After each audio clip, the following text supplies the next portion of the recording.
Chapter 85 Interlude Jolie Dragon vs the World. Disaster. The worshippers of Sabla, god of destruction, have made their way to the New World. The vile Frank the Anarch has captured Oriane, princess of the Wood Elves tribes. Everywhere, evil triumphs, but a hero has come. The beautiful dragon Jolie, eager to rescue princesses everywhere so she can keep them for safekeeping, track down the villain to his lair in the heart of the jungle. At her sides are the Shining Knight, Kia Bekel, and the fearsome Cobbled Rangers, Bane of Rabbits and Defenders of the Nice. Together, they can overcome any prince's snapper, but the opposition is strong. As they approach the enemy's stronghold, the air grows foul and thick with the stench of poverty. Jolie, dragon, paladin, adventurer, shivered in excitement. Today was the day when she would become an adult by capturing her first princess, all by herself. An elf princess. True, her uncle had once given her one for her bragging day, but to be acknowledged as a true princess hunter, a dragon had to claim a maiden by themselves.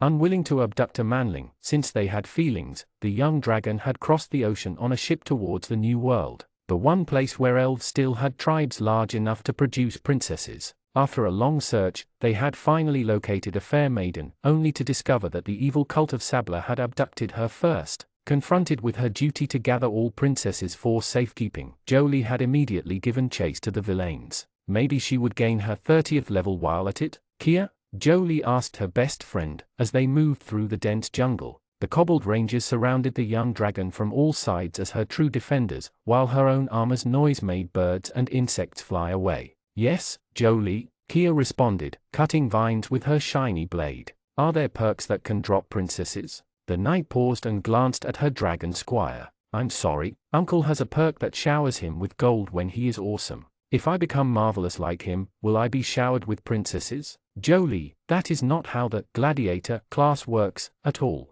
But can it be done with another class? Red asked, curious. If Chief Victor can summon skulls, can a dragon summon princesses? Maybe. The knight shrugged her shoulders. I haven't heard of any class like this, but you cannot rule out the possibility. A princess maker class? Awesome. Jolie couldn't wait to gain it. The young dragon's virgin princess radar bleeped, causing her to raise her head in excitement. Her maiden sense wasn't as powerful as her uncle's, but she could sense her target nearby. She's near, she said giddily. Very near. Looks like we found the cult, Kia said, pointing a sword through the foliage. Jolie and the rangers peeked above her shoulder, gazing at a large camp full of tents. While tall grass usually covered the ground, the entire area had been scourged of vegetation, leaving only dry dirt. As she focused on the source of the princess signal, Jolie noticed a huge, closed stone gate at the northern edge of the camp. All right, if we are discreet, we can take them by surprise, Kia hushed to the group, before frowning as she caught a glimpse of flags in the middle of the camp.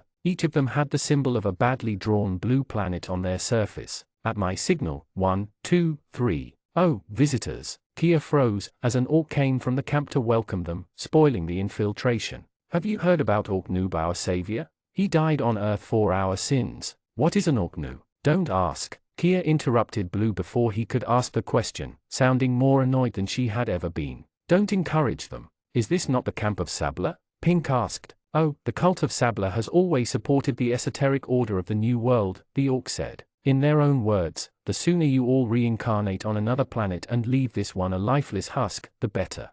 Their priests are very kind and do their best to supply us with carts. You can find their leader Frank in the north of the camp if you're here to meet him. Infiltration successful, Jolie said gleefully, while Kia put her hand on her face for some reason. Milady is so cute that all these peons can only do as she wants. Red flattered her. Anyway, the orc said, if you want I would gladly tell you all about the teachings of Orknoob our savvy. We'll be on our way. Thank you, Kia interrupted him. Oh, can I get spells from this guy? Blue asked. I am looking to convert away from Mithras, too restrictive. Oh, unfortunately, no, Orknoob doesn't offer special classes. But, if you donate to the True Church, they can show you the path to Japan, where everyone is a school. Next to Jolie's chief of staff interrupted the conversation yet again, raising her voice this time. Yes, no time to waste, Jolie said, fired up by her dragon paladin instincts. We will defeat all these villains and rescue Princess Oriane. For my horde.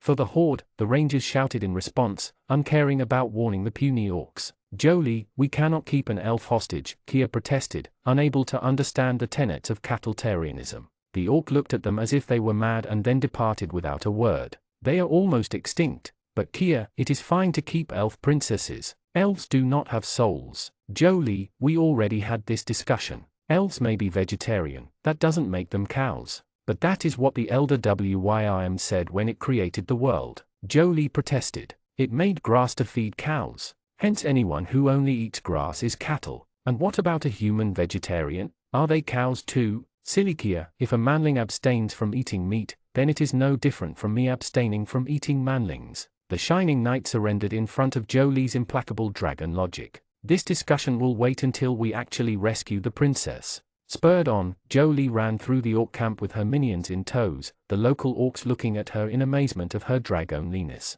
Sorry, Kia pleaded with the locals, as the dragon paladin crushed a few carts and card games on her way to the gate. Soon, Jolie found herself right in front of the stone door sticking out from the ground, and there she found the princess kept in a steel cage. She was perfect in every way, a beautiful, dark-skinned elf with green hair and shiny jewels that radiated princessness. Even in the face of capture and surrounded by orc dung, she looked dignified. Her jailers were a trio of orcs, 2 of them thugs armed to the teeth with axes and knives, and the third something else entirely. The leader overshadowed his minions by more than a head, pushing more than 8 feet in size and examining symbols on the stone doors. Thick steel armor covered most of his body save the arms, with a planet-eating worm symbol painted on his chest. The monster breathed through a strange mask with a tube linking the mouth to his back, leaving only vicious eyes exposed. All turned at Jolie's group with frustration, as the dragon and her minions formed a line to face them. That thing is an orc? Even Kia seemed perplexed in the face of such a fearsome prince's snapper. He's enormous, Blue complained. He's as big as a troll. I'm Frank the Anarch, the villain boasted, glancing at the heroes of justice with annoyance. Who the Happerland are you? Jolie Dragon, greatest dragon paladin in the world. Jolie howled to the sun, while her rangers clapped in response. I have come to rescue the princess from your clutches, vile villain. Other rescuer? The orc let out a growl of rage. Could you goody two-shoes please mind your own business? I ain't hurting your princess or anything. We know you stole her from the wood elf tribe. Pink recounted the orc's crimes. That you intend to sacrifice her to the vile Sabler. Sacrifice? Oh, that's what it's all about, right? The orc's eyes turned disdainful. Just because we are orcs worshipping the god of destruction and abduct an elf maiden, you think we will sacrifice her, like savages? Yes, Kia answered the stupid question. Well, that's racial stereotyping. All we will do is dump her on the other side of that planar gate, alongside these idiots. The orc pointed at the camp. As soon as we figure out how to open the doorway. Why? Jolie couldn't grasp her head around his ill intent. Why kick a princess through a door to nowhere? Because princesses represent the aging establishment, and Sabler thrives on its destruction. Frank the Evil ranted. And destroy civilization we shall. We'll create a world without rulers, without kings, without queens, without princesses. Jolie panicked. Without princesses. The words echoed through Jolie's skull like a haunting echo, filling her mind with images of an apocalyptic future. A world of darkness, where dragons would roam the world without purpose, without princesses to shelter. She faced the greatest threat to the dragon way of life since Furibon the Gold Slayer. Jolie had grown convinced of it. You're evil, she declared. You're evil, and you have to be stopped. What is wrong with you people? When we massacre your villages to depopulate the world, you complain, and when we offer you a non-violent alternative, you still do it. Make up your damn mind. Yeah, you make genocide look like the easy way out, one of Frank's henchmen accused them. You should be ashamed of yourself. Hey, Frank, the third orc pointed a finger at Kia, with terror in his eyes. That girl, it's Kia Beckel. Kia Beckel? Frank's eyes widened in surprise, his anger replaced with apprehension. The Shining Knight? The woman who killed Barlaw? And I am her squire, Jolie said proudly. Oh, the villain noted, intimidated in the face of true justice. Well, ain't that a big problem? I only see one solution to it. The secret technique, one of the henchmen asked, dumbfounded. But we never used it before. It's unorsish. There is a first time for everything. Frank adopted a menacing stance. Prepare yourself, men. Minions, to me, Jolie called, the rangers and Kia brandishing their weapons, ready to lay down their lives for the greater good. And then, it happened. Frank and his henchmen turned around, towards the jungle, and ran. They ran, perhaps having summoned a powerful beast right behind the heroes, or sprung a trap. Yet Jolie could not sense anything extraordinary. Perhaps they had called upon an invisible creature? Or, not again. Kia jumped after the fleeing orcs. Come back. I'm not that strong. Hasten. My EXP. Jolie panicked, running after the villains. My EXP is running away. Catch them. Red ordered, the kobold rangers chasing after the orcs before they could take cover in the jungle. Chrono summoned, Frank cast a spell while running, as Kia started catching up to him. Brachiosaurus. Kia answered with a laugh. It's an herbivore, nothing to worry about. A huge shadow formed right above the group, and Jolie realized where the orc had summoned the creature. Minions, get down. Reacting on impulse, Jolie grabbed her closest minions, Black and Blue, and pushed them away from the growing shadow. Kia, Pink, and Red were fast enough to dodge, while Yellow simply raised a shield and summoned a barrier of light around himself. Bam! An enormous, Vainqueur-sized scaled beast fell into the clearing, blowing dust and rocks in all directions. Tents went flying, orcs ran screaming, trees collapsed, and even the princess cage fell to the side. Only the stone gates remained intact. Kia, Pink, Jolie blew away the dust with her wings, while the scaled beast let out a growl of pain, its bones broken by the fall. Yellow, we are fine, milady. Pink shouted, we are all right. After checking Black and Blue, who were more surprised than hurt, the dragon rushed after the villains, only to find them long gone. No, the evil orc had fled. The princess had been saved, but at what cost? Poor beast, Pink said as she examining the scaly beast howling in agony. The fall broke its legs. To cowardly abuse one's minion like that orc, Red shook his head. Loathsome. Blue, help me cast healing spells on it, Yellow said, emerging from the dust unharmed. The kobold rangers gathered around the beast, to nurse it back to health. Why? Kia complained, hitting the ground with one fist. Why do they always flee? Why? It is okay, Kia. Jolie reassured her, as she approached the steel cage to check on the princess. We have saved Orion anyway. And indeed they had.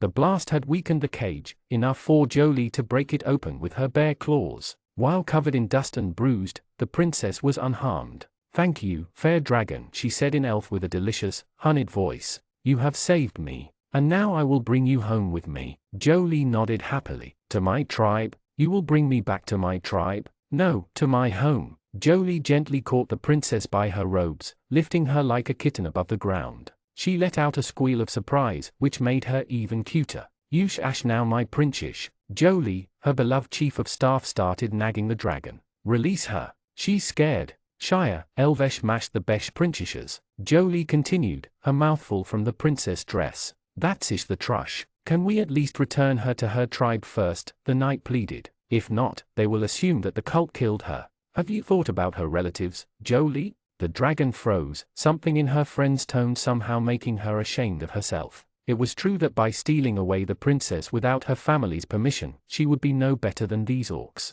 And dragons, as the supreme beings, had a duty to show themselves better than everyone else. I'm sure Jolie apologized, putting the princess back on the ground and releasing her. I should make you happy to become part of my horde, instead of abducting you as those orcs did. We will bring you to your family first, I promise. The princess was too shy to answer, and so simply nodded. Kia gave the maiden a pat on the shoulders, whispered a few words in Elven to her ear, and calmed her. I still wonder where that gate leads though, the knight said, glancing at the stone gates. If Sabla worshippers wanted access to it, there can be nothing good on the other side. Oh, maybe it leads to Fairyland, Jolie replied. Before examining runes on the door, there lies the first gate to the elemental plane of Earth. Never heard of it. You know how to read this language? Uncle Genialisime taught me the tongue of the foamers, so I could insult them in their own language. Jolie boasted, they made doors like this one everywhere since dragons created the world, you know. Her chief of staff looked at her with her big eyes, amazed by her friend's knowledge. The dragon felt so proud. Silly Kia, do you not know how dragons created the world? The knight's lack of answer started to worry Jolie, while the kobold rangers tended to the scaled beast's wounds out of the goodness of their heart. You do not? I heard conflicting stories, she admitted. Conflicting stories? From the fairies? No wonder she had such confusing ideas about elves and cows. The dragon couldn't let that stand, and so decided to open her friend's mind to the truth, the dragon truth. Long ago, there was only void and earth. Jolie recounted her Uncle Genialisime's favorite tale, the one he told her all the time when she was a child. The earth was without form, and the darkness unshiny. Then came the elder Wyrm, first of all dragons, who was just passing through. And it said, "Let there be shinies." And it created the stars with its breath. That sounds familiar. It should. And then the elder Wyrm said, "Let there be gold and gems for my hoard." And it shaped the earth, so it could produce riches for the great hoard. But the elder Wyrm felt lonely because it had no one to brag to about its immense wealth. And so, it created the dragons in its image. "Oh, I know what happens next." Pink interrupted the conversation, having climbed on the scaly long-necked beast's back to pet it. The creature had responded by licking its rider. The elder Wyrm realized that its dragon children were too good to gather the gold and the gems for the great hoard themselves. And so, the first dragon created the minions, to harvest wealth from the earth. But then the dragons and minions became hungry, and so the elder Wyrm invented cattle to feed them, and then fruits and vegetables so the cows would not starve. Jolie continued, "Because the elder Wyrm is nice and considerate." "Is that the official dragon creation myth?" Kia asked, Jolie nodding furiously. Then she added, with a very strange tone, "That explains a lot of things."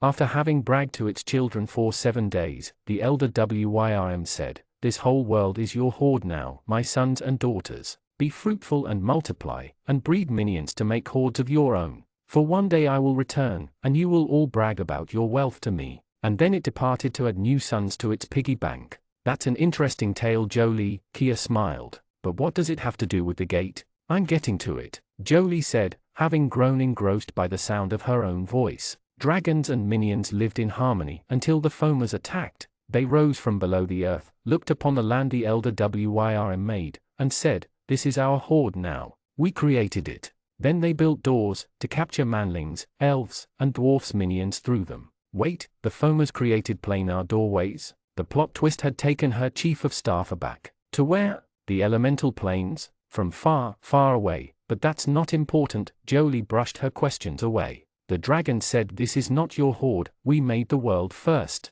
But the fairies kept lying, so Grandrake stole one of their princesses. And that is how fairies and dragons went to war. Her chief of staff glanced at Jolie's princess, then at the gate. Could it be? She trailed, a thought on her mind. But Jolie finished it for her. "Oh, Kia, I understand. I understand what you are thinking." "You do?" The knight grinned at her best friend. "You think it is possible?" "Yes. If the planet Moon cannot sustain dragon life, we can go to other worlds instead. I am sure they are full of treasures and princesses." Kia's smile stopped reaching her ears, the strain of the emotions too strong for her. And so, Jolie Dragon, most beautiful and only niece of the good Emperor Vainqueur, captured her first princess, becoming an adult in the eyes of dragons and minions alike. Princess Oriane was brought back to her tribe, who kindly gifted her to the Dragon of Justice. For they knew the vile Frank remained afoot, and that Oriane would only be safe as part of a dragon's horde. With the reveal of the gate, the promise of new worlds encouraged the niece to reach for new heights in her quest for wealth. For her heart is pure, and her hoard golden. Yet, sometimes, I, Pink Ranger, glimpse at Kia the Shining giving strange, morose looks at those doors. For she had glimpsed at the trials beyond. But fear not, for in the end, dragons will always prevail. Chapter 86 Advanced Civilizations. Congratulations! For helping your master defeat King Votan and trapping his right-hand woman's soul in your scythe, you have earned a level in Weathermaker and a level in Reaper. Plus 30 HP, plus 10 SP, plus 2 Vit, plus 2 Ski, plus 2 AGI, plus 3 Int, plus 2 Char, plus 2 LCK. By reaching level 30 in Reaper, you maxed out the class. You can no longer take levels in it, but you gained the capstone ability, Karen's Grim Harvest. Karen's Grim Harvest, Reaper Capstone, 5 SP per second. You summon phantasmal, flying sickles in a wide radius around yourself, which will instinctively seek out all non-undead creatures within your vicinity to harvest their souls. The sickles inflict medium, spirit, damage on contact, and if one kills a target, their soul is transferred to your main scythe as if affected by the Helheim perk. With each soul harvested, the perk's radius will increase exponentially. By consuming many fresh souls and your capping of the Reaper class, your scythe evolved into a Scythe of Karen. Scythe of Karen plus 30 critical, inflicts a STR/Vit debuff on successful hits. Well, it was bound to happen. Maxing out the Reaper class and Vainqueur breaking past the level 60 cap made Victor somewhat happy, but didn't make up for the post-battle exhaustion. "Are we there yet?" Vainqueur asked as they flew over the shores of the New World, leaving the Dagger Coast behind them. The pyramid is there. Victor pointed his scythe at a tipping point over the horizon. Although the sun had almost set, he could see dozens of winged, crimson ships flying over the area, the first sign of civilization since they sank Grandrake's Island. This is the Great Pyramid of Kukulkan, capital of the Thousand Empire. It didn't take them long to reach the city, built in the middle of a lake of blood. Beyond that ominous bit, the place couldn't look more inspiring. Far larger than any city of the Mistral continent, the Thousand capital was an entire island linked the lake shores by 4 bridges, one for each cardinal point. Built almost entirely of orange bricks, the houses were aligned in a very organized fashion, a stark contrast with the chaotic murmuring.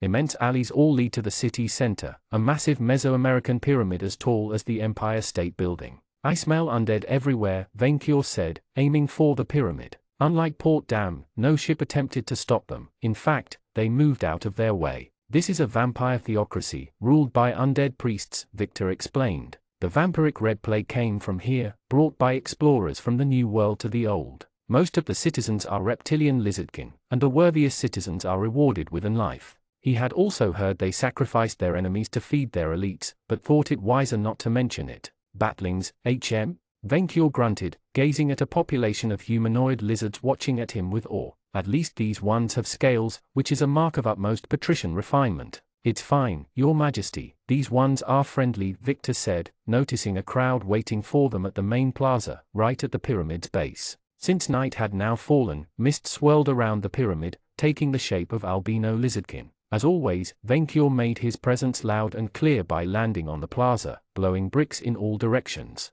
Victor's own landing was a lot more discreet. The crowd that welcomed them was almost entirely reptilian, but the species making it up were surprisingly varied. While many were lizardkin, some of them obviously vampires, Victor noticed many winged kobolds, serpent-like creatures, and even wyverns among them. The vampiric lizardkin obviously led them, each wearing elaborate, Aztec-like dresses of feathers. One of them stood out from the lot, an albino lizardkin with an elaborate winged hat and a staff resembling a mighty mosquito, the symbol of Camilla. Victor immediately used Monster Insight on him. High Priest Solotl, lizardkin vampire progenitor, undead / reptile. Strong against holy, unholy, moon, berserk, darkness, fire, lightning, blood, frost, necromancy, drain, insta-death, mind control, disease, poison, fatigue, sleep, and beast. Weak against sunlight, life, manslayer, and scale slayer. One of the first vampires of Outermundi, a follower of Camilla older than most countries. As personable as an undead,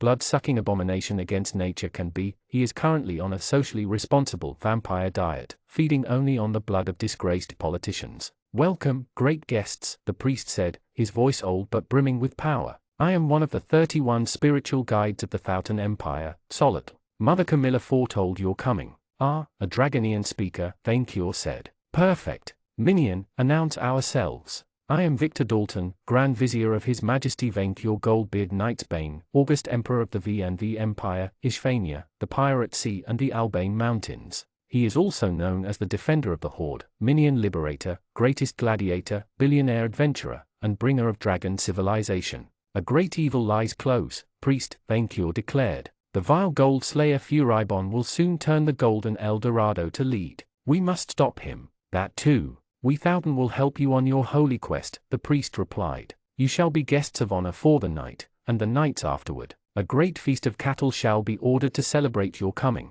I also demand a lava bath," Venkior ordered. "I am weary, wealthy, and important. You will have it." This made the dragon pause. You have a lava bath?" "Of course we have one," the priest replied, shocking Venkior. He clearly hadn't expected them to deliver on his usual impractical demands. "Dragons are great and mighty beings, and we have honored the few who delivered their wisdom to us since the Empire's early nights. I also want minions to cater to my every whim," Venkior demanded, pushing his luck. "Bring the Dragon Kisser's minions," the vampire priest ordered while raising his staff. Immediately, a group of 100 winged kobolds arrived to serve Venkior. Many of them wore strange fur mantles. And then, before the vizier knew it, the kobolds threw themselves at V&V's feet, their back exposed. On a closer look, Victor could finally see the mantles closer, and what they truly looked like. "Doormats. Our guests are too important to walk on the ground of common citizens," Solotl continued. "Our minions will make sure you never have to go outside your private quarters.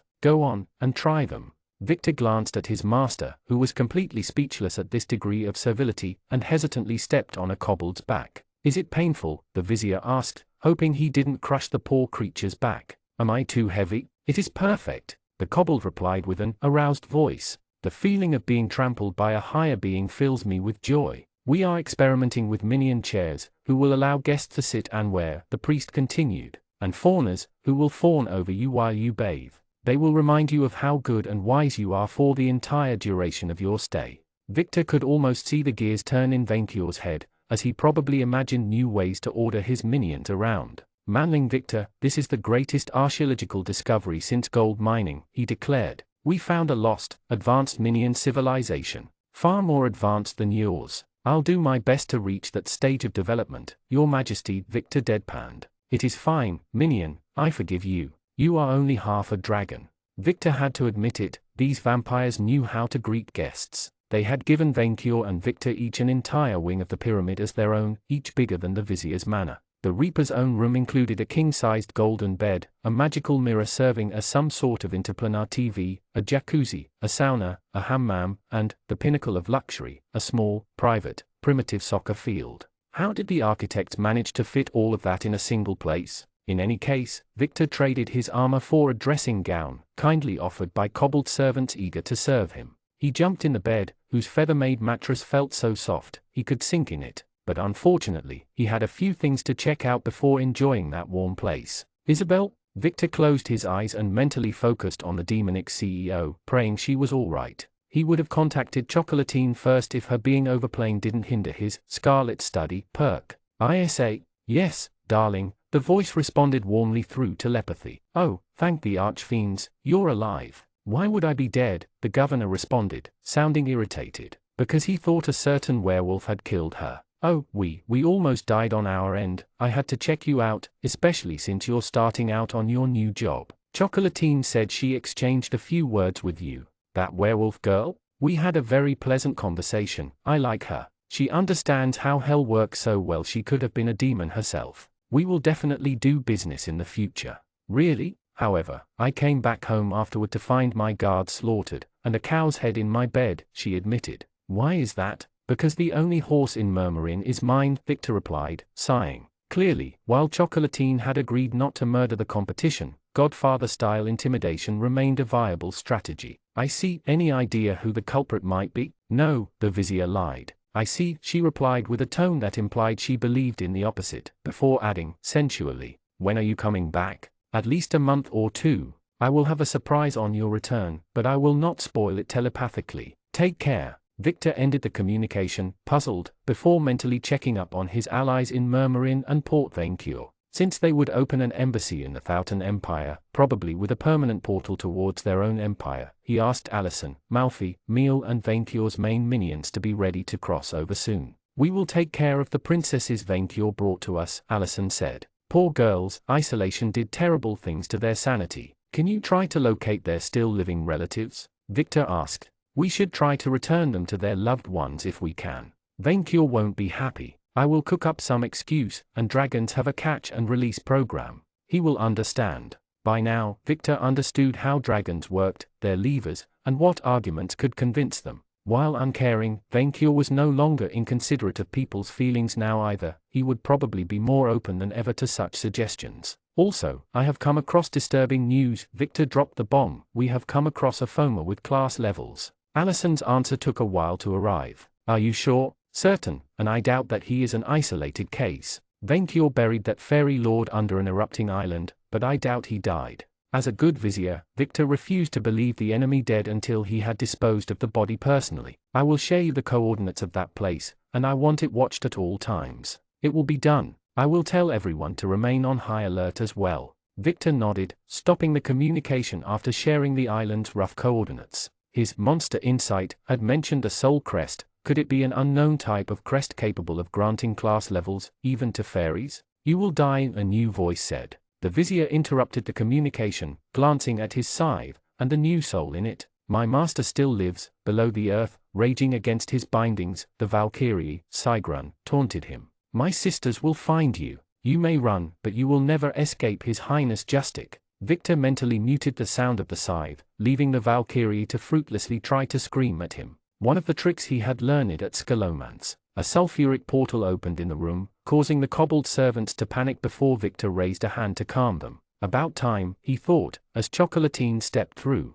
He was starting to wonder if the fiends intended to keep her for ransom. Tava. Chocolatine had traded her dress for an indecent black corset, with tiny wings and a demon tail attached. "How do I look? How do I look?" "Amazing," Victor replied, before noticing the receipt in her hand. "What is this?" "The expenses," she said, giving it to him. The succubi said the overplane travels cost extra. That was a way to put it. "Thank the gods I make as much as a third-world dictator," Victor said out loud, upon reading the number on the check. "Before Venture's cut, that is." "What is this place?" Chocolatine asked as Victor hid the receipt under the mattress, the werewolf putting her arms around his neck. "A tomb? The Thouten Empire's central pyramid." "The Thouten? Awesome. You should invite Jules too, he always wanted to visit this place." "Is it true they built their capital in the middle of a blood lake?" "Yes, and I still have no idea how they did it." "Silly, obviously one demon at a time." Her childish excitement made all his worries and exhaustion melt away.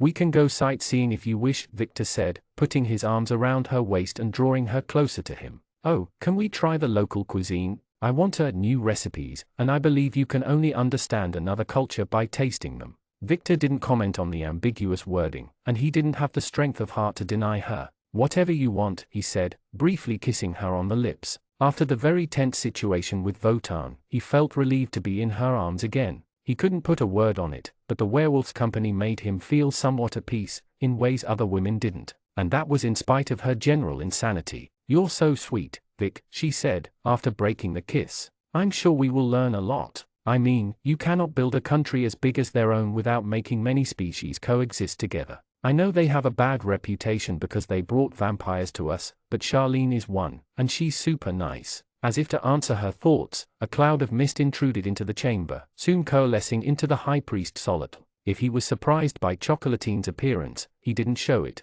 and simply greeted her. The spellcaster probably had them under tight surveillance. "Dear guest and chosen of the goddess, I hope that you found your accommodations appropriate for your rank." "I'm thankful for your hospitality," Victor said, frankly impressed by it. "And I'm sure Vainpure is too. You see me rejoiced," the priest said with an archaic manner of speech, before showcasing his own claimed branding on his arm, below his priestly dress. Since he didn't speak like a reincarnated human, Victor guessed the goddess claimed the reptile as a personal favor. "I would delight in tasting your holy blood as you taste mine, so we may blood bond as fellow chosen of the goddess." "That's intimate, Vic. I bit you everywhere that counts, and I'm sure Charlene did too," Chocolatine said with a happy grin. "Shouldn't you be used to it? You're not helping. If blood drinking is too close, we can perhaps each cut a lump of flesh and taste the others," the priest suggested as a middle ground. "Oh, do you make cakes out of demons too?" Chocolatine interrupted, suddenly interested. "We have many unique recipes," Solid replied, clearly proud to showcase his culture to a foreigner. "Fiendish perth, chocolate-stuffed phoenix heart, imp fillet. Still, I insist on the exchange ritual. Among Thouten, to share one's blood is the supreme expression of trust and friendship. In diplomacy as in the bedroom, sacrifices had to be made." "Sure," Victor said, "but please be gentle when we get to it, okay?" Now he realized that wasn't the best way to describe it. "Excellent, as expected of one worthy of the goddess, and the supreme servant of a dragon lord. About that, how did you achieve such a level of cultural refinement?" It hurt just to say it. "We Thouten are a highly advanced society," the priest said like he was repeating a script. "Yes, a very advanced society. You can drop the mask," Victor said. "I recognize a kindred spirit." "Oh, thank the goddess, you understand the pain," the priest said, the word resonating with the vizier. "One dragon at a time, scale brother. Our empire is old, and while we have only met a few of them, dragons embody chaos. We found these guest rituals easier to placate them with, than having the fiery one scour our countryside of its cattle." "Oh, can you give us a tour of your city?" Chocolatine asked. "I want to visit every corner." "With pleasure. Truth to be told, we Thouten would enjoy fostering good relationships with an overseas nation. Our attempts to establish contact with countries beyond the ocean ended in disaster when they rejected Mother Camilla's gift and slaughtered our envoys. Vampirism. A plague for some, a gift for others. We're preparing for war though," Victor warned. "Against the foamers." "Good. To fight in the goddess' name against the soulless heathens is a Thauton's duty, and we need more sacrifices. The lake of life needs fresh new blood. Do you know of Isengrim, the best god ever? Chocolatine preached for her deity. He is kind and amazing. We know of the great hunter, and he is granted a temple in our holy city, but we exalt Mother Camilla above all others, Solot replied, before focusing back on Victor. While I will answer the call of the goddess, we Thauton are an equal neurocracy. My 30 fellow rulers will ask for gifts and tribute in exchange for help, especially to access El Dorado. Oh, Victor frowned, they would be more open to a war than going there. The Golden City is a cursed place. I told the dragon that he was not the first of his kind to seek it, but he still wishes to go there. Cursed how? Victor asked. It has drawn many foreigners, thieves, and would-be conquerors, and let few of them leave, the priest said. There is a great calamity trapped there, a super beast, or so it is called. It cannot escape the city's vault, but it can still call the greedy to him. The like you hunt must have answered its lure. In any case, my fellows will not risk bringing the curse on their own pyramids without proper compensation.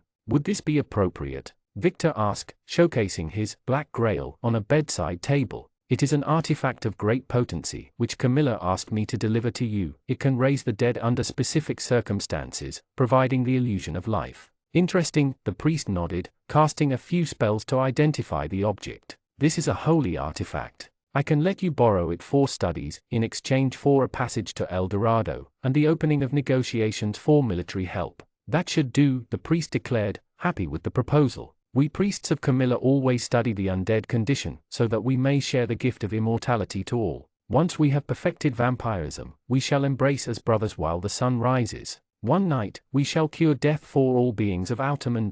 Also, if you are part of a cult, could you provide me with equipment? Chocolatine smirked. I really need ropes, a sacrificial knife, and a pig for later. We do not have any pig, but we do have llamas, the priest replied. Do you wish to sacrifice it? Does your god demand blood? It's just for, Victor shivered, struggling to find the right way to say it in polite society, before abandoning. Breeding? Breeding? With a beast? The priest suddenly understood. Oh, I understand. You make a sacrifice to improve virility before the bedding of the bride. That was a way to put it. Can you help, then? Chocolatine asked, clearly eager to do the deed after visiting the city. I will see that the temple's acolytes bring you what you need, and more. Summon item. The priest raised his staff, and a crimson potion materialized in his hand. This sacred elixir brings great health to the living. Yes, great health. But you priests are undead, Victor frowned. On the undead, it offers spiritual health, the priest replied. I would not advise partaking it with a mortally blessed person unless you can keep them in a safe, secluded environment. The effects are very strong for the uninitiated. Take it now, and it will cleanse your body of its impurities before the event. Xolotl then graciously excused himself to see to the cattle feast, leaving Victor and his favorite werewolf with the bottle. The vizier took the first sip, and while it tasted nothing like blood, he couldn't put a word on the mixture. It didn't feel effective either. Darwinist activated. You will count as undead for the purpose of the mushroom wine of power. The cosmic trip will begin shortly. Prepare yourself. The cosmic trip? Like what? Teleportation? Why were his fingers starting to look like snakes? Chapter 87. The Trip. Victor's hands had transformed into snakes, and his legs into tentacles, but otherwise, everything was fine. The world had turned orange, and the stars into red eyes looking down on him. The pyramid now looked like a Freudian representation of pent-up sexual energies, and the spirit of slaughtered cows danced around it. Apathetic, Chocolatine said, walking and talking in slow motion.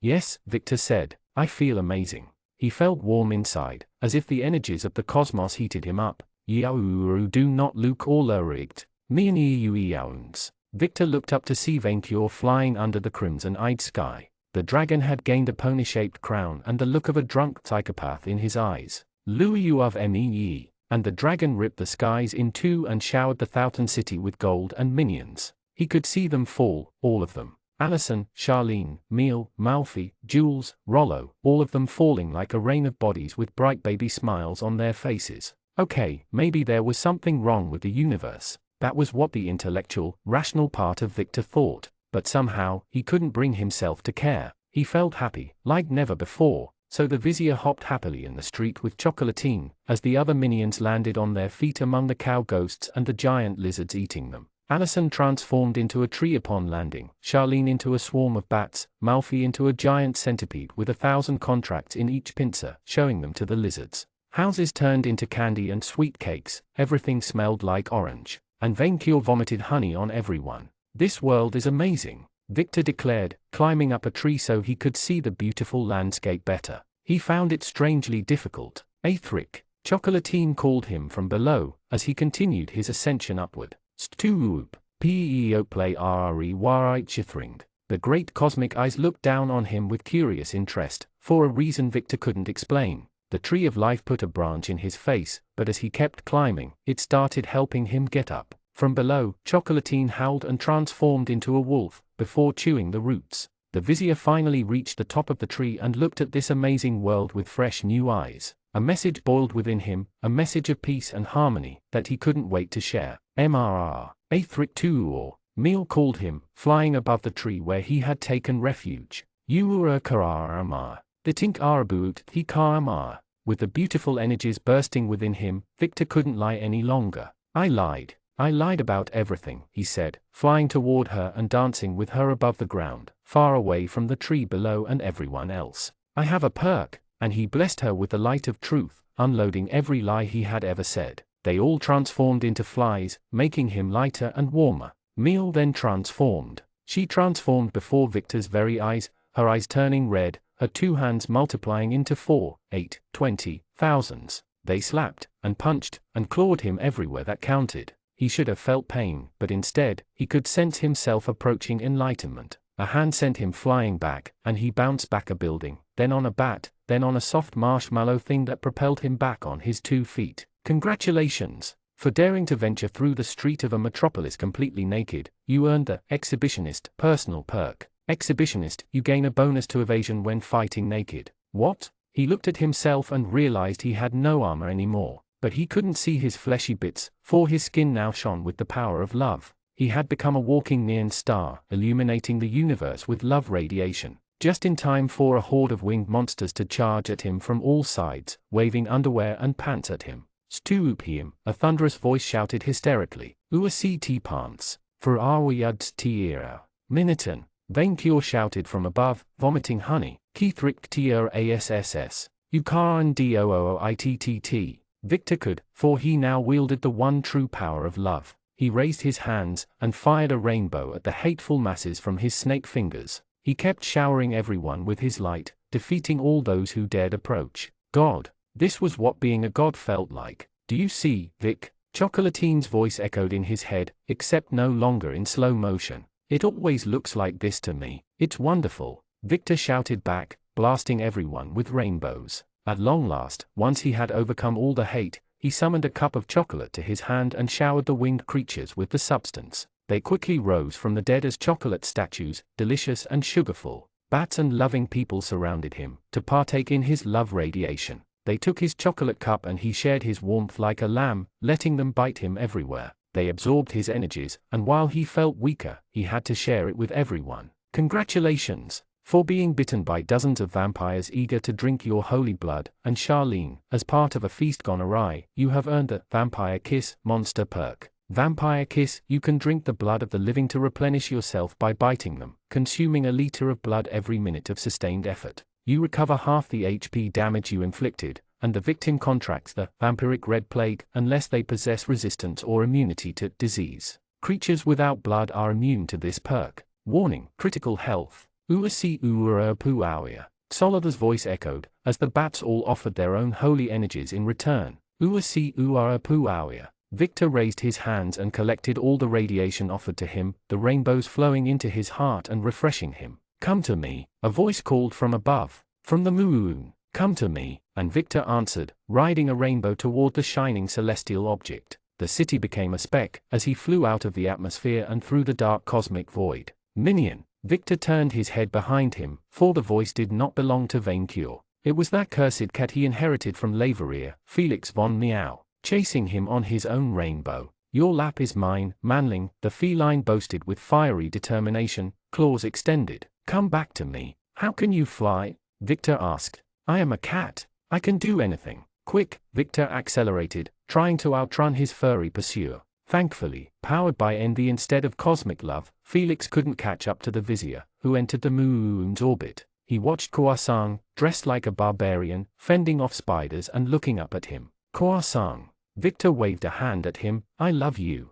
Bleep you. The werewolf flipped him off in response. Victor continued his flight around the moon, past the dark tentacles on its back, until he reached a light behind it, a floating orb of green goo, radiating love and warmth. Welcome, Victor, the wise creature spoke to his mind, bringing him clarity. I am your spirit animal, your totem, the green slime. The slime? Awesome. And here he thought he would have a rabbit for a totem. The signs were there since the beginning. Slimy one. You have finally embraced your inner stickiness. Congratulations. For meeting your spirit animal, the mighty green slime, you earned the Slime Totem personal perk. Slime Totem, mindless, slime type see you as one of their own and do not attack you unless provoked first, otherwise, +5 to charisma when interacting with sentient slimes. The sliminess is the key, Victor, his spirit animal told him. To glue all species together is the key to peace. Your soft stickiness must conquer all. But you cannot glue the hateful one, no, for she is unjellifiable. What must I do? Victor asked as both flew beyond the moon, towards a strange black wall beyond the edge of reality. You must stick to your dragon. Be the slime armor that coats his scales, the shield that will protect his life. For if he dies, the hateful one's arrows of light will burn everything. Only Venkyur can defeat the hateful one. Only him. But only you can end the war. Stickiness, slimy one. Only stickiness can end the cycle of destruction. I will jelly them all. Victor promised his totem, as he kept flying forward and left the slime behind. I swear, may the glue be with you. And then Victor's flight ended when he crashed against the black wall like a window, landing on soft paper. Vic, is that you? Victor recognized Camilla's voice, rising back to his feet to find himself in the middle of a giant map. 5 colossal deities, the Dread Three, the Moon Man, and Shisha, looked at him with surprise. From their point of view, he must have looked no taller than a mouse. How did he get in? Deaf Jester asked. No, seriously, how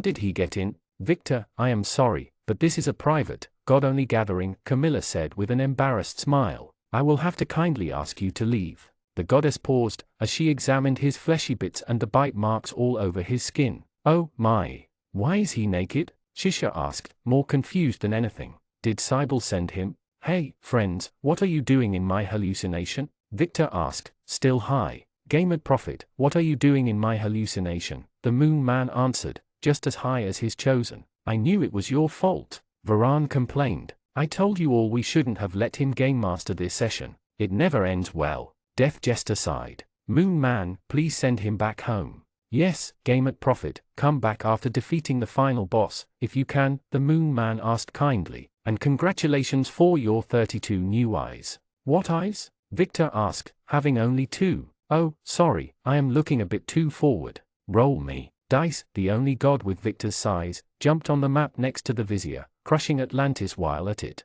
Roll me for my turn. Pushed by insanity and the drug, Victor lifted the dice above his head and stood in front of the gods, menacingly. No, no, no, human, don't. Varan panicked, trying to throw him off the board, and Victor rolled dice. 20, the luck god shouted like a child. Natural 20, new stuff. A surge of world-shattering magic swallowed Victor whole, and all went dark. Victor woke up with the worst headache of his entire life. Oh gods, the pain, he could barely feel his body, and the sun on his eyes didn't improve his mood. His eyes acclimated to the sunlight, his ears to the sound of the jungle, and his skin to the sensation of grass on his back. Minion, you are awake. Venkyur looked down on him with a joyful look. Finally, my armor, Victor panicked, for he was cold, and covered with bite marks. Where did my armor go? You desecrated it, Venkyur replied absent-mindedly. Thankfully, Sweet Chocolatine recovered your scythe and underwear. Desecrate? Ah, friend Victor, I am so proud of you, Venkyur said with fondness. You tried, and that is the important thing. I admit that I was very worried when you flew towards that cursed lead hellhole in the skies after you destroyed these puritanical birds, but you tried to fulfill your minion duty. Did what? I don't remember. My head, it hurt so much. It is my fault, Minion, the dragon reassured him. I should have told you we red dragons have a serious dwarf intolerance, and you inherited it. I do not know how many you ate to get that drunk, but one was too much already. I don't understand. I know, we are superior beings. We think we can control our dwarf addiction, that you can contain your thirst with 1 or 2, but we cannot. You cannot dwarf responsibly, minion. No dragon can. To dwarf, or not to dwarf, that is the only choice. So, when you are confronted by dwarfs, do the courageous thing. Say no. Say no to dwarfs. What kind of nonsense? In any case, we are almost to El Dorado, so get back up. Furibon will not commit suicide alone. And there was something sitting on his lap. Something warm. Victor managed to raise his head, to peek at it. It was that damn cat, looking up at him with smug, triumphant eyes. Chapter 88, El Dorado. The sun was high in the sky, yet darkness had taken over the earth. Vainqueur could sense it all. The grim nightmares that awaited them behind the trees, the malevolence lurking at the heart of the jungle, the disgusting stench of paupers grasping for the gold of the well-to-do. The same, wordless evil that he had faced on the planet Moon, had returned to lay waste to Outermundi. The curse of lead poisoning, and the evil light that spread it. Furibon. Vainqueur's roar echoed through the dense jungle, chasing birds away. Was that necessary? His chief of staff complained, wincing from the noise. My ears. I want him to know, Vainqueur declared, to know that justice is coming and that he will have to answer for his baby-coin genocide. The mere thought of the wicked Furibon corrupting the golden perfection of El Dorado, as he did with the moon, filled the dragon with fury. To rest until his chief of staff returned from his hangover-induced flight, Vainqueur and a minion expedition had set camp in the heart of the forest, near the Golden City. Xolotl the priest had guided them through, protected from the sun by parasol-wielding minions of his own. Other kobolds fawned over Vainqueur, constantly reminding the dragon of his greatness, wealth, and genius in whispers. The dragon made a note to recruit an elite fauna force to serve him in Murmurin.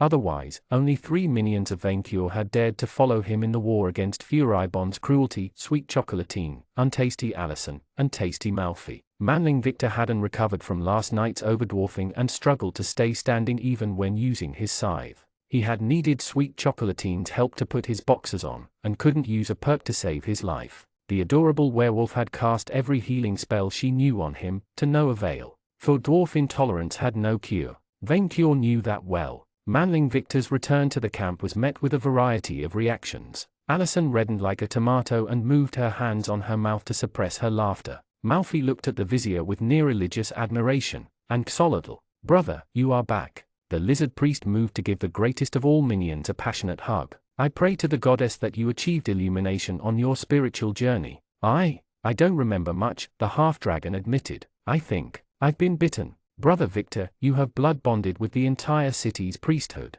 You are more than a guest. You are part of us, and we are part of you. They said. I was easy, Victor muttered as the priest broke off the embrace, before noticing Allison. Hey, it's Al. With her hand still on her mouth, the dryad turned away from Victor, doing her best not to look at him. Such shyness. Did I do something wrong? The vizier blurted, before putting a hand on his mouth too. Yeah, I mean, you started dancing while throwing off your clothes in public, Chocolatine said. She even tried to slap some sense into you, don't you remember? No. Oh, gods, I want to puke. But then you removed your underwear and you started ranting about universal cosmic love, and she couldn't stop laughing, and me too, and we would have gotten to the really funny part if it wasn't for that meddling angel. What is that? Friend Victor asked upon noticing a pile of items in the middle of the camp. Vainqueur had been meaning to ask as well. Since Manling Victor's dwarf-fueled rampage, imp messengers had kept piling up stuff for the dragon and his minion. Cakes, gems, letters, golden watches, refined pens, demon leather notebooks. By now it had reached the size of a small hill, and more imps added to the pile. These are all the gifts from the corporate overlords, the letters of congratulation, the alliance proposals, the invitation to private orgies, the codified offers of boot-licking, and thick black liquid poured from Malfi's insectoid eyes. Mr. Victor, you're crying? Manling Victor frowned. Malfi, are you crying? I am moved to tears, the fiend cried. I never thought this day would happen, but you did it. You did it. You and your majesty, you are more than business partners. You are heroes. I know, Vainqueur said, always proud of himself. I know, minion, but thank you for reminding me. Did what? Manling Victor would have been happy for his master too if he wasn't suffering from his dwarf hungover. Can't remember. I want to be your trainee, an imp immediately asked Manling Victor. Take me. See this, imp? Malfi said, managing to wipe away his tears of joy. This is not the face of a mortal. This the face of a hero. Not the one Happyland expected, but the one it needed. All minions of my minions are my minions, Vainqueur declared. I will gladly accept your fealty, imp. As the critter rejoiced, Manling Victor frowned. I have the feeling I have done something terrible. You have done your duty, minion, and this is what matters, Vainqueur said. I am also pleased to learn you did not cheat on me with this cat, however refined a master he may be. Cheat? Manling Victor glared at Felix the cat, who had followed them back to the camp. Why is he here? How is he here? I am a cat, I can do anything, the feline spoke in his native tongue, which was a close enough variant of Dragonian for Vainqueur to understand him. Indeed, he had never known Meow was a variant of Minion until today. Because he is cute, Chocolatine said. Look at him. Look at his tiny eyes. Felix claimed you as his door of the thing, and I very carefully reminded him of your minion vows, the dragon replied in his native tongue. We talked it over a cup of milk, and I found him to be an extraordinarily refined and intellectual creature. Your dragon master is the most exquisite being I have met who is not a cat, Felix flattered Vainqueur. He is such a paragon of kingship, with such novel ideas about minion management. What enlightening discussions we had. Truly, I am marvelous, and I wish more creatures shared my understanding of true nobility and quality breeding. These are the hallmarks of true superiority over the common rabble, the cat agreed. The splendor of nobility. If only the plebeians could reach our level of culture, we would have worldwide peace, Vainqueur said. Alas, we can only take solace in ourselves, our native species, and our well-trained chiefs of staff. Such is the burden of a square root 64 intelligence. I dream about the day when minions will finally understand how to fulfill my every need. Felix nodded in complete agreement. And when I find a lap as comfortable as your chief of staff's. Remember my words, Vainqueur told the feline. Only once, I allowed you to experience this rapturous contact with my most prized possession, to give you a taste of the essence of ultimate minionship. What about my lap? Sweet Chocolatine proposed. I will cuddle you on the belly and scratch your ears. No, Manling Victor said, jealous. No. Yes. Felix jumped at the werewolf. Mine, mine, mine. Oh, I will give you milk and food until you are so full of fat around the bones, you can no longer walk. Sweet Chocolatine rejoiced, taking the cat in her arms and the feline purring in response. Malfi eagerly took her place in helping Manling Victor stand up, barely repressing a joyful sob. But enough self-congratulations. Vainqueur cleared his throat, using his golden road to teleport the pile of gifts to his hoard. We must reach the Golden City before Furibon turns it all to lead. Maybe he isn't there to turn the city to lead, Manling Victor blurted out. Why else would he be there, minion? Vainqueur asked a simple question. After what he did to the moon, how can you doubt? This is a conspiracy theory. Yes, exactly, a worldwide conspiracy against gold itself, and we have to stop it.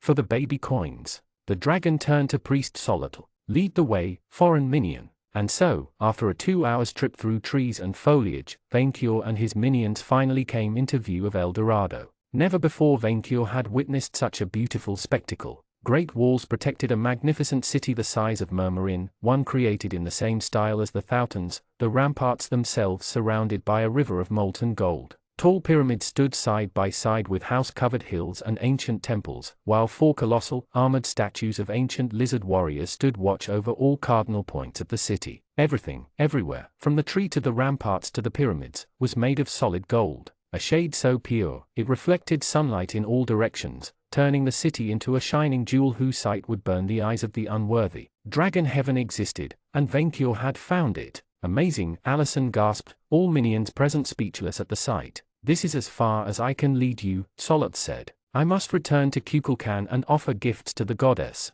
You must fulfill your holy mission on your own, O great-scaled one. You have done well, small minion of the gods, Vainqueur said graciously, amazed by his level of lackey technology development. On his return to Murmurin, he would have his own servants import that doormat mantle in bulk. I will return and discuss with your dwarfen emissaries on how to keep a portal between our lands open, so our civilizations may bathe in one another's blood, the priest declared, before bowing politely before Manling Victor. I will await your return, so that we may partake in the potion of power together. No, the vizier weakly panicked. No more mushrooms. As you wish, the reptile said with obvious regret, before excusing himself and returning to his jungle alongside his own minions. Vainqueur instantly regretted the loss of the faunas, but now was not the time for fawning. Now was the time for action. For as he smelled the Liker's terrible presence in these walls, Vainkur looked for any sign of his wicked nemesis' presence, and he didn't have to look for long. In this perfect picture of heaven, the dragon noticed an anomaly: the pyramid farthest from their own position.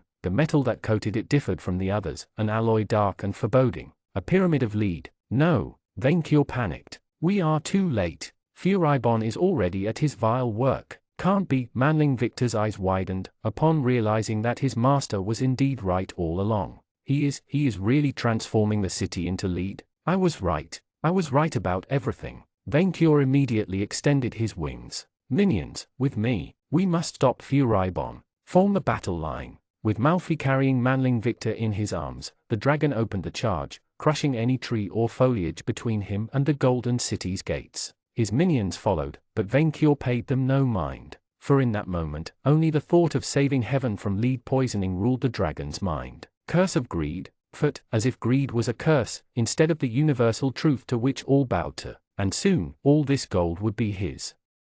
Chapter 89. The Life We Lead. Beautiful, simply beautiful. Vainkur had never seen such an exquisite city. Everything, from the pavement to the walls, was made of gold. The builders had even painstakingly recreated an entire park, replacing the flowers, trees, and grass with superior golden duplicates. Look at these, Allison said, pointing at gold statues standing all over the streets. While most represented lizardkin and other reptiles, they also included a great variety of species, such as manlings, elves, beastki, and orcs, each statue having a wildly different clothing style, although all shared a look of unbridled desire on their faces. Truly, the ancient civilization that built this place was a model of minion inclusiveness. They even had a gold statue of the great Wym Grandrake, greedily rubbing his belly with a maddened look on his face, in the central plaza. What a refined, dragon-friendly city. Vainkur could spend an eternity there. He would. Minion. Yes, your majesty, his door of the thing answered. After the Gold Slayer is vanquished, we will move the capital of my great empire, and my horde, to El Dorado, Vainkur decided. I finally found a place worthy of me. There is something wrong here, untasty Allison said, growing more and more agitated. The Liker's nearby presence must have put her on edge. I do not sense any plants inside the city's walls. When everything is made of gold, there is no need for green, Vainkur replied with pride, but it didn't improve the Dryad's mood. But not even her whining nor Malfi crying out of joy every time he looked at Manling Victor could spoil the dragon's mood. It is so clean, Felix the cat commented, but where are the minions cleaning it up? Indeed, El Dorado was incredibly silent. Vainkur couldn't hear any bird or local minion for the life of him, and he had excellent ears. Not that he cared. Indeed, the more time the dragon spent walking on these roads of golden bricks, sensing the metal's warmth on his scales, the more he felt at home. Vainkur was not entirely fond of the fountain-like architectural style of the buildings, but he would get used to it. With this city added to his hoard, he would win his bet with Icefang easily. A look at a lead pyramid returned him to reality, and reminded him of the threat the city faced. Sweet chocolatine, Vainkur said. Do the thing. Do the thing? With whom? The smelling thing. Oh, right. The werewolf sniffed the air, her excellent sense of smell put to the dragon's use. She quickly caught a scent and guided them through a wide street, eventually leading the group towards a plaza, right at the steps of a flat-top pyramid. And there, they found him. That fleshless, floating incarnation of pure evil. A monstrous abomination of golden bones and jeweled teeth, whose very appearance mocked a horde's beauty. Silver-stained robes covered most of its unnatural body, which flew through the sacrifice of orphan baby gems. Like a serial killer, he had poisoned 5 gold statues of manling warriors with the curse of lead, and prepared to murder a 6th with his bare hands. Furibon. Vainkur shouted. Vainkur, the like recoiled in fear of dragon justice, cowardly using the surviving statue as a horde shield. Vainkur. Furibon. Vainkur shouted louder. I have crossed the ocean, conquered countries, defeated giants, so I could finally track you down. And you had nothing better to do, the like asked with contempt. What could be more important than destroying you, despoiler of the gold? After you turned the moon to lead? The like remained silent for a long moment, as he absorbed the words. That may be the stupidest thing I have ever heard you wyvern say, Furibon rasped. And like that, the like added reptilian racism to his long list of negative qualities. So you deny transforming the planet Moon into a lead hellhole? Happy hole, your majesty, Malfi corrected. The politically correct term is happy hole. Oh, I see where this is going. The light let out a sound sounding like sarcasm, which made sense when faced with suicide by WYRM. I turn a dragon's horde to lead once, and it is all people remember me for. Wonderful. You turned a dragon's horde to lead? Felix asked, hanging from Sweet Chocolatine's arms. That was stupid, even for a pile of dog food.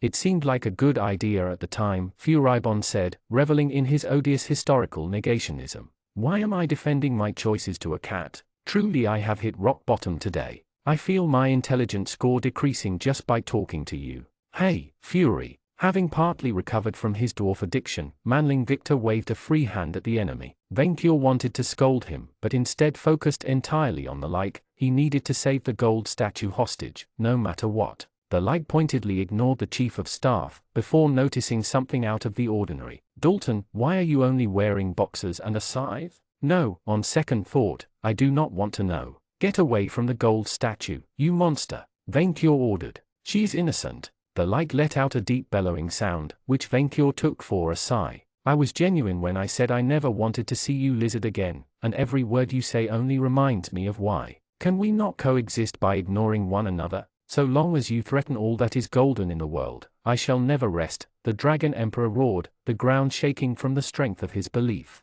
I saw the lead pyramid, Furibon. Once your transmute gold to lead was a weapon against dragonkind, but now it has become a twisted, perverse addiction. This is different. I am trying to save everyone from this self-replicating gold. If I do not transform El Dorado to lead, the new world is doomed. All of Venkior's fears came at the forefront of his mind, as he realized just how deep the like was willing to sink into depravity. Worse, his minion seemed corrupted by his foul, twisted words. What do you mean? Manling Victor asked, his mind overtaken by the villain's insanity. His heart torn at the thought, the dragon decided to sacrifice the gold statue hostage for the sake of the greater wealth. With a fearsome roar, Venkior opened his mouth and unleashed a mighty fireball at his nemesis before he could drive Manling Victor insane. Zawarudo. Time seemed to freeze for a brief instant, and a split second later, Venkior's fireball only melted gold. The like had teleported out of the path, coating his body in a stone-like substance and magical protections. Curse of Greed, activated. You can now turn matter to gold on touch. Oh, awesome. Fall to the poke. Venkior unleashed his ultimate attack, rushing at his foe with a lone finger raised. Empowered by greed and fury, the dragon moved faster than lightning. You reptilian fool, the like snapped. The more you spread it, the stronger the curse gr. The dragon poked his foe in the skull without a word. At once, the blessed power of greed activated, instantly turning the entire like into the purest shade of gold. The floating undead crashed on the ground, sealed once more. How did your majesty do this? Malfi asked, amazed by his master's goldliness. Did you gain a new level? That was easy, friend Victor said. Too easy. This is divine punishment from the gold itself. Venkior replied, refusing to let his minion's sour mood spoil his victory. All his new levels had paid off. I saved El Dorado, and now it is mine. I still think we should look around for a trick, Manling Victor said. Venkior grumbled. Fine,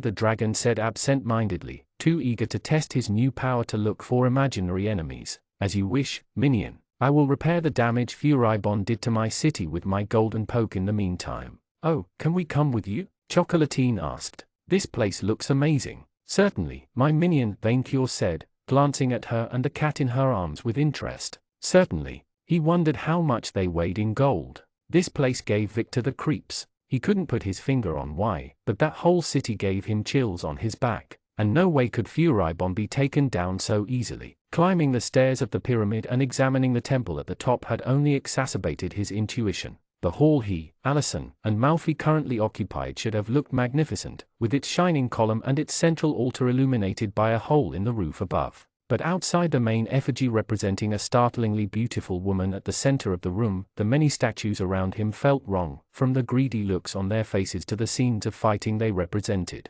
Mr. Victor, this temple is cursed, Malfi said, his usual cheeriness replaced with unease. I can tell, Vic. Unfortunately, the second she laid her eyes on him, Allison put her hand on her face as she struggled not to laugh. Victor tightened his hold on his side, embarrassed. What the Happyland did he do while drugged? Meal no longer answered his telepathic calls, which meant she had probably left the plane, and whenever he asked for an explanation, Malfi started crying. Sorry. His friend managed to somewhat regain her composure, although she clearly struggled to. Vic, there is indeed something very wrong with this place. This is a temple of Cybele, but my goddess does not respond when I try to contact her for advice. How is that even possible? I assume another deity has a stronger influence over El Dorado and blocks out the others. Yeah, that wasn't suspicious at all. As for that gold transformation, when did Vaincure gain a new level? True, Victor hadn't checked all of his favorite dragon's abilities recently, and he had a way of pulling powers out of nowhere, but why did he have the feeling it was connected to the strange statues outside? Allison, Malfi, we have a big problem, he said,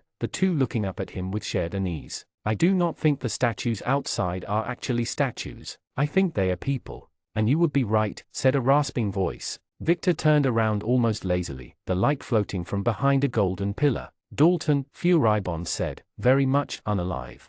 Fury? That was a decoy outside? Yes, the light replied, annoyed by the nickname. I learned my lesson. Fighting dragons is stupid, and yours even more so. Aha, he was right. So, how is your Stockholm Syndrome? Hanging on? I cured it, but thank you for asking. How is your Lima Syndrome? Still coping with it. I have a cure if you need one. Vic, didn't he capture you? Allison asked, astonished by the surreal scene. Why are you treating him like a friend? We decided to let bygones be bygones a while ago, Victor shrugged. I would have rather talked to you before Vaincure, but we do not have much time. Furibon cut through the pleasantries. I need your. Since the light clearly struggled with that word, Victor cleared his throat. Our help? Yes, your help. We do not have much time. Nightbane fell under the curse's influence, like the members of my expedition. You only have to look outside to see the results. Expedition? Allison frowned. He is a registered adventurer now, Victor shrugged. I kept tabs on him.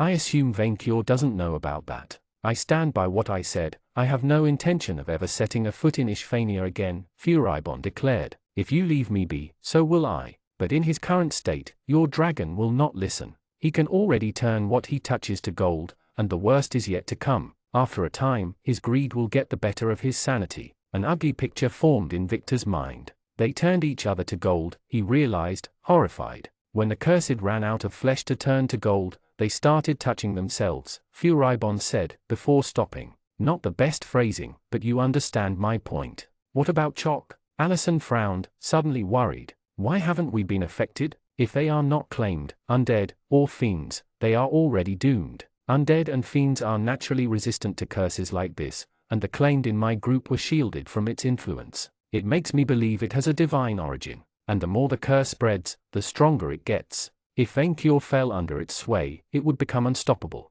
How do we stop it? Victor asked, remembering what Xolotl told them. Our guide told us an ancient evil slumbered in the city. Maybe it is the cause? The light shrugged. I have pinpointed its source to a sealed temple in the city's center, but I cannot break the magical barrier around it. I settled on turning all the gold I could find to lead to weaken the curse, but with Nightbane under its influence, I can get in with skeleton key, Victor said. If we can slip past. Vinitauns, Vaincure called from outside the temple. His voice should have been endearing, but just came across as sinister. Where are you, Uru? Oh gods, it was a horror movie, and Vaincure was the slasher villain.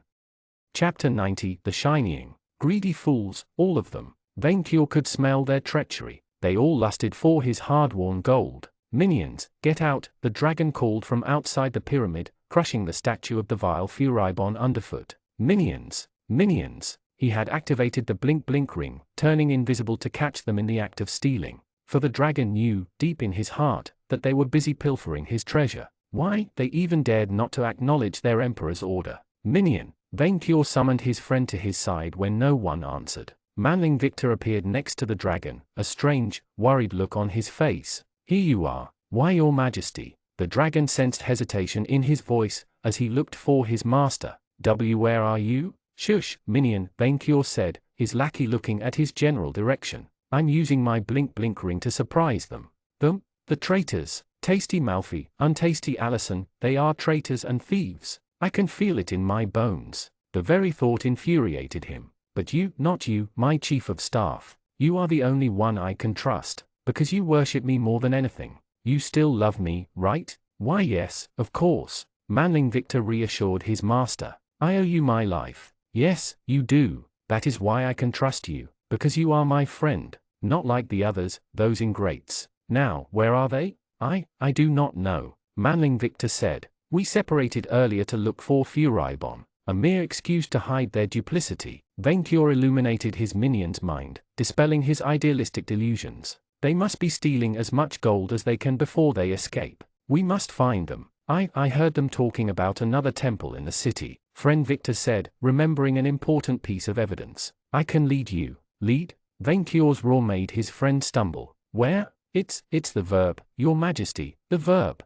Venture calmed himself, but only barely so. Minion, do not play tricks on me. My patience is at an end. Certainly, Your Majesty. Manling Victor cleared his throat. I can guide you to the temple and then we will interrogate them. I will have them kiss my finger, Venture said. If they love me as you do, they will. Not like the others. About that, Manling Victor trailed, as if afraid of the answer. Where is Chocolatine? The dragon briefly hesitated about sparing his friend's feelings but decided he should better be warned of what they were up against. I had to do it, minion. She was 50. 50 what? Years? Werewolves live that long? 50 kilos, Venture explained. Manling Victor opened his mouth, before noticing her near the plaza, the gold statue of Chocolatine, still holding the treacherous Felix in her arms, and that greedy look still on her face. I had to do it, minion, Venture told his friend, who looked at the statue in horror at her treachery. They lusted for my gold with their greedy eyes, then tried to turn me into treasure after I gave them a minion job.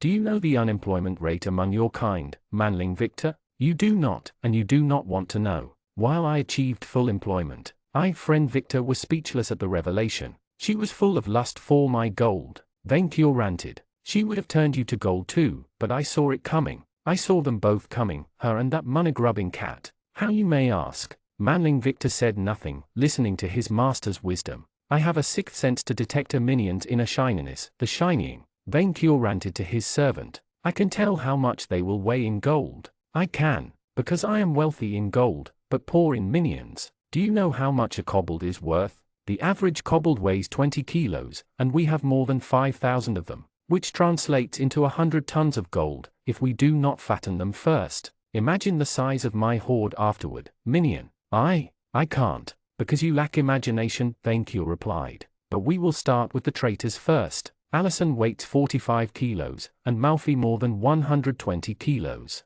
His chief of staff answered with a quick nod and immediately flew towards the new temple. Venture followed on foot, invisible and subtle. Now that he thought of it, Icefang probably weighed tons in gold. After rubbing his superior wealth to his face, he could add his rival to it. Even Jolie is full of greed, minion, Venture said. His shining sense told him she lusted for his hoard. All the time she behaved like a lovable niece. He now realized that she only wanted the inheritance. Your Majesty isn't considering turning his own niece to gold? Manling Victor asked with a strange tone. Venture marked a short pause, as his head began to hurt. His shining told him how much his niece weighed, which made him happy, but a part of him screamed, Venture, no. Of course not, Venture said, horrified that the thought even crossed his mind. She is worth more than gold to me, no matter how much I spoiled her. Manling Victor let out a sigh of relief. But I am cutting her out of my will, and you too, for the sake of fairness. I will keep everything for myself.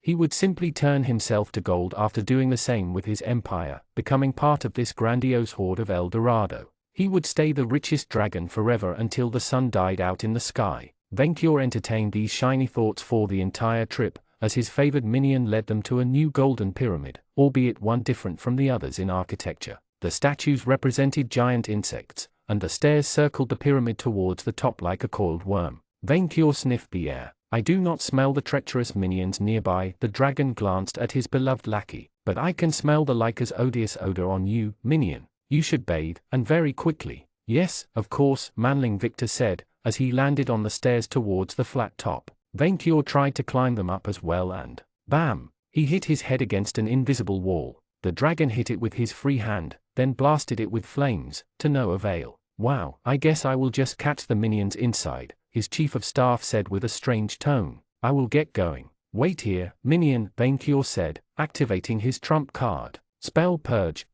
His ultimate perk activated, weakening the barrier and stripping him of his invisibility. His chief of staff recoiled in horror, for it was true that Venture had changed a little. Some of his scales had turned golden, empowering by his newfound curse of greed. He also carried a long, golden axe in his hand. His eyes must have shone with the glitter of gold. As for the axe, he had found it laying around. The dragon had no idea why, but he had the compulsion to take it with him. Still, just like Ogron's weapon the past year, it was a constant struggle for the dragon to wield it within his claws. Still, he immediately smashed the barrier with it. "Here is Vaincure," the dragon snarled, the weapon shattering the invisible wall and collapsing it. Nothing could stop the power of gold. He even felt his shining flare up, stronger than ever. The dragon's shining activated, making him suspicious of his chief of staff's strange behavior. He had been acting shifty for the past hour, and it bothered Vaincure. He sniffed his chief of staff and noticed the smell of tasty Malfi and untasty Allison on him.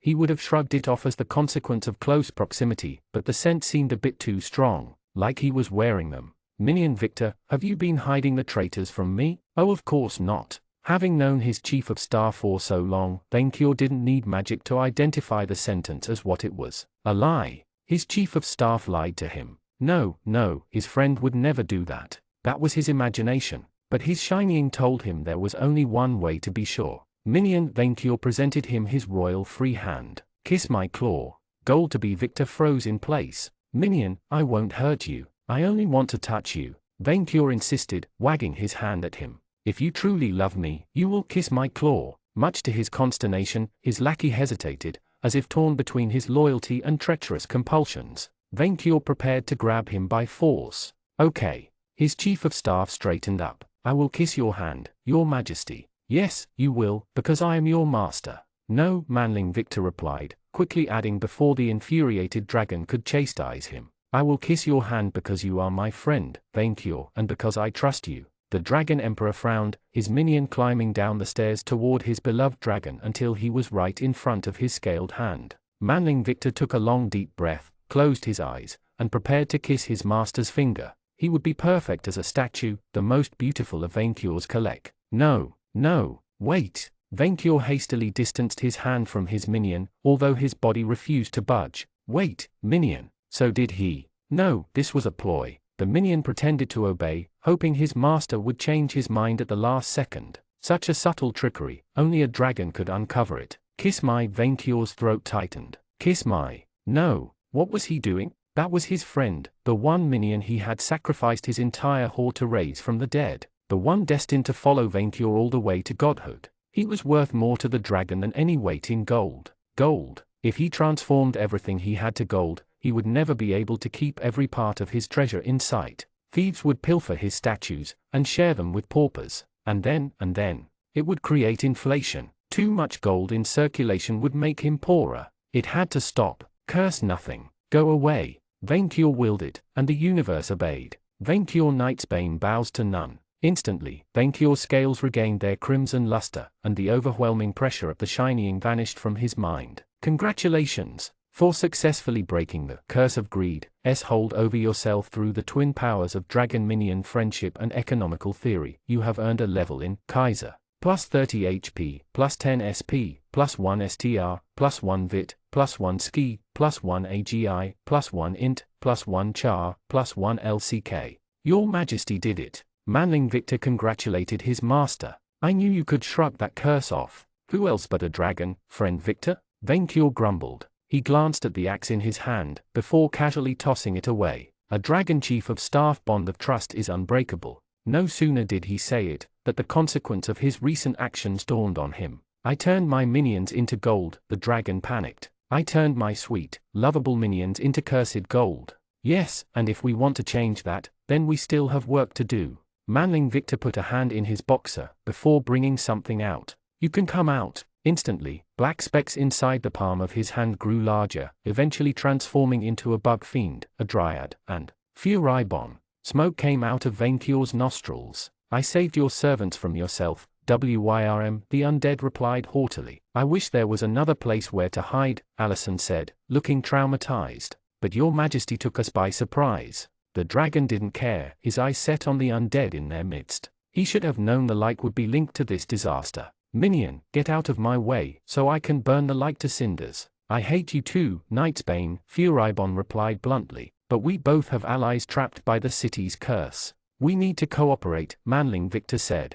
With your majesty's destruction of the barrier, not only can we move all in, but whatever is trapped there will try getting out. I have no idea what kind of creature lays in wait inside, but the more numerous we are, the better. Cooperate? With the Gold Slayer? The enemy? Venkyur almost snarled. Never, before the picture of sweet chocolatine summoning fiends that he could poke flared in his mind, as well as Felix flattering him in a very exquisite way. Eventually, his concern for his minions overcame his hatred for Furibon. Temporarily, Venkyur warned with a threatening tone. Very temporarily. The light let out a shrug, Manling Victor putting a hand on his shoulder. Let's go, he said, the group turning towards the pyramid, ready to claim their rightful loot. Chapter 91, The Superboss. The temple on top of the pyramid looked a lot larger from within than outside. Victor could have fit 2 copies of his manor in these golden halls, although the building had clearly degraded over time. A pillar holding the roof had collapsed, wall mosaics had eroded into incomprehensible gibberish, and a thick layer of dust covered the ground. It appeared no one had stepped in this place for eons. Yet, the sealed evil of El Dorado had made its lair there, waiting on the other side of the hall. The beast lurking in this hall was a terror to look at. A monstrously long, crimson worm with an armored exoskeleton covering its entire body. The entity had 6 clawed insect legs to support it and the tail of a scorpion. 6 blue eyes circled its mouth, a lamprey-like abyss of golden teeth. While already an unnatural mishmash of verminous animals, what terrified Victor the most was its size. It was even bigger than Venkyur, reaching 80 feet in length from the tip of its tail to its mouth. And yet, the group found it reading a book. Victor blinked at the surreal sight of a giant abomination even bigger than Venkyur lifting a book and flipping its pages through telekinesis, paying no attention to its visitors. The vizier recognized the cover as The Denial of Death, by Ernest Becker. With a quick glance, he noticed a tower of volumes, folios, and treaties at the creature's right, and a smaller pile of miscellaneous toys on the left. They looked a lot like. Wait, is that a Super Nintendo? Allison recognized one of the items on the pile. Her words echoed through the walls, making the creature peek from his book towards the disparate group crossing the temple's threshold. Yes, the creature sounded like a horde of locusts painfully trying to imitate human words. What do you want, mortals? Are you the source of the shining, wormling? Venkyur asked with haughtiness. Yes, the creature replied, not bothered at all by the silly name. It looked a lot like paintings of. Victor activated Monster Insight, and started praying. Sabla, God of Destruction. Deity, insect / divine. There is absolutely nothing you can do to me. Go home. I am the worm who eats the world, and I am too lazy to say more. Holy Sabla.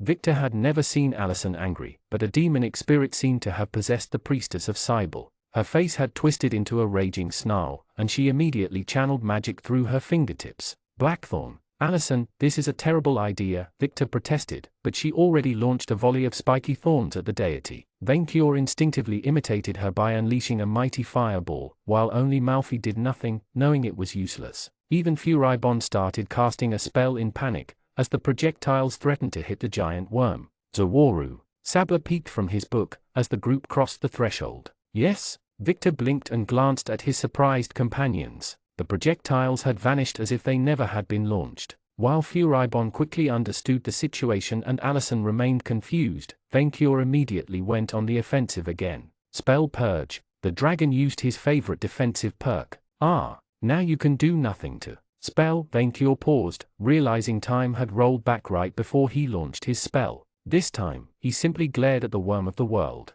How do you do this, wormling? I erased time, the god replied flatly. That makes no sense, Victor protested. Time rolled back again before he could finish his answer. You cannot roll back time anytime someone contradicts. He did. What were you saying? The god asked, sounding vaguely smug. It totally makes sense when you think about it, Victor grumbled. Yes, it does. Sabla closed his book, the volume joining the top of the pile. Why are you here, mortals? I have no desire for crude violence, especially during my holiday. Your holiday? Victor blinked at the surreal answer. Was he dreaming? This is my vacation resort, the god said. I cannot destroy the world 7 days a week. I have been overworking these past centuries, so I am taking it easy for the current millennium. While my rivals roam the plains to play games together, I prefer alone time in the ruins of Outermundi. But Furibon struggled for words, completely at a loss. What about the seal outside? How can anyone keep a deity sealed? That weak barrier? I raised it to keep wandering explorers out of my room. I can come and go as I wish. Yeah, it seemed Solop's info might have been a little unreliable. You read and play games at home all day long? Victor frowned. Are you a shut-in? Social distancer, the deity defended his lifestyle. I am currently playing Last Fantasy VI since a client of mine brought it from Earth. Really? Victor had always wanted to play that game. Vic, this is Sabla, the god of destruction and despoiler of the environment. Allison seethed, her hatred for the vile deity overwhelming her better judgment. Don't cozy up to him. Acclaimed of Cybele. Sabla let out a heavy, condescending sigh. I do not understand you people. We both love nature, so should we not get along? A nature lover? You? Victor had to admit it, the dryad showed complete fearlessness even in the face of her own deity's nemesis. You turn forests to sand, and people to gold. I wish to return Audionovel to its original environment, a perfect sphere of earth and metal, the worm responded much more calmly. I do not comprehend what beauty you find in trees. They are ugly and full of noisy creatures. Can you not see the beauty in silent, motionless mountains? Of lifeless gems and gold? There is nothing more beautiful than a shiny hoard, Vainqueur said, defending his own way of life. They would agree with us if they had any taste. Indeed, Vainqueur, the god added. Dragons and I share a belief in the superiority of minerals and metals over life itself. You know us? Victor could have sworn the worm's words had shaken his dragon friend, albeit only a little. Of course he does, Vainqueur replied, showing his chest. Who would not? The dragon raised a disgusting city where my followers left a beautiful desert landscape, and you, Earthling, created a landmass where there was nothing but water. Yes, I know you both. What are you calling disgusting, Wormling? The dragon's mood soured instantly. Island, the vizier repeated, more confused than insulted. Sabla was surprisingly laid back for a god of destruction. Seeing the deity in the flesh shattered every myth Victor had created in his head about him. Did you not roll dice yesterday? The worm god asked. You willed a new island into existence, west of this continent. Victor did his best to ignore the glances Malfi and Allison sent him. I have no idea what you are talking about. This is a waste of time, Furibon said, at his wit's end. The like speaks true, no matter how unlikely that sounds. Vainqueur raised his voice. Free my minions immediately, Fairrespawn. Wait, that soul crest thing, Votan gaining levels. Victor glared at the deity. It was your doing? No, the deity replied. Magmel may have created me for his wars against mortals, but I have no love for the foamers. I support those who walk the path of annihilation, and I will not release anyone. Children of the earth your minions have become, and they will remain so until this world comes to an end. Malfi, who had remained silent until now, cleared his throat. If I understand the divine laws, and since I attended Hell Law School I do, you should not be able to directly interfere with the life of those who do not worship you. We deities have a gentleman's agreement with loose rules, the god corrected. We can affect Audionovel and grant miracles within our purview. Dice rains destructive weather, Camilla unleashes undead plagues, and Shisha fulfills requests paid with money. At an overpriced rate. Vainqueur complained, still obsessed with getting a refund. Prices are a meaningless, abstract value, Sabla added with a nihilistic tone. The citizens of this city petitioned me, wishing to turn everything they touched to gold. I granted their request, and those foolish enough to let greed overcome their heart deserve their fate. That is all. This is not satisfactory. Vainqueur let out smoke from his nostrils. Your Majesty, this is a god, Victor protested. He could kill us all without blinking, and I do not even know why he hasn't yet. I have found that patience and stoicism are the keys to a peaceful, fulfilling life, Sabla replied calmly. Time consumes all eventually. You will all die in the end.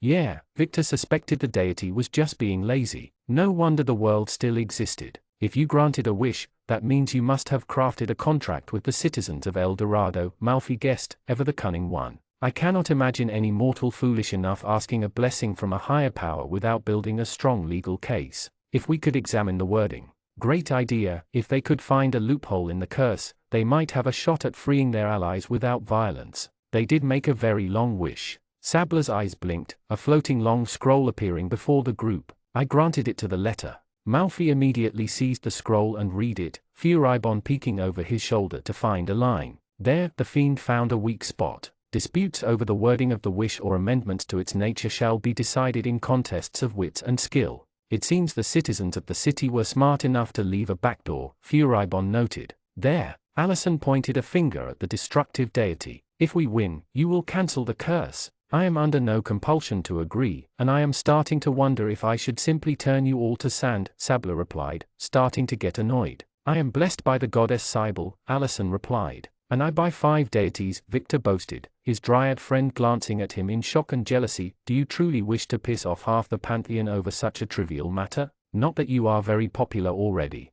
The worm examined the group in silence, weighing his options. You will not leave me alone until you have your way, he trailed off, before reaching a conclusion. I have neither the time nor the will for games with mortals. If you only seek only the freedom of a few, then I can offer you a compromise. Afraid you will lose, wormling? Vainqueur taunted him. You should be. I was a mortal too once, the deity replied. Only fools underestimate others, no matter the rift between our respective strengths. So I make you a proposal. I will release your friends and the like as allies from my curse of greed.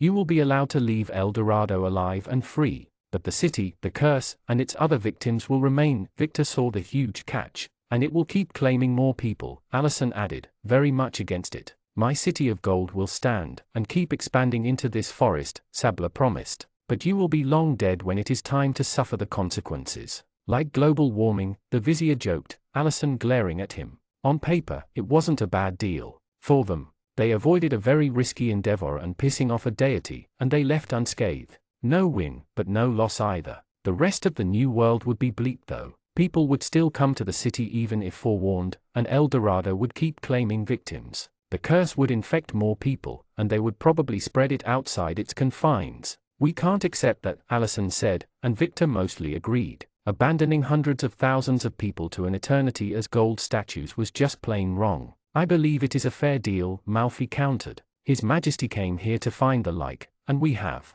Once we free Lady Chocolatine, we have nothing else to gain from this risky venture. Much to Victor's surprise, Furibon too seemed hesitant. You said you were saving the world from that curse, the vizier reminded him. Before I knew the god of destruction was behind it, the like replied, probably afraid. The creature in front of them was one of the entities capable of killing the undead permanently. Confronting him is an all-or-nothing gambit, and even if we win, he will certainly bear a grudge. I refuse your compromise. Victor looked up at Vainqueur in surprise, and so did Sabla. Why? The worm asked, voicing the vizier's own thoughts. He would have expected the dragon to at least consider the offer. I am the minion liberator, Vainqueur replied haughtily. You transform would-be minions into lifeless furniture, however shiny. Like slaves. They are worth more as gold than as flesh, the worm god replied with cold disdain. They are worth more if alive, and I have the proof right here. Vainqueur glanced at Victor. Your scheme is a cruel mockery of everything a dragon should stand for, making gold something shameful instead of praiseworthy. How could I look at a golden statue now, without wondering if it was not created by your foul sorcery? If I strip the curse, the city will return to its original state. Sabla attacked Vainqueur's weak point. Do you truly wish to see all this gold vanish forever? The dragon bristled but stood firm in his decision. A true dragon has quality standards. Your wealth is what leads to true gold. At this point, Victor thought he had never respected Vainqueur more. Sabla observed Vainqueur for a moment, then turned to look at Furibon. Even though he hated the dragon, his sheer arrogant resolve convinced even the like to stand firm. With his ultimatum denied, the deity finally lost patience. Fine, he declared, it is, as they say, your funeral. If you beat me in a fair contest, I will lift the curse and return this city to its original state. But if I win, and you will swear that my rival deities cannot complain about it. The deity moved until his head reached the golden hall ceiling. You die. Is there nothing else you could want from us? Victor asked innocently. You die permanently. He walked right into that one. I agree, Vainqueur replied with pride. Prepare yourself for defeat, wormling. I will defeat you at the only game worth gambling this city's fate over. The dragon let fire from his nostrils, preparing to make his grandiose announcement. Cards. Victor face-palmed. This shall be the ultimate test of my dragon skills, Vainqueur declared confidently as if he had already played the game 1,000 times before. Sound strategy will always prevail. To Victor's astonishment, Furibon seemed to support the decision. Vainqueur, for this time alone, I shall fight by your side. You will only drag me down with your poverty, the dragon refused. Never. Are you too seriously considering to gamble our lives over a card game? Allison panicked. There will be no cards, Sabla buzzed threateningly. My kind of social entertainment is of the rougher sort. I thought more of an ancient tradition, practiced by both dragonkind and my own creators. The minion battle. Vainqueur glared back. Of a sort, Sabla replied, you and your 4 minions will fight my favored champion to the death. I shall not be treated as that Wyrm's animal. Furibon protested, but the deity ignored him. Instantly, golden collars materialized around the mortals' necks, with an annoyingly tight hold. If you leave the city's confines until a winner decided, you will die, Sabla declared, a summoning circle appearing before him.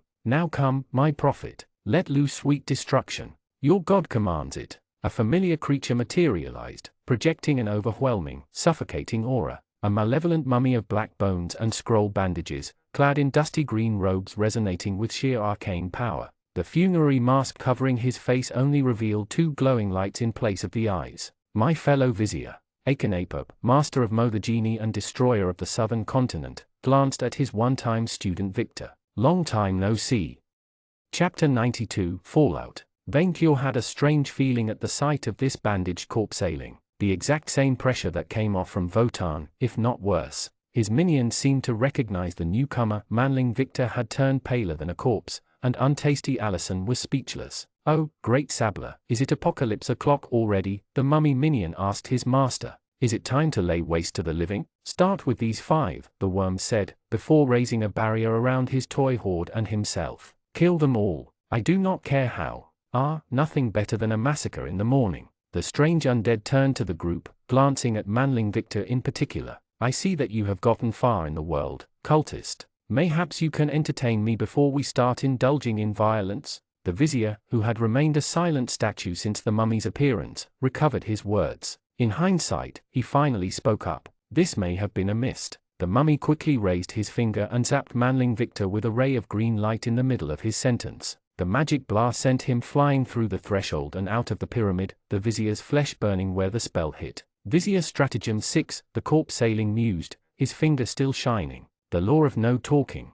Vainqueur immediately lunged at the cowardly mummy, only for a screen to appear before his eyes. Akenapop's spell trap triggered. Instant casting of the spells, time leap, Sabla's repulsion, meteor rain. Vainqueur barely had the time to watch the undead glitch out of existence, before an almighty invisible force propelled everything backward. The temple exploded, its walls shattered, and all people present but Sabla were repelled in all directions. The dragon ended his brief, uncontrolled flight by smashing into a lead pyramid, crashing through the outer walls. The dragon grunted as he recovered his bearing, the top of Sabla's pyramid having been blown apart. While the deity calmly read a book from within his barrier, the dragon could see neither the enemy nor his minions. He did notice the rain of stones in the sky though. Dozens of meters wide fiery stone fell from the heavens towards El Dorado and the surrounding jungle, ready to devastate it on impact. His minions. His goldified minions. Vainqueur immediately flew up and started blasting the falling stars with his breath,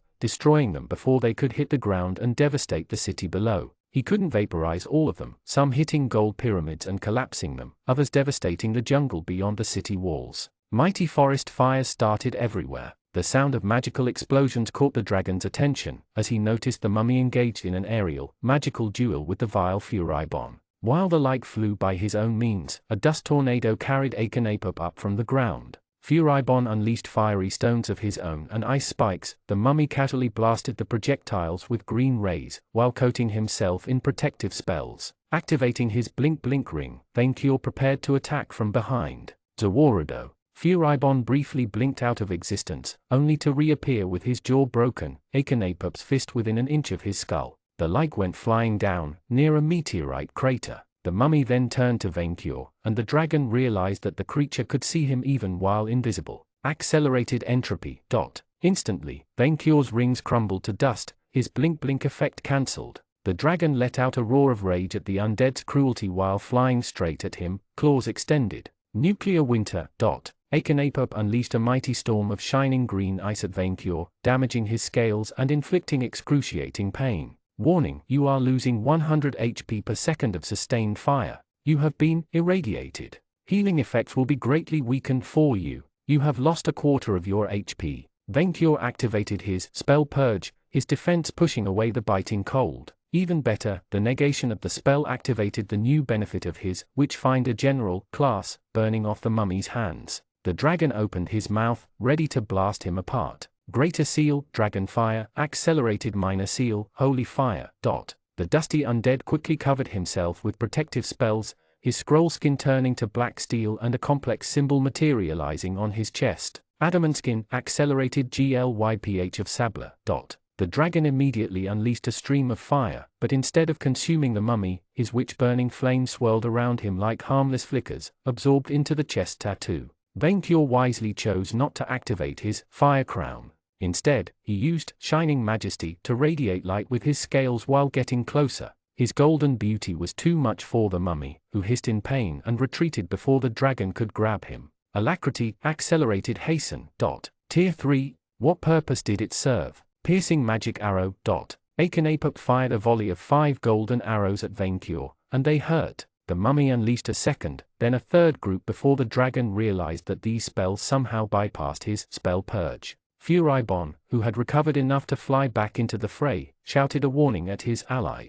Pierce magic arrow ignores all magical protections. Wyvern. Piercing magic arrow, Piermag arrow, Pimaro, PMA. The more Akhenaten cast, the shorter the name of his spell, until they became incomprehensible noise. The constant magical artillery barrage only increased in violence, the rain of golden arrows itching his body and piercing his hide. As his HP dwindled faster than Manling Victor's pants during breeding, Vainqueur had no choice but retreat, only for Akhenaten to direct his magical artillery at his left wing, shredding its skin. The dragon lost control of his flight and crash-landed into a goldified street. He couldn't fly anymore. He couldn't fly. All dragons could fly. This was heresy. Akhenaten attempted to nail Vainqueur on the ground, but lightning bolts from Furibon forced him to focus his rain of arrows on the like. Furibon teleported away each time the artillery barrage threatened to hurt him, causing the mummy to adopt a new strategy. Come to your pharaoh, armies of Sabla. Akhenaten raised his hands from the top of his dust tornado, while his meteor rain subsided.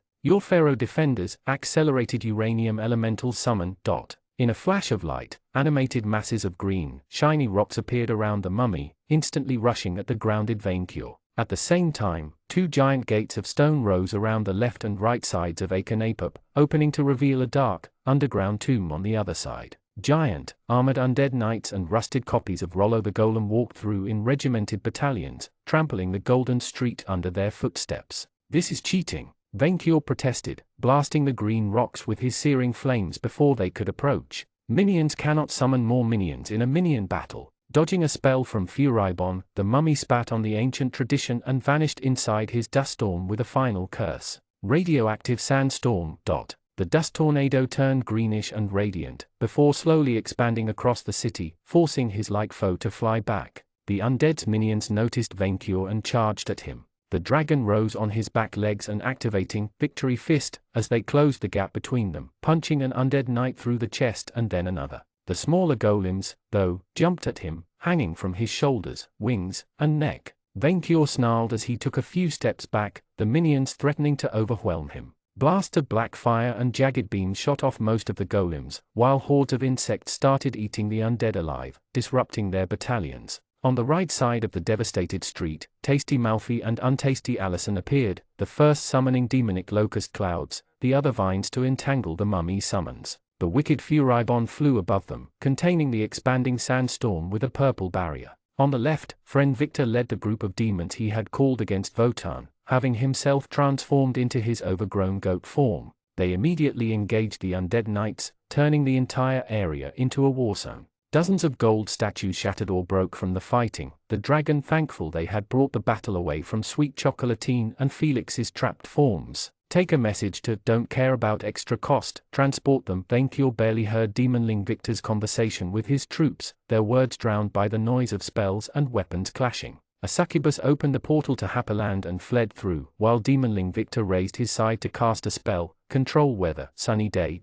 Demonling Victor immediately negated the mummy's unnatural sandstorm, causing it to collapse before its diseased winds could reach Vainqueur. The skies cleared, the sun shining brightly on the disoriented Akhenaten and the warzone around him. Permaskan. The wicked Furibon cursed the mummy with his magic by surprise, a floating screen appearing above his head. Akhenaten, the Your Pharaoh. Type, Black Pharaoh, Undead / Eldritch. Level 85, Your Pharaoh 20 / Sablaris 20 / Chronomancer 30 / Dark Lord 10 / Sealmaster 5. HP 2214/2550. Weaknesses: Spirit, Life, Holy. Level 85. Untasty Allison panicked. While the gates remained open, more reinforcements coming. A capped Chronomancer and Sablaris. Even Furibon was afraid. But Vaincure? Against an enemy with less than 3000 HP, the dragon wasn't impressed, having more than twice that amount.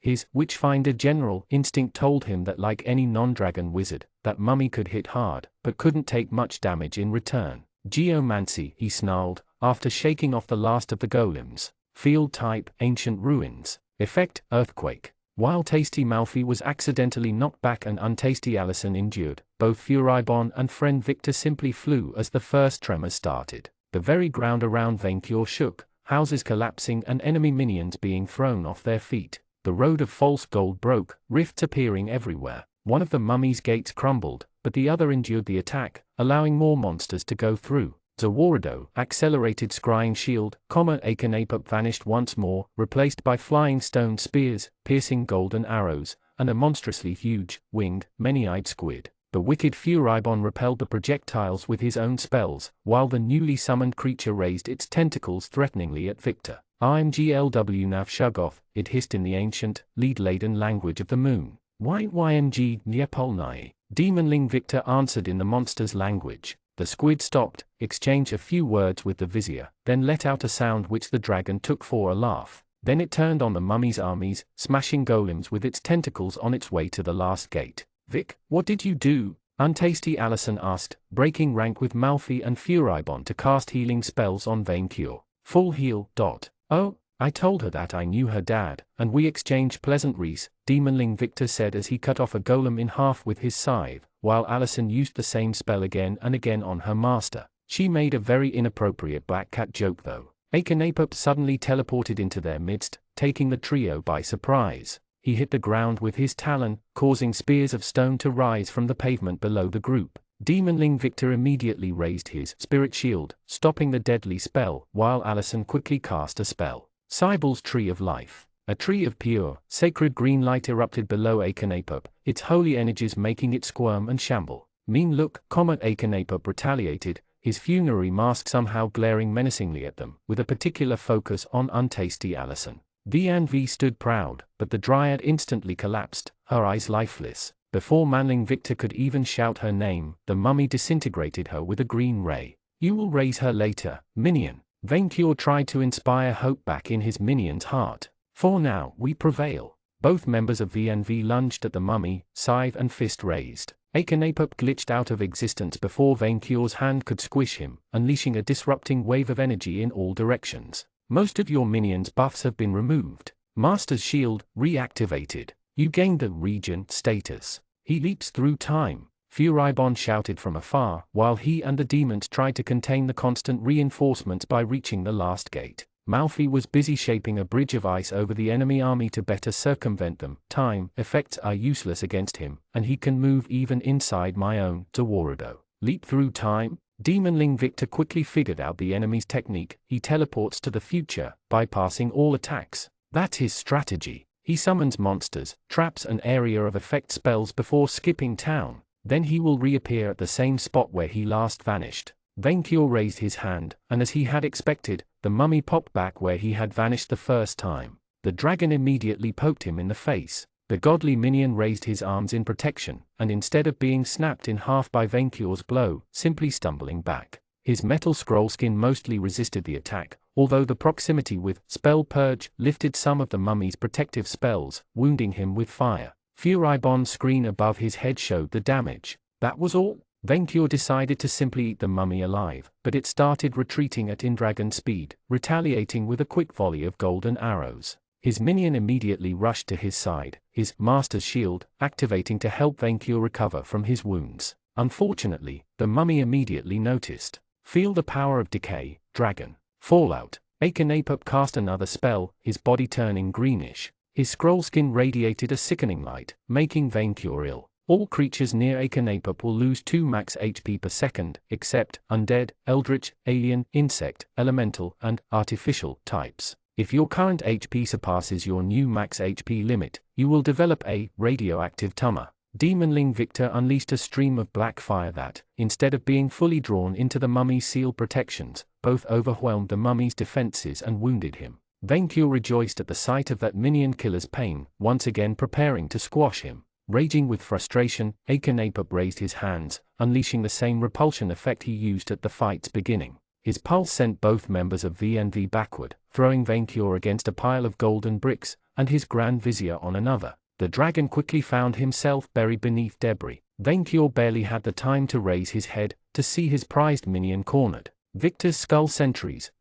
Demonling Victor's summoned skull swarmed Akhenaten and briefly distracted him, allowing their scythe-wielding master to get back on his feet. Black curse! Venkyo's chief of staff shouted, but his magic failed to affect the mummy, forcing him to engage the mummy with his scythe. Empowered by his magic, Akhenaten dodged every attack. You force me to desperate measures. Demonling Victor raised his free hand and ripped his boxers away. The mummy trembled before the minion's sheer manliness, as he was forced into close combat. Demonling Victor had the advantage in close combat, swinging his scythe and briefly forcing his foe on the defensive while avoiding any spell. Yet Akhenaten stopped time again, and when it resumed, all of the flying skulls exploded mid-flight while shadowy chains restrained their summoner. Demonling Victor found himself trapped on one spot, while Akhenaten charged a powerful attack. The dragon struggled to escape the rubble and rescue his minion, but his wounded wing worked against him. When he managed to throw off the last of them, he was too late. Atomic Ray. The mummy unleashed a devastating blast of energy at Demonling Victor's waist, snapping his body in half.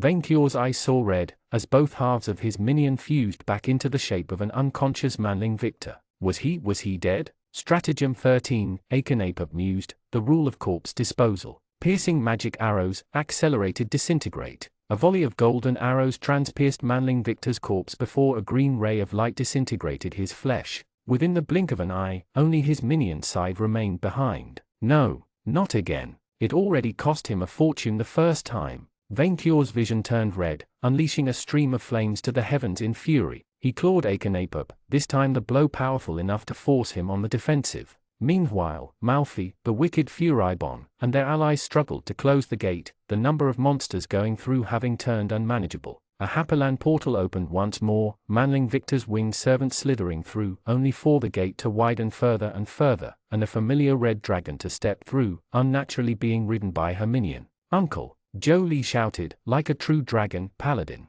Golden justice is here. At this point, Venkyo was too pissed to care.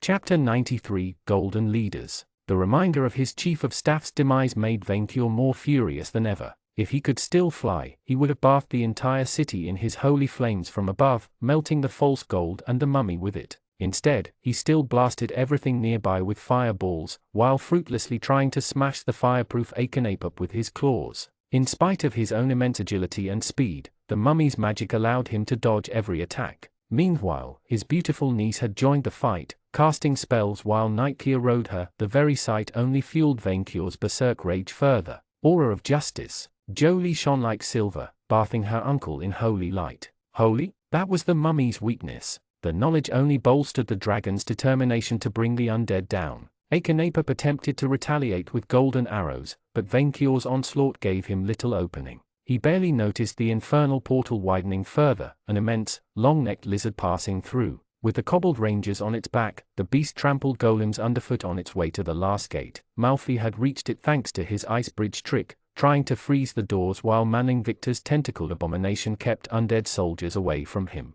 Meanwhile, the evil Furibon flew towards Venkyo after noticing Victor's leftover scythe. Furibon. Jolie showed her tiny fangs at the vial-like and fired a small, fiery projectile at him. You will pay for your crimes against Uncle and Hordinity. Jolie, no, Kia called out from the niece's back, cutting down an undead knight with her shining sword. Not me, you inbred lizard, the light complained while dodging the attack and stealing manling Victor's scythe. Venkyo knew they may be an ally, but his niece's response made him proud. Uncle, is that your niece over here, dragon? Akhenaten noted, renewing the spell protections Venkyo had disabled during their close encounters. Because I cannot, in good conscience, let her dedicate the rest of her life to revenge after I kill you. The word snapped Venkyo out of his rage-fueled rampage, replacing his fury with fear. Don't you dare! That would violate Vizier Stratagem 38. Akenapop interrupted his assault on Venkior to point a finger at his niece. The law of family sets.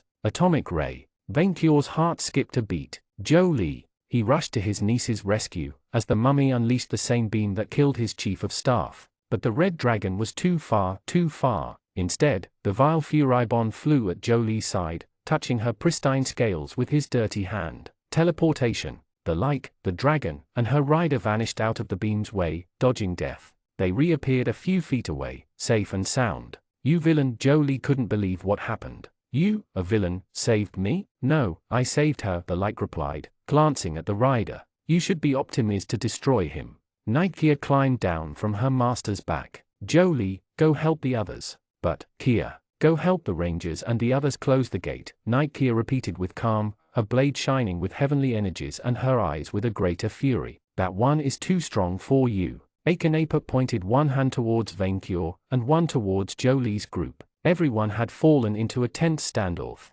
Jolie, go, Venkior ordered, his eyes set on the minion slayer. This time, the niece obeyed, flying above the remaining enemy minions and burning them. Akenapop's funerary mask briefly shifted to his summoning gate, which Malfi had trapped in ice. Sacred Sword of Mithras. Nightkia's blade doubled in length, transforming into an iridescent solid rainbow. She took a few steps towards Akenapop, and then outright rushed at him. Miracle of Diarch, Blade of Dispelling, Accelerated Hasten. Atomic, Accelerated Ancient Meteor. Furibon unleashed a mini-meteor at Akenapop before he could attack Nightkia. The mummy glitched out of time to dodge the blow, allowing Venkior and Kia to close in. Akenapop dodged the dragon's poke, but not the paladin's blade, and he screamed for it. Much to Venkior's consternation, unlike his fruitless attempts from before, Nightkia's blade actually hurt the mummy. Her sword cut through his reinforced lead skin like butter, sparkles glittering in its path. Akenapop's HP screen also dwindled tremendously. The mummy let out a roar of rage, unleashing the same repulsion attack he used before. An invisible force slammed Furibon against the pavement and forced Venkior a few feet backward. Meanwhile, a rainbow armor appeared around Kia, shielding her from the attack. In fact, she didn't seem bothered by the mummy's radioactive aura either. You are a saint. Akenapop prepared to zap Nightkia with a spell, astonished by his attack's failure. Greater Dispel. Too late. Nightkia's holy blade swiftly cut him in half from the skull to the pelvis, killing him instantly. Or so Venkior thought, as the mummy glitched out of existence and reappeared a few feet away. Furibon screamed, still showing his HP above his head. The mummy barely had the time to regain his composure before Venkior hit him from behind, crushing him with both hands on the street. His immense strength shook the ground with deafening noise, sending pieces of the pavement in all directions. Yet the mummy reappeared afterward, shaken, but alive. Why won't he die again? Venkior roared with consternation, trying to squish the undead like a game of whack-a-mole, Nightkia backing him up, their enemy furiously struggling for his own life. Save scum, the Chronomancer's fearsome capstone. Furibon let out a hiss of frustration, supporting his nemesis with a jagged beam. Akenapop used his Zawarado to avoid the attack and break the encirclement, reappearing on a pile of debris 20 meters away from them. Venkior immediately pursued him before he could recover. Every time death should claim him, he reverts to a quick save state right before the last blow. He cannot be killed. Kia launched a holy sun at the mummy, who dodged by time leaping. The ability consumes SP and doesn't recharge them, so he cannot recover once he runs out of them, the like replied. There are other workarounds, like killing him in an anti-magic zone, cancelling the perk outright, or judicious use of status ailments. Then Venkior simply had to outlast this vermin. Force him to waste every drop of his magic until he had nothing left to power his ability. The dragon blasted the mummy with his mighty flames while running at him, forcing the villain to reapply his chest seal to absorb them. In the background, Malfi and the rest had managed to condemn the summoning door, and now focused on the stranded minions of Akenapop. Enough, the mummy snarled, realizing the brilliance of the dragon's plan and switching strategies. Your Pharaoh Ascension. A golden glow surrounded the mummy, empowering him, changing him. His body grew in size, quickly casting a shadow upon the dragon, and threatening to crush Nightkia underfoot. The paladin had to run away. Venkior looked up, and up, and up. Gone was the mummy, replaced by a giant of armored gold, his funerary mask now a soulless, condemning visage. His head reached more than 100 feet above the ground, and he could easily grab even Venkior himself within his hands. The giant raised his knee, extending it back, and then, bam! The giant kicked Vainqueur with more strength than Wotan's lightning or Mord's wind spear, shattering his ribs and propelling him backward. The dragon smashed through one of the last pyramids still standing, came out on the other end, and finally ended his trajectory against one of the city's outer walls, his body having made a hole within. Vitality check successful. Death averted. Warning: you have less than 100 HP remaining. Critical health. Bravo Bull activated. Strength increased. Vainqueur struggled to remain conscious, his eyes dizzy and his body racked with pain. He could hear the steps of the giant, as he trampled houses on his way to finish off the dragon. Nightkia sliced his leg, but her blade barely dented his reinforced skin. Even Furibon and Jolie couldn't do anything, flying near the Pharaoh's shoulder while unleashing fireballs and bolts at his head. Thankfully, Vainqueur's minions proved more effective. Having disposed of the remaining minions of Akenapop, Malfi froze the Titan's right foot with a breath of ice, briefly slowing him down, while the Cobbled Rangers, their beast of burden, and Manling Victor's summoned allies climbed the mummy's left leg and tried to anchor him. The Emperor glared at this incoming insult to gold, which strangely hadn't cast a spell at him yet. Perhaps the vile mummy couldn't do so in this shape, having transformed to continue the fight while saving his SP. The dragon wondered if his breath could melt that statue from that far. False gold. Furibon. Vainqueur roared to his nemesis. Do the thing. The vile-like heard him, and seemingly understood the atrocity asked of him, only for the glow in his empty eye sockets to somehow turn smug. Say it. Never. Vainqueur refused to lower himself to his level. Say it, Wyvern. The like insisted in his boundless cruelty. The gold giant looked at them with confusion, before realizing the threat Furibon presented. Instead of continuing his course to finish off Vainqueur, he raised his hand to smash the flying skeleton like a bug. Vainqueur closed his eyes, the memories of his poor minions and his beloved niece flashing in his mind. He had to do it for them. Turn him to lead, the dragon roared, tears in his eyes, sacrificing his morals for the greater wealth. Turn him to lead, you evil, sadistic monster. The like instantly raised his hands, as Akenapop's finger threatened to close around him. Transmute gold to lead. And so, in a flash of sinister magic, the wicked Furibon turned the golden Pharaoh into a vile statue of lead. The spell spread throughout the Titan, transforming him in a matter of seconds. The mummy didn't even have the time to counter the curse through his own magic. The giant pharaoh was petrified, weakened by lead poisoning. Charged attack. Vainqueur gathered his remaining strength, the power building up in his belly, and then unleashed it upon the giant. The dragon fired a massive beam of pure energy at the giant's heart, the attack melting it, and then worked its way on the other side.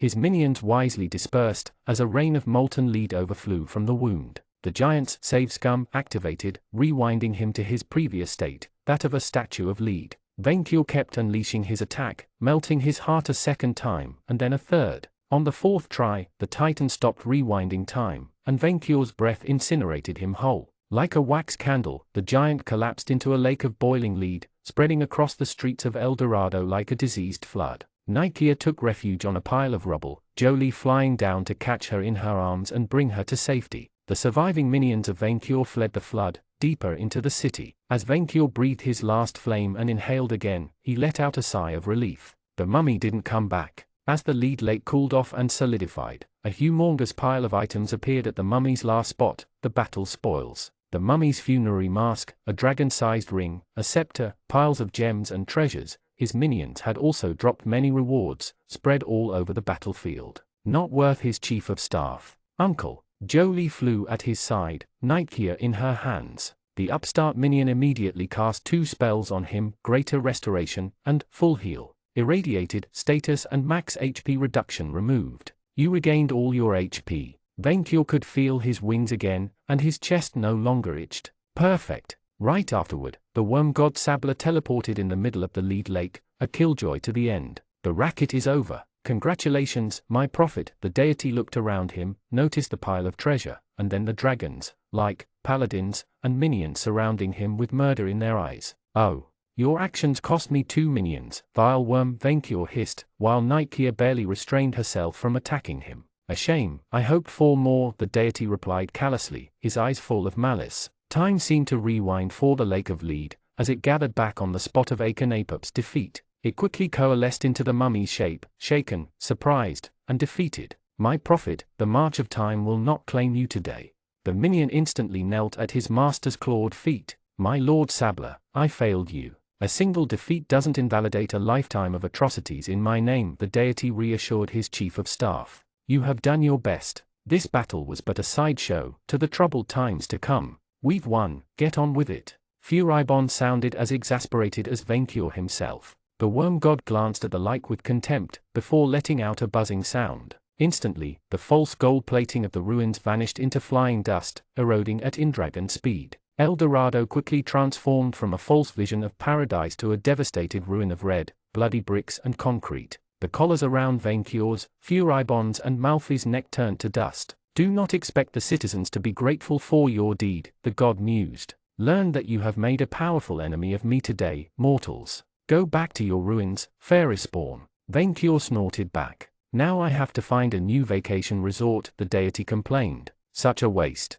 My pyramid trumps this city, Akhenapup told his patron deity. It is quieter, deep below the earth. Oh, it sounds like my kind of safe space. The worm god teleported both of them away. The battle was over. Congratulations! For leading friends and foes to victory against a mighty archmage, you earned 3 levels in Augustus, 1 level in Kaiser, and 3 levels in Witchfinder General. You earned the Pontifex Maximus, Malus Maleficrum, Incinerator, and Master of Silence class perks. By capping the Augustus class, you earned the Glitzy Theater class perk, plus 150 HP, plus 70 SP, plus 8 STR, plus 7 Vit, plus 6 Ski, plus 6 AGI, plus 5 Int, plus 10 Char, plus 5 LCK. Pontifex Maximus, 60 SP. Your near religious authority inspires your allies to greater heights. For 5 seconds per charisma point of yours, all their attacks and spells inflict 50% additional, holy, damage. Incinerator, any creature killed by one of your fire attacks, be they your breath, spells, or perks, has their corpse instantly disintegrated, preventing future revival attempts. Even effects such as transformation into an undead post-mortem cannot bring back the deceased. Malus Maleficrum, variable of 20 SP. You target a single target within 100 feet of yourself with a phantom hammer, inflicting spirit damage. If the target has levels in a spellcaster class, the attack becomes super effective. For each 20 SP you sacrifice to the spell, the hammer has a chance of dispelling 1 magical protection of the target on a successful luck check. Master of Silence, 80 SP. You infuse all allies within 30 feet of you with your silent hatred for spellcasters. For 10 minutes, all unarmed and armed attacks have a chance to inflict the silence ailment on a successful luck check, preventing Magikians from using verbal spells. Glitzy Theater, 100 SP. You can summon a golden theater over a mile around yourself, trapping everyone present until you release it. Teleportation, effects to escape the trap's confines always fail, but teleportation inside and within the cage remains possible. The theater counts as a gladiator arena for the purpose of your perks. I gained levels. Nikia had tears in her eyes, immediately embracing her mistress by the neck. Jolie, I gained new levels. Mitukia, the dragon replied, nuzzling her minion's cheek. So many at once too. Malfi raised his pincers, as if expecting a promotion of some kind, which didn't happen. Why, the fiend complained. Why will I not evolve into a CEO? I sinned so much. Oh, a new class? Furibon's glee angered his nemesis. You are unforgivable, Venkior lambasted him. Your saving of my niece is commendable, but nowhere near enough to atone for your sins. And if you wish to survive for the next 5 minutes, you would better leave my minion side alone. It is the only memento of him, Wyvern, the like replied. If you wish to revive him, you would blackmail me? Venkior let out smoke from his nostrils. Tread carefully, like. Your Majesty, I can deal with the matter of Mr. Victor, Malfi coughed. I know exactly where his soul is. You do that, tasty Malfi, Venkior ordered, his eyes set on the like even as his demon minion opened a portal alongside the other fiends present. And do not even think about touching my rightfully earned loot, Gold Slayer. Rightfully earned? I defeated the mummy and saved your worthless life. Both glared at one another, although newcomers quickly interrupted their tense contest. The victims of the lifted curse of greed invaded the devastated warzone, most of them lizard folk similar to Xolotl, although Venkior noticed manlings and elves among the crowd. Best of all, Sweet Chocolatine and Felix showed up. Are you the one who freed us? One of the lizardkin asked. Yes, Venkior raised his head haughtily, prepared to receive his daily dose of praise and adoration. It is I who saved you all. You dirty pauper, how could you? Venkior paused, glancing down at the crowd, almost every native lizardkin staring angrily at him. Excuse you? How do you bring your poverty here, to the richest civilization in the world? The lizardman kept shaming his savior. El Dorado was the brightest place on Outermundy, and now it looks like lead. No tourist will ever come fill our coffers now. Give us back our gold, another lizard king complained. You made us poor, so you better reimburse us. Refund, the crowd chanted. Refund, refund. Even Vaincure's minions and allies were too shocked by the sheer ungratefulness to properly lynch them. The manlings and elves present wisely put distance between themselves and the locals. The dragon glanced at this collection of idiots, the biggest piles of lead crap he had ever seen in his very long life. Remembering that his best minion died for them, Vaincure raised his head, closed his eyes, and took the higher road. The dragon rode. Chomp! With one bite, the dragon swallowed the lizardkin whole, silencing the angry crowd. It was strangely tasty, like hate food. I am going to eat you, Vaincure declared with cold fury. I am going to eat you all. And so he did, running after the ungrateful lizards as they screamed for their worthless lives. Manling Victor's star squid, which had survived the fight, soon imitated the dragon. Uncle, Jolie protested while the minions chanted Vaincure best dragon in the background. Furibon washed his hands at the spectacle, retreating in a corner with Manling Victor's scythe. That is not very paladin. The holy niece prepared to rush between Vaincure and his food, but Kia put a hand on her shoulder. Don't bother, Jolie, the knight said. They brought it on themselves. At this moment, Vaincure felt much better deep down, a burden lifted off his shoulders. He still had it. He was no Cattletarian.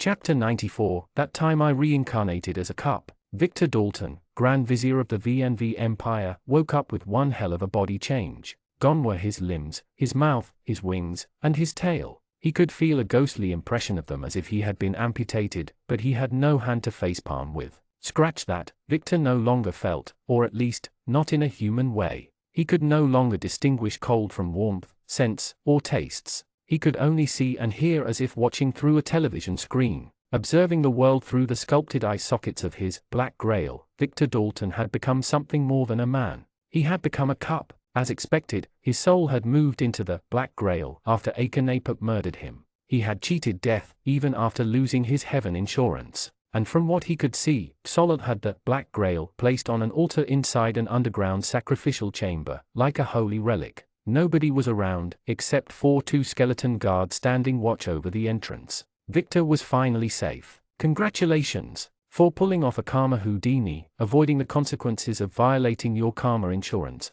and dodging divine judgment through your villainous artifact, you earn 2 levels in Moriarty and 2 levels in Weathermaker. You earned the Asteroid Dynamics and Me Rider class perks, plus 60 HP, plus 40 SP, plus 2 STR, plus 2 VIT, plus 3 Ski, plus 1 AGI, plus 8 Int, plus 4 Char, plus 6 LCK. Asteroid Dynamics. Whenever you are in combat, your evil genius predicts the movements of your enemies by subconsciously analyzing all variables, granting you a boost to precision, evasion, and criticals equal to half your intelligence. Zmi Rider. You can summon a unique Zmi as a familiar. Zmi is a fiendish, dimwit lesser cousin of true dragons, bringing rainfall wherever they go. If your Zmi is killed, you lose the perk. Sweet. Since he gained experience and Sabla hadn't come to kill him permanently, Victor assumed Vaincure and /Orkia had prevailed against Akenapop. He hoped there weren't too many casualties. Wait, he could gain stat boosts as a cup, without a body? Interesting. Could it be that the stat increases, perks, and system benefits were linked to his soul, instead of his body? Hello? Victor attempted to talk to the skeletons, but no sound came out. Not even a telepathic contact of any kind. Take me to El Dorado, and I shall grant you more power than you can possibly imagine. The skeleton guards ignored him, and here he thought that diabolical whispers was a feature of all evil artifacts. He attempted to call for help through Scarlet Study and came back with a system screen. He would have to solve that design flaw next time. Thankfully, he could still control all the arisen his Black Grail had created, enthralling them to do his bidding. He just needed one to bring him to El Dorado, spray his ashes with black blood, problem solved. Now that he thought of it though, did enthralling sentient beings count as slavery, even if they literally owed their own life to him, and that it was only for one task? Considering Vaincure's own stance in the matter, he had to tread carefully with it. Victor decided he would just send a telepathic SOS message through their bond, and hope his undead creations would feel grateful enough to help. Minions, only 15 kilometers? Had he raised new undead during his drug trip in Kukulkan? Victor hesitated to call that good but thanked his luck all the same as he called out for rescue. Great, he just had to wait. How long could it take? As it turned out, a long, long while. Gratitude was much less persuasive than magical command. Victor first tried to entertain himself by counting sheep, then asking riddles to the skeletons. After a while, it grew boring, so he considered what new name he should use while in cup form. Victor Grail? Cuffed? Grailcun? Grailcun it was. Hey, I'm Grailcun. I'm immortal, but don't tell anyone. Victor called out to the skeletons, feeling like an idiot afterward. Truly, he was going mad. How long had it been since he sent a SOS? 2 hours? What were his undead saviors doing? Damn, the confinement would drive him mad. He had to do something. Maybe the skeletons would sound the alarm if he moved. NGH, NGH,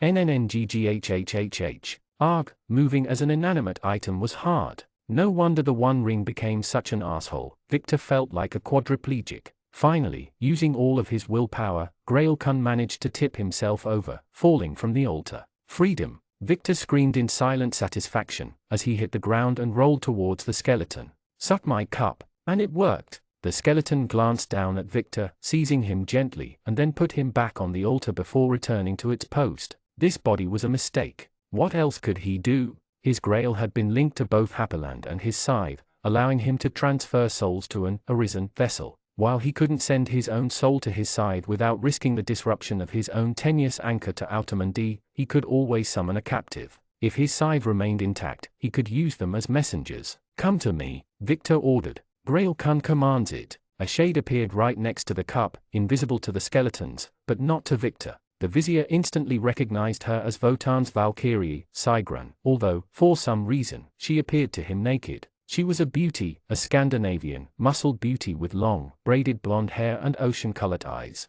With her feathered wings, she reminded Victor of Meal. On a closer look though, she looked somewhat wrong. The lines of her face were too symmetrical, her body proportions a bit off. She looked like a statue shaped by someone with only a rough academical understanding of humans. Since Votan had created her as false princess bait, it didn't surprise the vizier much. Victor should have probably lusted after her, but didn't. He assumed his new body's lack of hormones and brain chemistry prevented him from feeling arousal, or even physical pleasures. No more of that sweet dopamine. Why can't cups have nice things? You, the woman glared at him. Was condemning me to silent suffering not enough for you? You have to degrade me with your cold stare. He did gain a strange kind of satisfaction from her annoyance though. His evil artifact instincts had already kicked in. Also, he recognized her voice. Wait, you're the one. The one? At least she could understand him. On that island, after our first battle with King Votan. Your crushing defeat at my master's hands, you mean, the Valkyrie replied with pride.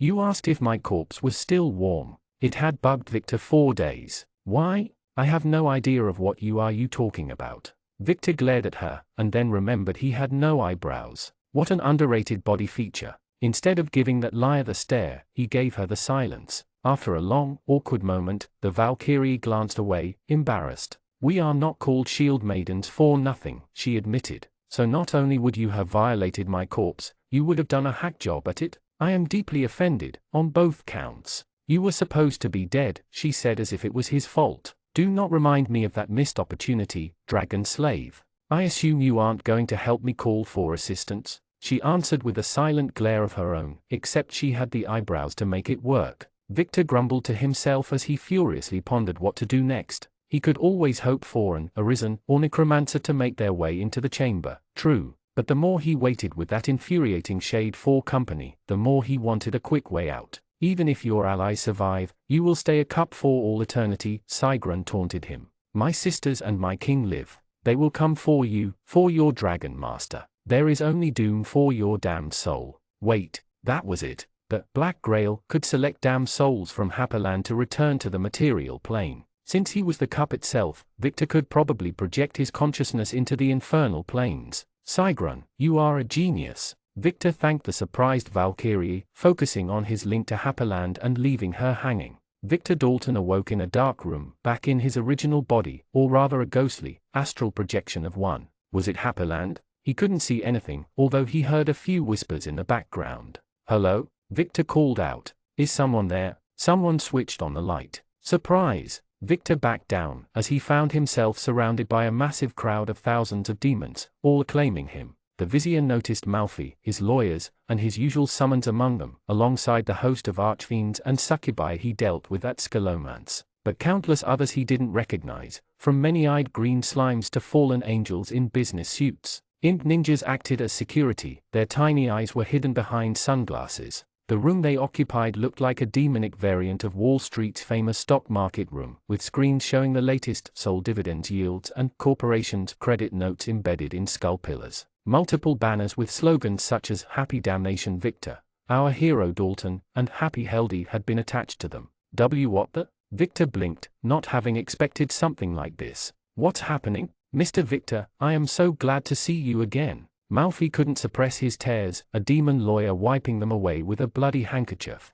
I threw this party at the last minute after His Majesty defeated Akhenaten, and I was starting to wonder if you would ever fall downstairs. Unfortunately, Mrs. Moore couldn't make it in time. Gentle fiends. The biggest demon in the room clamored, silencing everyone. Victor recognized the entity, a massive, crowned black fly-human hybrid, as the dreaded Beelzebub. Your attention please. The Fly Lord raised a cup of bloody champagne and started an inspiring speech. You all know me as Beelzebub, CEO of Infercorp and honorary chairman of the Corporate Overlords Board. I have been, to some of you, a boss, a father, a competitor, or a cutthroat challenger. In one case, all at the same time. But tonight is not the time for rivalries in Solwell Street. Tonight is a friendly Sabbath for all of demonkind, where we can all celebrate our collective achievements. Thanks to our efforts, we have lowered the average age of work on the material plane to 6 years old. We created millions of jobs for children everywhere. The demons clapped, while Victor stood there, his mind unable to compute the scene before him. Thanks to our progressive policy of constantly lowering mortal salaries, we managed to achieve man-woman equality of wages. I could go on, talk about how our rebranding increased our damnation conversion rate by 50% or this year's historical soul dividends. I will do none of that. For today, we gathered to acclaim one, who is a hero to us all. The Fly Lord raised his glass to the vizier. All of us, a round of applause for our shareholder Victor Dalton. The crowd acclaimed him instantly, their warm congratulations deafening. Ah, thanks, he said, completely lost. For your extraordinary act in the service of Happyland, the Board of Corporate Overlords unanimously decided to grant you the Medal of the Order of the Fly, the highest decoration known to demonkind. The Fly Archfiend approached Victor and put a winged cross medal on his ghostly chest, while the cheers redoubled in intensity. You are a hero, Mr. Dalton, and you will always be welcome among us. What the Happyland did he do? Definitely something terrible. Afterward, the Demon Lord called for an orgy, and trumpets resonated through the market room. Lines of naked succubi and their male counterparts, the incubi, walked into the marble-paved hall, playing instruments or carrying golden plates full of drinks, toasts, and cocaine. With a completely clueless Victor in the middle of it all, demons swarmed to the vizier like a horde of groupies, so many at once that he could barely make sense of their words. Some congratulated him, one offered him drugs, a few offered alliances, and a fiendish slime even asked to bear his child. Get away from me, the chief of staff shouted, confused and lost. I only want fresh air. Immediately, his summons formed a ring around him and pushed away most of the crowd, allowing him to breathe at last. Only Malfi could get past the safety cord. Congratulations, Mr. Victor. The buck fiend handed the vizier a glass of bloody champagne. He also noticed a demon lawyer sniffing cocaine off a succubi's breast in the background. I had that gut feeling you would become Happyland's greatest champion,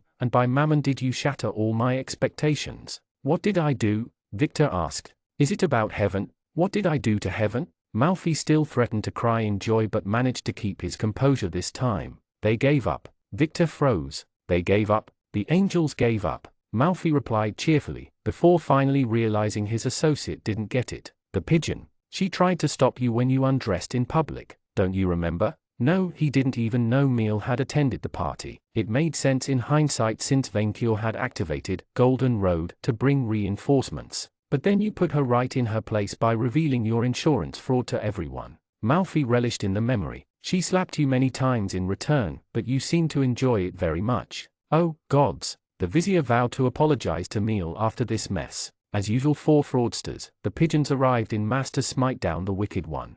Many demons chuckled in the background. And you beat them all. I beat up angels? If the insurance fraud hadn't barred him out of heaven, that part certainly did. Yes, and then you revived them with your Black Grail to apologize. By now Malfi could barely make coherent sentences, laughing in the middle of his sentence. So the angels gave up on me. Victor accepted it as just and fair, having brought it upon himself. Does it really warrant all this partying? You don't get it, Mr. Victor, one of Victor's Marilith bodyguards said, clearly struggling against her mirth. You raised angels with your Black Grail.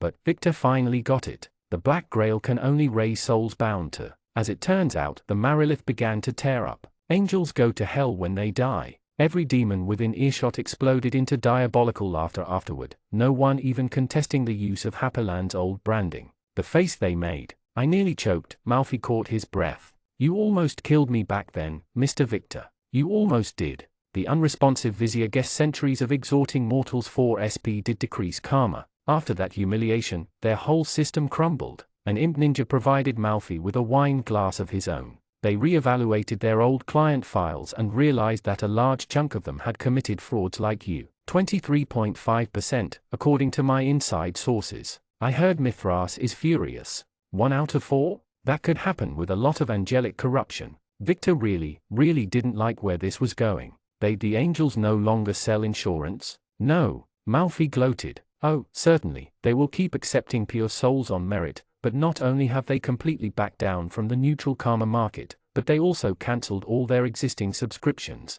You destroyed the pigeon's credibility all by yourself. Malfi, am I evil? Only accidentally, Malfi reassured him, only to ruin the sentiment right afterward. Which gives you plausible deniability in a court of law. You are a model for all of us, Mr. Victor. Oh, also, do you want wine with your cocaine? No, no drugs. Not ever. I need to go back to Altamundi and get revived, now. You can always become a fiend, Mr. Victor, Malfi proposed. Your soul only needs to absorb Happyland's energies to trigger a transformation. Usually, you would start at the bottom of the corporate ladder, but as a major shareholder, we can speed up the climbing process. Wait, my soul becomes a demon? What happens if I die again? Maybe you will go to heaven. Malfi teared up, throwing his wine everywhere on the marble floor. Yeah, he would rather go back to a human body instead of becoming a giant fly, if only to properly make up with meal. Victor? The vizier heard Camilla's voice in the back of his mind, sensing the goddess speak to his cup form.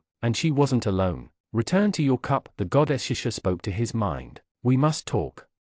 Chapter 95, God Game Night 2, Good Expansion. Mithras hated game nights. The god of order, the sun, and medicine didn't quite remember how these gatherings started. But he knew how they always ended up with him patching up a new cosmic mess. This time, Cybele hosted their gathering. She had set aside a large room in her planar realm of Arcadia, an open space with a floor of moss and pillar-shaped trees. A giant mushroom served as the gaming table, surrounded by fungi thrones, while bioluminescent plants and fireflies provided a faint light. This place truly was a vision of a natural paradise, even as the god of civilization, more at home in cities than forests, Mithras felt soothed. The sight reminded the deity of his time in the 9th Legion, defending Britannica from the Caledonians. He had been a worse person back then, fighting to conquer the people of the earth out of misguided loyalty for one nation. Manifesting into the room in his Sun King form, Mithras found Cybele and Isengrim already present. His friend Leone, goddess of nobility, teleported right afterward, a golden night as beautiful and fair as daylight. Welcome, my dears, Cybele greeted them, her skin and face hidden beneath a hooded cloak of woven moss.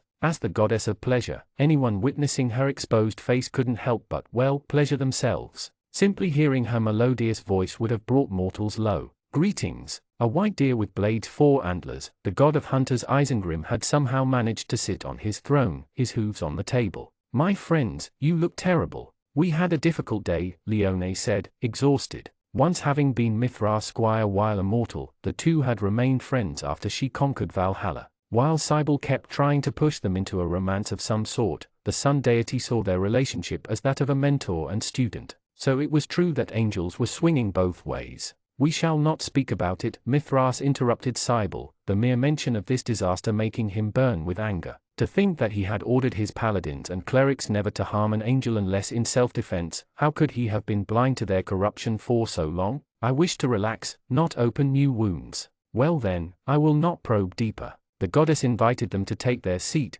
as the last invited member of the gathering arrived. Seng, goddess of the sea, dreams, and alcoholism, was a wreck. An eastern mermaid with black octopus tentacles, 4 legs. She seemed to have just left a rabble-rouser party, her short raven hair messy and her black eyes creased. She only wore a blue bra and a purple flower in her hair. Tattoos of plunder and obscenities covered her arms and neck. She was the one goddess they should have barred from this table, and Leone reminded them why once Seng took her seat, a bottle of alcohol in her left hand. No booze at the table. It's whiskey, Seng protested. You're only allowed to play if sober, Mithras reminded her sternly. Nobody wants another flood. It was an accident, all right. Gimme a break. The goddess pouted, her hand tight around her whiskey. Just 1 bottle. 1, and pace yourself, Cybele said, more tolerant than the others. Or else I will prematurely eject you from this gathering. Since when did you turn into a bore? Seng grumbled while Cybele set the map of Autamundi on the mushroom table. Mithras observed the gaming board of Autamundi with melancholy. Centuries ago, when the system was new and the deities few, Mithras had ruled the first mortal empire directly as a god-emperor. He had defended a small city from Foma depredations, helped it form alliances with other settlements, and slowly united the fairy slaves into a strong nation covering most of the Mistral continent, the Mithraic Empire. Mithras himself never had any intention to rule it forever. His role was to serve as civilization's guiding hand to the new folk, be they humans, elves, dwarfs or beastki. In time, he might have broken the Foma's power over Autamundi entirely and prevented future tragedies. Most mortals worshipped him during that time, to the point of nicknaming him the One God.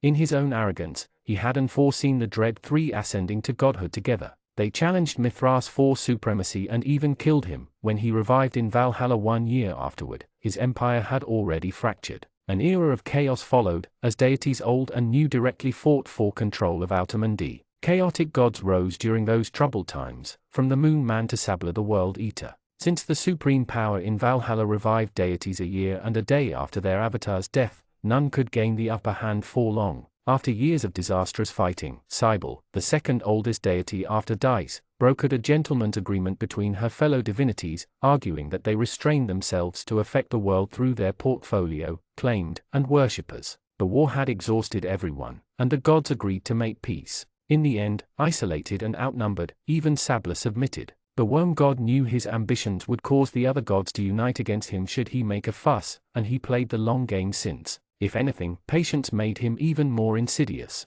Over time, Gardamag had managed to recover its predecessor's western and northern borders, but it remained a shade of the old empire. The vampiric night lands, in particular, remained a sore point for the god of law. Gardamag had been Leone's pet project, while Mithras had mostly focused on the Eversun Empire farther east, where his church held great sway. The nation hadn't performed as well as he had hoped, surrounded by hostile powers and mired in political corruption. Would this session change things? A dice fell from the heavens on the table, to no one's surprise. Roll me, Dice shouted. The gambling deity always managed to land on the gaming table whenever they began a session. The gods had found it easier to include that living disaster for the purpose of damage control, rather than letting it run rampant. Roll me. I would like to go last, as usual, Mithras asked politely, ignoring the dice. At the bottom? Cybele replied. Why did she always have to sound like she meant something dirty? As far as Mithras could tell, Cybele didn't even do it on purpose.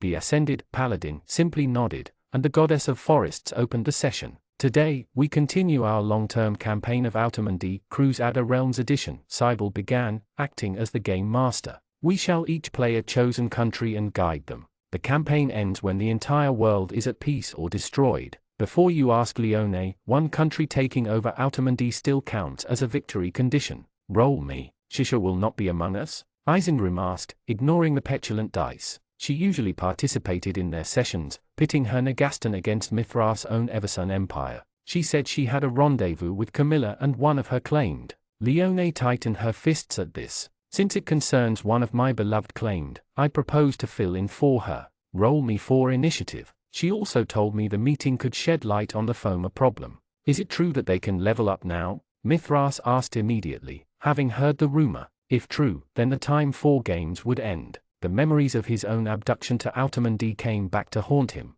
He still remembered leading his Centuria to investigate barbarians raiding the shores of Britannica, expecting to return home by noon. Only it hadn't been pirates, but tyrants from another world, looking for slaves to torment. King Barlaw was still the size of a mere man back then, but just as brutal as ever. The 5 years Mithras had spent as the Foma's thrall was a blur, a nightmare full of screams and slaughters. He didn't even remember his original Roman name, erased one whipping at a time. When the paladin had finally escaped after learning of the class system, he had vowed to protect the mortals of the world from the evils he had experienced. I cannot say for now, Cybele replied, Sabla having shrouded the fairies' activities to her sight. She rolled dice 4 times, once for each deity except Mithras. The turn order will be Leone, Isengrim, myself, Seng, and finally, Mithras. Since dice has no country, he will serve as, well, our dice. Of course, no one would roll dice if they could help it, but the possibility satisfied the chaotic deity for now. Mithras played the Everson Empire, the easternmost country of the Mistral continent, while Leone influenced Gardamag.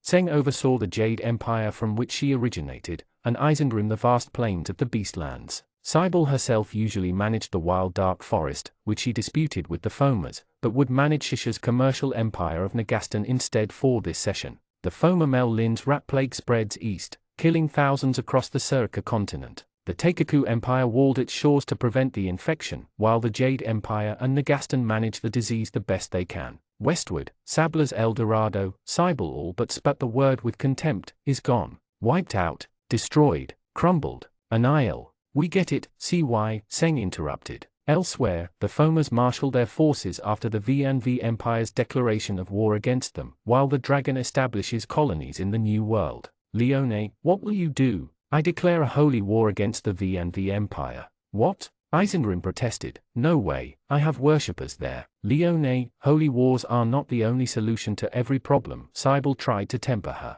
I hate to be the rule stickler instead of Mithras, but you need a casus belli to start a holy war, Seng grumbled. Bleeping nobles, always thinking laws apply to others. They destroyed heaven, Leone said with wrathful intent. Heaven, with insurance frauds. I too take this fiasco very personally, Leone, Mithras told his one-time squire. Corruption always infuriated the god of law, and I swear that I shall go Old Testament wrath on the angelic authorities responsible. But the mortals only exposed existing, institutional problems in heaven's administration. A beautiful afterlife should never have been for sale. Heaven needed to reform and return to its original, humbler roots, and Mithras would help spearhead the reform personally. In his experience, most angels meant well, with their system corrupting them. Only by changing their institutions themselves could the forces of good get back on the road to redemption. They destroyed an island and almost sank another, Leone pointed out. That dragon and his human partner are living disasters.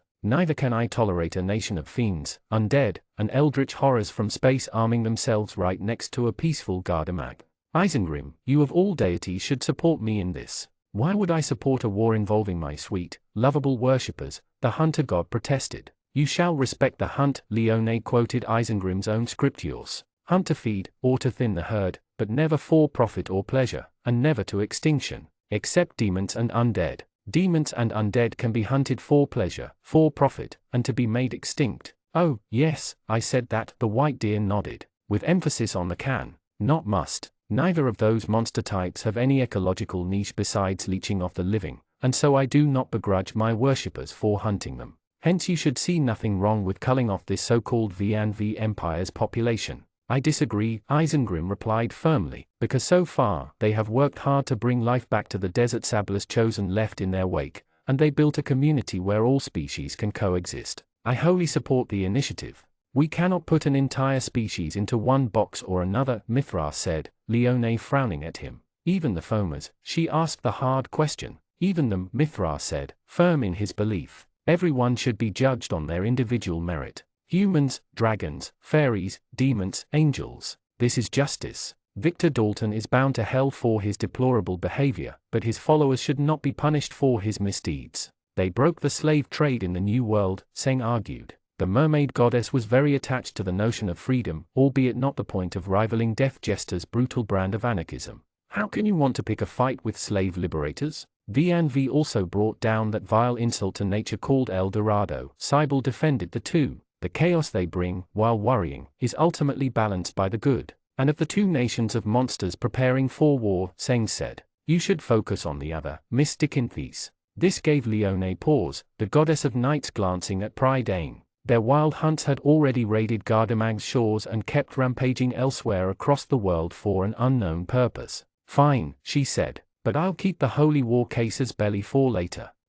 The goddess of knights hesitated to attack Prydain but decided against it for now. The foamers had barricaded themselves in their stronghold, and it was more sensible to keep troops at home, to protect their borders against wild hunts and the V&V Empire alike. Instead, the deity chose diplomacy. I ask my church to serve as matchmakers between Prince Dimitri of Gardamag and the witchdom of Xeria's queen, and between Princess Merveil of Gardamag and Prince Commius of the Eversun Empire, for the purpose of political alliances through marriage. Prince Dimitri is no longer pinning after Kia? Cybele asked, sounding extremely disappointed. She had worked so hard in the background to set these two up. He gave up after she left for the V&V Empire, Leone replied, leaving the ascended dryad to ponder the implications. I want Gardamag to grow stronger through diplomacy and refinement. With most of the rebuilding from the Century War done and the Age of Discovery bolstered, I now launch a renaissance of the arts across the kingdom. Gardamag will conquer the continent not through force, but with its culture.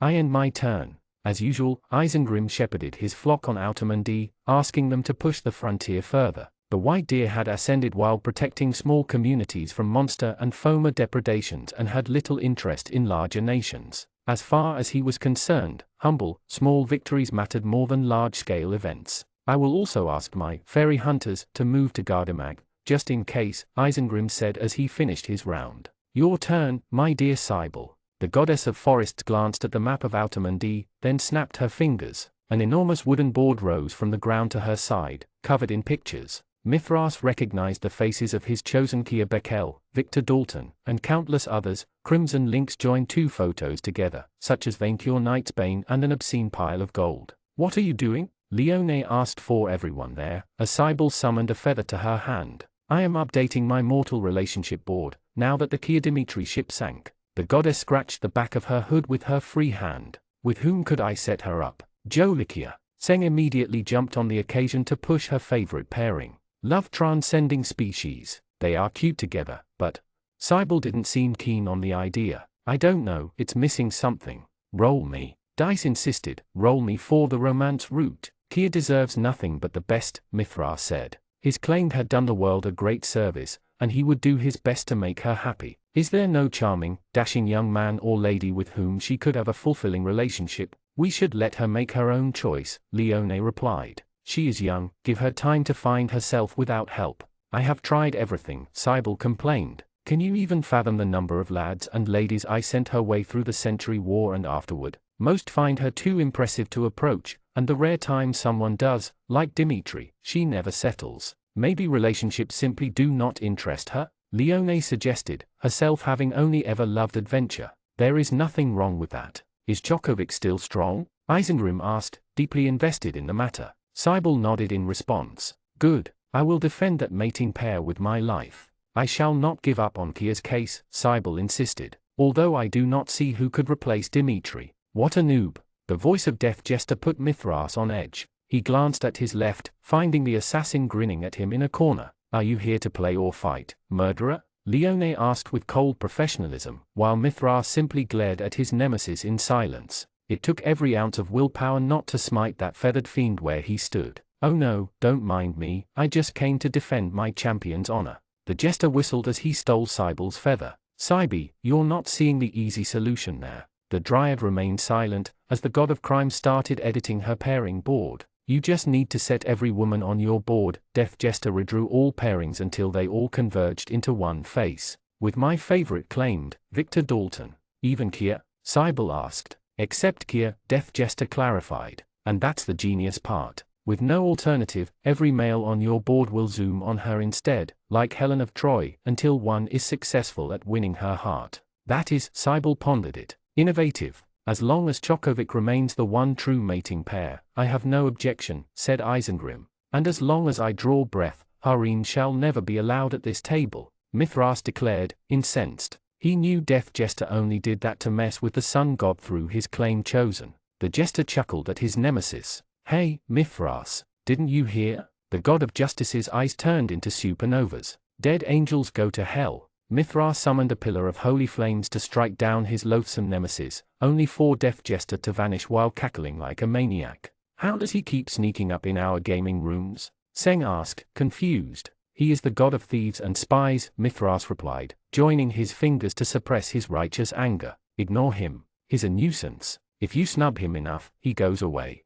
To his frustration, Cybele remained mesmerized by the altered board. He does make a good case. No harems, Mithras shut the proposal down. Shall we return to Autamundi? You must guide Nagaston. Cybele put away the relationship board, grumbling all the way. For Nagaston, with the plague still going on, I will encourage mortals to confine themselves at home and do nothing. Priests and casters will cure disease spells, while alchemists and other crafters shall work on cures. Would it not be better to have all the sick people quarantined in one place? Leone suggested. Instead of everyone? Every person at home is a hero, Cybele replied with wisdom. Every sofa, a battlefield. Mithras had the intuition this was just an excuse to encourage matings at home but kept it to himself. It would soon be his turn, and he already considered what to do. Leone had a point, a new war was on the horizon, not between nations, but between foamers and mortals. Mortals had exhausted themselves after the Century War, but the events of the past year told him the fairy lords were quickly rising in strength. Perhaps it was time to bring back his shining crusaders together, and prepare. The VNV Empire might have caused troubles, but the sun god felt that they would become a bulwark against the fairies' forces. They needed every help they could get. Of course, if Autamundi survived the next turn. Every deity glanced at Seng with a tense silence, much to her chagrin. Why are you looking at me, like I've eaten a baby? As the god of honesty, Mithras couldn't help but say the truth. We are waiting for you to screw up somehow.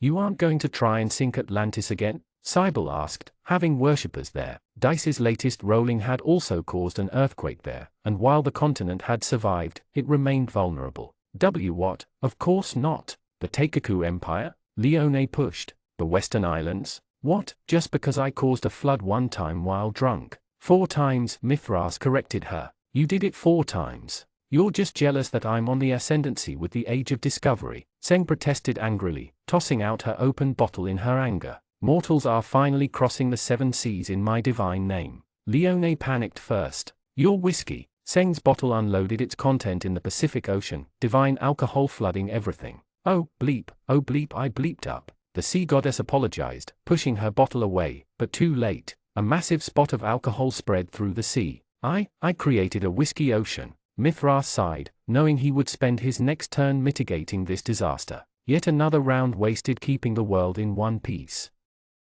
Chapter 96, Need a Raise. I need a raise, Victor said while in cup form. Me too, the goddess Shisha replied. The reptilian deity and Camilla had settled in the hidden chamber, the skeleton guards bowing before them. Apparently, the divinities had no problem hearing Victor's thoughts in item form. You need a raise? Although I have been commissioned by your dragon friend to revive you and Cybele's chosen, bringing a mortal back to life is much more expensive without a vessel to work on. We can discuss it a bit later, Camilla said. There are a few things we wish to confirm with you first, Victor. The cup waited in silence. Yesterday night, you achieved a greater understanding of the universe through drugs. Camilla seemed deeply embarrassed. Do you remember anything? Like seeing us gods in a compromising position? I don't remember much. Victor wisely kept the truth to himself. It was very blurry after the slime totem part. Good, she said with relief. Good. Our worshippers are not ready. And now, for my own concern. Shisha nodded, her gaze turning harsh. Can foamers level up? Victor would have nodded if he had a head. Yes, they can. Both goddesses listened to him, as he gave them a report of the battle with Votan, including what he had learned through monster insight. The more he spoke, the deeper the divinities frowned. This is very worrying, Camilla declared. I will share the information with everyone. There has been an increase of foamer wild hunts around the world, Shisha added. First in Gardimag and the Winter Kingdoms, then to Circa, the eastern continent. Now I understand why. They are grinding, the vizier realized, horrified. Like us, they are preparing for war. Usually, the locals of Circa would have organized and pushed them back by now, but the magical plague spread by the foamer Mellin disrupts everything, Camilla lamented, herself the goddess of illnesses. I've had my worshippers work on a cure, but progress is slow. Can a foamer become a god? Shisha asked the scariest question. Both Sabla and Dice had been created by one, so perhaps a fairy could ascend to Valhalla upon reaching level 99.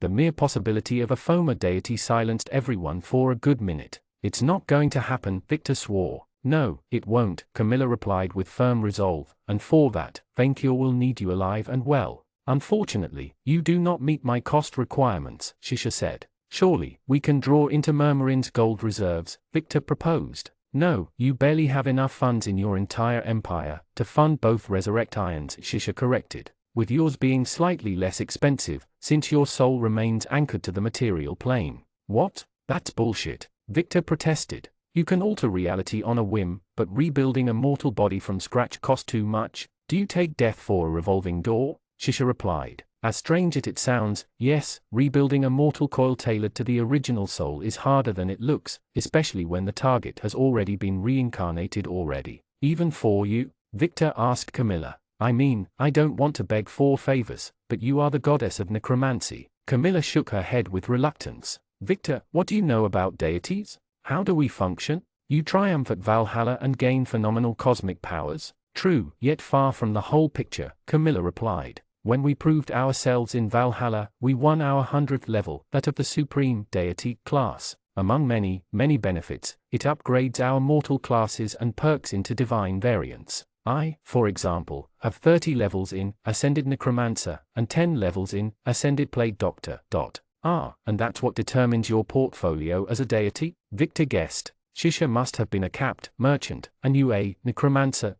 But that also means that our cosmic powers, while vast, are bound by our choice of classes, and we cannot change them after apotheosis. Thanks to a divine perk, Shisha can buy anything, even a new life, if mortals pay her enough money by the system's standards. Of course, I take a 20% cut, the goddess of commerce said. I cannot let a crisis get in the way of my profits. Since I never had levels in classes that could allow true resurrection, I can only revive my followers as undead beings, Camilla said with sadness. As far as I know, outside of Shisha, only Sabla and Dice could fully revive you, each through a different method. While you can revive me, but only as an undead? As the goddess of death, I can do so indeed, Camilla said, but I would prefer you to return to full life. Huh? Victor too, since he liked being alive, but why was the goddess of necromancy opposed to him becoming an undead? Because she wanted him to become one on his own? If you are destroyed as an undead, you will have no more do-overs, Camilla explained, unless you take levels in the like or Dracolic class, and you do not meet the requirements for either. Considering your propensity for getting yourself killed. It's just my third time, Victor complained but realized that she had a point. Becoming a fiend could perhaps help, but he would rather avoid becoming hellbound for the rest of his existence. I cannot proceed with the revival without your consent, Shisha said. The choice is yours. Doesn't my claimed by Shisha perk grant a discount? Yes, and I already applied it. Damn. Out of curiosity, who killed you so thoroughly this time? Akenapup, Sabla's prophet. Him again? To Victor's surprise, the greedy goddess' serene face transformed into pure fury. He is alive? I wouldn't say alive, but yes, he still exists. You know him? That wicked bastard ruined my entire resurrection business, Shisha loudly complained, her divine voice making the walls tremble. Once, heroes paid me mountains of gold each year to raise their own, until he designed his cursed vizier stratagem list and shared it with every would-be overlord in the world. At the apex of its popularity, no villain left a body behind to raise within an adventurer party's budget. Camilla made discreet sign language sentences to Victor while Shisha kept ranting. Don't tell her we have a course based on his teachings at Scalomance, the cup interpreted it. In spite of my best efforts to obscure that fact, elite criminals now either destroy the bodies or seal the souls of their victims, to deny me my rightful market share. Shisha kept going on, completely oblivious to her fellows. The more she spoke, the more she reminded Victor of a demon marketer. Now villains who simply leave corpses behind like this Melodiers can be counted on one hand. Has Venkior destroyed that wicked one for good? I dunno, maybe, Victor replied, disturbed by the fire in the goddess' eyes. If he has, I will make him a saint, Shisha declared, with a lifetime reduction card. Since the goddess had finally calmed down, Victor pondered his own case. While he wanted to return to life, the cost of raising both Allison and himself would economically cripple Murmurin, at a time when it needed every resource available. Revive Allison alone, Victor decided. Are you sure? Camilla asked him. Do you want me to raise you as an undead, or return to Happyland? Give me time before either, Grailkun replied. With my soul anchored to that cup and my existing resources, I'm sure I can figure out a way to revive myself. Even if nobody's found out a way before. That's the entrepreneurial spirit. Shisha appreciated his resolve. When the existing offers aren't satisfactory, innovate and conquer the market. To motivate you further, if you manage to revive yourself without divine help, I will grant you a present. Camilla winked at him. Oh, what kind of minion? Before Victor knew what hit him, his cup body teleported all the way from Kukulkan to the ruins of El Dorado, right before a furious dragon. Minion. Vainkyur glared at the Black Grail. How dare you refuse to work, after I invested so much in you? Your Majesty, I swear I did it to save you money. I can raise myself at a cheaper cost. You better. Vainkyur complained, a bit calmer than before. Victor noticed that he had grown much fatter, his belly full. Had the dragon feasted on cattle while he partied in Happyland? Thankfully, as he had expected, the group had managed to defeat Akanapop, turning El Dorado from a pile of golden rubble to a pile of stone rubble. Chocolatine and Felix had recovered, alongside Furibon's explorer buddies. Kia was busy praying next to him, while he noticed Jolie and the cobbled rangers tending to a giant dinosaur in the background. The cup almost asked where the locals had gone, before marking a short pause. Wait, you can understand me? I adapted your soul frequency so it works as telepathy. Furibon glanced down at Victor, holding his scythe in his hands. That was how I could communicate with Lady Moore while trapped in your scythe, during your first visit to Happyland. Huh? Thanks. I only did it because the dragon would not stop pestering me, not because I care. Furibon shrugged with a Tintin skull face. Do not believe for a single second that it makes us even, like. The two nemesis glared at one another, Victor almost seeing the lightning between their eyes. Finally, Manling, you have taken a form befitting of your station.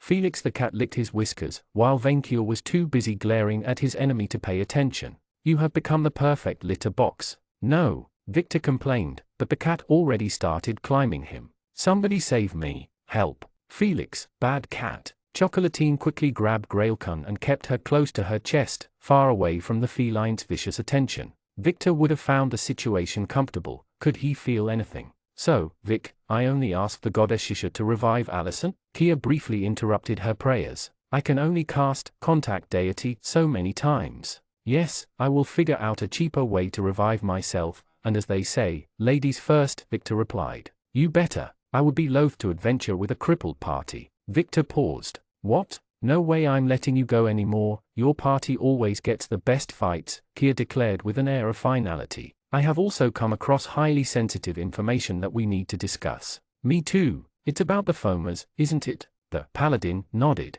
You remember the adventurers who ambushed both our teams? Those with the rifles and earth weapons? A foamer was among those who attacked us in the Winter Kingdoms. I wondered where they got all their advanced weapons, and I believe I do now. Yes, we will deal with the fairies in due time. Vainkyur interrupted the discussion. Now get on with the resurrection, minion, and end my wallet's silent agony. It's a shame we don't have remains of your body, Vic. Kia sighed. I kept a strand of your hair, Chocolatine purred to Victor. Would that be enough? Why did you keep my hair? Victor asked. To sniff them in your absence, of course. He walked right into that one. Hair could have served as a phylactery or a talk of soul vestment, but not a full resurrection, Furibon replied. Could you not leave a bone behind for safekeeping? How could Victor know Akanapop would vaporize his body? Even Votan's Valkyries had settled on molesting it instead. Besides his allies, with his perks negated, he could only call upon the Black Grail's abilities. The Vizier could use the black blood to restore an arisen, and perhaps transfer his soul within, but he would only count as an undead. Victor had designed the Black Grail to restore a person's body, no matter the damage, by spraying it with magically transformed black blood. It could restructure flesh, even only for the purpose of creating undead. Yet if he used the Black Grail to coalesce its prepared blood into the shape of a body, using a DNA strand as a template. Yes, that was it. Choc, can you throw my hair inside my cup, and add a lot of fresh blood? Millions of gold coins. Million of gold coins from his castle's gold reserves, thrown down the drain to revive one minion, and not even his best one at that. If Vainkyur hadn't been generous, fair-minded, and a perfect paragon of wealth, he would have rampaged afterward. Yet the dragon managed to keep his self-control, as the vile Shisha answered Night Kia's silent prayers. Untasty Allison's body reformed in a flash of green light right in front of the paladin, completely restored. I am alive again, she asked, surprised that her minion Deathcare covered destruction through disintegration. I can't believe it. You better change your tune, because you are indebted to me for the next. Vainqueur caught his breath. 4,510 years, which is the time it will take to reimburse that cursed goddess resurrection fee. I expect you to work for free until you fully pay back my due. As usual, the Dryad replied with a strange tone but wisely bowed before her emperor. I am very thankful for your majesty's decision. I thought you would only ever raise Vic. You may be a lowly minion, but you died in the line of duty, to save the honor of gold itself, Vainqueur replied. I would be an inconsiderate master if I did not recognize your extraordinary service. Over time, the dragon had come to recognize that minions should not be thrown away casually. They had feelings of their own, and more importantly, they fueled the horde's growth more alive than dead. Vainqueur's fortune had increased exponentially as his minion count did, ergo, both sustained one another. Now, go make me some money and help my chief of staff. The dragon dismissed her. Leaving Cup Victor to his cheaper revival attempt, Vainqueur had asked his minions to gather today's loot in one place, from the battle and what he recovered from eating all the local inhabitants, so he could personally claim it all for himself. He refused to give an inch to Furibon, not even after their short-lived alliance. The second his chief of staff would return from the dead, he would send that like to the crypt from whence it came. Uncle, uncle. Jolie brought him a shy, intimidated elven maiden. Look. Vainqueur's virgin princess radar bleeped at the sight. Jolie, is that what I think it is? Yes, the young dragon boasted proudly. I caught my first princess, all on my own. Congratulations. If Vainqueur were a weak, soft-hearted manling, he would have cried of joy. Instead, he nuzzled his niece kindly. I am so proud of you, to catch a princess at your age. I cannot wait to tell Genia Lissime. Stop uncle, you're embarrassing me, Jolie weakly protested, as her uncle showered her with affection. Did I hear princess? Vainqueur and his niece looked, as the shadow of a third dragon circling above the pile of loot, before making a dignified landing right next to it. The red dragon instantly recognized the gold statue from El Dorado's main square, brought back to life after the curse ended. The great, famous Prince's Snapper hadn't much changed since the Emperor's childhood, although he had grown bigger, even more than Vainqueur himself, by a head and a half. The lightning dragon's blue scales were marred with scars, and a row of metallic horns formed a beard-like decoration around his head. His azure eyes crackled with lightning. G. Grandrake? Jolie's tail wagged in giddiness, at the sight of the draconic legend. The old dragon said. It is I, Grandrake. I came to this El Dorado looking for golden princesses, and that is all I remember. A wicked villain put this area under a curse of false gold, Vainqueur said, still furious over that fiasco. I had to lift it. That voice, is that you, young Vainqueur? The older dragon looked at his crimson fellow with impressed eyes. My, last time I saw you, you were but a wyrmling. How much you have grown, almost as big as me. Indeed, great Grandrake, I am now the strongest and richest dragon in the world, Vainqueur boasted, while Jolie gazed at the princess hunter with awe. Her uncle nuzzled her to approach the dragon legend.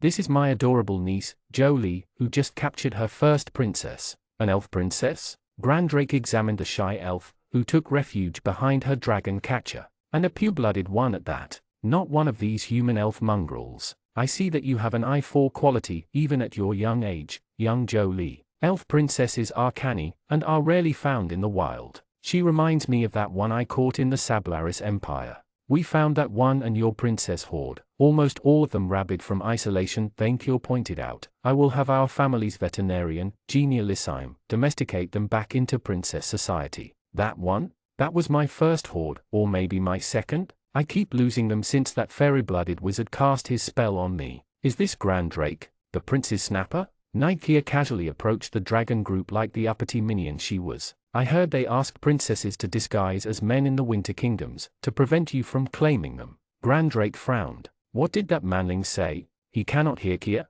Jolie asked her uncle. Ah, yes, Grandrake has grown deaf in his old age, Vainqueur told Jolie. But only to poor people. So why am like, Jolie said, impressed by Grandrake's dragoliness. That's degrading. Nikeia complained. What did the little homeless manling say? Grandrake asked. That you were too wealthy for her, Vainqueur taunted the paladin. That is true indeed, Grandrake said with an utmost expression of dragon snobbery. I have lost more wealth than you will ever earn. Please, can you tell me about one of your princess hunter adventures? Jolie begged the elder dragon. My uncle Genialisime always read me one when I was a Wyomling. Aho, with pleasure. What about the time I caught a mermaid princess? Jolie listened with rapturous focus, ignoring Kia sulking next to her. After hunting the crocodile princess in the jungle of Sirocco, I looked for a challenge in the Eastern Sea. I knew she would be a most difficult animal to catch, for the mermaid princess is shifty. Do you know that they can stay 7 days and nights underwater, without having to breathe at the surface?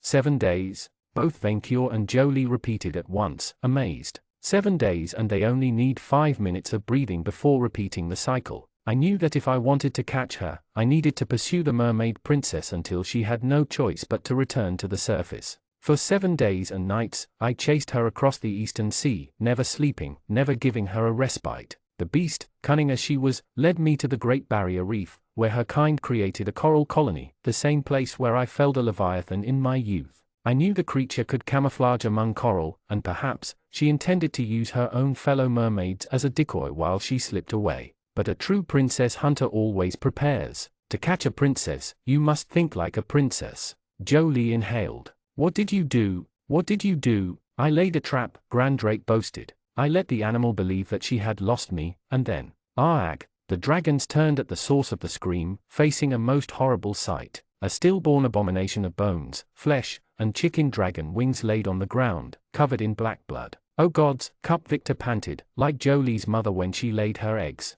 Oh gods, trying again. Every minion onlooker except Chocolatine, who looked at the spectacle with hunger, took a step back in horror, as a half-formed hand rose from the black blood spilling from the cup. Vainqueur immediately understood the situation. My chief of staff is giving birth and just miscarried. Stop shaming him. The dragon ordered his horrified minions, before looking at the screaming cup with sympathy. Do the honorable thing, and support him in embarrassing silence. So they did, patiently waiting as Cup Victor kept screaming. Chapter 97, The Dragon's Share. In the end, Coupling Victor miscarried 6 times. With each attempt, the newborn's quality improved, from half-formed insults to dragons, to a perfect copy of manling Victor without the skin. The Grail kept wailing, surrounded by an enormous pool of blood and corpses, while everyone else watched him in silence. None dared to speak up. As the Grail produced a bubble of blood, Tasty Malfi joined the party, stepping through an infernal portal. What did I miss? The fiend noticed the cup and the lake of blood, his mood improving noticeably. Is that what I think it is? My minion is giving birth. Vainqueur wondered if he had misunderstood the minion biological cycle. To himself, a satanic resurrection. Malfi raised his pincers. I never saw one before. Mr. Victor, you can do it. Minions, stop saying nonsense, Vainqueur said, glancing at indebted Allison. You, help my chief of staff carry the body to term. How, your majesty? The dryad dared to talk back, Vainqueur blaming her stressful debt rather than lack of minion education. Putting my hands in the blood? Do not speak, minion. Do what? The thing. The body, Victor the cup screamed, as the blood bubble became bigger than a house. The body is coming. I hope it's a girl, Jolie said with giddy joy. I hope it's a princess, Grandrake added. I'm going to vomit, Nightkia said, showing a complete lack of support for Coupling Victor's suffering. Finally, the bubble exploded, releasing manling Victor back into the world with a flood of blood. The body washed up on the pavement, groaning all the way while the cup turned inanimate. Vainqueur glanced at the newborn, and to his pleasure, the 7th time had been the charm. No more mismatched wings, no more mismatched organs, and no more snake's 4 fingers. Oh bleep, manling Victor said, as sweet Chocolatine and untasty Allison helped him get back to his feet. Oh bleep, that sucked. But it was cheap, Vainqueur declared, proud of his vizier saving him money. I think my liver is in the wrong place, manling Victor complained, Nightkia casting healing spells on him. It felt worse than King Votan's lightning. Votan? Grandrake scratched the back of his head. That name sounds familiar. A lightning fairy that would not die, Vainqueur reminded him, before dismissing him. I buried him under a volcano. Yes, that petulant fairy child. Grandrake laughed as if reminiscing a funny joke. I still remember him trying to get my attention by throwing lightning at me and take back my fairy princess. It was amusing for a while, but I had to gently poke him in the eye to make him stop. Well, this was a complete waste of time, Furibon said, backed up by his expedition's members. Now, can we decide what to do with the reward? I will take my leave and forget you all afterward. The reward? Vainqueur glared at the like, before glancing at the enormous pile of loot left behind by the Mummy and El Dorado's locals. Everything there impressed him with its shininess, but he would need his chief of staff to identify the exact value with his I4 treasure perk. Fury, is that the dragon you kept telling us about? Venkior once more paid attention to Furibon, finding him backed up by a group of would-be minions.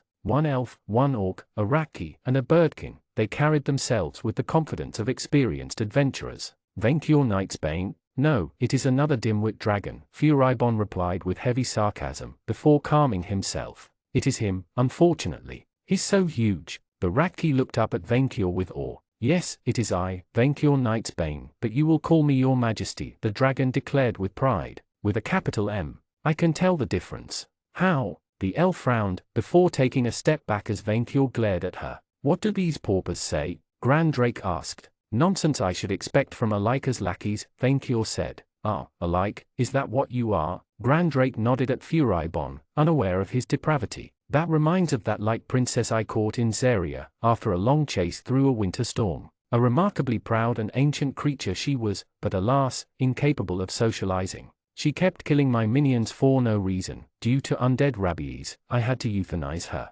There are dangerous princesses? Jolie asked, eager to learn from the best. Of course, the world of princesses is full of wild predators, none worse than the manling princess. Beware manling princesses, young Jolie. For out of all animals, they are the only ones who kill for money. Yes, yes, can we split the loot now? Furibon said hastily, consumed by greed. We can divide it into 3 parts, one for each group that contributed to the battle. Excellent idea. Venkior replied, separating the hoard into 3 shares. The brightest, which included the dragon-sized ring, he took for himself. Jolie, here is yours. To his beautiful niece, he granted a large share, including armor made of shining stones. The pure-hearted dragonling immediately jumped on her loot, as if it was her own hoard. And the 3rd part, Furibon threatened to take it, so Venkior immediately grabbed the loot for its own protection. Is mine too, as the elder dragon's share. What? The Gold Slayer dared contest this fair sharing of resources.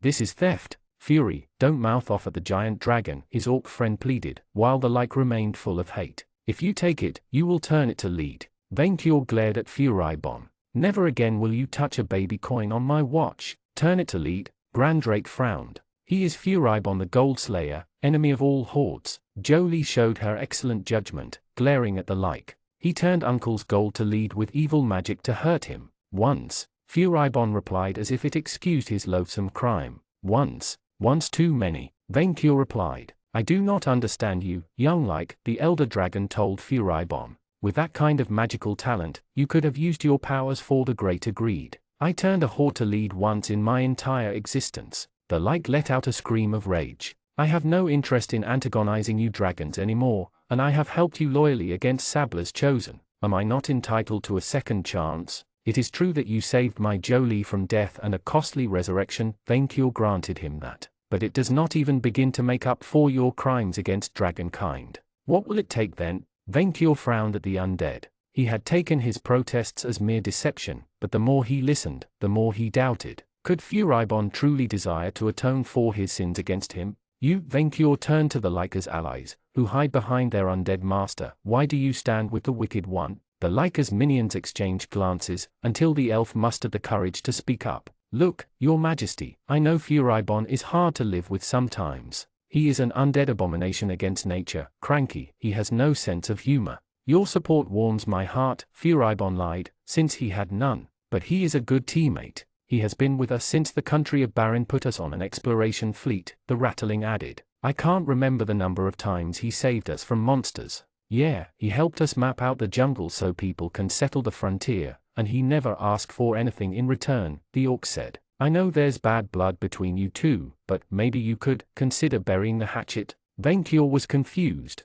How would burying a weapon settle the matter? Still, the Lyca's minions did not appear mentally controlled, or entranced by Furibon's vile power. Did they genuinely like him? Had Venkior's nemesis truly turned away from his evil ways? Jolie seemed confused. Uncle, what do we do? She asked. He is evil, but my paladin class asks that I give a chance at redemption to any villain who asks for it. I have already helped you, Furibon said. What more proof do you need? Well then, I have been under a tiresome curse, and I have been looking for a wizard capable of lifting it. Grandrake cleared his throat, ready to dispense wisdom. Since I can hear you, that means you are wealthy enough by my minion standards. The like froze. What is that supposed to mean? You can repay your debt to dragonkind by assisting me in my princess hunts, Grand Drake offered, leaving Vainkyur in awe of his boundless dragon generosity. Could the WYIM truly offer a second chance to that puny like? Even Furibon was left floored by this magnanimous offer.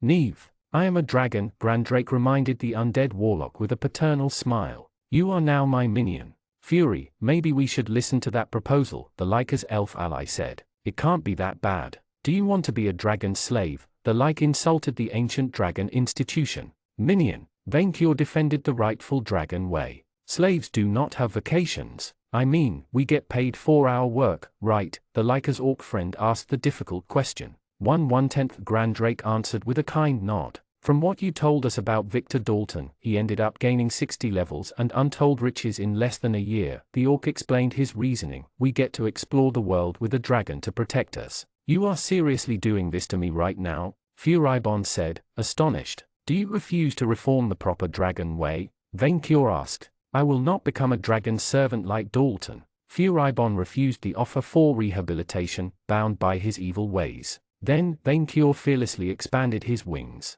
There is only one way to settle our differences, like. Bring it, Furibon replied, lightning crackling between the two rivals' eyes. Victor felt terrible. Your soul has a new vessel. You regained use of your class and personal perks, and your bond to your Black Grail and side of Karen has grown stronger. Your type has been changed to slime/dragon. Permanent +6 vit, -6 ski and -6 AGI. You gain immunity to unholy and critical hits, but you are now vulnerable to holy and blood effects. You gain the Bloodborne monster perk. Bloodborne, you gain a +4 bonus for checks against physical stat debuffs, disease, paralysis, poison and hostile polymorph effects. Blood draining and blood purification attacks inflict super effective damage against you. A slime. He counted as a slime. This day just kept getting better and better. Oh, gods, Victor had become a humanoid mimic. Better not to mention that to anyone. He was clearly slower and had a harder time with limb coordination, probably due to his mind adapting to his new flesh. That was horrible, he stated. I'm not doing it ever again. We women do that for 8 months instead of hours, Allison teased him. You got off lucky. Stop comparing it to childbirth. Victor replied angrily. I'm not a male seahorse. I'm sorry, you're just too amusing, the Dryad said, her face turning sympathetic as she put a comforting hand on his shoulder. Thanks for carrying on that burden for me, Vic. I will not forget it. It's fine, just make sure I don't die a 4th time. I get the feeling it will be the last. Victor managed to hang on his feet, regaining enough motor control to stand up without help. Chocolatine gave him a towel to hide his fleshy part, while Kia handed him his side back. Thanks, he said, using his weapon as a cane. I need a shower. Yes you do, Kia pinched her nose with 2 fingers. And new armor, Mr. Victor, Malfi said, patting him on the back, with Happyland's logo on your back. About that, Kia, can you help me contact Meal? Victor asked the paladin. She won't answer my telepathic calls. Well, it's weird because I haven't been able to summon any angel since yesterday, not even during our battle with Akhenapup.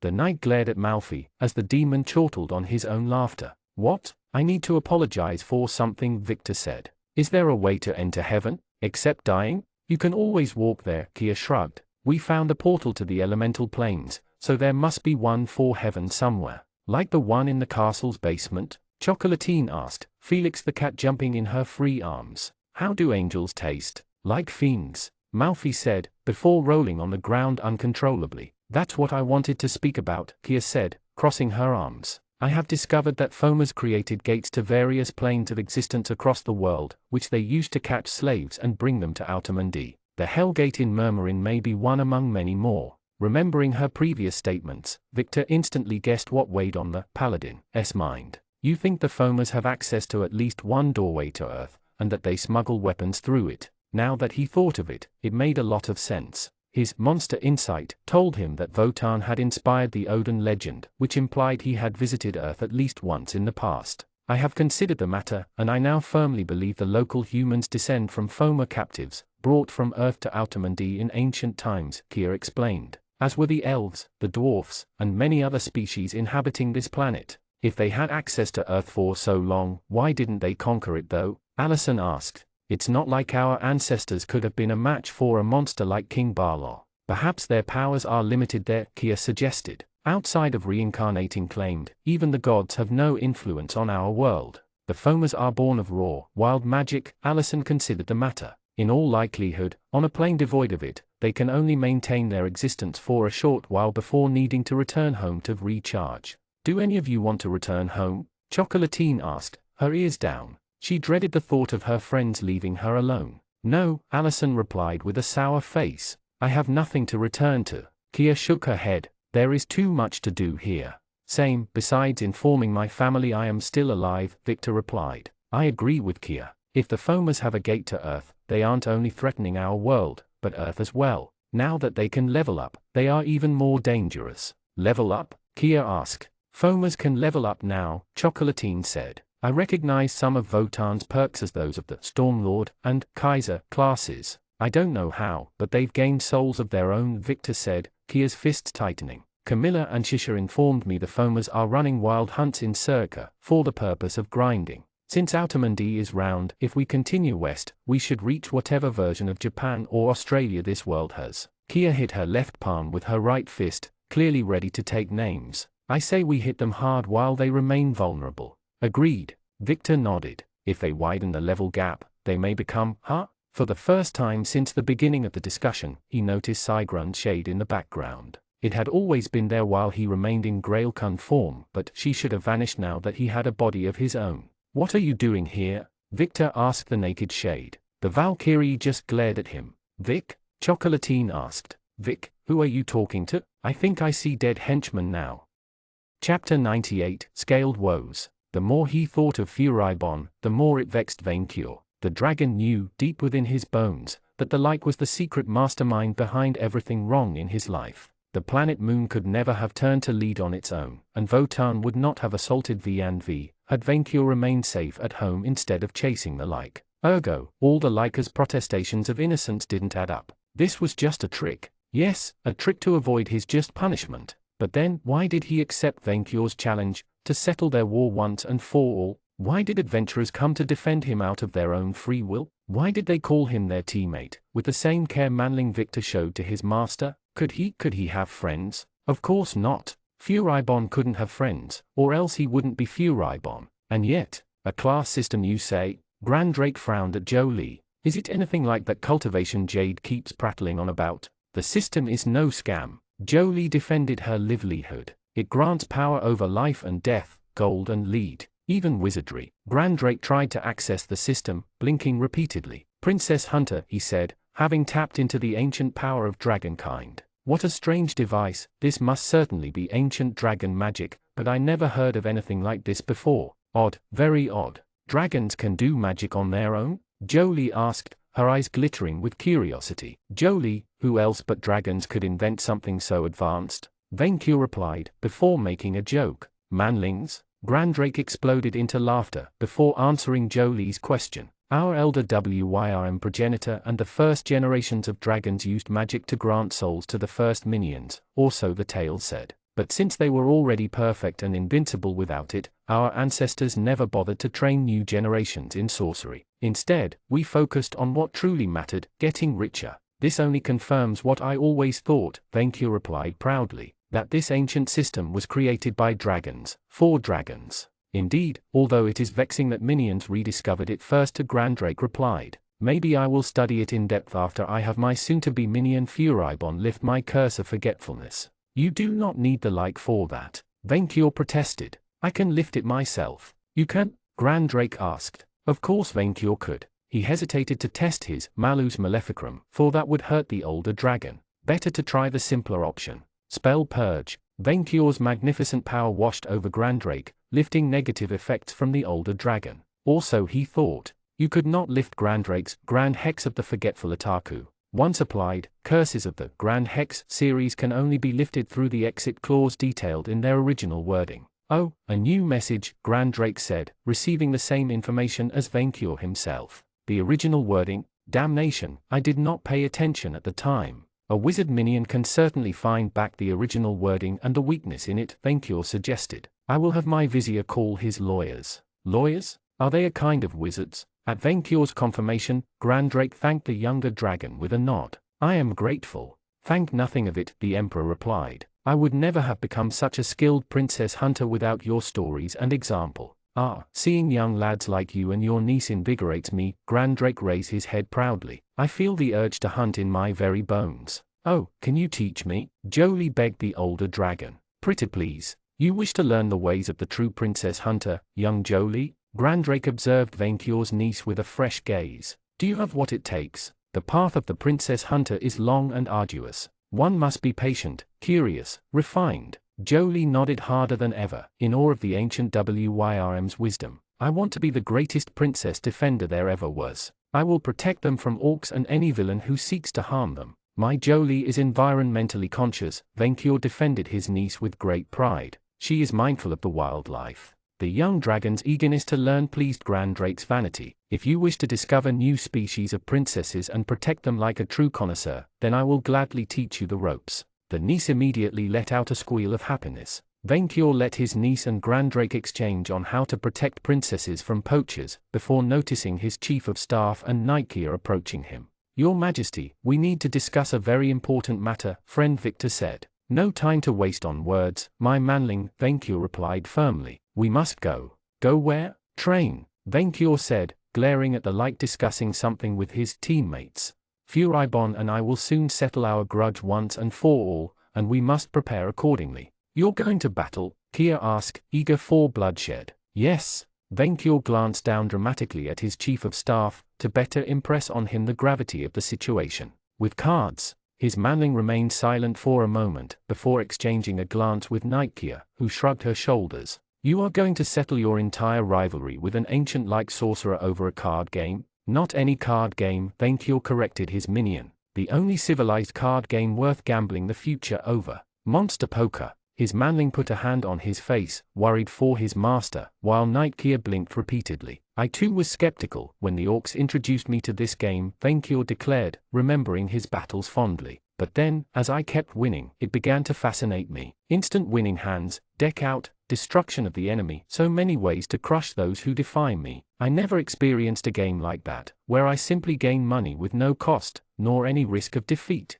It is a self-perpetuating loop, minion. I win, I raise, I win more, I raise more." "But," manling Victor choked, "Furibon accepted?" "Yes, because Monster Poker is a card game, with a heart," the dragon said with wisdom. "Even the light cannot resist its lure. You would understand if you were a true duelist." He didn't. "Since my fingers are too big to wield cards, I will need your power, minion," Venkior explained. "For Furibon is no easy prey. We will go west, to uncharted seas, so that we may gather the strongest rare cards, build the most powerful deck in the world, and perfect the art of the winning draw. Once I have defeated the like, he will atone for his crimes by following the path of minionship. If you win, Wyvern." The trio turned to Furibon, whose voice resonated with evil bitterness. "For if I win, not only will you leave me alone at long last," the like said, his teeth morphing somehow into a sickening grin, "but I will take a heavy tribute in retribution. Can't you simply talk it out and become friends?" Manling Victor offered, too idealistic. "Never." Both the dragon and like snarled at the same time, the manling sighing. "I cannot let him get away with his crimes," Venkior insisted, glaring at his forsworn enemy. "What crimes?" the like protested. "Have I not done enough good? I am the first to say one alliance doesn't wash away a lifetime of service to Brandon Moore's regime," Nightgear spoke up. "But everyone deserves a second chance if they are willing to take it. I can always execute him when he screws up." "My victory will prove your culpability," Venkior said. "Name the battleground, and I will meet you there." A new landmass appeared in the Western Sea, surrounded by strange waters, Furibon declared, pointing a bony finger at Venkior. "A suitable stage for our final battle. Here or in the very heavens, you shall never succeed." Venkior roared. 3 days, Furibon. "We shall duel in 3 days at noon. Show up, or suffer my wrath. I cannot wait to get rid of you forever," Wyrm. Furibon said, before teleporting out with his team. 3 days. Venkior turned to manling Victor. "See, is this truly a priority, Your Majesty?" His chief of staff spoke nonsense. "I have information that the foamers are up to no good in the west. The fairies will be dealt with in time, but Furibon remains the greatest threat, and I shall not rest until he is finally defeated," Venkior replied. Vic, since we are moving west in any case, we can deal with it on the way to the Circa continent, Nikeya said. We? Venkyo repeated, glaring at that uninvited guest. I would like to join your party if that's okay with your majesty, the knight said. Jolie has grown to level 30, and the Cobbled Rangers have broken past it. They have become very strong, but not enough to confront the foamers. Venkyo almost told that unworthy excuse of a minion off, before realizing that he could separate her from Jolie for a long period of time. Without that paladin's nefarious influence, Grandrake could certainly bring his niece back onto the proper dragon path, and the older WYRM would defend her better than this wicked paladin. I shall allow you to serve me in the fights to come, Manling, the dragon declared with false magnanimity. Should my niece allow it? Great, Nikeya smiled. I will talk it out with Jolie and be right back. Yes, Venkyo dismissed her, before turning to his chief of staff. Now, my vizier, I need you to check the value of my new treasures, especially what I can wear. His minion looked into the pile of items, immediately identifying the dragon-sized ring among them, a beautiful golden circle of interwoven worms and dragons eating their own tails. Wow, that's a powerful ring of the dragon your pharaoh. Manling Victor marveled at the item's shininess. I've never seen something so overpowered. Plus 10 to luck, immunity to hostile earth effects, and it can reflexively cast, hasten, protection from elements, greater dispel magic, or cure any ailment, on the wearer once per day, depending on the situation. Cannot be worn by non-dragon types though, as it should. Venkyo put it around his finger, fitting it perfectly. I still want my blink ring back. You will ask Troll Barnabas to fashion me one. Let's see, no armor for me, Manling Victor raised a shining, rainbow-like jewel from the pile. Here is something for your majesty as well. A Psystone. See what? A Psystone.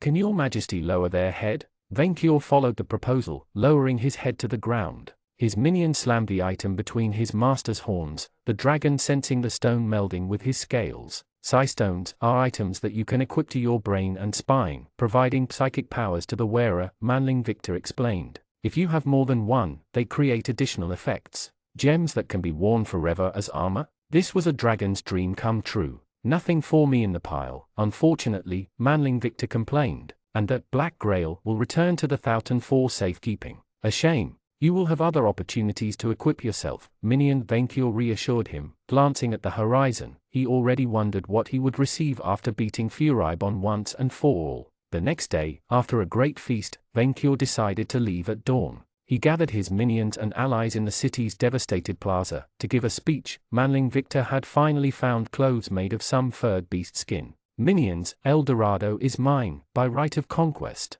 This city shall be rebuilt, but as it should be, a city of true gold, fueled by my own empire's bottomless wealth. While Manling Victor and I Venkyo purposefully snubbed Nikeya, whom no one liked anyway, go on to end the threat of Furibon once and for all. You shall rebuild this place, as the second imperial colony of. Venkyo let a few seconds pass, before uttering the name he had worked on for the entire night. El Goldorado. Of course, everyone applauded, some more than others, and not enough for Venkyo's taste. The dragon kindly encouraged his minions to renew in their devotion by raising his hand, until the clapping became acceptable. Thank you, Venkyo said. You are too kind. I will make my new lair there, Grandrake said, his new apprentice Jolie at his side. Long have I considered to open a princess wildlife refuge, and this jungle seems the perfect place for it. Everyone working together to build a new place. Chocolatine had tears in her eyes. It's like Murmurin's old days. We have to do even better.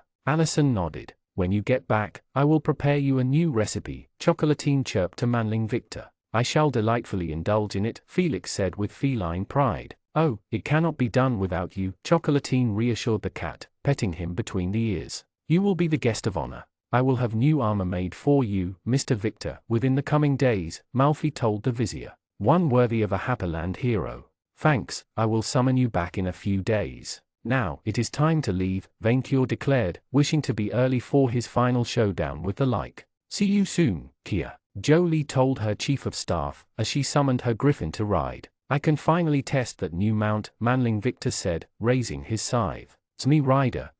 Sme? Venkyo didn't have the time to question his minion, as the bright skies turned dark, rain falling without warning. For a moment, he wondered if Votan had returned, only to realize that it was something far, far worse. The beast flew through the clouds, smashing one of the few pyramids left standing on its way down, and landed among the minions, blowing off most of them in all directions. Nikia immediately readied her sword, while the dragons present reeled in horror. Zmi had come, an inbred, primitive cousin of true dragons. This particular Zmi was big for its kind, roughly 15 feet in length. The green-skinned beast had bat-like wings and 4 legs barely carrying its bulky body, and its 3 heads resembled serpents instead of lizardy elegance. All in all, the creature looked like a twisted parody of dragonkind. Gorenik is there, master. The beast looked at Manling Victor with stupid yellow eyes, speaking with his 3 heads at once. Gorenik avoided all the traffic. Grandrake looked at the creature with pure disgust, with even the kind Jolie being uncomfortable in its presence.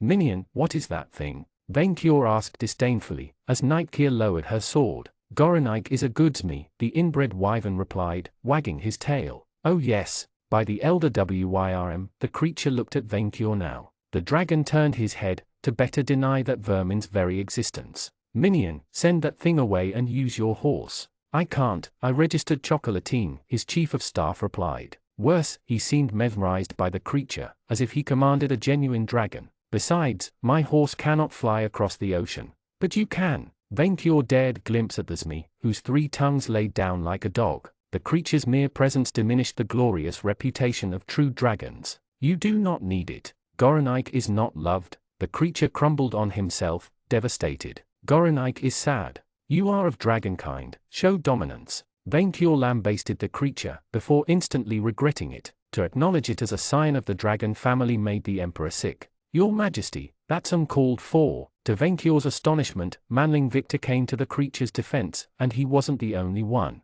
Poor beast, Allison whispered. Your Majesty, look at him, he's a giant-scaled puppy. Sweet Chocolatine said, immediately comforting the Zmi. You're making him cry. What? They favored that abomination over their lord and master? Betrayal. Betrayal. Vainkyur looked at Grandrake, pleading for support. The older dragon had completely turned his back on the scene, denying the Zmi's existence like a true Wyrm. Jolie hesitated between supporting her uncle's point of view and imitating the princess hunter. It's fine, Gorenik, Manling Victor comforted the beast. His Majesty is just a bit surprised by your arrival. He didn't really mean it. I did. Vainkyur protested, leaving the Zmi crestfallen and his servants glaring at their master. Minions, are you shaming me? Me? The silence became oppressive. The emperor tried to stand his ground, but he could feel the invisible, unspoken social pressure weight on him. He almost turned away, unable to stand the silent, judgmental gazes of his own minions. Zmi eat their own feces.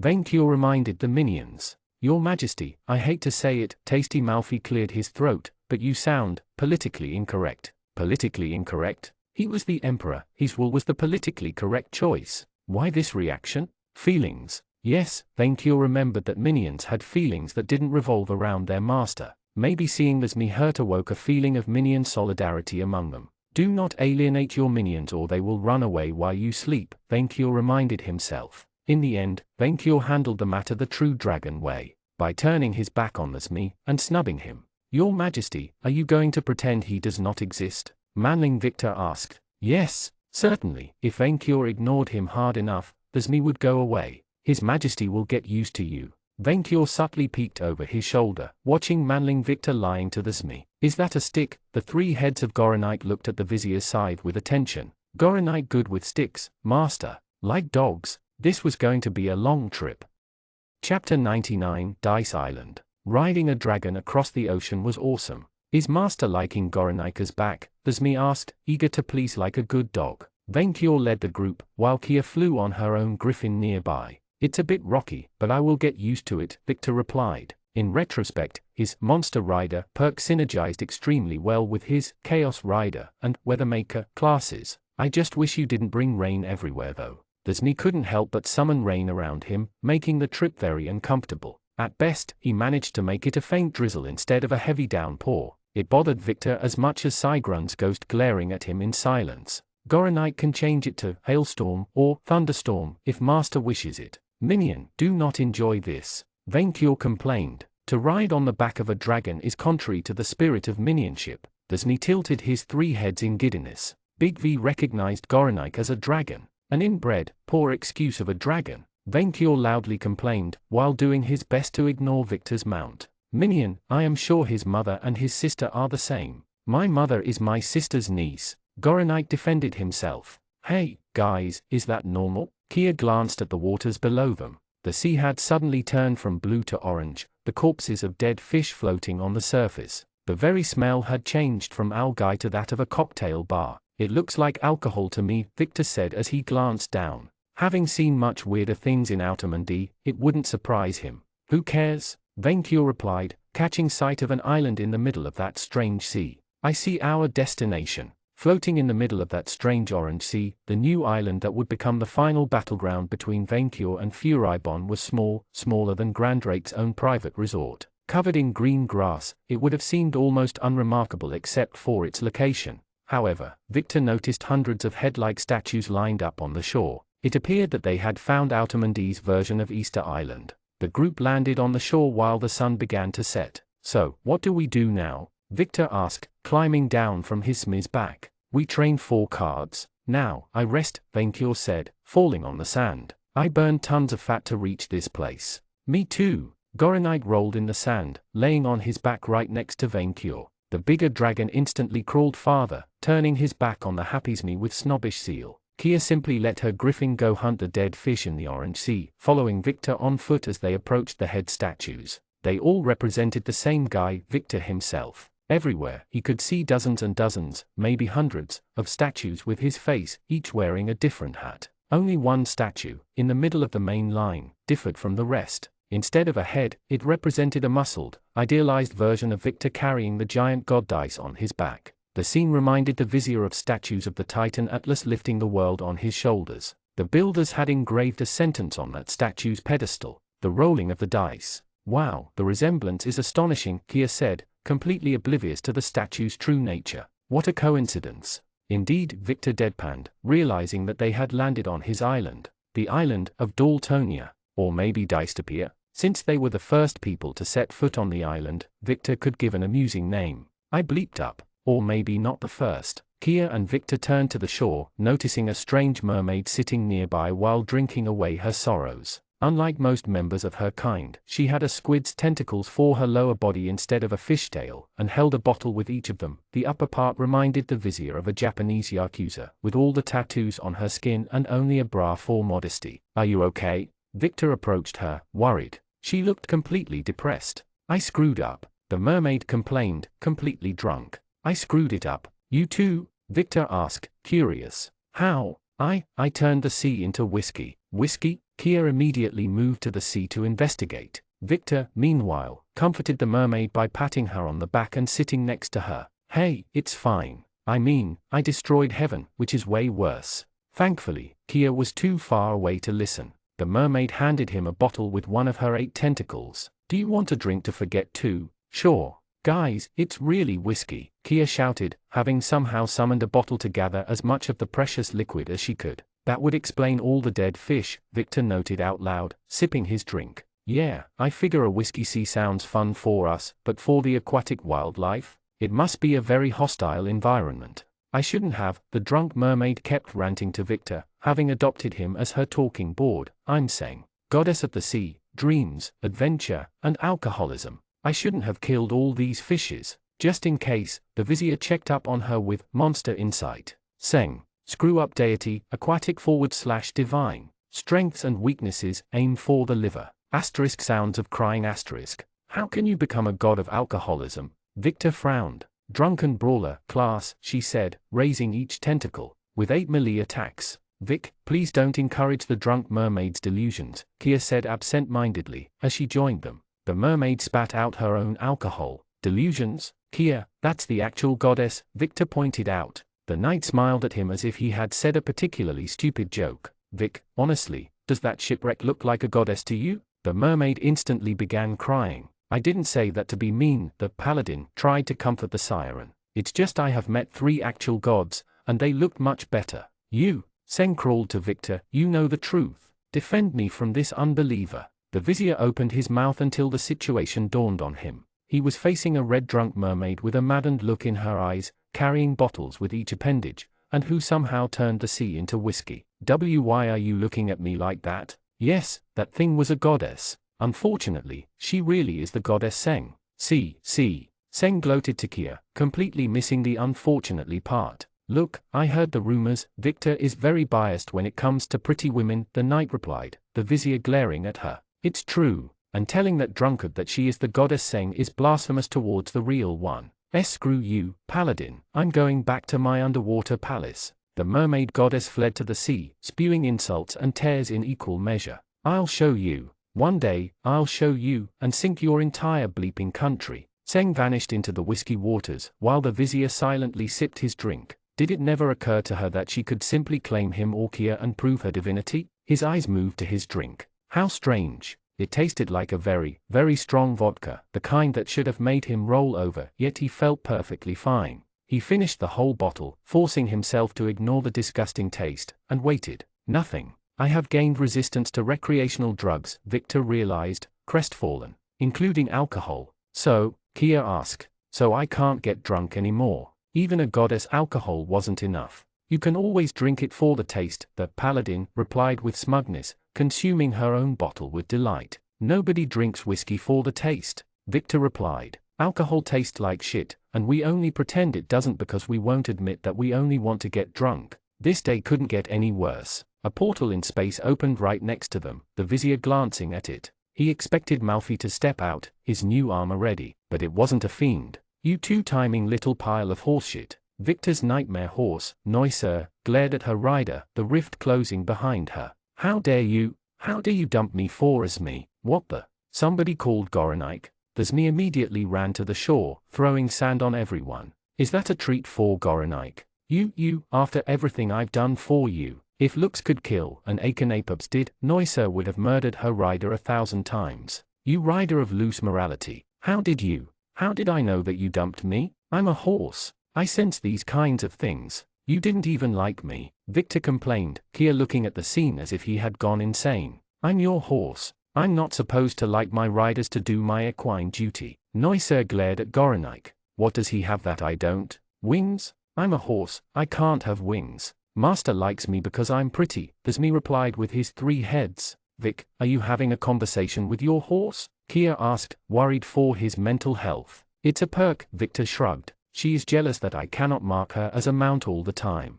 You can't? Don't you have a riding class of some kind? I have. Chaos Rider. What's the problem then? She asked, before frowning. Wait, how many levels do you have in it? 2. Victor frowned. You know that class, Kia? One of Barlow's elite servants, the Green Knight, had that class and promoted it into Horseman of Death. He was a horribly persistent hunter of heroes, until Kevin and I put him down. Kia shrugged. From what I know of the class, you can increase the number of mounts as you level up in it. You should be able to create a stable of monsters and train them. How many mounts could I have? Victor asked. The Green Knight used at least 5 of them. Usually, he exhausted one to death hunting crusaders, and then switched for another. Can Goronike get levels too? Thesme asked, wagging his tail. Can Goronike hump another Goronike? Victor crossed his arms. Thing is, I thought I should focus more on magic-oriented classes, increase my tier access. About that, his fellow hero glared at him. You don't know, hasten, Vic. How can you? It's a spell tax everyone pays, and it's only tier 3. Give me a break. My curriculum mostly focused on necromancy and summoning. Victor defended scalomance. Can hasten cheat death? Huh? Can it? Maybe you wouldn't have died in the first place if you could cast it, the paladin replied. Vic, even if your build focuses on summoning allies, you should definitely get better at direct combat. You would shine as a magic knight hybrid. So you suggest what? That I take a level in a hybrid class? I think you have all the tools to excel in a fight, but you don't exploit the synergies between your various classes the way I or even Vaincure do. That's why we have class scholars to help us milk our abilities for all they are worth. I can help you master your abilities. You will max out this Chaos Rider class so we can get back together, the horse declared with jealousy. I can tolerate you fooling around with another mount on the side, but nobody dumps a nightmare. And where am I supposed to level up? Victor replied. By beating Furibon at cards. Kia opened her mouth to say something, then stopped. Her eyes became obsessed by something right behind Victor. The vizier turned around, to find himself facing a group of dodos, as in, the actual, extinct dodo bird. They looked oddly cute from up close, like 1 meter tall mutant pigeons with colorful feathers. They showed completely no fear, just animal curiosity at newcomers.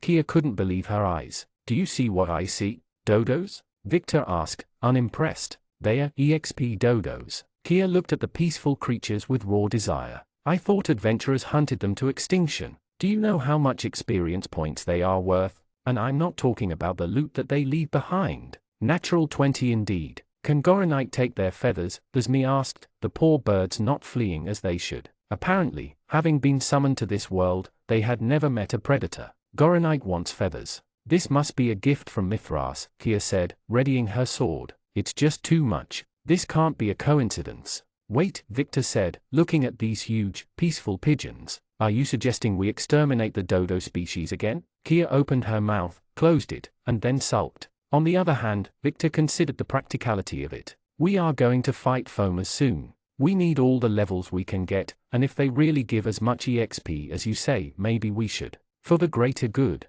"Vic, you sound like a shoulder devil and you aren't even doing it on purpose." "I mean, if it's not us, it will be other explorers," Victor said, trying to convince himself. "What is the worth of a bird's life, compared to the countless children of Murmurin? I have to think about my country's future.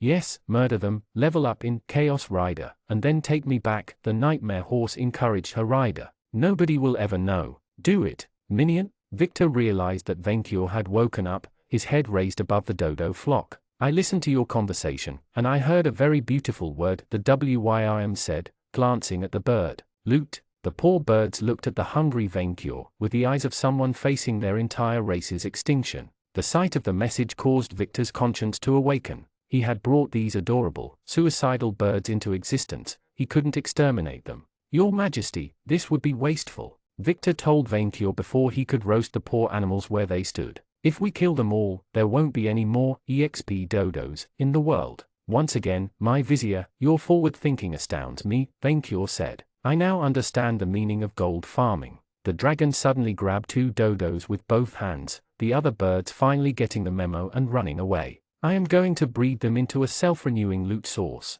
Somehow, Victor wondered if that solution wasn't even worse than the genocide option. Venkior rubbed the 2 birds against the others, in a way that reminded his vizier of a Neanderthal trying to make fire with silex stones. The dragon managed to send feathers flying everywhere but seemed increasingly annoyed by the lack of results. It suddenly occurred to Victor that Venkior's knowledge of other species' reproduction may be lacking. "Minion." "Yes, Your Majesty?" "Fetch me a slime. I am going to experiment."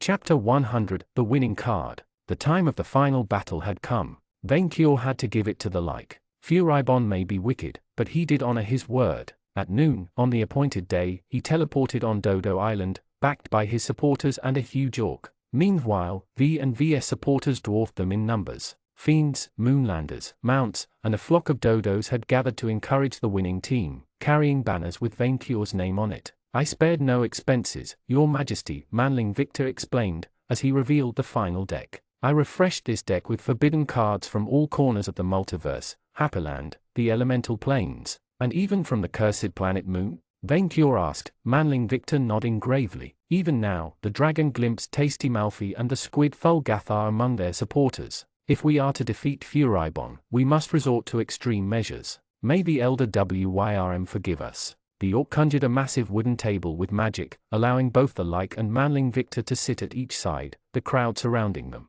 Venkior remained behind his chief of staff, to give him orders while he manipulated the cards with his tiny hands. "I am Manitou, the arbiter of this battle of monster poker," the orc declared, who would also provide the special effects. On one side, the tactical genius, Furibon of the counterattack. Everyone but the Lyca's supporters booed him. Even the dodos. Nikia didn't count. "This is stupid," she said. "A card game of all things. The gods play cards," Thulgathar replied in his slippery tongue. "This is Duel of Fate." On the other, Manitou extended a hand to Venkior's side of the table. The invincible duo, Dragon and Minion, Brain and Brawn. V and V. This time, the cheers became deafening, the dragon raising his head with pride at his genius being recognized by all. "I will remind everyone of the new Monster Poker standard format rules," Manitou explained. "Each of you will play with a deck of 40 cards minimum, and you cannot have more than 3 copies of a card in your deck. You have 10 spots on your dungeon zone, 5 for minions, 5 for traps. Spells can be used from the hand, and equipment can be added on top of your minion card. Both Furibon and Venkior's minion shuffled their deck, the rivals glaring at one another. 5 giant coins floated behind each side. You start with a hoard of 5 gold coins, representing your life. If you have no minion to defend yourself, an enemy can destroy a coin. If your hoard is depleted, you lose, same if you have exhausted your deck and can no longer draw at the beginning of your turn. 5 coins is too little for me, and too much for a pauper like him, Venkior told Furibon. A pauper you will become after I am done with you, Wyvern, the like replied with sadistic glee. Now, I put these face-down special cards in the middle of the field. Manitou set 5 cards in the middle of the table, close enough for each player to barely grab them. At any point, you may switch cards of your hand with these. They can be extremely powerful or completely useless. It's a gamble, but such is the spirit of monster poker. There is one thing I will not budge on: you cannot discuss strategy together, Furibon warned V and V. Dalton, you can state the obvious and encourage your master as any supporter can, but no tactical advice. This is between me and the WYRM. My minion is my hand, Venkior declared with pride. The hand that shall crush you. The wages are such, Manitou concluded. Should V and V prevail, Furibon shall surrender to an eternity of atonement through minionship. Should Furibon win, V and V shall be bound by a restraining order, and their entire horde shall be turned to lead, permanently, as a fine. Finally, the loser shall surrender his best card to the winner. Venkior's heart skipped a beat. His mind refused to accept the thought of losing, but the danger was real. The fate of the true gold, of all the world's wealth, laid in his hands. Now each party put a deck to their side and drew 5 cards. Battle, Iwine. Venkior gloated, revealing the 5 cards. Automatic victory combination. Or so you think, Furibon replied, showing a card from his hand. For you activated the hand spell, dice's reroll. An illusion of a 20-faced dice appeared above the board, cancelling the Iwine message. It forces you to send your 5 Iwine cards to the crypt, cancel the effect, and draw 5 more cards to replace them, Furibon explained. Did you truly think I would not do my research? I know you always win with your first hand, so I prepared accordingly. But how could you be sure to draw that counter on your first turn? Manling Victor asked, suspicious. Furibon chuckled. I trimmed my cards. You cheated. Venkior roared. Disqualify him. Card tricks are not against the rules of monster poker, Tasty Malfi noted. Neither is the use of perks like your King of Games. Monster poker is all about outside-the-box thinking, Manitou shouted while Furibon's supporters kept shouting his name. Venkior grumbled as Manling Victor had no choice but to discard the winning hand. Yet, the dragon smiled inwardly, as he would win with the next draw, for he had 3 copies of the Iwine card combo in his deck. I am not finished, Furibon declared, revealing a new card. By sending cards from your hand to the crypt, I can activate this spell from my hand, Harem Ban. The card's picture represented a paladin in shining armor, chasing away 5 monster girls, a boy, and a slime. It forces you to send every copy of the cards you discarded this turn, from your deck to the crypt. Venkior blinked, as the words registered. What? Before he knew what hit him, 10 cards magically moved from his deck to the crypt, his 2 remaining copies of the Iwine series destroyed. The dragon fumed with shock and fury, as he could no longer pull off his favorite combo. Impossible, no one had survived past his first draw before. What's the matter, Wyvern? The like taunted him. Speechless? That's Furibon of the counterattack, Manitou said with a smirk. Always one step ahead. Venkior clenched his fangs but kept his cool as his minions chanted his name, drowning out his nemesis taunts. You have only delayed the inevitable, like the dragon declared, as Manling Victor drew 5 cards. I trust in my vizier's deck. It has more winning strategies within than you have ribs. Furibon snorted, as Venkior could finally resume his turn. While it was no winning hand, his minion had drawn powerful cards. I summon the level 10 minion, Goblin Hero, Venkior declared, a red-capped green goblin appearing on the field, wielding a tiny sword. A minion's level represented their power. If 2 minions with the same level fought, they destroyed one another. Minions with a level above 30 were crested minions and needed the tribute of a weaker minion on the field to appear, while epic minions, with a level above 60, were so powerful that they each had an individual, unique summoning method. Goblin Hero allows me to summon an extra minion each turn, so long as they are level 10 and below. I choose the Cobbled Commander. A purple kobold joined the goblin, fist bumping it. Cobbled Commander allows me to add a crested minion from my deck to my hand. Vainkyur didn't even have to tell Manling Victor which one, for it symbolized his own vow of minionship. The Scythe Lord.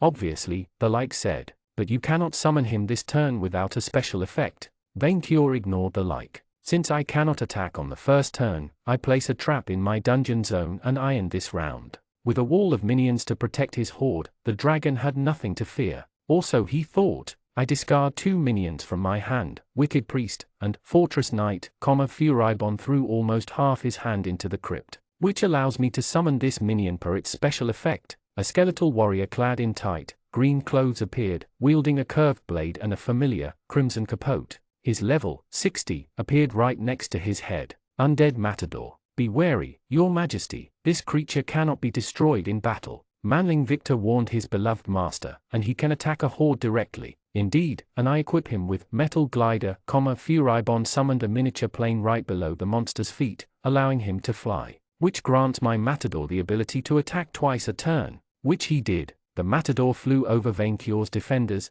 and swiftly cut through 2 of his coins. The dragon reeled from the pain of watching his horde depleted, while Furibon added his final card on the board. I place a trap in my dungeon zone, and I end my turn. Manling Victor, draw. Vainkyur ordered, his partner obeying. I call. Not yet, Furibon said, revealing his trap. The picture showed a manling accepting a poisoned apple from Magmel. I activate the trap, Fairy's Poison Gift. By paying 1 coin, I can draw until I have 6 cards in my hand. You would sacrifice your own gold? Vainkyur could only watch as the like descended into depravity, turning a coin to lead and drawing cards to refill his hand. You shall not get away with it. I sacrifice Goblin Hero to call my level 53 Scythe Lord. His mighty servant rose from the goblin's ashes, a wicked, armored reaper of souls, swinging a scythe of screaming ghosts. The card that represented Manling Victor's faith in his master and dedication to him. Vainkyur reminisced about the trials they undertook to complete the ultimate deck. Manling Victor had been skeptical about this card battle almost as much as Nightkia, but as they completed their harrowing spiritual journey through Dodo Island together, he had finally understood his destiny. To help his master defeat evil, at Monster Poker, words could not describe the ordeals the two faced to earn the Scythe Lord, but through them, they won this card's allegiance. And with it, they would win. When Scythe Lord is summoned, I can revive any minion from my crypt as an undead type. Goblin Hero returned from the dead, a tiny skeleton animated by Scythe Lord's will, and my reborn minion's effect activates, allowing me to bring another reinforcement. The level 10 Slime Knight, a childlike blue slime swinging a tiny sword joined the minion army, bravely standing next to the Scythe Lord. I see V&V strategy now, Manitou mused. A beatdown deck. Beatdown? Nightkia asked, having zero knowledge of such a high-stakes, intellectual game. He will summon as many minions as he can to overwhelm his foe, Manitou explained. It's a good strategy, but of no use against Furibon's immortal defense. None of your creatures can defeat my undead matador, the light taunted his rival, which is why I activate my trap, ultimate minion sacrifice, Vainkyur revealed his trap. 2 of my minions will give their life to destroy any one of yours. His Goblin Hero and Cobbled Commander bravely rushed at the matador, exploding upon contact. When the dust settled, all of them had perished. Vainkyur almost cried a tear of regret, but decided to honor the sacrifice through victory. Minions, take back his horde. Furibon chuckled, as a ghostly armored knight appeared right in front of his horde, parrying scythe and slime. What? Vainkyur's eyes widened. Remember the Fortress Knight I discarded earlier? The light taunted him, the ghost vanishing. By removing him from the crypt and from the game permanently, I can shield my horde from attacks this turn. Arg, the like had planned for everything. I place 2 traps in my dungeon zone and I end my turn. Coward. Coward I may be, but the winning one, Furibon replied, drawing. I activate the spell Adventurers Guild Reinforcements, which allows us both to draw 2 cards. Both rivals increased their hands by 2, Furibon chuckling as he drew the second one. You know, Vainkyur, when you challenged me to battle, there was one card that I immediately added to my deck, before even considering my overall strategy. A card I knew would bring you to your knees. A card I just drew. The dragon remained strong and proud. Bring it. And so, Furibon cast the most wicked of spells, Lead Buster. One of Vainkyur's coins turned to lead and then collapsed into dust. The dragon froze for a few seconds, reliving the darkest days of the War of the Horde. the dark times when Furibon roamed the world freely, murdering baby coins and abducting minions to his cursed fortress. Vainqueur had flashback of the conflict, of baby coin screaming in agony and minions dying all around him. No, Vainqueur thought, forcing himself back to reality. He could not let the like sink its claws into his mind. Next, I activate the spell, Vampire Raid, Furibon revealed his newest card. While I cannot summon normally this turn, we can both call every undead in our hands to battle, so long as they are level 60 and below. Once again, Vainqueur's supreme genius had worked out in his favor, for Manling Victor had added a few of those critters to the deck. Regaining his presence of mind, the Augustus immediately summoned the only undead in his hand, Zombie Avragist. A rotting dwarf from the underworld, Zombie Avragist, S level equaled the average level of all monsters on the field, narrowed to the lowest number. As for me, I call a level 60 Vampire Witch, and my favorite minion. 2 monsters appeared on Furibon's side, a vampire dressed like a wizard, and a golden skeleton atop a throne of gems. Gulick, the wealthiest undead, level 58. Zombie Avragist, S level grew to 44. While Vainqueur had more minions on his side, none could defeat any of Furibon's own. When Vampire Witch is summoned, I can add 1 copy of a spell in my crypt, from my deck to my hand, Furibon said, bringing out a card. Guess which one? Vainqueur's eyes widened, as he braced himself for impact. Lead Buster. The dragon's hoard shrunk to only 1 coin, much to the audience's horror. That's how Furibon will win, Manitou analyzed. A monster poker battle is a mental marathon. Vainqueur is a dragon, and so vulnerable to stress, while as a brainless undead, Furibon will always keep a cool head. His Majesty has faced worse odds, and came out victorious, Malfi reminded the dragon, the minions cheering him up. Happyland stands by you, bleep his soul. Now, my servants, attack, Furibon ordered, his Gulick unleashing a tsunami of gold against the weaker Scythe Lord. You set off my trap, level switch. Vainqueur revealed one of his face-down cards. Our minions switch levels during a single battle. His Scythe Lord, now stronger, leaped over the gold tsunami and cut down Gulick, destroying him. The sight of the gold throne vanishing with it broke Vainqueur's heart. That cursed like used psychological warfare to weaken him. You have only brought time, Vainqueur. Immediately, the like ordered his vampire to attack the victorious Scythe Lord, and this time, she skewered him with an icy spike. Minion, I could not protect your card, Vainqueur apologized to Manling Victor, as the Scythe Lord vanished into dust. You did what you could, his vizier comforted him. He will return. A chief of staff's job is never done. Once again, Vainqueur relieved a flashback of his training days on Dodo Island, as Manling Victor practiced his winning draw hour after hour, night after night. His minion had remained determined to fulfill his duty, no matter what. The words gave Vainqueur his faith in himself back, as Furibon added 4 more traps and ended his turn. Immediately, the ground on his side of the field opened, Gulick rising back from the crypt atop his hoard-like throne. As long as I have more coins than you, Wyvern, Furibon rubbed the wealth inequality to the dragon. Gulick will return from the dead at the end of my turn. Minion, he is using the power of gold against us. Vainqueur panicked. It has begun, the orc nodded. Furibon's fearsome undead lockdown. He will slowly deplete the enemy's horde while reviving his minions again and again. Indeed, it seems that I have secured. Do you not dare say it? Vainqueur interrupted the like, who grinned smugly in response. A serious lead. The dragon growled, Manling Victor putting a hand on his scales to calm him. We can still win, his vizier reminded him, drawing. I activate 2 of my 4 traps. Furibon revealed 2 of his face-down cards before Vainqueur could react. Return of the Light King, and Signs of the End Times. The first card revealed itself, boosting Gulicka's level to 68. All revived minions on the field will gain 10 additional levels, Furibon explained.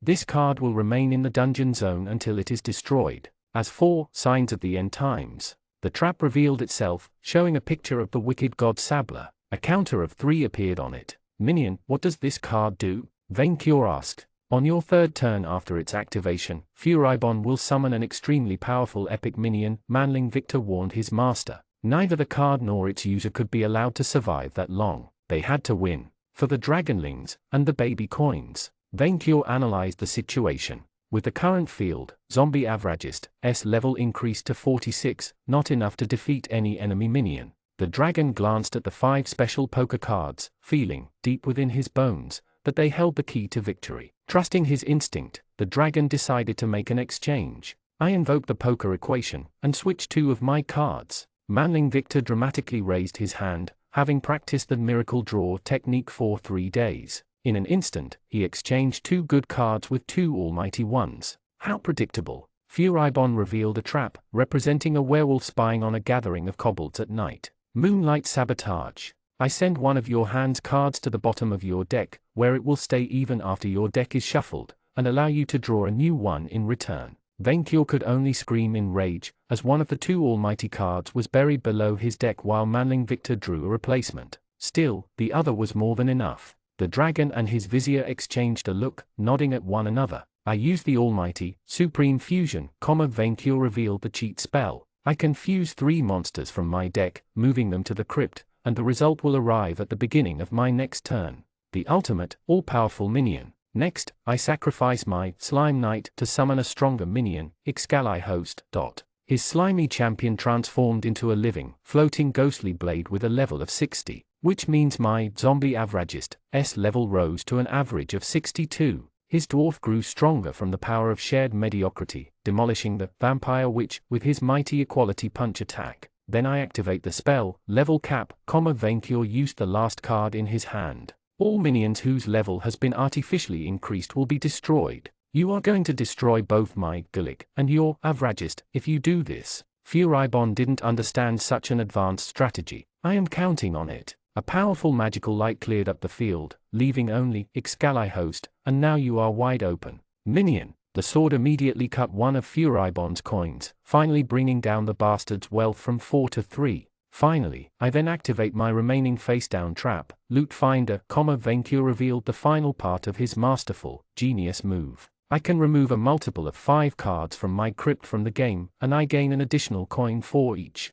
Removing 15 cards and voluntarily keeping a few special ones in the crypt for later, Vencure watched gleefully as his fortune increased from 1 to 4, overcoming Furibon's own. Now that I am the wealthiest of all, Gulick will remain in the crypt where he belongs. He broke the lock down, Kia shouted, now excited by the battle. And Furibon has no cards left in his hand, Malfi noted, while the Leica supporters remained stone-faced. Furibon himself let out a snarl of frustration. Clearly, his only remaining trap couldn't help him out of this situation. Ready to give up, like? Vencure taunted him. Furibon will not give up. Everyone glanced at the orc commentator. He is a true duelist. So long as he believes in his deck, his cards won't let him down. The like simply drew, and chuckled. Perfect. I discard the level 0 card Jin from my hand. A bottle materialized on the field, a tiny blue goblin peeking from within. When discarded, card Jin allows us both to draw 5 cards from our deck, Furibon said, both players increasing their hand size from 0 to 5 while the genie vanished. Why add a card that helped his opponent as much as himself? A look at his depleted deck told Vencure why. Minion, how many cards do we have left? Vencure asked, worried. Only 7, Manling Victor replied grimly. That like bastard intended to force Vencure to deck out. First of all, I activate the spell, Unjust Tax, Furibon played the most evil card in his entire deck. Each time you lose a coin this turn, I will gain 1 in return. Did that mean the like expected to bring down Vencure's wealth this turn? How? You are not the only one with 3 copies of a card, Vencure. Lead Buster. One of the dragon's 4 coins turned to lead, a golden copy appearing on Furibon's side, inverting their net worth. Next, I used the spell, Minion Recycling. A brown, colored smoke-spewing cup appeared behind Furibon, which allows me to recycle one of the spells I used this turn by discarding a minion from my hand. Lead Buster. Vencure stumbled back from the illusory onslaught, his heart broken. Last but not least, since I discarded my card Jin, I can still summon a minion this turn. The one from your worst nightmares, Wyvern. Furibon raised a card to the very skies. The legendary, gold-eating insect. Impossible. Vencure shouted, the skies darkening from the coming of this monstrous, ancient evil. We dragons destroyed every single trace of their existence. Not all of them, Manitou said grimly. A single copy of the card survived this ancient dragon purge, protected by the legendary order of duelists. It appeared, exactly like in Vencure's most sinister memories. A tiny golden ant, whose single level couldn't hide its aura of pure evil. During each of my turns, this vermin will devour part of your wealth. Furibon raised a finger, the insect launching himself at one of Vencure's 2 remaining coins. No, The dragon screamed in horror, relieving through the darkest moment of dragonkind. The ignoble animal swallowed the coin whole, bypassing Excali host, and popped up another one on Furibon's side. In one round, the like had reduced Venkior's wealth to 1 and increased his own to 6. Finally, I set a trap, Furibon said, and I end my turn. With his master's newfound, ill-gotten wealth, Gulick returned from the crypt, joining the vicious insect. Once again, Return of the Light King increased his level to 68, more than Venkior's remaining monster. So it was with a heavy heart that Venkior ordered his chief of staff to draw. You have pressured me thus far, Furibon the dragon declared, as the enemy trap's counter fell to 2. But this ends now. For at long last, his ultimate minion had come. Behold, the most powerful champion a dragon could ever want. Venkior hyped up his ultimate card, as Supreme Fusion summoned it on the field with a flash of burning light. Vainglorious, the ultimate three-headed dragon, level 90. His arrival cowed all onlookers. For it was a vision of perfection, an immense, majestuous, three-headed dragon, each of his heads crowned. His mighty roar inspired fear in even the liker's cold black heart. As Goronite wagged his tail. A dragon, Venkior snarled back. That can attack 3 times in a row. More than enough to demolish your army. As for your horde, I play the spell, Hungry Master's Call. It allows me to summon a number of minions whose combined levels are below that of my strongest champion on the field. Namely, he could summon all 3 minions in his hand. Behold my army, Venkior boasted, as 2 level 10 slime knights and 1 white-furred, level 25 werewolf girl hit the field, bringing his army to 5. Attack! His mighty dragon obeyed his master, 2 of his heads incinerating the gold-eating insect, and that cursed Gulick. Then, the last head led the assault, all minions charging at Furibon's coins, only for a ghostly knight to block all their attacks. Remember the card I discarded to use, minion recycling. Furibon gloated. Another copy of Fortress Knight. Damn, Manling Victor cursed, as the enemy's horde escaped destruction. It is fine, minion, Venkior reassured his chief of staff. Our army will finish him off next turn. I set 1 trap, and I end my turn.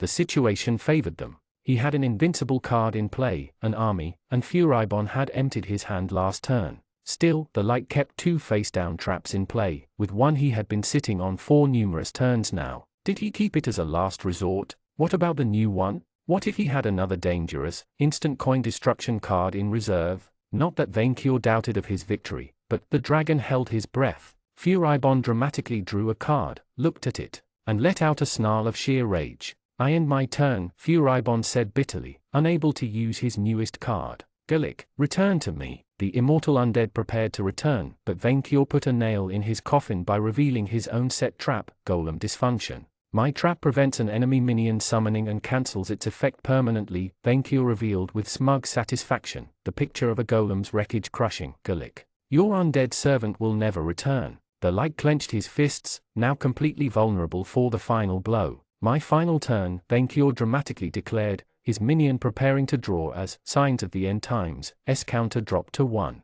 Indeed, Furibon finally revealed the mysterious trap, representing a broken clock. King Yukuri Muson. I skipped 1 turn of time for each of us. Before Venkior knew what hit him, the very world briefly distorted into a flash of red, the counter of Signs of the End Times, hitting 0. The card exploded, summoning the Liker's own ultimate minion. Here it comes. Furibon raised his hands, as a monstrous, colossal minion appeared on his side. Foma King Barlaw. The creature that appeared was no mere large and mighty Dullahan, but a colossus matching Venkior's own ultimate dragon in level. A knight with burning blue flames for a head, and wielding a mighty axe of flesh and bones. You created a card after that bastard? Nightgear shouted in outrage at Manitou. When summoned, Foma King Barlaw destroys all minions on my enemy's side, Furibon revealed, the titan raising his axe. This power cannot be countered, and for each card destroyed by this effect, you, Venkior, must send an equal amount from the top of your deck to the crypt,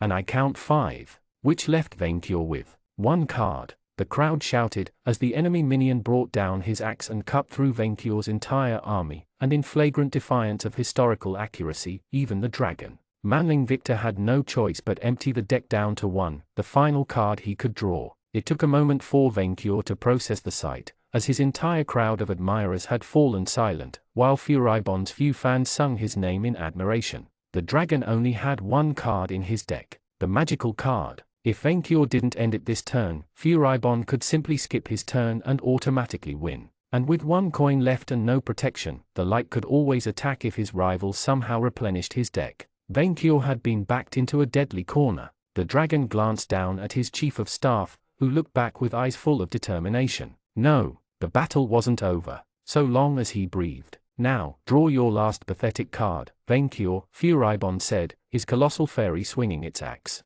This deck, crafted by my minions, contains no pathetic card. The Emperor prevented Manling Victor from drawing. But before I end this, I want to ask you something, like, ask away, but be quick. I want to end this farce and be done with this period of my life. At no point did you exchange your cards with the mystery ones, Venkior pointed out. Why? The spellcaster scoffed. Why rely on luck when you can decide your own fate? Is there no place in your black heart for surprise and showmanship? No, Furibon replied bluntly. Be it at cards or in life, practicality, predictability, and sound strategy will always prevail. Venkior had expected something so base, and this is where you are wrong. For you have not considered one key element. What separates a beautiful dragon like me from the likes of you? Your friendship with Dalton? Furibon mocked him. My popularity, Venkior roared, rousing his fans. For when you play a card, it is carried only by your own strength, while every move I play is supported by the love and wishes of thousands of minions,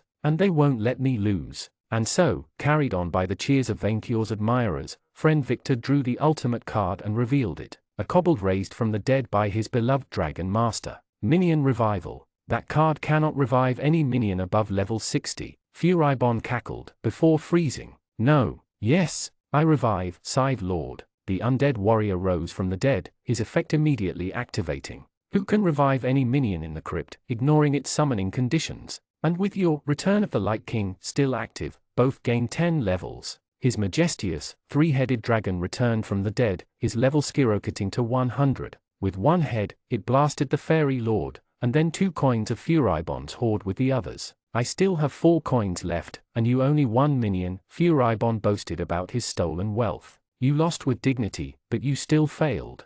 Have you forgotten the last card in my hand, Gold Slayer? Venkior had Manling Victor reveal it. The spell, Unfusion. Instantly, his 3-headed revived champion divided into its components, 3 beautiful crimson, level 60 WYRMS. The Lyca's confidence crumbled, right as the dragons shattered 1 coin each while their fans exploded into cheers. Carry this pain with you to the grave, Furibon. Venkior shouted, as the Scythe Lord prepared to give the coup de grace. It is by doubting my popularity that you reinforced it. With a resigned, disgusted look, the Lyca raised his hand. Troll button, dot. The final trap on Furibon's field revealed itself, representing a troll smashing a big red button with explosions in the background. When I lose my last coin, I can destroy one of the enemies. Venkior's last coin exploded, right as Scythe Lord cut Furibon's own. The illusions collapsed into nothingness, revealing the lackluster final result to every onlooker. A draw. Every supporter from both sides shouted at once, pissed.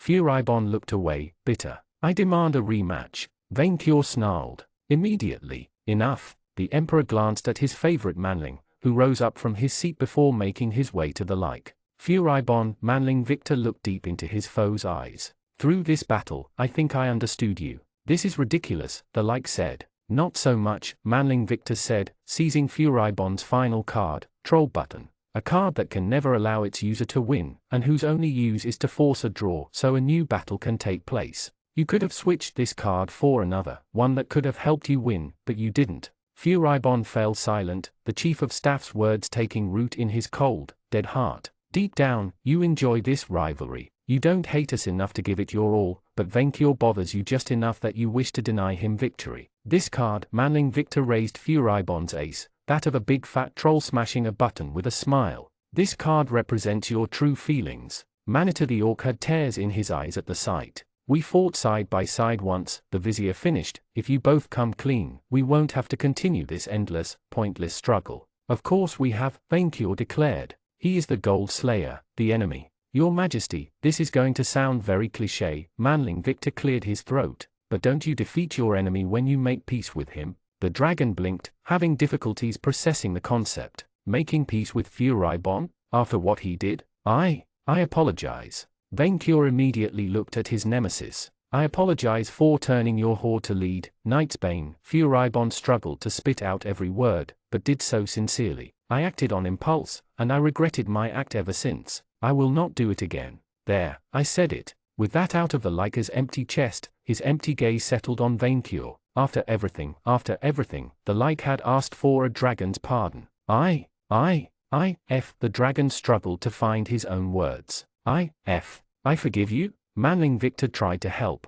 I forget you. Vaincure finally said it, with tears in his eyes. The Lyca remained speechless, while Manling Victor facepalmed in shame at the sight of his beloved master crying. Go and sin no more, I forget you. Although it took him all his strength, Vaincure took the high, dragon road, and granted Furibon mercy. I forget you, Gold Slayer. I forget you. The Lyca exchanged a glance with the Grand Vizier. That's the best you will ever get, Manling Victor said, smiling and extending his hand. Bygones be bygones. Furibon examined the hand with apprehension, before finally shaking it. Bygones be bygones. And so, at long last, as fairies and WYIMS once did, surrounded by the cheers and tears of minions, Lykies and dragons, at long last, made peace. Chapter 101, Empathy Training. Fourth day of the experiment. Progress had been slow, especially with the final battle against the wicked yet forgotten Furibon, but resumed immediately afterward. The Dodo Daycare, or Dodacare, was almost entirely operational. EXP dodos could roam the island freely inside vast, demon-guarded pens, interacting with one another and the wildlife the Empire would introduce. With his dwarf lackeys having opened the portal linking the island to Murmurin, Vaincure had converted the whole island into a minion breeding resort, under Tasty Malph's supervision. The fiend intended to build facilities such as hostels, beach services, and cruises. In time, Vaincure hoped to even open a princess wildlife sanctuary there, but for now it was time for the final stage of the Dodacare experiment. Vaincure looked over a group of dodos sleeping beyond a fence, then at his lab assistant. Minion Victor. I have the slime. His vizier raised the chosen creature, a pinkish jelly struggling within his arms. The pink molester, which can reproduce with anything. This thing is the Mick Jagger of slimes. If it moves and isn't a minor, it will bleep it. Sometimes, it's not even that discriminate. What about the genes? Does it have perfect genes? It has elite stats in every category. Malphy even told me that some of its offspring could shine on their own. Like gold? Vaincure asked, immensely interested. If true, then his dream of making the ultimate, golden dodo might finally be within his grasp. Is it willing to breed? Oh yes, but clearly not with the bird. The slime simply couldn't resist Manling Victor's raw sexual energies, and the vizier barely kept it from hugging his face. For some unexplained reason, it has taken a liking to me. Good. We shall redirect its breeding frustration towards the birds. Are you really sure you want to do it though? Once unleashed, nothing will stop it. Minion, we must save the EXP dodos from extinction, no matter the cost. It is for my own good. Vaincure gave the fateful order. Release the beast. And so, Manling Victor painfully threw the lustful slime beyond the fence, introducing the pink molester to the dodo pen. Sulking angrily at the vizier's rejection, it turned towards the birds, ready to breed with every last one of them. It immediately tackled the one nearest to it into a bush. Manling Victor turned away, too soft-hearted to see what would happen very soon, but Vaincure could not allow himself to do the same. He had to guarantee the breeding program would stay on track, so he watched everything. Congratulations! For creating a wildlife sanctuary for the EXP dodos to save them from extinction whether they like it or not, and making peace with the light Furibon, you earned 1 level in Witchfinder General and 3 levels in Dungeon Breeder. You earned the Improved Hybridization and Rabbit Plague class perks, plus 60 HP, plus 30 SP, plus 3 STR, plus 2 VIT, plus 3 Ski, plus 3 AGI, plus 2 Int, plus 4 Char, plus 2 LCK. Improved hybridization, your minions can now produce hybrids that should not make anatomical sense, such as the mighty owlbear or the elusive man-bear-pig. Monsters that do not share a common type will create a dual-type offspring that possess one type from each parent. This perk will not affect creatures unable to reproduce at all, such as golems or skeletons. Rabbit Plague, if you or any of your minions use an ability meant to summon another monster, they call an additional creature of the same type. Can you breed the ultimate minion? Oh yes, he would. That's disgusting. Vaincure glanced at the evil Furibon and his living followers, who vomited at the sight, as if they had never seen a bird and slime breed before. You cannot understand free love between species, like the dragon said. I said I would forget you. Do not remind me for too long. Believe me when I say that I do not intend to meet you ever again after we teleport out. I haven't thanked you for saving my hide from those adventurers, Victor told the like. I still owe you one. You convinced Knightsbane to stop bothering me, Furibon replied. Vainqueur doing his best to ignore him. As far as I am concerned, that makes us even. So, what's next? We're going west after this experiment is done. There is too much of the new world to explore to cross the sea further, Furibon replied. Maybe I will try to find this Hollywood you Earthlanders keep babbling about. So this is farewell? Why did the vizier seem sad? It was just a one-time deal? At least until Sabla comes after all of our heads, the like replied grimly. And he will. Furibon is just being gloomy, his elf cohort replied. I'm sure we'll meet again soon. I've got the feeling things are about to get funnier as time goes on. Now that you are finished with cliché, stupid lines, I will teleport us away before my diabetes worsens, Furibon declared, before casting his spell, sending a final glance at manling Victor. Dalton. Yes, Bone Daddy? The minion braced himself. You are an unbearable man-whore and a complete screw-up, Furibon insulted his chief of staff back, making the dragon glare at him.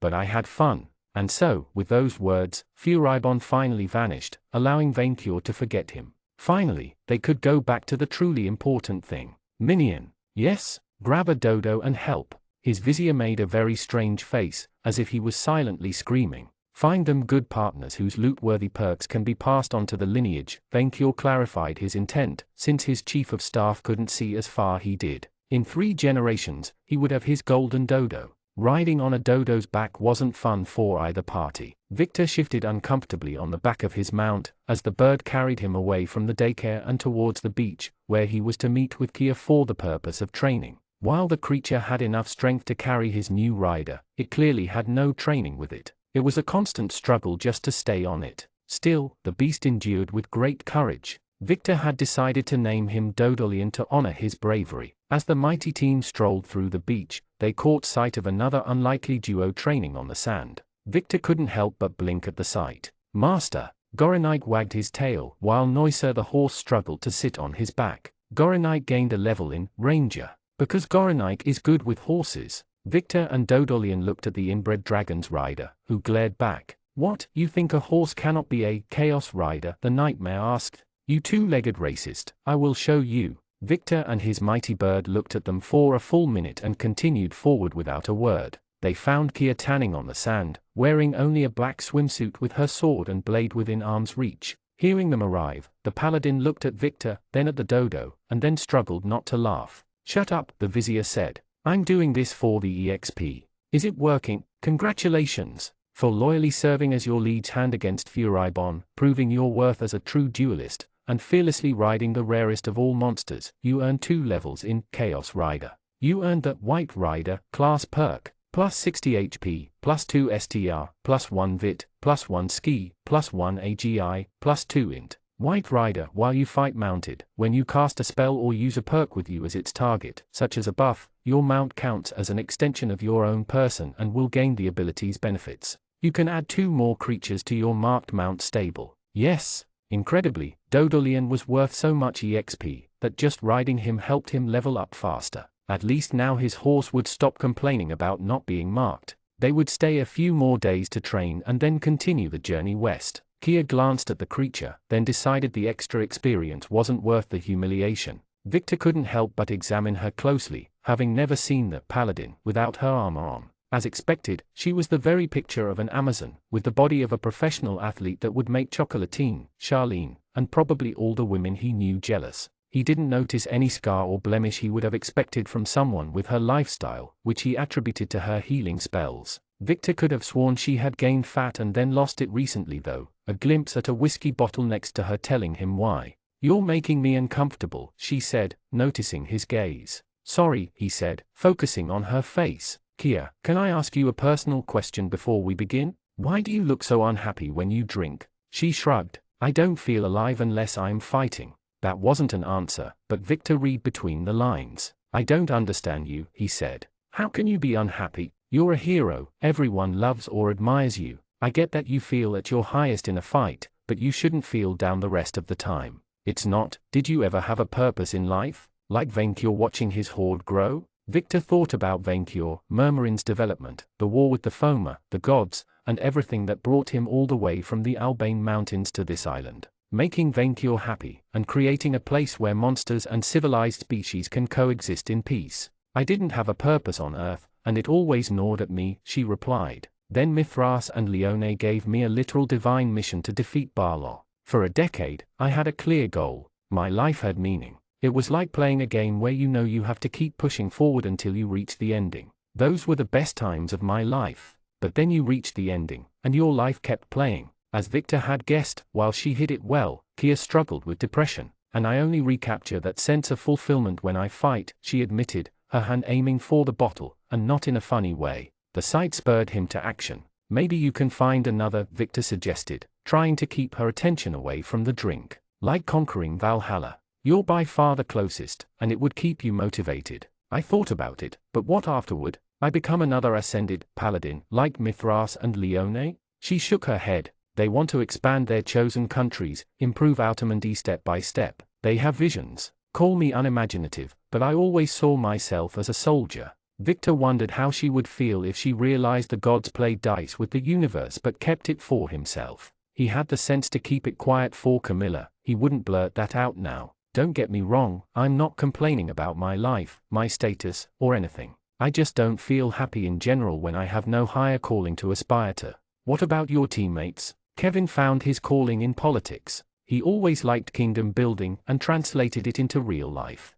The others, depends. A few hit the road, others looked for a way to return to Earth. And none of that interested her. What about adventuring with Jolie? It's fun, but without an overarching goal, she smiled at him. Look, Vic, you're very kind, but Kevin spent 2 years asking almost the same questions and it got us nowhere. I won't give up on you, Victor replied. He may not be as close to her than most of his other friends, but she had repeatedly come to his and Vainkyur's help when they needed it. No way in Happyland would he turn his back on her. Maybe we can talk about something a bit less gloomy, Kia suggested, changing the subject. Have you managed to learn Hasten? After he confirmed it, she jumped back on her feet and stretched. Good. From what I gathered from our battles, you really don't fare well in a close encounter. Easy for you to say, you're literally optimized to kill monsters in close combat. Yes and no. I did plan my classes to improve that way, but I mostly figured out how my perks and spells could synergize best on my own. What I don't understand is that with your level, equipment, and abilities, you should be a lot harder to kill. Victor sighed.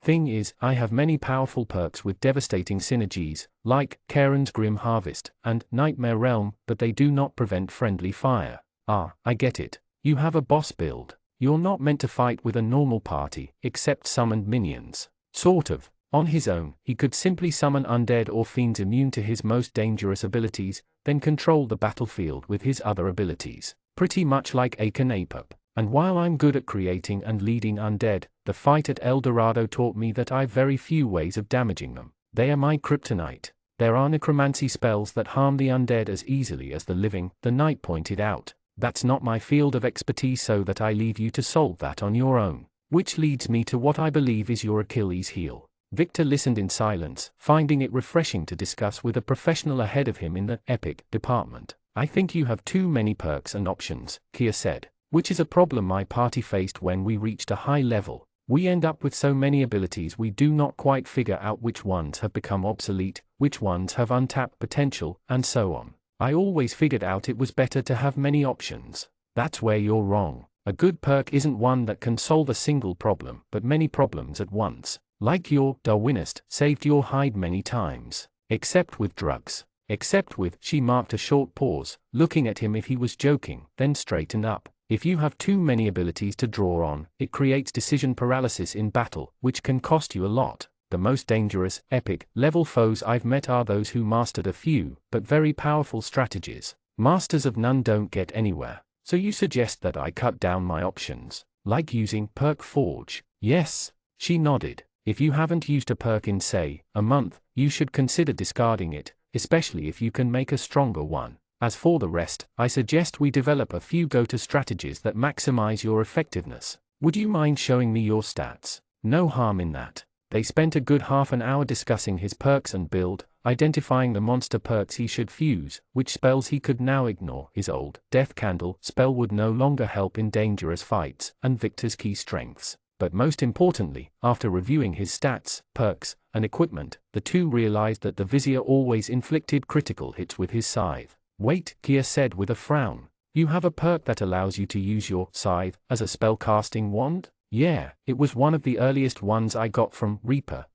Then your crit chances should transfer to the spells you cast, Kia realized. You can crit with spells? With some offensive ones, yes. You never noticed? Victor shook his head. He had almost entirely focused on buffs and summoning spells and rarely used direct damage ones. Why didn't Death Jester tell me this? Kia made a face at the reminder that opposite deities claimed them, but remained professional. Death Jester was an assassin. He killed the old-fashioned way, using illusions to disorient his foes before he landed a killing blow. And he never considered the feature. Unfortunately, your best perks combination, Nightmare Realm, and Karen's Grim Harvest, will target anything that isn't you, an undead, or summons immune to their effects. If you were a ruthless Dark Lord leading hordes of undead, you would be very tough to fight. So you suggest that I instead focus on offensive spells that can crit when I fight with allies? Yes. She nodded with a smile. Alongside buffing yourself up with tricks like Hasten, especially with your skill stat.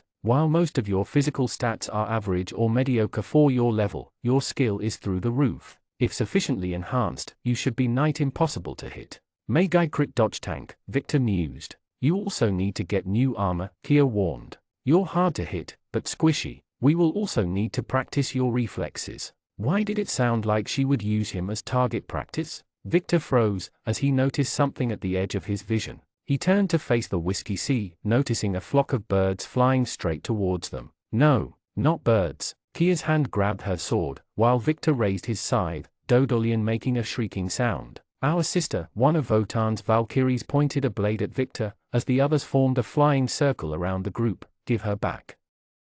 Chapter 102 Dialogue Options. On one side, a flock of 20 Valkyries armed to the teeth. On the other side, 2 epic level adventurers and a ferocious dodo. Yeah, not a fair fight. The poor ladies had no idea how outmatched they were. Victor examined the flock, and realized that many of them had already been killed on the island. Yet somehow they formed a battle line right before him. You can revive your own, the Vizier guessed. That's how you knew I captured her soul. We Valkyries can collect worthy warriors who wish to fight forever in Lord Votan's halls. That is our Einherjar ability. The new leader of the flock, a black-haired maiden wielding a spear of light, landed on the beach right in front of the Vizier. She pointed her weapon at his head. But you trapped Sigrun, and we cannot bring her back. Release her at once. I don't understand everything, but you won't get far making threats. Kia raised her sword, surrounding it with light. This does not concern you, human, the Valkyrie replied, very much oblivious to the Paladin's true identity. We have no quarrel with you.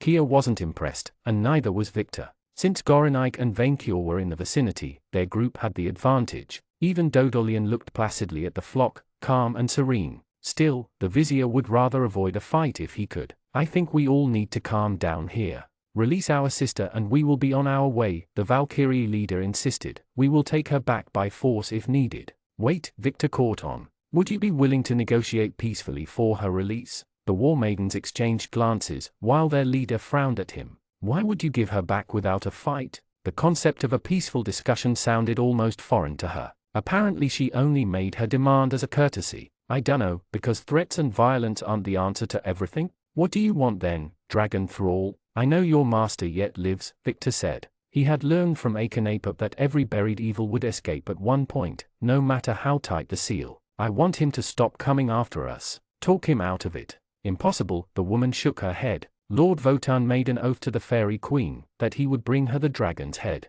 His word once given he never breaks, Sigrun's shade added with pride, seen only by Victor. Not like you shifty mortals. An honorable kind of fairy? Good, the Vizier would work with that. What was the exact wording? Bring me Vainkyur Knightspan's head, and I shall grant you the soul you crave. As he thought, he had found a glaring loophole in it. Then, here are my terms then, Victor said. I will release the soul on 3 conditions. First, you will answer all our questions as best as you can. Second, after we are done, you will depart this island peacefully. And third, if and when Votan comes after us again, I want you to convince him to parley instead of attacking on sight. If he picks a fight with Venkure afterward, that will be his funeral, but I want him to sit down and negotiate with us for 10 minutes. Charisma check. Successful. The Valkyrie leader pondered his offer before answering. I cannot promise my lord will listen, but otherwise, you have our word. We will answer your questions, leave this place without harming anyone, and we shall carry your message to Lord Votan.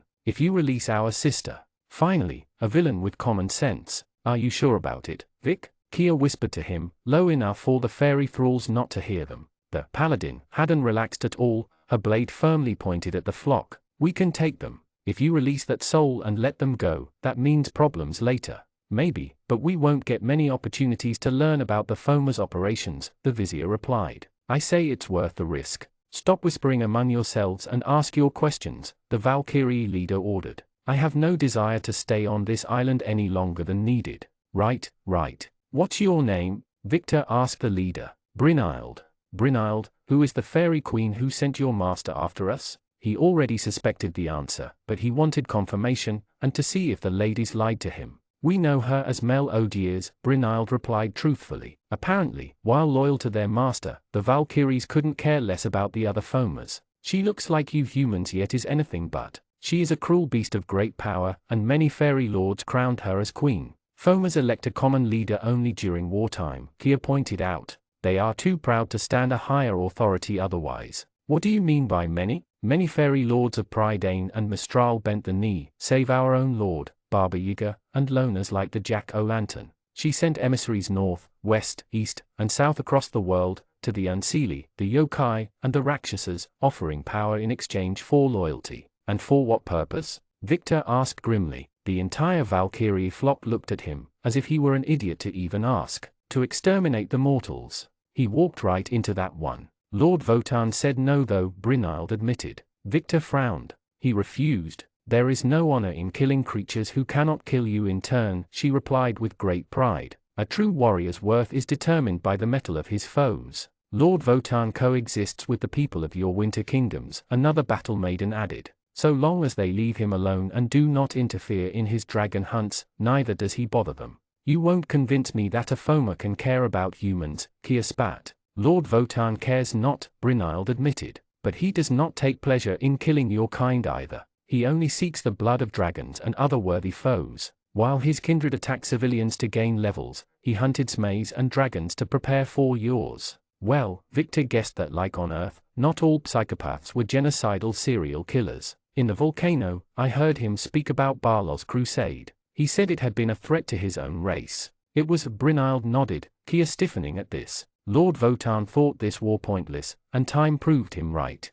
Fomas were few and are now fewer. Unlike you mortals, they cannot replenish their numbers easily. Since he would not bend the knee nor serve in her armies, the fairy queen asked him to hunt your dragon lord for her gift. So, if I follow, Kia said, this Odiers can somehow give Foma souls, and thus access to the system, in exchange for their service. How does she do that? Magmel, Odier's father, used the blood and bones of dragons to create a new crest, the Soul Crest. One that empowered our lord with a soul of his own. Bones and blood? The kidnapped dragons. Kia immediately guessed the obvious cause. Grandrake told Venkure that old dragon magic could create souls, Victor grumbled, putting a hand in his hair. Damn, Magmel must have reverse-engineered it somehow. I am not familiar with the term, the Valkyrie admitted. Nor do I know how it works. I leave magic to spellcasters. How many soul crests does Odiers have? Victor asked. 1. But unlike your system's crests, it can empower as many warriors as needed. Victor didn't know what to make of this. On one hand, reliance on one artifact meant that destroying it could cripple the fairies' war effort. On the other hand, the item could reasonably give the entire Foma race access to the system in a short amount of time. Where is that crest? I do not know, the Valkyrie replied. I only saw it once at a stone circle in Prydain, during our Lord Soul ceremony. Magmel must probably keep it on hand all the time, Kia suggested. Too many of his experiments backfired in the past to let that artifact out of sight. Do you know what Odiers is planning? Victor fished for info. She said that she would summon arrows of light on Samhain, the night when fairy magic reaches its apex. Arrows that metal men would fire with great bows, to burn all the Foma's enemies to ashes. Lord Votan brushed her off, so I do not know the details. So the slime prophecy foretold. In all likelihood, Victor had found that hateful one he should help Vainqueur defeat. And what will they do once they have these arrows? The vizier asked. Attack Gardaman? Not Gardaman, Brynhild said while looking straight into the vizier's eyes. Bleep. You declared war first. Where is Odiers? Kia asked, frowning when Votan's servants failed to come up with an answer. Mag Mel? Probably Prydain, Brynhild replied evasively. Any lead you could give us? We do know the location of their kindred, the Piper Mel Lin. The Fairy Queen put him in charge of a place where foamers could gain levels quickly, near what you call the Jade Empire. The stables, I believe. The EXP farm, Brynhild, another Valkyrie said. That was its name. The title somehow sent a chill down Victor's spine. What do you know about that place? Only that Lord Votan wanted nothing to do with it. That Mel Lin is probably the same Piper that helped and then left the Nightblades to die, Kia said. The two asked for more details, but the Valkyries didn't know much. As it turned out, Votan's attack on Vainqueur was a one-time favor only, and since this proud Lord of Lightning never swore fealty, Odiers didn't let him into her plans. The Valkyries knew nothing of Prydain's defenses, the Fairy Queen's forces, nor even what Odiers could do. Do you have any other question, mortal? Brynhild asked, growing impatient with the interrogation. Victor exchanged a glance with Kia, just as worried as him, but they had no idea what else to ask. The Valkyries already gave the group a lot to think about. We honored our word. The Valkyries pointed their weapons at the duo. Now it is your turn. A part of the vizier, the one that went to Scalomance and dealt with devils regularly, didn't feel bound to honor an agreement with a group who tried to kill him. Now that they knew enough, he and Kia could probably slaughter this flock now and not have to fight them later. On the other hand, something else came to mind, and if there was a single chance to pull it off. Well, Sigrun, I would have said we had fun, the vizier told the soul in his scythe, but that would be a lie. I hope Odiers kills you, the ghostly Valkyrie replied, completely unrepentant. She made Victor miss Furibon even more than he already did. How kind, but she already did. Using tricks learned at Scalomance, Victor let her soul go free, the ghostly shade escaping its prison as a tiny speck of light. Brynhild immediately caught it in her free hand, appraising the Reaper in silence. Surprised, he asked her. A little, Brynhild replied, keeping her sister's soul within her tight fist. But next time we meet, it shall not be as friends. Should we truly leave, Brynhild? One of the maidens asked her captain, considering going back on her words the same way Victor did. He and his fellows can kill us permanently. About that leave part of our bargain, I have a way to make you stick to it. Victor cleared his throat and then shouted. Goranike. Yes, master. Thesne immediately rushed at the beach, Neusser the horse struggling not to fall off his back. Rainfall started right as he showed up, obscuring the sun much to Kia's chagrin. The three-headed dragon noticed the Valkyries, his tail instantly raising up like a dog having spotted a rabbit. Victor pointed a finger at the horrified warrior maidens. Princesses, facing an inbred, three-headed dragon rushing in their direction while throwing sand everywhere. Even the fearless Valkyries backed down. Retreat! Brynhild fled and her comrades fled while Goranike opened his wings to pursue them, throwing Neusser off his back in his hurry. Retreat! So? Victor asked, watching his mount chase after the Valkyries across the Whiskey Sea. This is bad, the paladin replied. This is really bad. Samhain is Halloween, so we have, 2 months before the foamers attack Murmurin? Unless we can catch Odiers and strangle this new century war in the crib, Victor said, Kia giving him a strange look. Sorry, too much time spent among demons. Where should we start? We don't know where she or Mag Mel will be outside of Prydain. As for that EXP farm, we could spend years exploring the Circa continent without locating it. Brynhild mentioned yokai. Kia considered his words, and then put a hand on her face. I hate Japan. Chapter 103 Kijude. After saving the dodos from extinction so he could harvest their EXP later, Vainqueur led his flying pack west, towards the Circa continent. His manling chief of staff had insisted on making a stop at the Teikaku Empire, an island located near its shores. For some reason, he and Knight Kia often called it Japan while discussing together. Vainqueur had expected a warm welcome, as befitting of his rank. Instead, he found the island's shores walled up, covered in cannons, and the nearest port city on fire. Flying ships similar to the Thoutons had crashed against pagoda-like houses, pillars of smoke turned the skies dark, and the dragon could barely hear himself think over cannon fire noise. Vainqueur circled the skies to observe the ground below, watching manlings fight an army of goblins, orcs, beastki, and horned ogres. All of them wielded arquebuses, swords, and spears, attacking the other side with fierce anger. Yet, both sides froze in fear at the sight of a true dragon. Gojira! The locals pointed fingers at Vainkyur in awe of his majesty. Gojira! Gojira! Vainkyur unleashed a mighty roar and a breath of flames at the skies, to get the point across. He then landed in the middle of a street, crushing houses below his feet. Of course, killjoy that he was, Zasmi tried to imitate him, one of his head spitting acid, the other fire, and the last one cold. Instead of groveling before the beauty of Vainkyur, the locals screamed in terror at the knockoff. King Ujidora! King Ujidora! You scare them, Zasmi. Vainkyur lambasted his minion's mount, who lowered all his heads in shame as he made a shy landing. Turn around, nobody likes you. Your Majesty, please stop bullying my Zasmi. Manling Victor complained. Goronik is sorry, Zasmi apologized, retreating in a corner. The rain the inbred creature summoned wherever he went started extinguishing the fires. No flying princesses make Goronik sad. Seeing Zasmi submit to Vainkyur calmed the locals, especially as they noticed Manling Victor petting the creature. Nikeya joined him, almost no one paying attention to her and her silly griffin mount.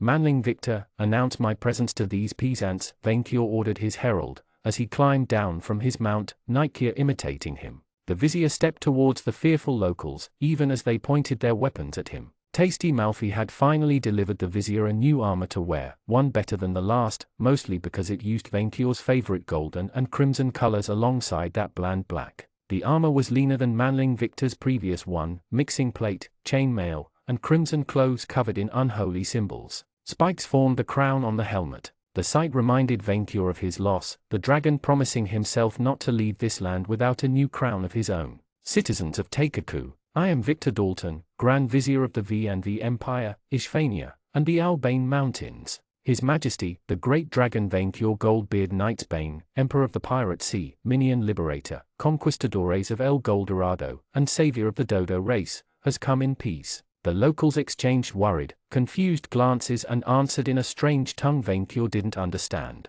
Japanese, the vizier said. I will cast a translation spell, Nikeya declared. Wait. Manling Victor stopped her. Can I talk to them without the auto-translation? Just once. You speak Japanese, Vic, the paladin asked, doubting his chief of staff. Oh no, not at all, but Vizier seemed embarrassed. But when I lived on Earth, there was something I always wanted to do if I ever went to Japan. The chief of staff approached the crowd, instantly commanding their attention. He inhaled, gathered his breath, and then spoke. Kikaku Dorai. The locals seemed to both understand the words, and miss the meaning completely. Slightly bothered, the vizier tried again with a longer sentence, pointing his scythe at them. Ome wa mu shindiu. Many ran away screaming while Nikeya put a hand on her face in annoyance. Manling Victor laughed wickedly, strangely blissful. At least, until he was challenged. Ara. Only a lone orc dared to stand up to the vizier. Frail and lean for his green-skinned kind, he wore a ridiculous jacket and shirt with a badly painted planet symbol on it. He didn't wear any weapons, he didn't need them. Oh, you're approaching me? Victor asked in common, as the creature walked towards him with confidence. I can't mean the shit out of you without getting closer, the orc replied in the same language. He can speak common. Kia almost took a step forward, but Vainkyur put a hand before her. Do not interrupt the ritual, the dragon ordered, as his chief of staff and the orc approached each other. You could ruin it. Soon, both his chief of staff and orc stood face to face with only a few inches of distance. Okay, I admit, I had a short phase when I was a teen, Victor said suddenly. There is a part of me that I don't want, that I hate whenever I see that esoteric order of Ice Kai. I just wanted to get it off my chest, bury it. Then you need to accept that part of yourself, before you can let it go, the orc declared with pride. Mudkips is my waifu. Is it okay to be Gar 4 Archer?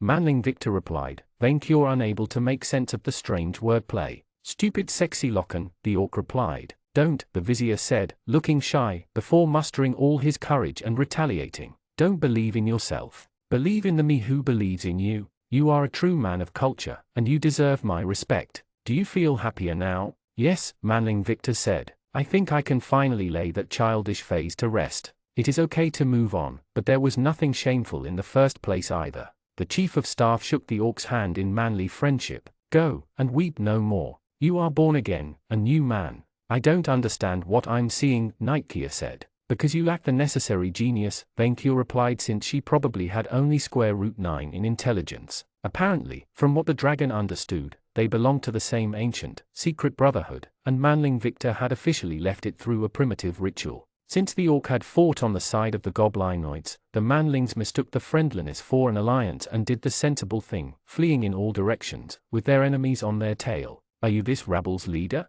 Venkior asked the orc, before glancing at his motley army. "Oh no, I'm just the herald." The greenskin barked orders to goblins, who scampered away. "I called the boss. We were winning that battle anyway, and seeing a dragon buddy-buddy with us probably helped even more." Venkior didn't have to wait for long, until the vermin's leader showed up, backed up by a cadre of armored ogre bodyguards. Much to his surprise, the leader wasn't an orc or a giant, but a tiny female goblin, wearing exquisite golden armor and a strange, half-gun half-sword weapon. An older goblin with a red cloak and iron teeth followed her, immediately hiding behind an ogre at the sight of Venkior. "Vic?" the goblin leader asked, recognizing the vizier. "Gobliner, Vic." The goblin immediately moved to hug Venkior's chief of staff. "Good to see you. You traded your horse for us, me?" "Nice. I kept both," the vizier replied, summoning his nightmare horse with a snap of his fingers, although she's still as cranky as ever. "About time you marked me," the horse grumbled. "Vic, you know this goblin?" Kia asked, worried.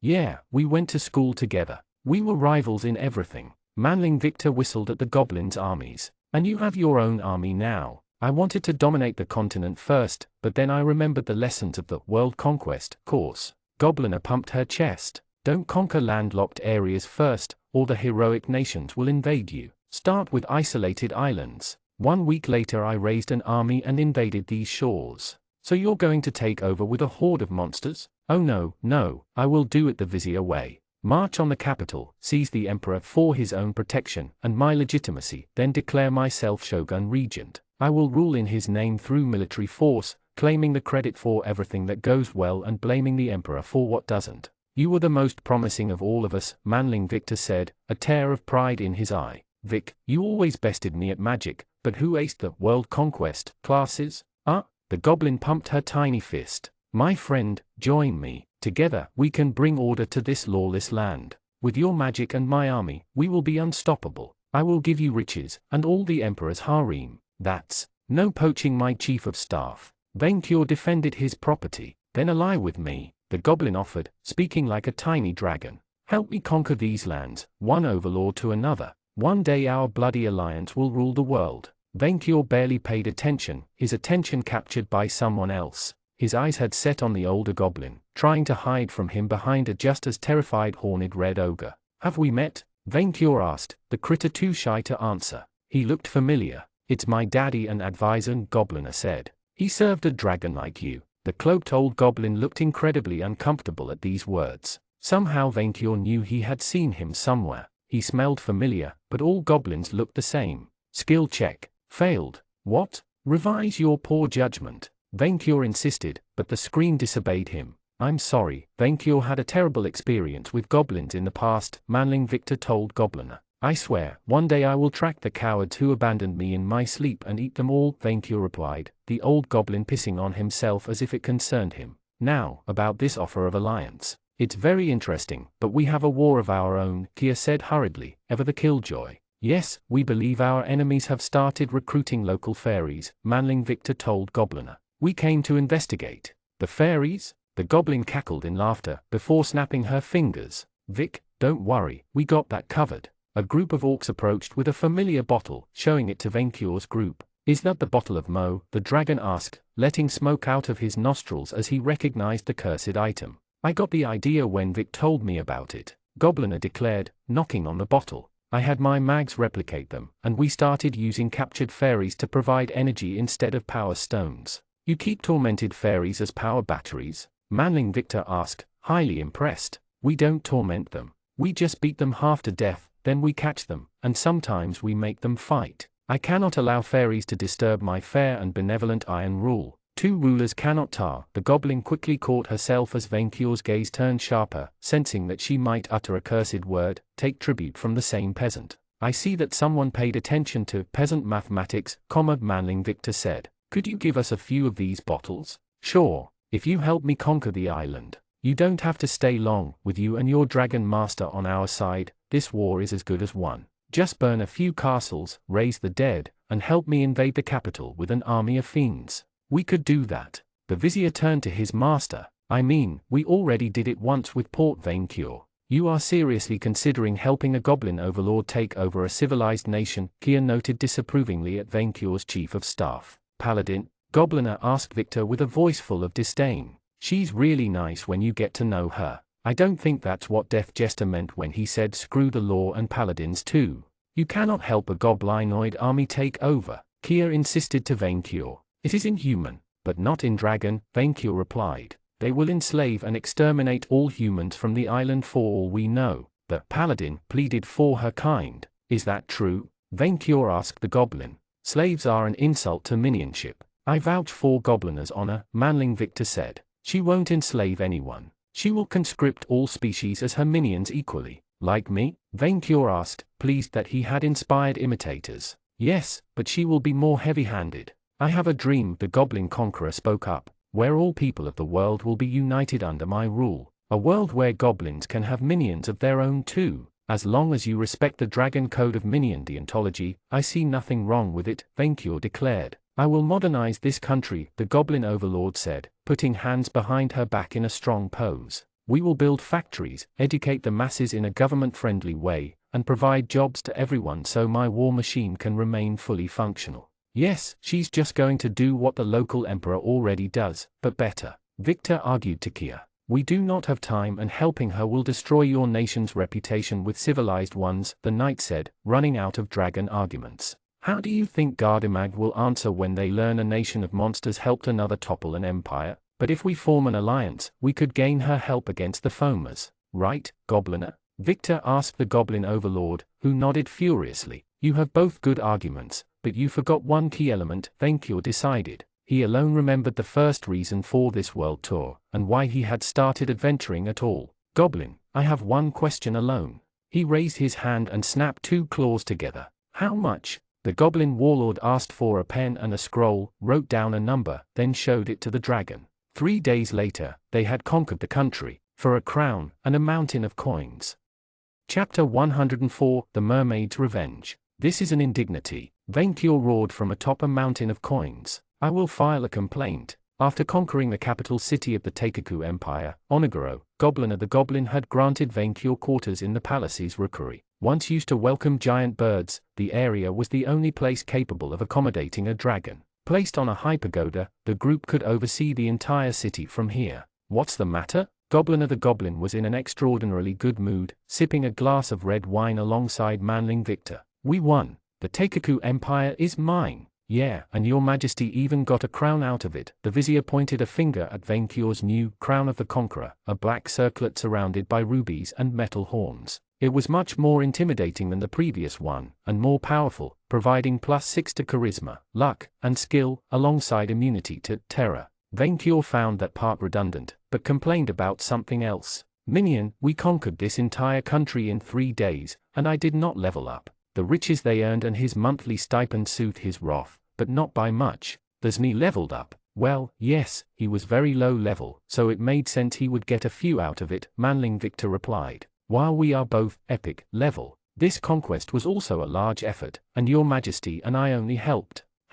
We burnt every fortress between the Goblin and this silly Manling capital. Vainqueur had empowered Manling Victor's summoned armies with his perks, such as Pontifex Maximus and Master of Silence, before unleashing air bombardments with the SME. The Manlings put up a valiant effort, but nothing that could rival a dragon. Your majesty, not all soldiers in a conflict gain levels because their army won a short-lived war. Although I do ponder what it means when conquering a country becomes banal. Vic, you're, what, 70? The Goblin asked. 69. The Goblin looked up at the Chief of Staff with a strange look Vainqueur didn't understand. Don't you dare. With your level, you need legendary feats to level up, the Goblin replied. Nothing short of world conquest will do. I already own it by right of Dragon Calamity, but never pushed my claim, Vainqueur said, considering it. Minion, I suggest we start with Prydain and then see if we need to go further, Manling Victor replied hastily, bogged down by tiny administrative details. We should focus on that first and foremost. Vainqueur grumbled, before seeing the wisdom in it. Oh, yes, they are probably worth more in experience and loot. The dragon reminded himself of what truly mattered. His bet with Icefang was still on, and he needed to accumulate a bigger hoard as soon as possible. especially after untasty Alison's untimely death depleted his assets. Where do we start? The local fairies are called yokai, Manling Victor explained. They are distant cousins of the foamers, like Asian dragons to your majesty. If Odiers is truly recruiting, she will probably start with them. Asian? What was that? Some kind of food? Most of the surviving fairies make their lair in the mountain, at the island center. Gobliner pointed a finger outside the rookery, Vaincure peeking. Mount Yigami. Indeed, he had already noticed an enormous rock, almost as tall as the Albane Mountains, while rampaging through the countryside. Snow covered most of the summit, alongside cherry trees, while a strange, rainbow-like light surrounded the summit. It reminded Vaincure of a crown, one made of aurora. The dragon was too good to ask why himself, so he glanced at his vizier. Why does it shine like that? Manling Victor asked Gobliner. By now, he could read his master's mind without an exchange of words. Mount Yigami is the greatest power stone deposit in the world, and houses multiple elemental strains at that. The stuff attracts monsters and fairies like a magnet, making the mountain exceptionally dangerous. Power stones, Vaincure repeated the word. The unshiny stones Manling King Roland wanted for himself? They are stones infused with elemental magic, Manling Victor explained his master. The dwarfs used it to power our moon landing rocket. A rocket? The goblin jumped in place. To the moon? You never told me. How? Minion, you shall not mention that regrettable incident in front of foreign dignitaries. Vaincure interrupted before goblins got the idea to go there. The planet Moon cannot sustain dragon life. But I want to know, it is true you can fly by yourself on the moon? Goblin, you cannot imagine the horrors making their nest there, Vaincure replied, suddenly having terrible flashbacks of his experience. There, it was there, everywhere, like a poison. The goblin looked up at the vizier, who wisely refused to say anything. The Empire's honor was safe. Anyway, that mountain was next on my conquest scheme, Gobliner said, disappointed by the lack of explanation on the moon landing. The Empire sent adventurers and soldiers to gather power stones for their flying ships, but the local fauna prevented long-term, large-scale exploitation. Once the island's fully pacified in a few months, I intend to clean it up of monsters for good. We can't wait that long, Manling Victor said. I agree, my bet with Icefang is due on Samhain, Vaincure said. We shall destroy the fairies of this mountain, collect all their treasure, and then move on west. If you want to clean it up for me, that's great. Gobliner immediately jumped on the occasion. Just say the word and I will supply you with all you need. Excellent choice, Vaincure said, happy to be paid for something he would have done for free. I want gems assorted to my Psi stone, to cover my scales with, a throne, and an army of carriers to lift me all the way to the summit. I am too important to walk, and I must preserve all my energy for the fairy hunt. A mountain dungeon crawl should motivate Kia to help, Manling Victor nodded. What about her? Vaincure asked, annoyed. She did nothing to help with the conquest. She just sat and sulked. I say you ditch her, Vic, Gobliner said. Remember our vizier curriculum? Trying to corrupt a paladin fails more often than not. It's not worth the risk. Yes, you should breed with finer stock. Vaincure nodded fiercely. It is your majesty who tried to set us in the first place, the vizier pointed out, confused. That was before she corrupted my niece. The dragon shuddered. I will admit that she is a powerful minion, but she needs to correct her undragonly behavior.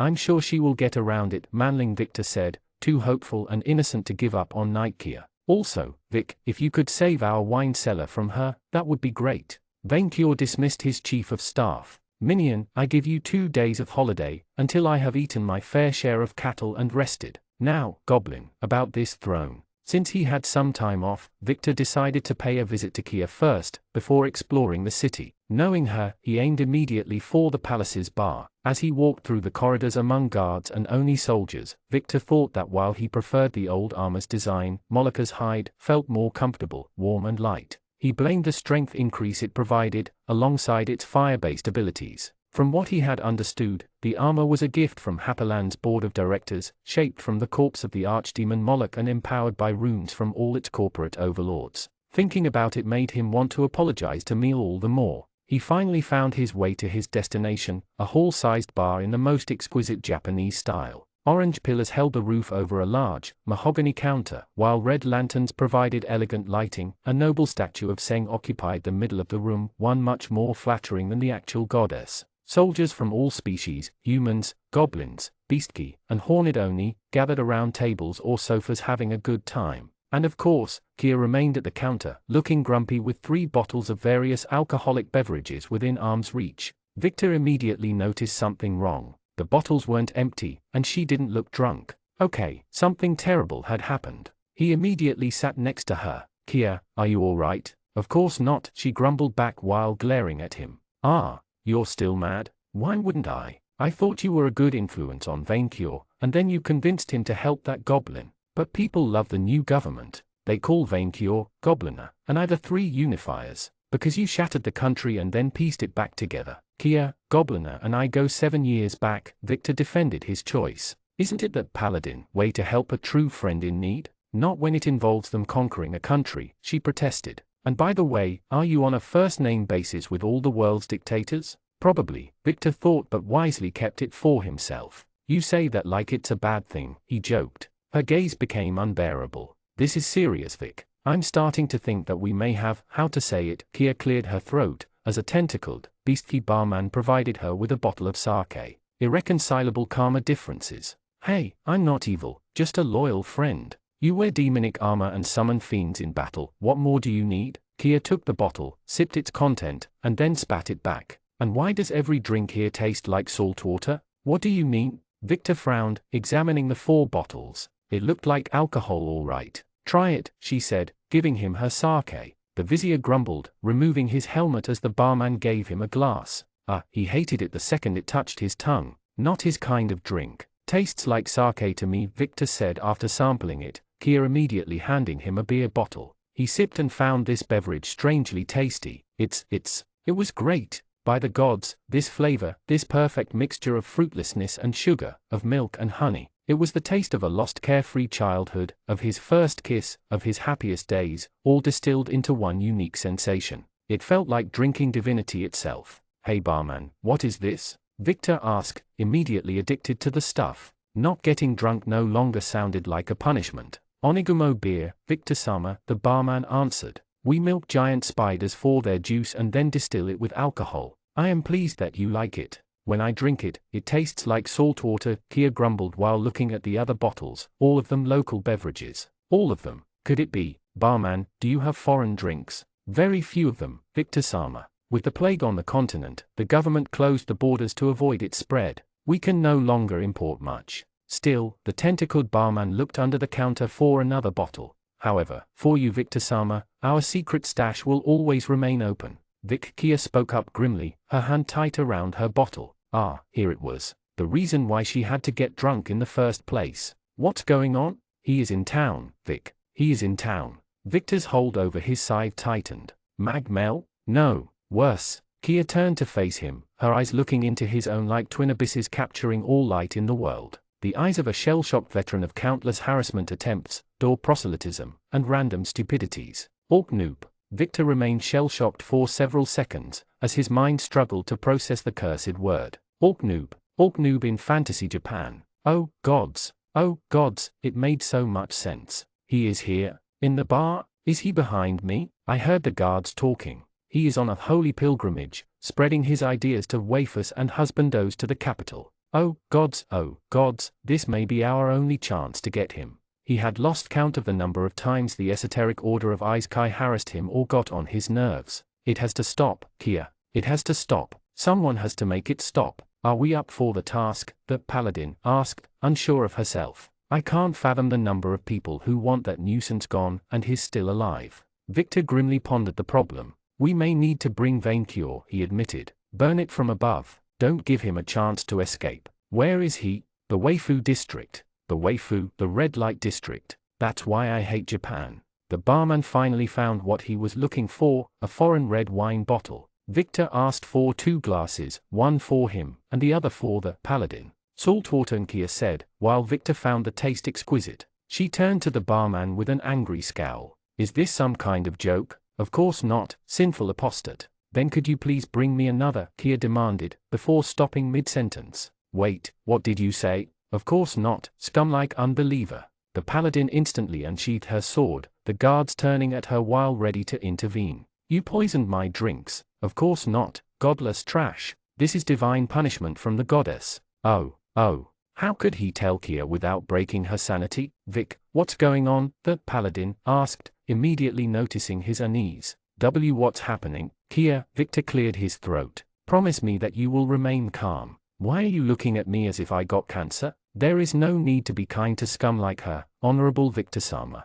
The vizier found it amazing how that barman could mix respectful politeness and passive aggressiveness in a single sentence. What is happening to me? The paladin asked, losing her cool. What's happening? I demand to know. Victor rehearsed his next words in his mind, trying to find a way to deliver the news softly and painlessly. You remember the mermaid, at the whiskey sea? The one pretending to be Seng? Yeah, she wasn't pretending, and she didn't take it well. And then Kia understood. It was astonishing to somehow see her black, tanned skin turn white in an instant, her strong eyes betraying an expression of abject terror, as she glanced at the bottles with a look of pure, absolute despair. And then the barman delivered the coup de grace. Yes, apostate, for denying the goddess Seng's divinity, all alcoholic drinks, from the poorest grog to the reddest wine, shall taste like saltwater to you, the barman declared loudly. No longer will you get drunk. The pleasures of taverns are forever barred to you. That day, Victor learned that in the world, there were sentences that could utterly destroy someone. Words carefully tailored to tear even the strong-willed to pieces. At that very moment, something broke inside of Kia and never came back. Victor hugged her, and let her cry on his shoulder for 5 hours straight. For she would remain sober, in a world where Orknoob yet lived.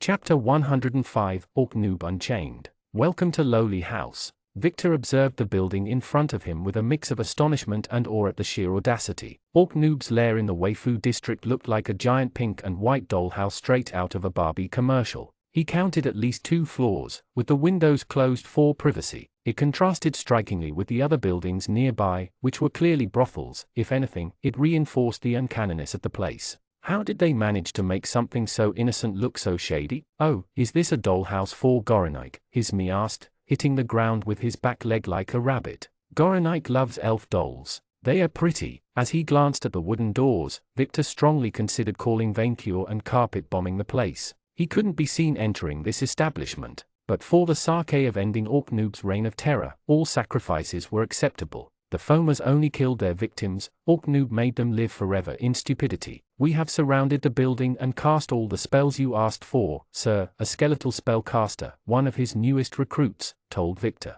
Dimensional ward, anti-teleportation, non-detection, shroud of misfortune. Yes, we checked your entire list, and then double-checked it, the creature somehow sighed, in spite of lacking lungs. Isn't it a bit excessive for a single orc? This guy is a malicious Bugs Bunny, Victor replied. Can you imagine the number of people who want him dead, and yet never got around to do it? So triple check. The spellcaster rolled his bony shoulders and returned to his post, grumbling about paranoia. Just stay outside and catch anyone who isn't me, Victor told Goranike. Especially if it's an orc. Or, Goranike doesn't like orc dolls. They smell worse than Goranike's home. Gathering all his courage, his scythe in hands, and his body protected by the best armor in all of Happyland, Victor opened the doors and stepped inside the dollhouse. At least Kia was too devastated by her curse to join and watch this fiasco. The owners had gone so far as to perfume the entrance hall and paint its walls with flashy colors. Victor approached a desk right next to stairs towards the rooms above, finding a doppelganger behind it.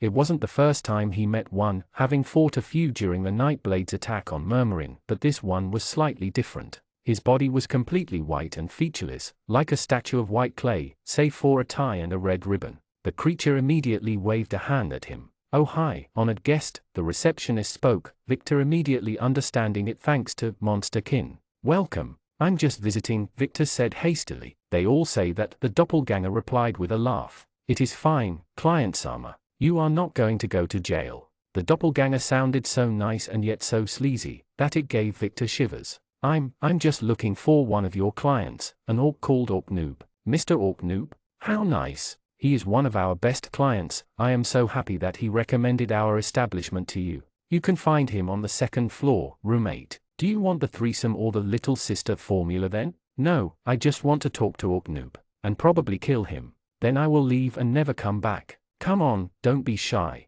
You risk nothing. The doppelganger raised a little bell, a door opening in the wall. Victor hadn't even noticed it due to the paint work. A new doppelganger stepped into the hall, glancing at Victor, before instantly changing its shape. Onyi-chan, Within seconds, Victor found himself staring at what would have looked like his little sister, if he ever had one. A teenage or so tiny creature with long black hair, amber eyes, and a feminine version of the vizier's own face. She wore a cute little brown dress that made her even more adorable. On-Yi-chan, the false little sister smirked at him with big fake eyes. I love you, On-Yi-chan. What the Happyland is that thing? Victor protested. As you can see, all our lolis are adult, consenting doppelgangers, the receptionist said with a cheerful tone. You can satisfy all your fetishes with a clean conscience, and without violating any law. No, seriously, I'm not interested. On-Yi-chan, the loli jumped at him like a lion on a zebra. I'm a virgin. Victor quickly protected his purity by using his scythe as a pole, keeping the tiny monster away from him. Don't approach me, the vizier kept the creature at bay, the false little sister trying to find a way to get past the weapon. I'm telling you, if you don't step back. Girls, a client cannot overcome his psychological blocks. The receptionist cast a spell, its nice, beautiful voice echoing through the building. Please come help him ease up with our Mo Overload special. More hidden doors opened, and a pack of ravenous monsters surrounded Victor. Dozens of fake, shape-shifting little girls with colored hair entered the hall, each of them catering to a different fetish. A pink-feathered Meigaikian girl, a blonde angel looking like a younger version of Meal, a tiny creature with tanuki ears, even a goth. Victor immediately did the brave thing. He fled through the nearest stairs, pursued by a pack of false, screaming little girls. Faster than his pursuers, he reached the first floor of the hotel, long hallways with numbered doors. Some of them opened, doppelgangers trying to flank and jump at him. Using his wings, the vizier flew over one, pushed another back with his scythe, and raced across the hallway while trying to locate the stairs to the second floor. I like mature women, Victor shouted while dodging the doppelgangers, his training bearing fruits. Unfortunately, he quickly found himself surrounded in a T-shaped hallway. On-Yi-chan, I'm 100 years old, a girl with long green hair shouted, dressed like some ancient priestess. That makes it okay. Arsgoetia, Happyland Battle Harem. A group of mature succubi, Marilith, and Malfi appeared to shield him from the enemy horde. Sir, what? No time, protect me, Victor ordered one of the Marilith, as one of the succubi was tackled to the ground by 5 doppelgangers. His summons immediately formed a defensive battle line, keeping the teenage-looking monsters at bay. Wow, said Malfi, as he glanced at the enemy and instantly put the 2 and 2 together. Even we didn't go this far. I am impressed. Why are you even here? Victor asked, trying to find an opening. You summoned me, Mr. Victor. When a hero calls, I answer. Victor remembered Venkior boasting about a new perk of his improving the summoning ability among his minions. Nice. He remembered using Black Horseman to summon Neusser the horse without an additional free rider though. Did it only work if he had another minion that fit the same category as the one called?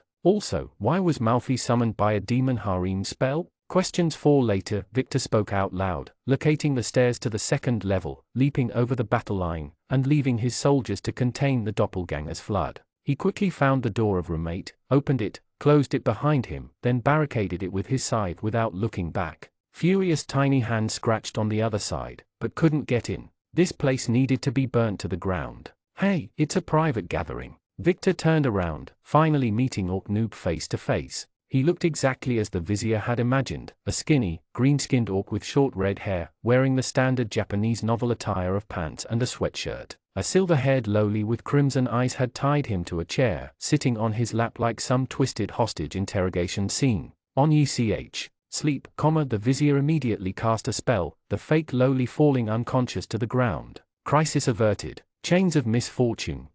Fiery chains bound Orc Noob, making the orc moan in a way that bothered Victor. The vizier quickly scanned the area with a glance, identifying it as an expensively decorated bedroom. Besides Orc Noob and the unconscious doppelganger, a dashing rogue sat around a table in a corner, looking at the scene with apathy and a glass of wine in hand. A dandy with hair and a short beard dyed red, the man dressed in an outrageous, feathered costume that wouldn't disgrace a peacock. What's happening here? Victor asked, asking the dandy for his angle. I don't know, he replied in common while sipping his wine. I'm hanging out with that trash because he paid me to. You aren't going to interfere? No. Great. On a closer look, it appeared that Orc Noob and his host were busy reenacting a scene from some kind of manga or anime. After careful consideration, I don't want to know, the vizier said, moving in front of the captive orc. Oh, you're approaching me? Orc Noob asked, immediately sending terrible alarm signals. He sounded awfully calm and confident for someone bound to a chair. So we finally meet, noob, said Victor. You can't imagine how long I waited for this moment. You're a fan? You know it isn't the first time I get chained by an admirer, but you're the first to look like Moman. Victor didn't understand the reference and didn't care. A fan, the vizier replied icily. Yeah, you could say that. Well then, you got lucky. Since my powers are at their maximum on this waifu day, if you donate me 3,000 gold coins, I can send you to America, where all women are cowgirls. Victor removed his gauntlet, revealing the Moon Man's mark on his left arm. Oh, noob said, realizing that Victor came from Earth too. Oh, Sayonara then. You activated noob's spell trap. Instant casting of the spells, accelerated teleportation, help signal, summon planar bodyguards. Teleportation negated. Signal countered by non-detection. Summoning spell bounced back. Ah, I see you came prepared, noob said with a cheeky smile, as he tried to free himself. Nice try. He struggled against the chains, expecting them to drop,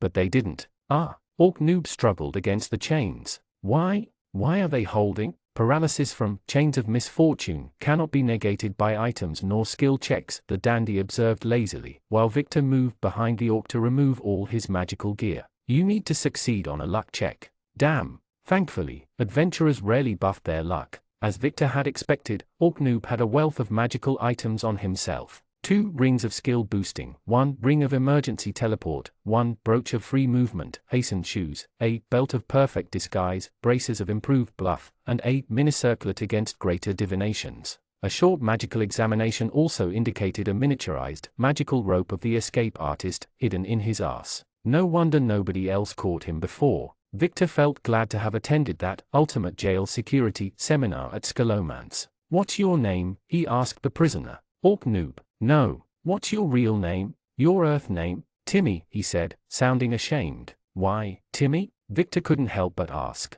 Why, noob? Because you have to be gay to play with the Alliance. Victor slapped that homophobic horde scum right in the face. You hit me, noob complained, reciting a script. Even my father never hit me. Victor slapped him again. Begone, thought. noob giggled as if he enjoyed it. Stop talking like that. Victor snarled, slapping him for the 3rd time while the nameless dandy watched on with mild curiosity. By the dread 3, the orc was even worse in person than in the vizier's imagination. It felt dirty to touch him. Okay, I'll stop. noob pleaded as Victor prepared to hit him again, the vizier holding his hand back at the last second. Is this about the lowless? I don't give a damn about the lowless, even if I'm burning this place to cinders when we're done, and salt the earth afterward. Frankly, sleeping with fiends probably trumped that particular fetish. Victor couldn't really criticize noob on that front. Everything else, however. What do you want then? A refund? Let's start with answers. Why did you spread all those stupid lies? Man, you don't get it. This world sucks, noob complained, the wording giving Victor flashbacks of his early years. I was just living my life when that giant dice reincarnated me among the orc tribes. They were all stupid and insane. So you invented a scam religion? Where is the logic in that? It was an accident all right. I told them about Earth and they were stupid, so I figured I could make some money out of the donations and sleep with lots of gullible girls. All according to. If you say all according to Kikaku, I'll strangle you with my bare hands. Indeed, as Victor suspected, it was all an ignominious scam. He didn't even believe in his own farce, making Victor's own insurance fraud look saintly in comparison. Can you imagine the number of times your followers harassed me? You give every claim a bad name, and your scam defrauds innocent people. Look, I died in the throes of a midlife crisis. It wasn't my fault. The wretch attempted to appeal to Victor's sympathy, but it didn't work at all. And since neither magical escape nor sympathy could help, he moved right down to bribes. I dodged taxes all my life. I can pay you a lot if you let me go. Victor just glared at this humongous pile of shit, before casting a quick, silence spell on him. He didn't have ground to pass a moral judgment on that hateable orc, but getting rid of him would feel so good. What are you going to do with him? The nameless dandy asked, as noob kept begging silently. Shove him in a dwarf rocket and exile him to the moon. Or maybe Mars. The man raised an eyebrow, vaguely interested, before offering him a glass of his own. Victor politely declined. Who are you anyway? The vizier asked. Ludwig van. The name jogged some memory, with Victor remembering Henry's old advice about class specialization, an eon ago. Wait, you're the one who discovered the fiendish rake class? Alongside Red Midge, all the seduction-oriented perks, and most diplomacy-oriented classes. Orknoob hired me to coach him in persuasion and pickup, although the current setup is entirely his idea. I hate this place as much as you do. You're an expert on the seducer perk?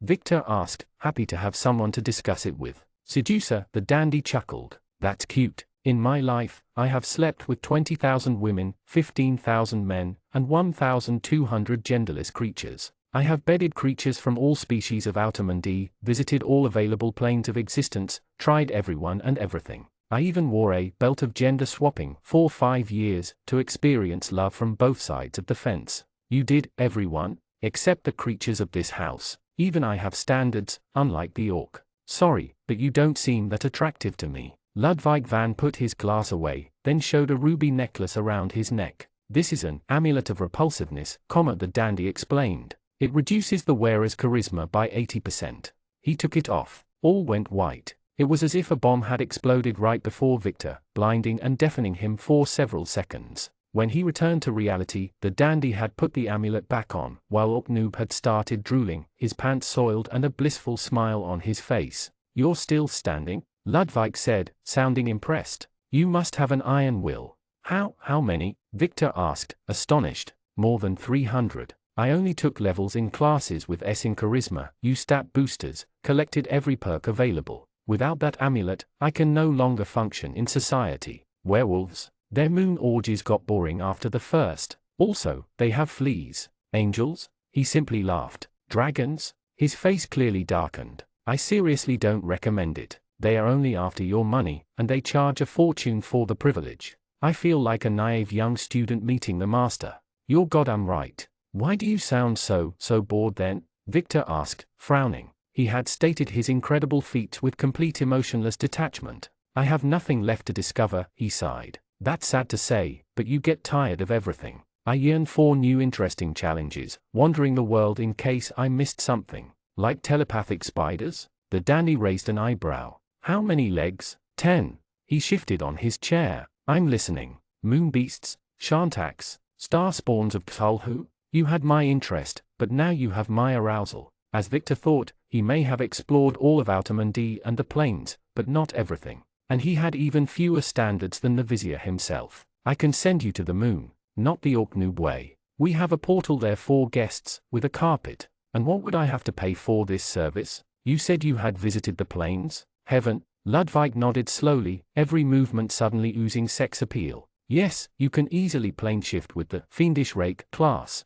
That's its purpose, to visit partners from all corners of the multiverse. One cannot limit their pleasure to three-dimensional existence. I can teach you that class if you wish, but I have to ask, for what purpose? First, I need to go to heaven. There's an angel I need to apologize to, and I would like to do it in person. Second, I have died 3 times already, and I would like a way to talk my way out of confrontations. I figure increasing my charisma is the way to go. The dandy played with his beard, considering his words. Do you have 50 or more points in vitality, charisma, and agility? Yes. Did you have ritual sex with a demon lord? Only 4 better grades. Then you should have everything to gain a level in that class, but I must warn you, the way of the Fiendish Rake is long and arduous. You will need to go through deadly ordeals, and even with your current stats, there is no guarantee that you will survive. Is your quest truly worth the trouble? It is. Victor knelt before this paragon of seduction, while Orknoob drooled and the lowly knocked the door in the background.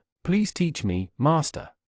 Chapter 106 Last-Minute Merchants. Silence ruled the mountain. As he flew over the forest surrounding it, Venkior's sharp senses failed to pick up any sound outside of the wind. The goblin had warned him of fairies making their lair around the area, but none had intercepted them so far. Birds and animals had also emptied the area 4 miles. He could smell warm, decomposing flesh on the ground, listen to the sound of buzzing flies, but otherwise, the land seemed empty. Your Majesty, Manling Victor called out from his smith's back, a depressed Nightkeer holding him by the waist. Look. Venkior glanced down, noticing a trail of rotting plants starting in the middle of a forest and progressing all the way to the mountain's shining crater. Grass had turned purple, trees had been uprooted, and the remains of deers, pigs, and fairy thralls paved this sinister road. The line was completely straight, unnatural and methodical. Venkior briefly thought of his poisonous dragon cousins, who ruled the marshes and bogs of the world. Yet, if one had caused this disaster, he would have expected acid pools, random devastation, and vermin to settle in the area. Instead, whatever creature did that made a beeline for the crater, killed everything in its path, and chased away all the locals 4 miles. This reeks of undeath and rot, Vainkyur hummed the air. Yeah, I can feel the necromantic energies from up here. No wonder normal wildlife ran away. Manling Victor turned to his fellow rider. See, Kia, we may fight someone tough enough for you. It's all meaningless, she replied, her eyes wandering in the distance. All meaningless. Useless. Vainkyur knew she would prove unworthy of being in his party, and time proved him right. She didn't even have the strength to ride on her own griffin, forcing Manling Victor to give her a lift on his Smee's back. The dragon said they should have left her behind, but Manling Victor, thinking only with his breeding sword, insisted on taking the knight along. He truly needed to push his minion into the arms of a tastier, better partner. Where was battling Charlene when he needed her? As they reached the frosty mountainside, Vainkyur smelled a familiar scent nearby, immediately diving instead of continuing the ascension. Within seconds, he found a fellow dragon eating roasted pigs, surrounded by a manling, a wyrmling, and a pile of items. Cousin Genia Lissime. Vainkyur announced his presence from above. Cousin Vainkyur. The other dragon abandoned his food to wave a hand at him, his dragonling looking up at his parent. Henry. Friend Victor greeted his fellow manling. Long time no see. Goranike says hello too, the Smee said with much less gracefulness, landing nearby. As me, Genia Lissime looked at the creature with disgust, but unlike Vainkyur did not ignore its existence. Instead, he turned to his dragonling, to better warn him. And that is why you cannot hump your sister. Goranike too young for that, the Smee defended his non-existent honor, while his rider climbed down from his back, Nikia remaining where she was, lost in her own mind. Is that the Shining Knight? Manling Henry asked upon noticing Kia, completely mesmerized. Oh my gosh, she's had a tough day, friend Victor replied. She needs rest. Yes, forget her, Vainkyur replied, focusing on dragon matters. What are you doing here, cousin? Eating trolls and burning forests for money? I am making money, but we have nothing to do with this slaughter. Manling Henry glanced at a roasted pig. Something killed it with an insta-death effect, alongside scores of animals and plants. A very powerful, like, Reaper, or more probably, a local Shinigami monster. And it left no loot behind, Genia Lissime complained. Whatever it was, it came only to kill, Manling Henry said grimly. Concerning, Vainkyur replied, but figured out he would kill whatever caused it when they raided the crater. His eye settled on the pile of items nearby. If it is not the loot left behind, then what is this? Ah, but my newest stroke of genius, Genia Lissime boasted. You see, I was discussing with Henry the best way to make money as a dragon, and I realized something. You remember how many people asked me for help committing suicide in the past? Sometimes, I wonder if the lesser races take our help for granted, Vainkyur nodded. We do not have to help them die, but we do it for free. I say we should charge them for the privilege. My thoughts exactly. I always collected the things they left behind, swords, ringes, but they weren't shiny enough for my hoard. So Henry suggested we sell them. Like a merchant? Vainkyur was appalled. But that's minion work. Which is why Henry does the sale while I provide the unshinies and supervise, Genia Lissime replied with pride, having found the perfect loophole. My chief of staff even oversaw a deal with this goddess of commerce, Shisha. That greedy snake? Vainkyur breathed smoke. She is treacherous and overpriced. I know how much she hurt you, cousin Vainkyur, but Manling Henry managed to secure an advantageous deal. Genia Lissime showed them his hand and the golden, Ouroboros ring on it. This telering teleports us to the entrance of dungeons where adventurers are ready to pay extra for emergency supply, and in exchange, we grant her a 1/1/10th. Win-win. Money, the dragonling said. My son Courageous is helping us with the business, Genia Lissime said, proud of his runt. I am teaching him how to negotiate, so that he can one day lead his own minion team. We also recover the stuff left behind by adventurers who do not survive the dungeons and sell it again, Manling Henry said. It's working very well so far. Ah, corpse looting, friend Victor nodded. The cornerstone of the adventurer economy. It pays well, at almost no risk to myself, Genia Lissime said, proud of his discovery. Interesting concept, but I leave it to you, Vainkyur told his cousin. The dragon preferred to earn his money the dragon way, through conquest and eating lesser creatures. Still, it would be shameful of me not to help. Minion. Yes? Manling Victor asked, immediately ready to serve. Buy an item for me, with your own money, Vainkyur asked. I want a gift. This will be your first sale, my son. Genia Lissime told his dragonling. Go supervise Henry. The dragonling nodded, observing manling Victor while the minion examined the stash of items. The vizier immediately zeroed in on a white, translucent gem, a psi-stone of positive energy. Henry said, "Great choice.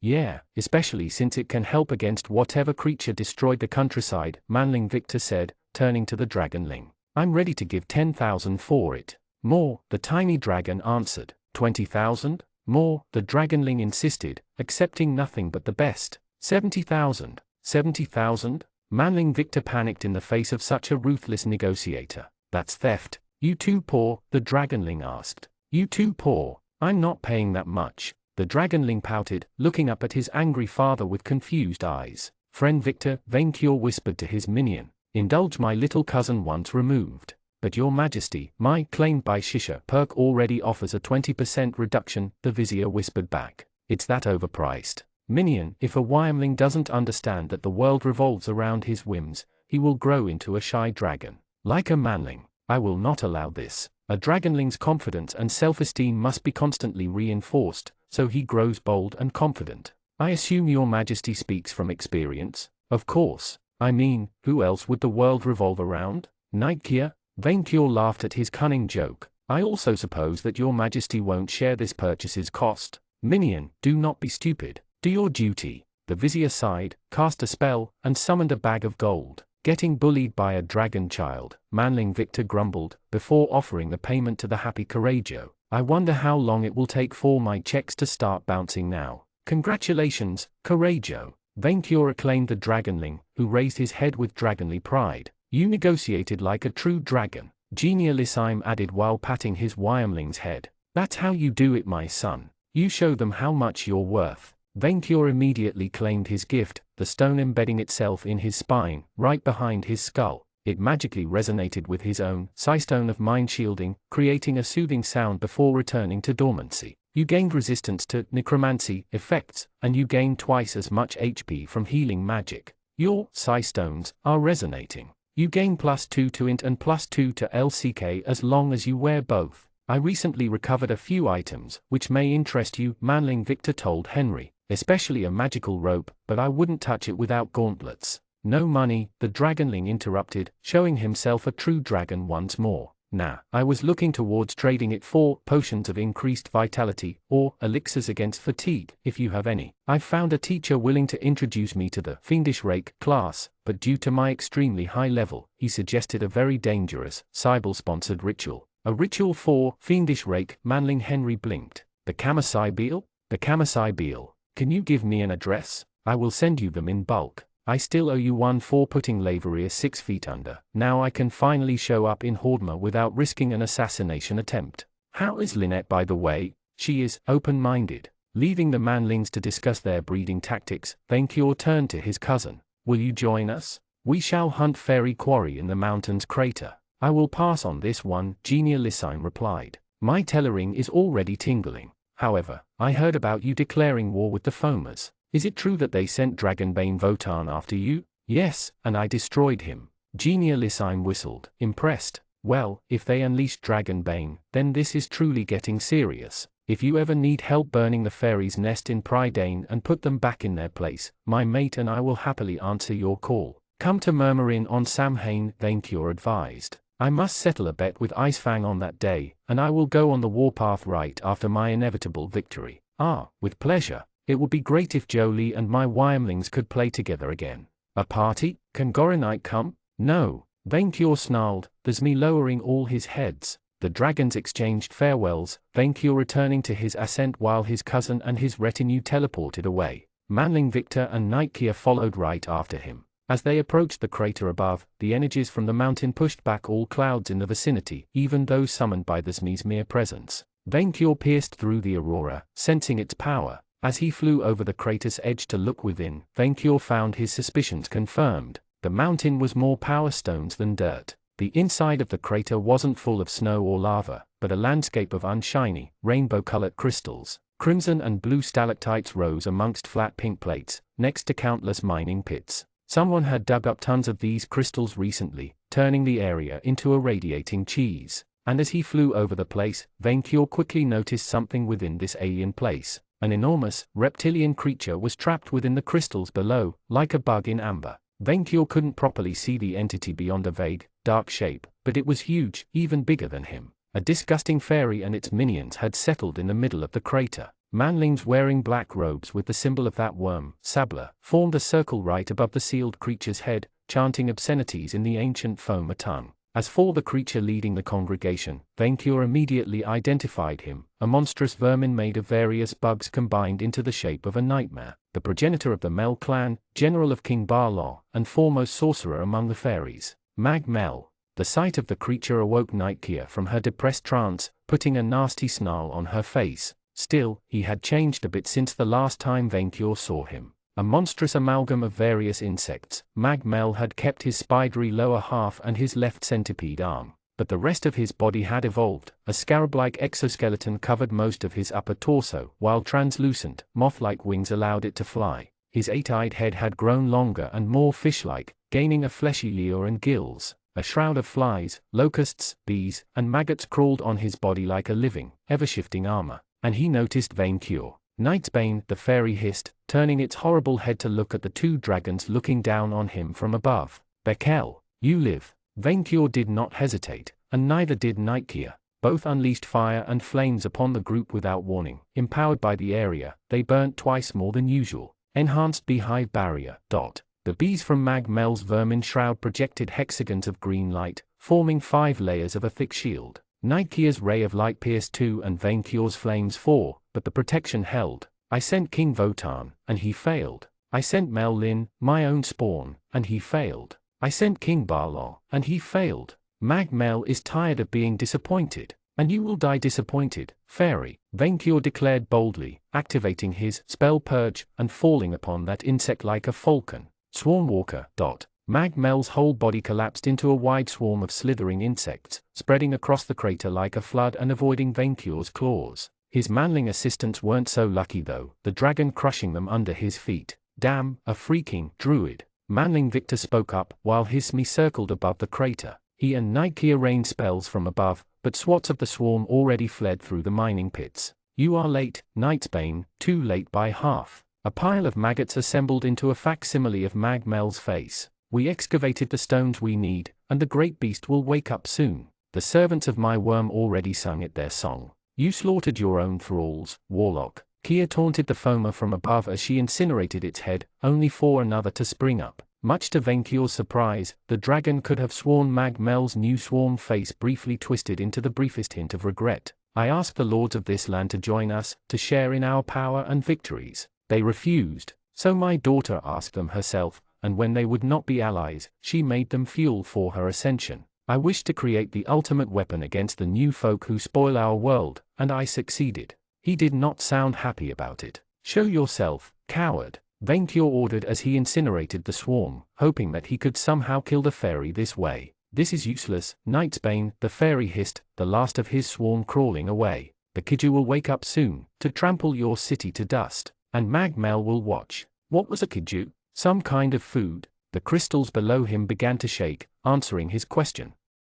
Chapter 107, Kings of Monsters. Having witnessed an eruption once, when the mountain began to tremble, Victor did the responsible thing. Retreat! Gorenike immediately flew away, Vainqueur wisely following right afterward. Within a minute, a resonance spread through the crater, its power stones fracturing. Within the blink of an eye, the crystal landscape shattered like glass. Instead of an eruption or a fiery explosion, power stone shards simply flew in all directions. A destructive rain of crystals fell upon the mountainside and the surrounding forest, although both dragons successfully navigated through them. The shards pierced the earth like arrows, becoming shining hills. Gorenike saved Master from shiny stones, his mount said with pride, as the stone rain quickly ended. Gorenike is a good Smee. Oh yes. Holy, Kia pointed a finger at an enormous shape breaking through the crater. Mag Mel's monster had woken up and escaped. The creature was a true titan, and a terror to behold, a gigantic, 130 feet long dinosaur straight out of prehistoric times.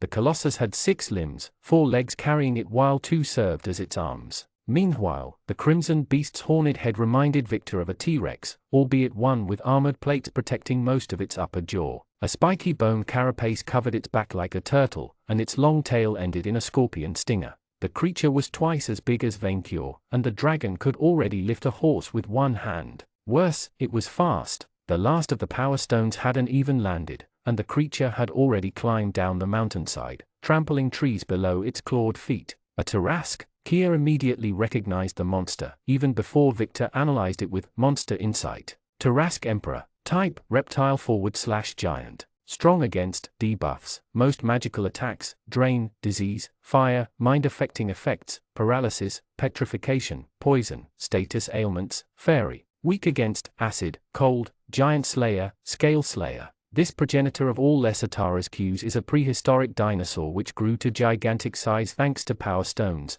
and one of Outerman's superbosses. Magical attacks are reflected back at the sender by its carapace, and it can regenerate from almost anything. Programmed to destroy Murmurin by Magmel's World Shaker ritual, it will move in a straight line towards it, trample half the world on its way there, and finally return home to sleep. Real estate crisis incoming. Recommended party level 75. It's aiming for Murmurin, in a straight line. Their empire was on the other side of the world, and even if it would take weeks for it to reach the capital, the creature would kill thousands on its way there. And while weaker than Akhenaten, it shouldn't be underestimated either. Oniguro is on its path, Kia warned, the creature moving towards the Teikaku's imperial city at 25 miles per hour. 3 hours, Victor calculated, using both the distance between the city and the creature's rough speed as a metric. 3 hours before it reaches it. That creature will not get anywhere near my horde, Vainkyur declared, caring more about protecting his gold than the city. I will take care of that animal myself.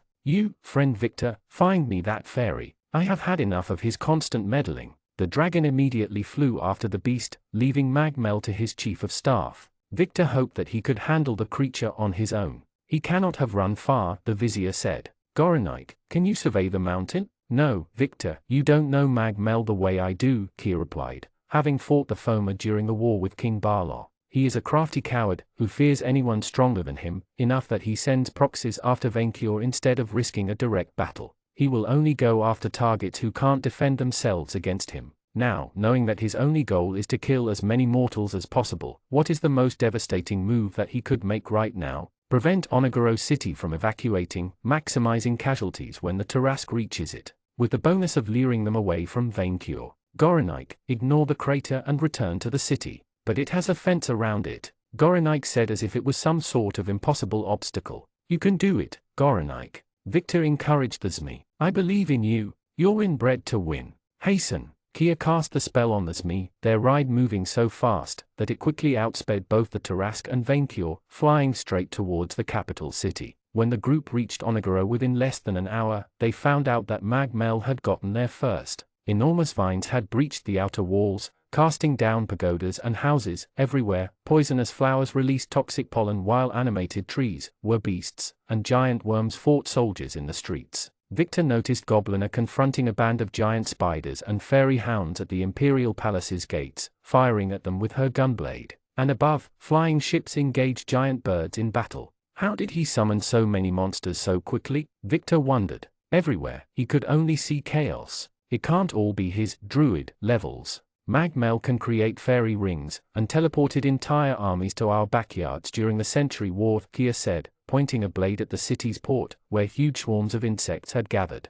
Look, Magmel had taken over the deck of a massive frigate, keeping a rift in space opened as monsters crawled through. His creatures swarmed the docks, fighting the surviving crews of nearby fishing ships or military vessels. Bekel. Magmel's voice echoed through his insect swarms as the Zmi reached the port, his hasten buff dissipating. You ruined everything. If not for you, Barlow would have. If it hadn't been for you, you're not running away this time. Kia taunted the Foma while unsheathing her sword. Did it take a soul to give you an ounce of courage? For centuries, I empowered champions, and none succeeded. As you mortals say, if you want something done right, do it yourself. As for you, the insectoid warlock glared at Victor. It is you, human vermin, who taught the dragons how to harness this cursed system. Hey, I taught one dragon, who told everyone else. Victor protested, casting his buffs and activating Monster Insight. Magmel. Soul-crested Foma, fairy / insect. Level 40, Druid 20, Entomancer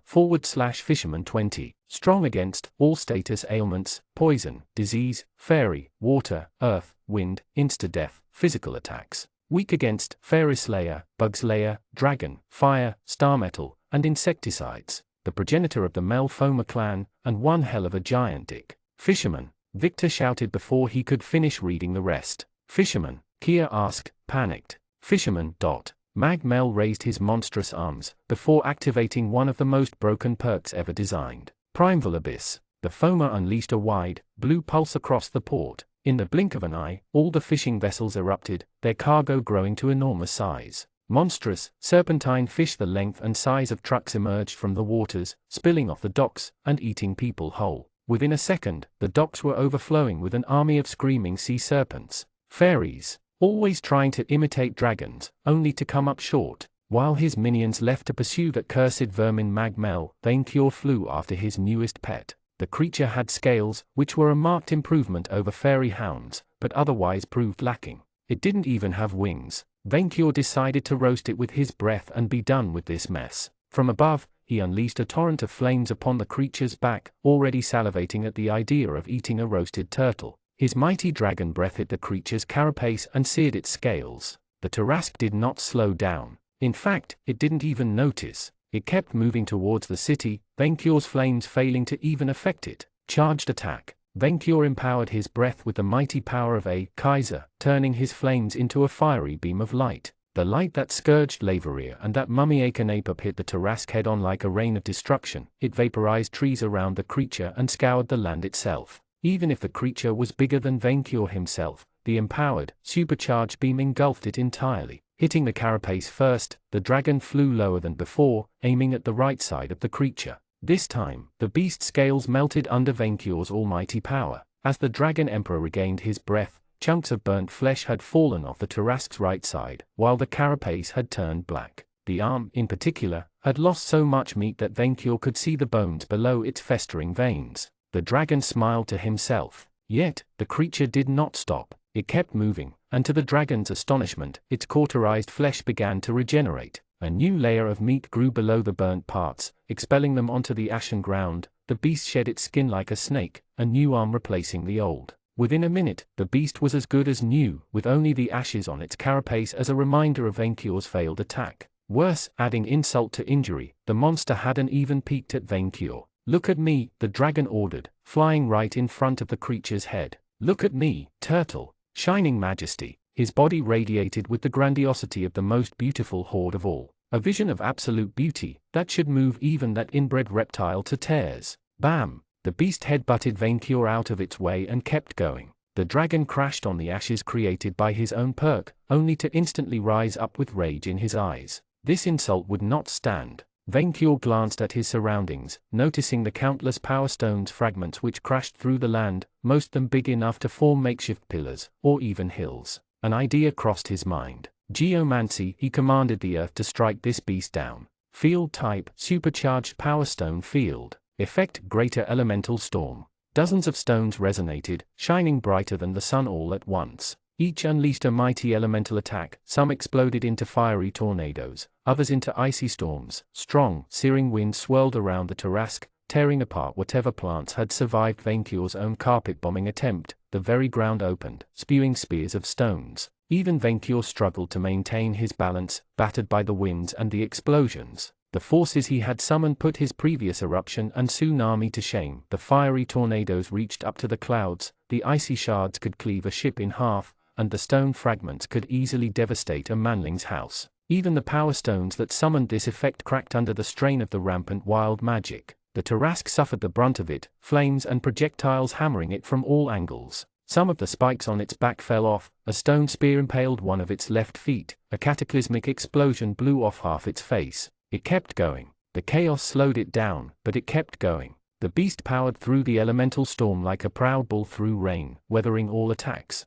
When the storm of power died out and left the land in ruins, Vaincure watched, amazed, as the creature continued its course. Its body repaired the damage done to it in mere seconds, even spewing out the stone spear embedded in its foot. Nothing could stop this Tarrasque, only because it had never met Vaincure before. Running on all four, the dragon pursued that creature, refusing to give up. The world became a blur, as Vaincure ran faster than the wind, catching up with the beast. Extending his arms, the dragon caught the creature's stinger tail and anchored himself to the ground with his legs. His feet buried themselves in the mud, carried forward by the Tarrasque's unrelenting momentum. Vainqueur tried to stop the creature from moving, but failed. The Tarrasque lazily attempted to shake off the dragon from his tail by flailing it around, but the Emperor held his prey with an iron grip. "Stop ignoring me," the dragon roared in defiance. Glitzy Theatre. Answering his call, his glorious arena appeared. It was the first time Vainqueur witnessed it, and had he been a soft-hearted manling, he would have been brought to tears. A massive, mile-wide dome of solid, golden light had formed around him, trapping both the dragon and his savage foe within. One could see through its walls, with beautiful pictures representing Vainqueur's countless victories covering them. That savage beast didn't even look up. Instead, it kept moving forward and hit the nearest wall with its stupid head. The whole dome shook and held. The beast let out a snarl of annoyance, propelling the spikes from its back towards the wall. The bone projectiles bounced off the glitzy theatre, unable to pierce through it. The stupid animal hit the wall with its head, unable to figure out a better solution. The Vainqueur let out a laugh of delight, at least, until a screech echoed through the dome, as the walls began to move. The Tarrasque pushed the entire cage forward with its hands and head, albeit at a snail's pace. No, no, no. Vainqueur anchored himself on the ground and pulled. With its momentum interrupted, the beast could no longer advance and entered a battle of strength with the dragon. Splash! Vainqueur fell on his back, the creature's stinger still in his arms. The Tarrasque let out a roar of pain as the dragon severed its tail. "Congratulations! You castrated the dinosaur. That wasn't very nice." This time, the beast did stop. It stopped ignoring Vainqueur. It turned around as its stinger regenerated, staring down at his newfound master. The dragon rose back on his back legs and looked up, and up. While standing, Vainqueur probably reached 50 feet in height. He could crush a manling beneath his feet, and grab a cow with one hand. He only reached up to the creature's waist. The Tarrasque towered over the Augustus, its yellowish eyes oozing animal rage. Vainqueur wasn't impressed. "I will rip off your head the way I cut your tail," the dragon warned, tossing the stinger away and activating Victory Fist. "Emperor, the only emperor is the one standing before you. Use me." Insulted, the Tarrasque raised a fist and attempted to squash the dragon like a child. While the beast had great strength, it lacked finesse or any technique whatsoever. With pathetic ease, Vainqueur dodged the blow, jumped at the creature's head, and poked him in both eyes. Malus Maleficrum. The dragon activated his new weapon, empowering it with a massive chunk of his SP reserve. A phantom, purple hammer of spiritual energy manifested above the blinded monster's head and hit it. The mighty blow sent the head back into its shell and caused the Tarrasque to stumble. Exploiting the opening, Vainqueur landed on the ground and caught one of the beast's forearms in a chokehold, for he was about to expose the turtle to its only weakness. Using all of his limitless might, Vainqueur let out a fearsome roar as he turned the beast's own weight against itself. The much smaller dragon flipped the Tarrasque over him, and tossed it on its back. The monster's carapace hit the ground with a loud crack, blowing dirt in all directions and shaping a small crater. As the creature's head emerged from its shell, its newly regenerated eyes marveled at its own helplessness. All it could do was thrash around, a turtle on its back. Some would have said the impossible happened, but impossible wasn't dragon. "What are you going to do now, turtle?" Vainqueur taunted the creature, preparing to take flight and roast it from above. The Tarrasque embedded its stinger into the ground and forcefully flipped itself over. Vainqueur blinked at the surreal sight, for the dinosaur now stood back on its legs, its bestial face twisted into an expression of absolute, primal fury. The creature let out a roar that shook the very walls of the glitzy theatre, a crimson aura flaring around the ancient dinosaur. Vainqueur didn't see the fist that hit him, even as it sent him flying through his glitzy theatre and halfway across the countryside. Chapter 108, Pride and Prejudice. That bleeping class. For the first 19 levels, fishermen were nothing to write about. Low growths, useless abilities like breathing twice longer underwater, a fish animal companion. And yet most civilized nations heavily regulated that class, often killing would-be fishermen on sight. Only a destructive maniac could want to max it out, because once they capped at level 20, fishermen earned that broken perk. Victor could only marvel upon seeing it in action. He estimated Magmel had raised at least 1,000 sea serpents, the scaled terrors swarming the port, its ships, and sometimes fleeing towards the open sea. The Foma had created an army from nothing. Lesser leviathans were roughly as strong as a level 20 warrior. Dangerous, but individually no match for Victor, Kia, or a crested adventurer. When facing thousands of them though, worse, while the transformation wouldn't last forever, the perk didn't grant any control over the monsters. Magmel's fisherman perk, fish friend, protected him from attacks from most aquatic creatures, like Victor's own protection against undead and slime, but a swarm of sea serpents slaughtered his fairy hounds all the same.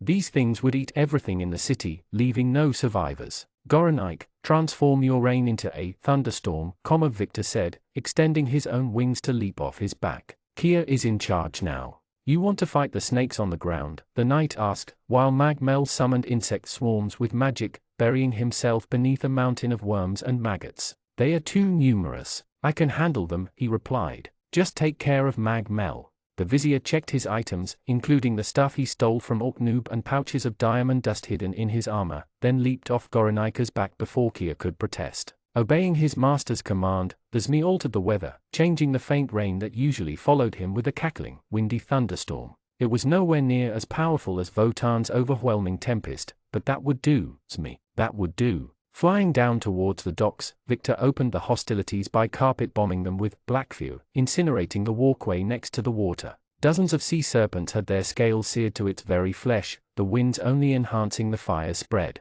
Within seconds, a wall of flame stood between the port and the city itself. The rampaging serpents answered by targeting him, leaping over the water to try and bring him down. Victor defended himself with his scythe, cutting the head of one creature. Instantly, the corpse crumbled to dust, the beast's soul captured and its life energy drained. As he landed amidst his own flames to fight on the ground, dozens of critical hit messages flooded Victor's sight, every side swing landing a death blow. Packed with the archfiends, the vizier cast, switching to his demonic form. His armor adapted to his new shape, transforming him into a mighty, armored juggernaut covered in unholy flames. Unfortunately, the berserk creatures didn't turn back to the sea. They kept coming in waves, forcing him to stay constantly on the offensive to avoid getting swarmed. His vision turned into a blurring image of fish being slaughtered, so much blood was shed, and so many ashes thrown around, that they threatened to extinguish the flames. Meanwhile, Goronike and his rider carpet-bombed Magmel's vessel with fire and lightning. The foamer had transformed himself into a colossal monster, a hive of millions of maggots united into the shape of a human.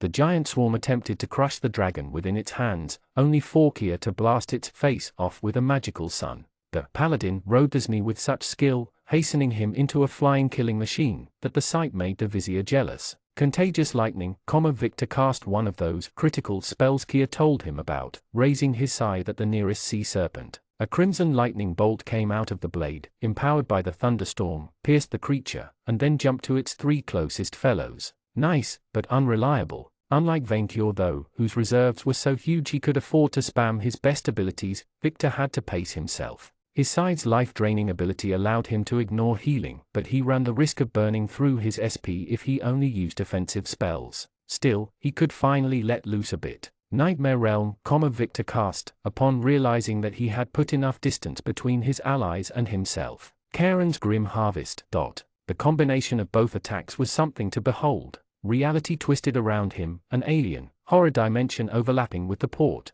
A purple mist spread through the area, carrying screaming ghosts with it. Moaning hellmouths formed on the burning pavement, alongside yellow, phantom eyes and pillars of skulls. At the same time, phantom sickles floated around Victor, shredding through sea serpents like butter. With their crap charisma, the beasts couldn't resist the field effect either, suffering through worse and worse ailments. Fun fact, if you are immune to your own area of effects damage, go wild. Victor relished, as he cut through sea serpents left and right. With his SP being automatically refilled, he kept Karen's Grim Harvest effect on, the spirit sickles growing more numerous and dangerous. The souls they reaped filled the vizier's scythe, suffusing their master with necromantic energies. In fact, he recovered HP faster than the monsters could hurt him. Victor considered calling Neusser and Chocolatine for help, but neither could survive the current battleground conditions. His demon summons would ignore the flames, but not the effects from Nightmare Realm nor the flying sickles. All in all, he could manage on his own. Piercing Blizzard. A howling blizzard hit Victor head-on, extinguishing his flames, smoldering his heated armor, and throwing him backward. The attack hit in spite of his weaker magical protections. You took super effective frost damage. You lost half your HP. Troll regeneration activated. Victor quickly regained his footing, looking at the source of the attack. One of the sea serpents, with scales of wood stronger than steel. His monster insight identified the creature as a transformed Magmel. Victor glanced at the worm titan fighting his allies. The bastard must have used a druid spell like animal transformation, leaving Kia and Gorinite to fight a decoy. Even now, even after gaining 40 levels and becoming just as overpowered as Vaincure, you're still afraid of her. The remark hit the Foma right where it hurt. Mag Mel fears no mortal, the serpent hissed. You literally hide beneath a mountain of maggots rather than fight Kia. Victor taunted him back, casting a spell on himself. Frost immunity.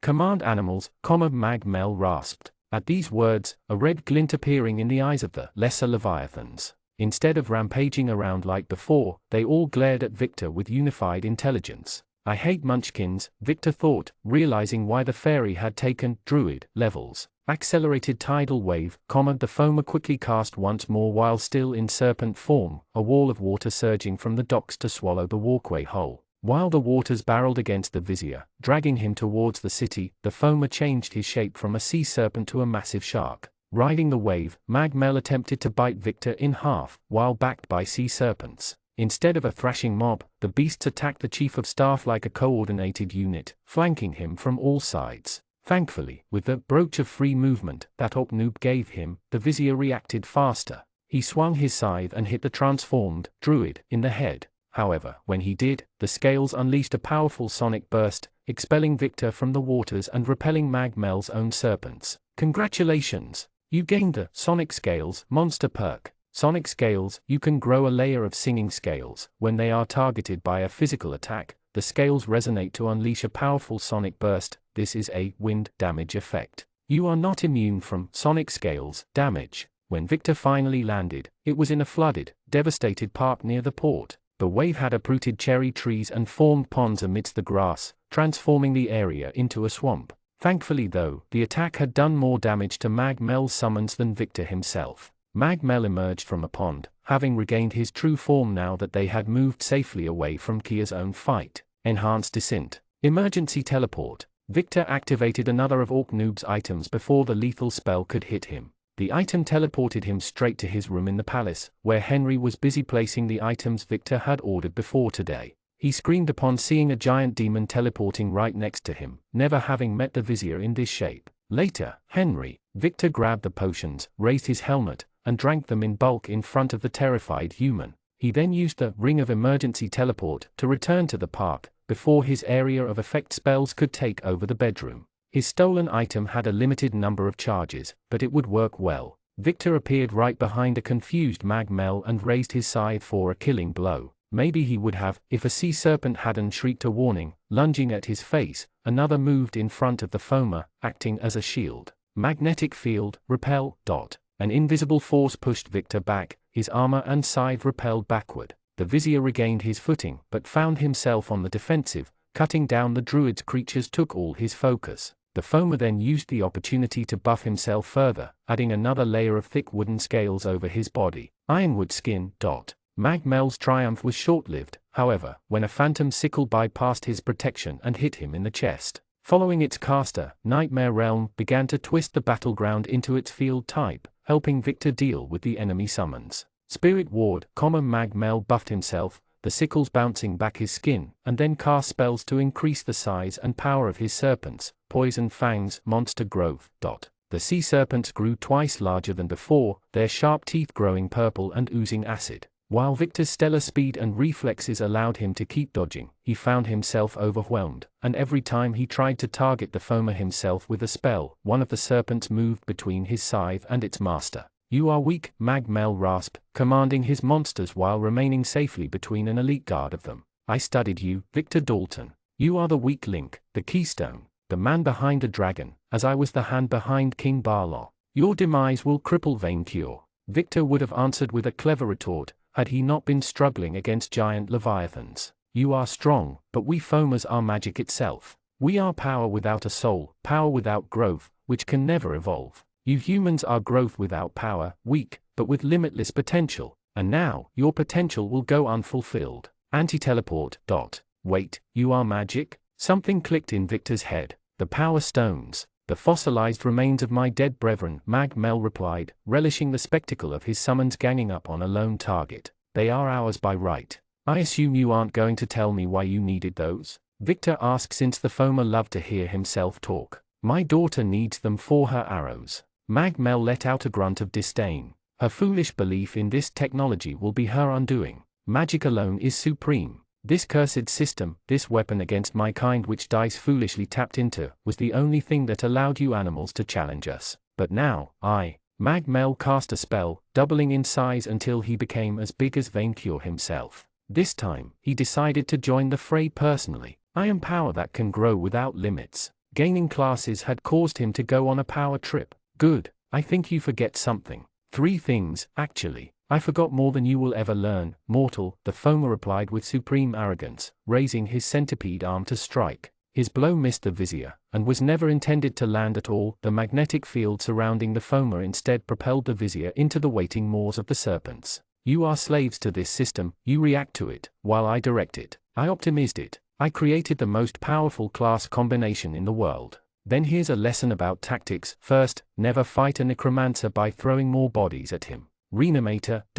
Victor activated his necromancy, exhausting his diamond dust reserve while using the souls trapped in his scythe as material. 3 colossal, ghostly hydras made of dozens of sea serpent spirits combined surrounded Victor, their spectral wail repelling their living relatives. The sea serpents attempted to crush and bit the undead, only to phase through. Aha, he knew it. While powerful, the serpents had no magical attacks capable of hitting incorporeal targets. His ghost hydras, though, tore the animals apart, pursuing them through the park and forcing them away from their master. Now it's just you and me, Victor told the angry Foma, having pushed his summons away. The fairy attempted to crush the Reaper with a summoned boulder rain, but the chief of staff moved faster. Well, mostly you and me. Victor's skull sentries.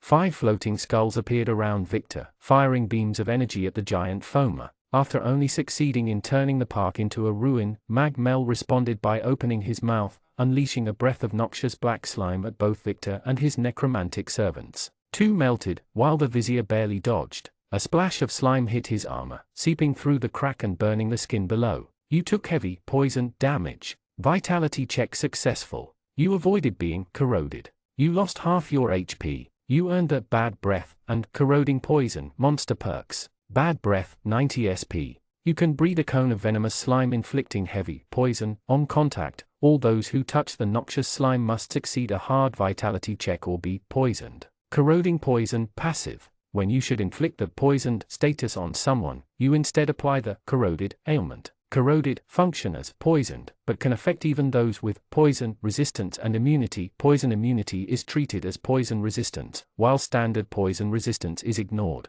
A perfect combination of classes, powerful natural abilities, a keen tactical mind, and survival instincts honed through centuries. Mag-Mel was an ancient monster, and near invulnerable. The more he thought about his foe, the more Victor knew that he would only drop his guard on one occasion, the moment when he thinks he already won. Darkest fear, the Foma cast the dreaded spell on Victor, probably hoping that his poison would instantly kill him once his HP plummeted to 1. A lethal combo. The vizier felt the dark claws of the Foma's magic sink into his soul and collapsed into the mud. He made no sound, looking dead while dispelling his sickles and field effect. Learn your place, mortal, the Foma rejoiced, blinded by the idea of a flawless victory. You claimed, have never been worthy. Victor held his breath. Dispel magnetic field, Mag-Mel said, committing a fatal mistake. His centipede arm approached Victor's body, to finally claim his trophy. And now, the things I will do with this half-dragon vessel. Hasten.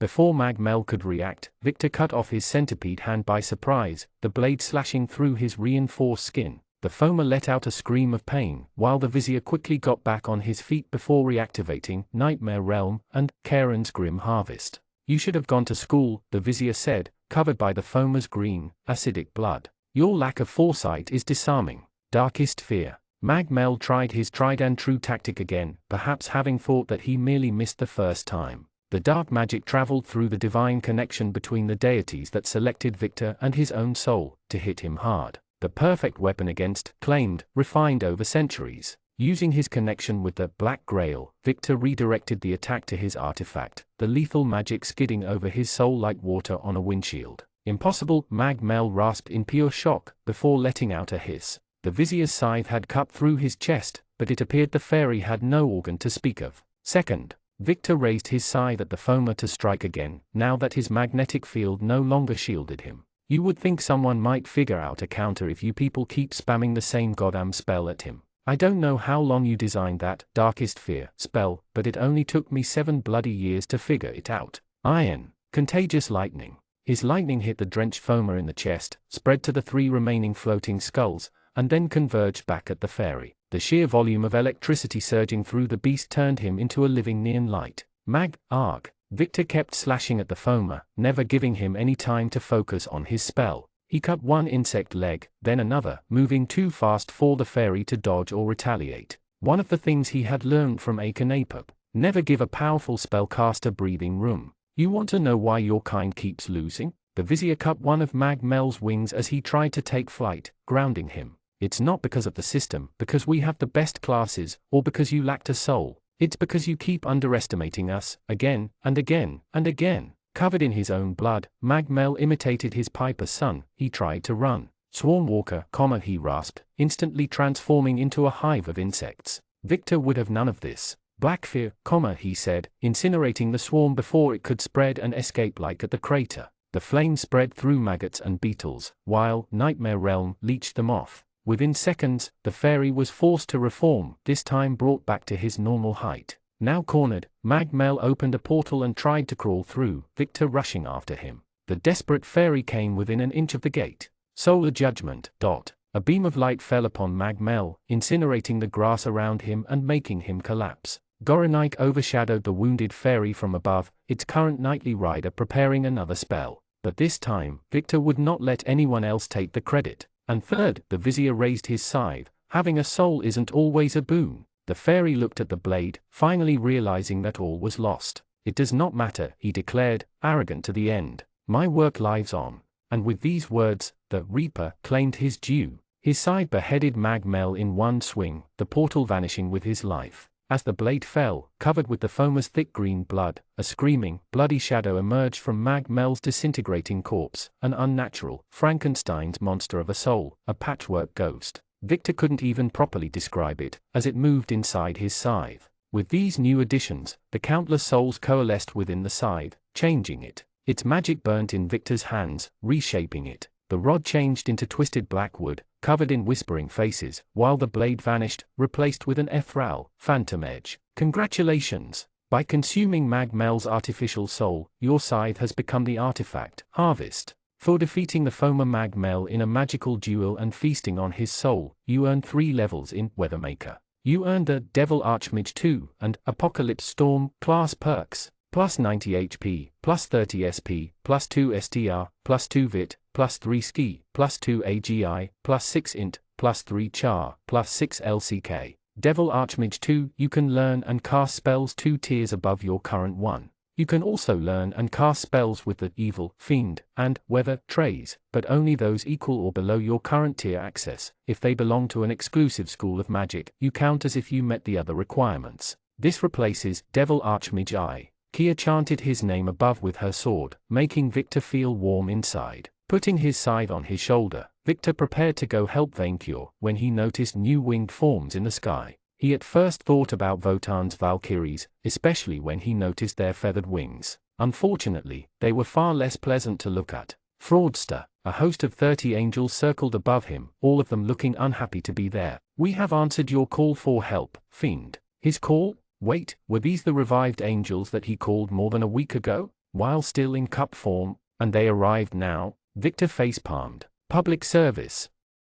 Chapter 109 Minion Recipe. Tonight, I dine on turtle soup, so vowed Vaincure Nightsbane, as he rose up with a dizzy head and a heart full of wrath. Dirt and grass covered his beautiful scales, the trail his landing had caused going on 400 of meters. The Tarrasque's blow had sent him flying 4 miles, his golden theater a distant glow collapsing on itself, which angered him even more. The dragon noticed a cloud of dust moving at full speed towards that goblin city, far away from Vaincure himself. The beast would not take its mind off its target, leaving its enemy behind to return to its deadly course. To a dragon, being ignored numbered among the greatest of insults, right behind having their horde turn to lead. Vaincure almost took flight to chase after the giant in his fury, before stopping himself. Their last clash had shown the dragon that while stupid and lacking in finesse, the beast could match him in brute force. Even his mighty geomancy and a charged attack could not put it down for long. Vainqueur needed a strategy. Should he recall Manling Victor and make use of his Master's Shield?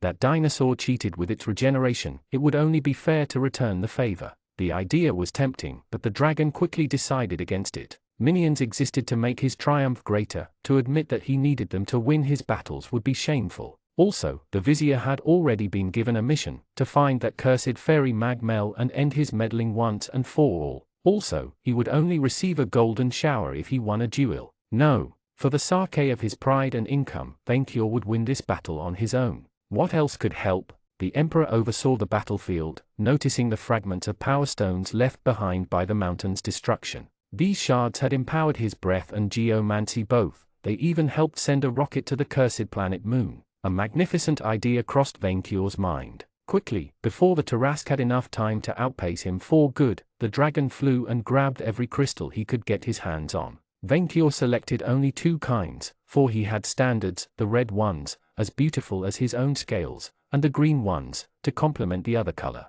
These ones glowed a little and made him a little sick, but certainly, they couldn't damage his health. He was a dragon after all. When he had his arms full, Vainqueur chased after the dinosaur. He waited for his ring to cast hasten, but it never did. Your ring, quicker, the dragon ordered his trinket. Having been hastened itself, the Tarrasque now moved faster than Vainqueur could follow. Quicker, I said. Once per day? What kind of shoddy minion work was that? Vainqueur strained against the wind, putting all his might into flying faster. His wings flapped so hard that they raised clouds of dust and uprooted plants on the ground. Tapping into energy reserves he always knew he had, the dragon flew faster than ever. Faster than the wind. Faster than. Boom! Vainqueur caused a shockwave as the world became a blur, power stone slipping from his claws. His crown almost fell off, and probably would have had it not been anchored to his horns. His vision turned into a tunnel, singularly focused on the distant Tarrasque. By now, the rampaging beast had reached the walls of the goblin city, threatening to punch his bloody way through. Vainqueur couldn't care less about it, but the dragon had said that he would stop the beast beforehand. His honor as a dragon demanded that he triumph. For my horde, the dragon roared, before swallowing his unshiny power stones. His stomach hurt, as his inner furnace struggled to incinerate the crystals. What did fairies have to do with these stones? They always found a way to ruin his day. In any case, Vainqueur finally reached the Tarrasque and hit it from behind, preventing it from smashing through the walls. Instead, the collision propelled both of them through. Vainqueur tackled the surprised and much larger Tarrasque, pinning it to the ground by slamming its head against the pavement. The beast was both bigger and stronger than the dragon, forcing him to use every ounce of strength to keep it down, just in time for his stomach pain to stop. Congratulations! Through assimilating a heavy dose of fire and nuclear power stones, your dragon breath fire has evolved into dragon breath atomic fire. It will now inflict an additional 50% nuclear damage and give cancer to the survivors. Vainqueur opened his mouth and fired. His mighty breath turned into blinding, white flames, the same that the elder Wyrm used to craft the sun in ancient times. He unleashed it right on the Tarrasque's ugly face, melting its flesh away. The beast let out a roar and freed itself, slamming Vainqueur against a pagoda with one hand. The tower collapsed behind the dragon, crushing a horde of goblins and fairy hounds beneath tons of stone. Gojira! Vainqueur suddenly realized that the tiny people of this city were busy fighting monsters, running in fear of both the dragon and his current opponent. Gojira! The Tarrasque let out a fearsome roar and stopped trying to move through the city. Instead, it focused on the dragon, slamming him against the ground, and then throwing him against another building. Activating Victory Fist, Vainqueur engaged the beast in a brawl, or what could pass for one. Since the Tarrasque was twice larger than the dragon, Murmurin's emperor must have looked like a child trying to beat up its parent. The dragon waited for an opportunity and focused on defense, avoiding the monster's fists as they pounded the pavement into craters, often decking his foe in the head whenever he could afford to.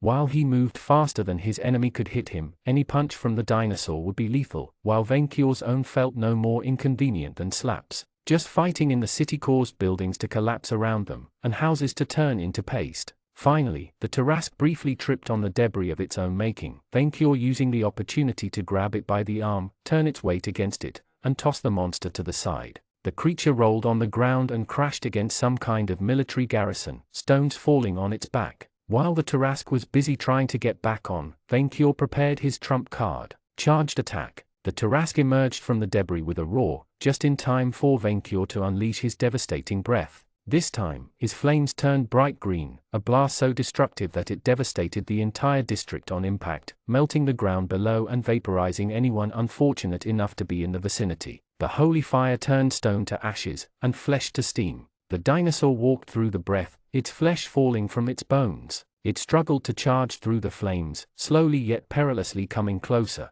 Yet Venkior held his ground, his blinding blast powerful enough to nearly toss him off his back. The fateful blow never came. When Venkior was finally out of breath, only the Tarrasque's charred skeleton stood before him amidst a sea of molten stone. All flesh, every organ had been stripped away by the dragon's mighty flames, leaving only a towering mass of bones and an empty carapace behind. Victory! Venkior raised his arms to the skies. None can stand before me. Finally, he had won. Once again, he had proved the innate superiority of dragons over all other reptiles. And it had only taken destroying half a city. Venkior's joy knew no bounds, until the skeleton twitched. The dragon froze, astonished, as tendons, veins, and then flesh regrew over the bones. Layers upon layers of meat, and then scales, claws, and very angry eyes. Within seconds, the Tarrasque had fully recovered. Except now, it shone green. Venkior was too shocked to dodge the next blow. The Tarrasque head butted the dragon so hard, that he felt his ribs break for the first time in his long life. The blow propelled Venkior through a pagoda, then another, and finally against the walls of the Imperial Palace 4 streets away.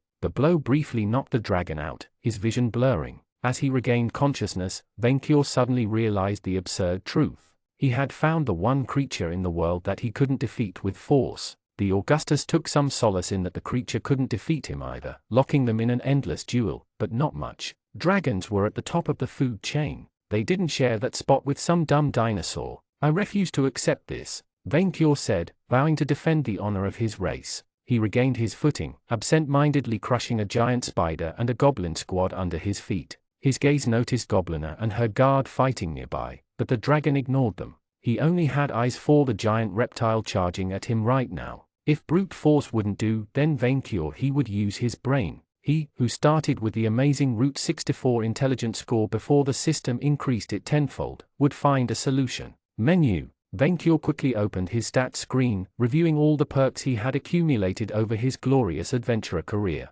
Maybe he had gained something which could give him the power to win. His eyes quickly scanned his long list of abilities, including some he never used. Hunter's Resolve, Imperial Authority, Monster Empathy, the very first perk he earned from Dungeon Breeder, and that he never found any use for. The dragon suddenly remembered what his minion had said, after the final battle against the Forgotten One. Your Majesty, this is going to sound very cliché, but don't you defeat your enemy when you make peace with him? At long last, Venkior finally understood what Manling Victor had tried to convey. The dragon had treated the reptile like an enemy when it should have been considered a potential minion. All he had to do was to show this beast reason and convert it to minionship. Monster Empathy. He activated the Dungeon Breeder perk, just as the Tarrasque lunged at him, claws first. Venkior extended his arms, channeling the spirit of dragon forgiveness upon this rueful heathen. -30, but it regenerated. Nothing personal. The Tarrasque's claws stopped within an inch of Venkior's neck. Successful. The Tarrasque Emperor's attitude moved from hostile to neutral. Flawed by the dragon's charisma, the Tarrasque couldn't bring itself to harm a true dragon anymore. So, without skipping a beat, the creature immediately turned its back on Venkior and continued its course towards the horde half a world away. Wait,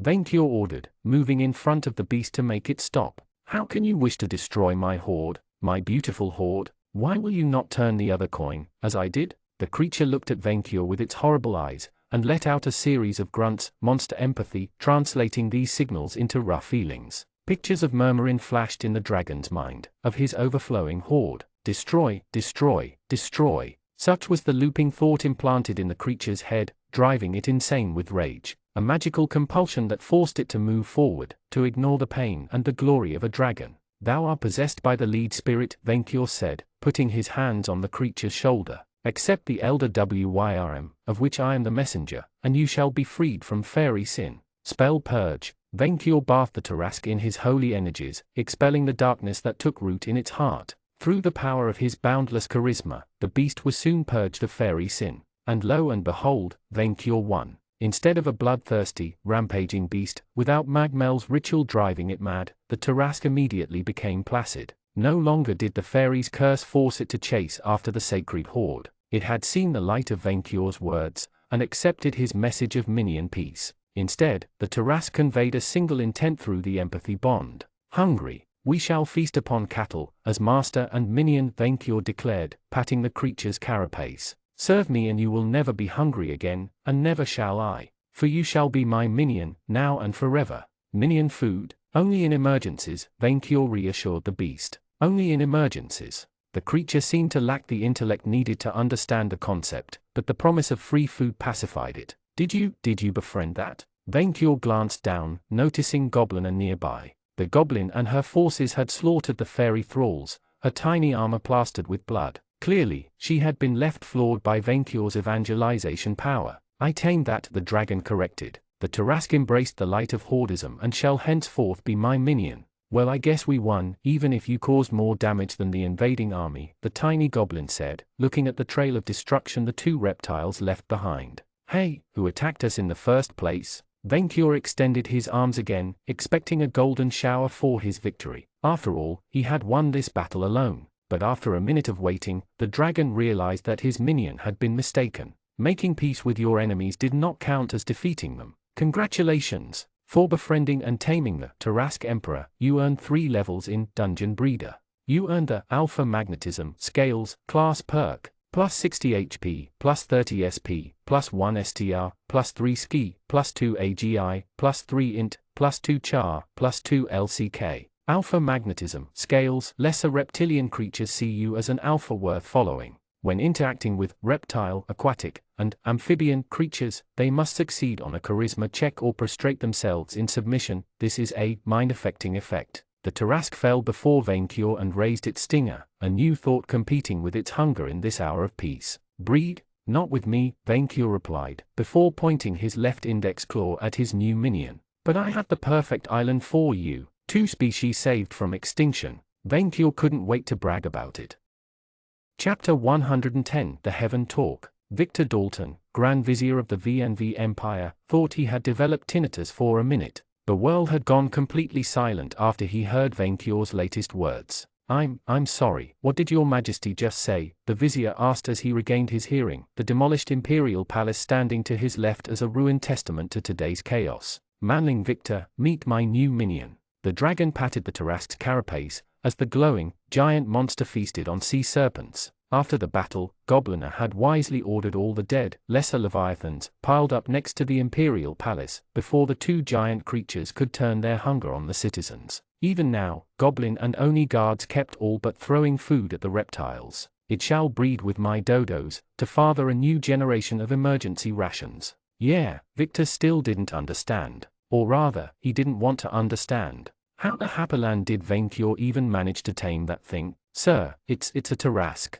Yes, minion, you have a gift for stating the obvious. Goronike thinks that it is cute, Victor's mount said, having been granted fish of his own. The Tarrasque looked at the creature's 3 heads, letting out a moan of happiness while the Zmi wagged its tail in response. Goronike has a friend. Your Majesty, these monsters are said to eat entire countries. Victor protested. Where will we find the meat needed to sustain it? Also, the Tarrasque glowed green now. Nothing suspicious there. Minion, you do not see as far as I do, Venkior replied. This creature can regenerate from anything. Anything. So we will rip out its entrails, feed them to cattle, and then my new servant shall feast on the cows. The perfect solution to Dragon World hunger. How are we even going to transport this thing around? It's too big to fit in a portal. Minion, simply mark it with your summoning perk and stop spoiling my good mood with unimportant details. Venkior dismissed his concerns cheerfully. For today is a great day. That vexing fairy Magmel is, at long last, dead.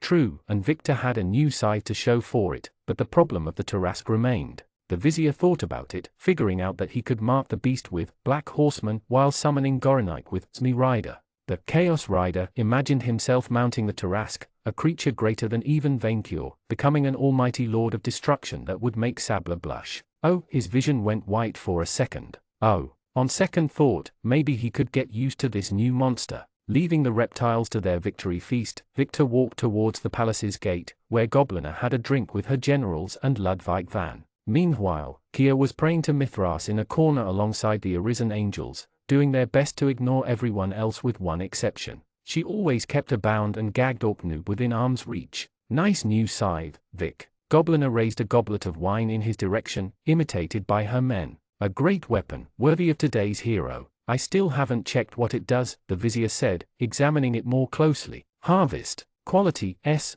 sentient artifact. Purpose, gather as many souls and knowledge as possible. Material, Fomerian wood. Endurance, infinity/infinity. Weight, 5 kgs. Bonus, +10 ski damage, +30 critical, bypass non-magical protections. Inflicts a STR/vit debuff on successful hits. Wielder can cast Darkest Fear at will and inflicts insta-death on a critical hit. Reaper, only. A scythe created from the remains of Mag Mel. Harvest is still animated by the Fomer Lord's lust for knowledge. Instead of existing independently, souls reaped by harvest become part of a hive mind devoted to its wielder, sharing their knowledge truthfully. In addition, harvest's edge does not cut through flesh, but souls. As such, while it bypasses all physical protections and damage incorporeal targets, it cannot harm a soulless creature. Neat, Gobliner said, having looked at the stats with one of her own perks. The more people you kill with it, the smarter you will get. Let's not go down that road, Victor said, although he vowed to interrogate Mag Mel's spirit as soon as more urgent matters were dealt with.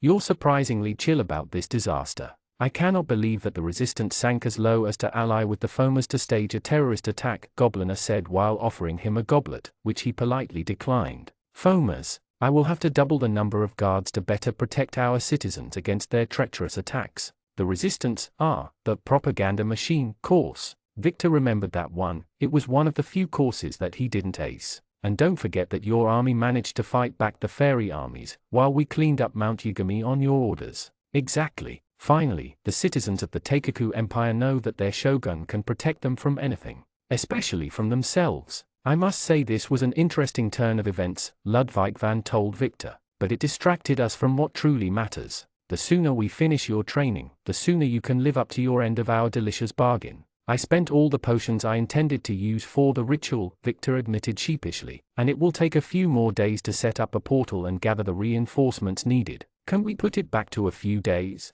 If we must, then I encourage you to take a few days to indulge yourself, make peace with your family. You know, even with all the preparations, your chances of survival are slim. Hey, Vic, what did you get into this time? Gobliner asked, confused. I'm going to attempt the Kamisai-Beal, Victor explained, the goblin's face turning white, to level up in a prestigious class. Vic, don't do it, the Conqueror all but begged her former academic rival. It's suicide. You know what happens at the end. I have to try, the Vizier said, having made peace with the risks. I must. You aren't going to survive it on your own, Gobliner insisted, but the Vizier remained firm in his decision. Fine, I'll help then. No, Victor protested, trying to let her down gently while Ludwig raised an eyebrow. He must have found his student a bit disappointing. I'm sorry, but you can't. You just can't. Nonsense. I have the best spellcasters on hand, I will figure something out. I'm not leaving you to die, not like this. Not like this.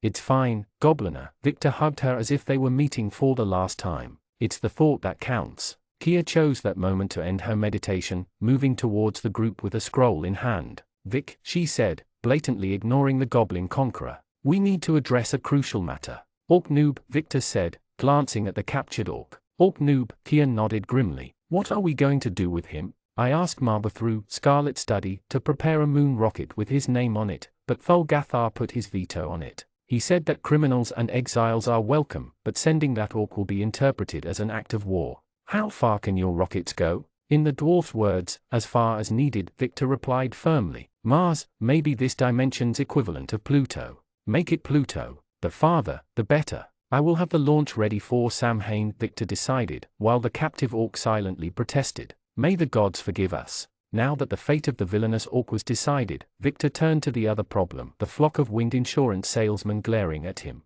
Fraudster, one of the angels said, as Kia and the Vizier approached his group. Scammer, Victor replied calmly, the angel immediately reaching for a flaming sword in fury. The securities the Vizier had put in the Arisen revival process prevented the bird from striking, much to his frustration. What do you want from me? Send us back to heaven, you thief of souls, another angel all but ordered. We came to your help in your hour of need. Reward us appropriately. You came to my hour of need 15 minutes late, Victor replied, astonished by their entitlement. I owe you nothing. You cast us down to hell, heathen. No, I didn't. I sent you to Happyland, and you earned your stay there. Heaven will not take you back, Kia said. I asked my patron, Mithras, and he said that you need to repent for your deceitful ways first. Repent, one of the angels laughed with contempt. What, like mortals? We are angels, we are good by definition, another replied. And that mindset is the root of your problem, Kia replied firmly, raising her arms.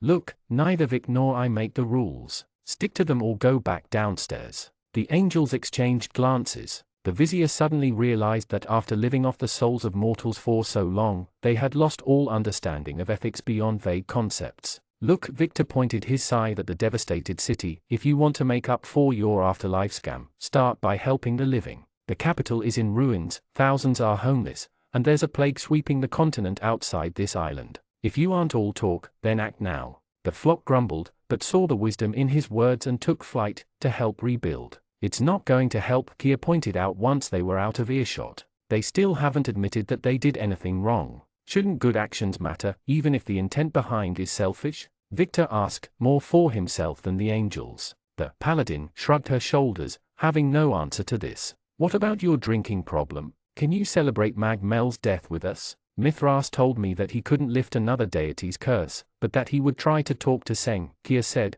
a neutral face slowly turning into a gloomy expression. Which means that, when the adrenaline and dopamine from our recent fight leave my body, I will have to face the meaninglessness of existence without booze. She looked devastated, and the vizier hated to see her like this. It reminded him of his early days as Venkior's sidekick. Maybe you can transfer your alcohol addiction to something healthier, Victor suggested. Like what? Cigarettes? I don't think Automandi even has tobacco. I was going to suggest sarcasm or sex since they are my own coping mechanisms. I know that your full heal spell will cure your lungs, but I can't recommend smoking. Kia scowled. Why is this happening to me? She asked out loud, sounding well and truly angry. I saved the world and I feel miserable, while you conquer countries on a whim and get rewarded for it. Major villains run away screaming when they see me, while they keep throwing themselves at you, even if we are evenly matched in levels. Why, yes, Victor replied, letting her blow off steam. If you're the strongest paladin in the world, of course every sane villain will flee.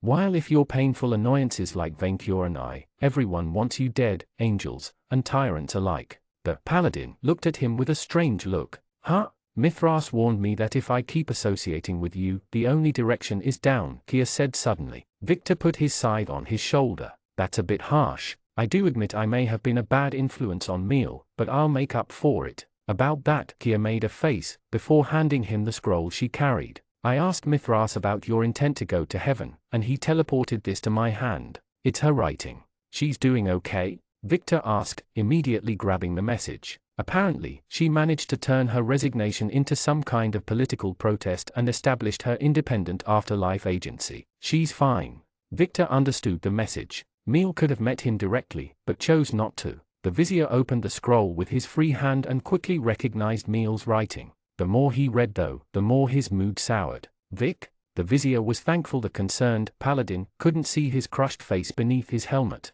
Vic, you're all right? No, he said, closing the scroll and extending his wings. I'll join the feast later. Vic, you let me cry on your shoulder for 5 hours. You can do the same with mine if you need it. Thank you, but I would rather be alone for a while, the vizier replied, flying away much to the paladin's consternation. Victor moved above the devastated city, watching angels grudgingly helping the locals clean up debris. He briefly stopped by the carpet-bombed ruins of the lowly house, before wandering off aimlessly. He thought moving and stretching his wings would clear out his mind, and it helped, but only a little. Eventually, he sat on the city's outer wall, as far away from people as he could. He removed his helmet, put it next to him alongside his scythe and the scroll, and then watched the sunset in silence. He had no idea how long he waited there, watching the sun slowly vanish beyond the ocean while Venkior and everybody else feasted to their heart's content. But eventually, he sensed a presence manifest next to him, a superb lady manifesting from nothing. Greetings, Victor. The goddess Camilla had traded her usual dress for a fancy purple yukata with white flower symbols. Her claim smelled a sweet, honeyed perfume coming from her. I am sorry I could not come to you beforehand, as the goddess of plagues. I have been very busy lately. I see. I wish I had been there when you unlocked the 8th tier of spellcasting. At this point, the balance completely breaks down and the real fun for Magikians begins. I have so much to teach you, especially with that new side of yours. Victor said nothing. The goddess winced at his depressed mood, before sitting next to him. She quickly noticed the scroll he was carrying. What is this? A letter of resignation, a restraining order, and the lifelike picture of a ship sinking. From the angel girl? Camilla shook her head. It could not end otherwise, Victor, and you knew it. I try to do good deeds, but I don't find them enjoyable or they backfire. I don't have the stomach to go full Ape either, the vizier complained. Is there something wrong with me? Of course not, Victor, she said, her soft hand moving to his armored shoulder. You are just bi-neutral. Bi-neutral? You are attracted to both good and evil. You're young, so you're still exploring your karmic identity. It's fine. I had a bi-neutral phase too when I was younger. Victor looked at her with an eyebrow raised. You did? Yes, there was that dashing paladin my adventurer party kept fighting. Camilla sighed as if reminiscing about shameful days. Victor, it is time I give you the talk. The talk about what? About where falls and redemption come from. You see, when a paladin and a necromancer get close enough, sometimes, they start having unprotected charisma checks. It's fun, very fun, but 8 months later, it results in a redemption or a fall. It's a really messy process. Are we talking about sex or paladins? Victor blurted out. About paladins, Camilla clarified her intent. There was a knight my party had a feud with when we were both mortals. He had a high charisma stat, me too. We kept having close encounters, you can see where it led. We never went beyond kissing and making out, but it was passionate. I even left my party and necromancy behind for a time. Jesty tried everything to make me reconsider, shouting that I was making a mistake. He was right, but I was curious, and smitten. It didn't take a genius for Victor to figure out who was the paladin in question. The scriptures never mentioned that part, because it ended poorly, for both of us. I was making efforts to mend our alignment differences, but he wanted more than I was willing to give. He asked me to have a redemption. While I didn't want that kind of commitment, I was ready to make a compromise, stop necromancy if I could keep a harem on the side, but he wanted it all. So-called good guys think they mean well, but in the end, all they want is to control you, reshape you in their image, make you conform. Very narcissistic when you think about it. He could practically taste the bitterness in her voice. Of course, while the vizier kept it for himself, he knew that she was probably biased. He only had one side of the story to listen to. We had fights, and I returned to my necromancy to blow off steam. Eventually, he tried to lock me up after I woke up an ancient cyclops, to get his wand of mass destruction. I felt so betrayed, that I invented vampirism to spit on that son my white knight loved so much. Nasty breakup. I hope that you never experience one like it. But you know who stood by me when the dust settled? My party. They always had my back, even after I blew them off. Victor thought about Vaincure, Jules, and the other people who had stuck with him one disaster after another. Camilla must have read his mind. Karma, lovers, and paladins come and go, Victor, but friends like your dragon, they remain. Is that the moral of the story? No, the moral is, do not have unprotected charisma checks with Kia Beckel. Use protection from good, maybe protection from order if you feel paranoid. The vizier felt a strong urge to face palm. Okay, but it doesn't apply to my situation. Meal was a friend that I did manipulate for my personal gain. Which fits my point, Camilla replied. Friends are special people that you must always treat with respect, because they will stand by you when you make a mistake. Everyone else is expendable, but you must never take a friendship for granted. Do not abuse their trust or goodwill, lest they run out of it. Now, why did you want to get into that dreary heaven? Because I liked Meal, that I thought that she was bi-neutral too and that I could get into a good afterlife by paying for it. As he spoke, he suddenly understood the hidden question. No, he hadn't tried to get to heaven on merit, his own scam proved it. Neither did the good, unforeseen consequences of his own fraud make up for the selfish intent behind it. While it hurt, Meal was within her right to ghost him. She had genuinely tried to help him, and he repaid her trust with lies because deep down he had been unwilling to fully commit to her program. Camilla was right. If he had respected Meal, he should have been honest with her from day one. Maybe he should start with being honest with himself, accept that he had made bad choices and live with the consequences. I'm fine with a balanced life, Victor realized. I'm fine with not living up to heaven's standards nor going all the way down like Gobliner did. I should just do what I feel is right and makes me happy. Exactly, and there is nothing wrong with being neither an angel nor a fiend. Camilla gave him a supportive nod. You can be both. I'm bi-neutral and proud of it, the vizier declared. And who cares if I can't get into heaven anymore? I'm still going to get that fiendish rake class, and I would be very glad to help with that, his patron goddess said. I did promise you a gift if you managed to revive yourself on your own. About that, I have a friend in trouble with Seng, Victor said. Can you help with that instead? As you said, I have to stick to my party. Camilla looked extremely disappointed. Chapter 111 Interlude, The Princess Documentary. Far away, in the depths of Castle Gardemagnet, the dragon said, as a beautiful keep with shining white halls appeared on the reflective surface, lives a deadly predator, the remnant of a bygone age where manling kings numbered in the thousand, fighting both themselves and the wild. His trusty, scrying crystal ball zoomed in on the castle, onto a bedroom located at a tower's top. An insidious, cunning beast, whose beauty is only matched by its cruelty. The most dangerous game of all. A fair, human maiden with long green hair peeked out the window, looking down with envy at the castle's gardens. Her beautiful skin turned red with envy, as she noticed a blonde, busty woman talk with a dashing prince near a patch of flowers. Her eyes were set on the competitor's pendant and jewels. The manling princess. The maiden left with a hiss, to protect her territory against the intruder. As the apex predator of decadent manling courts, this savage conflict could only end in two ways. She would kill, or be killed. Princesses are smart, the dragon said, leaving his den and crystal ball behind, his princess bag in hand.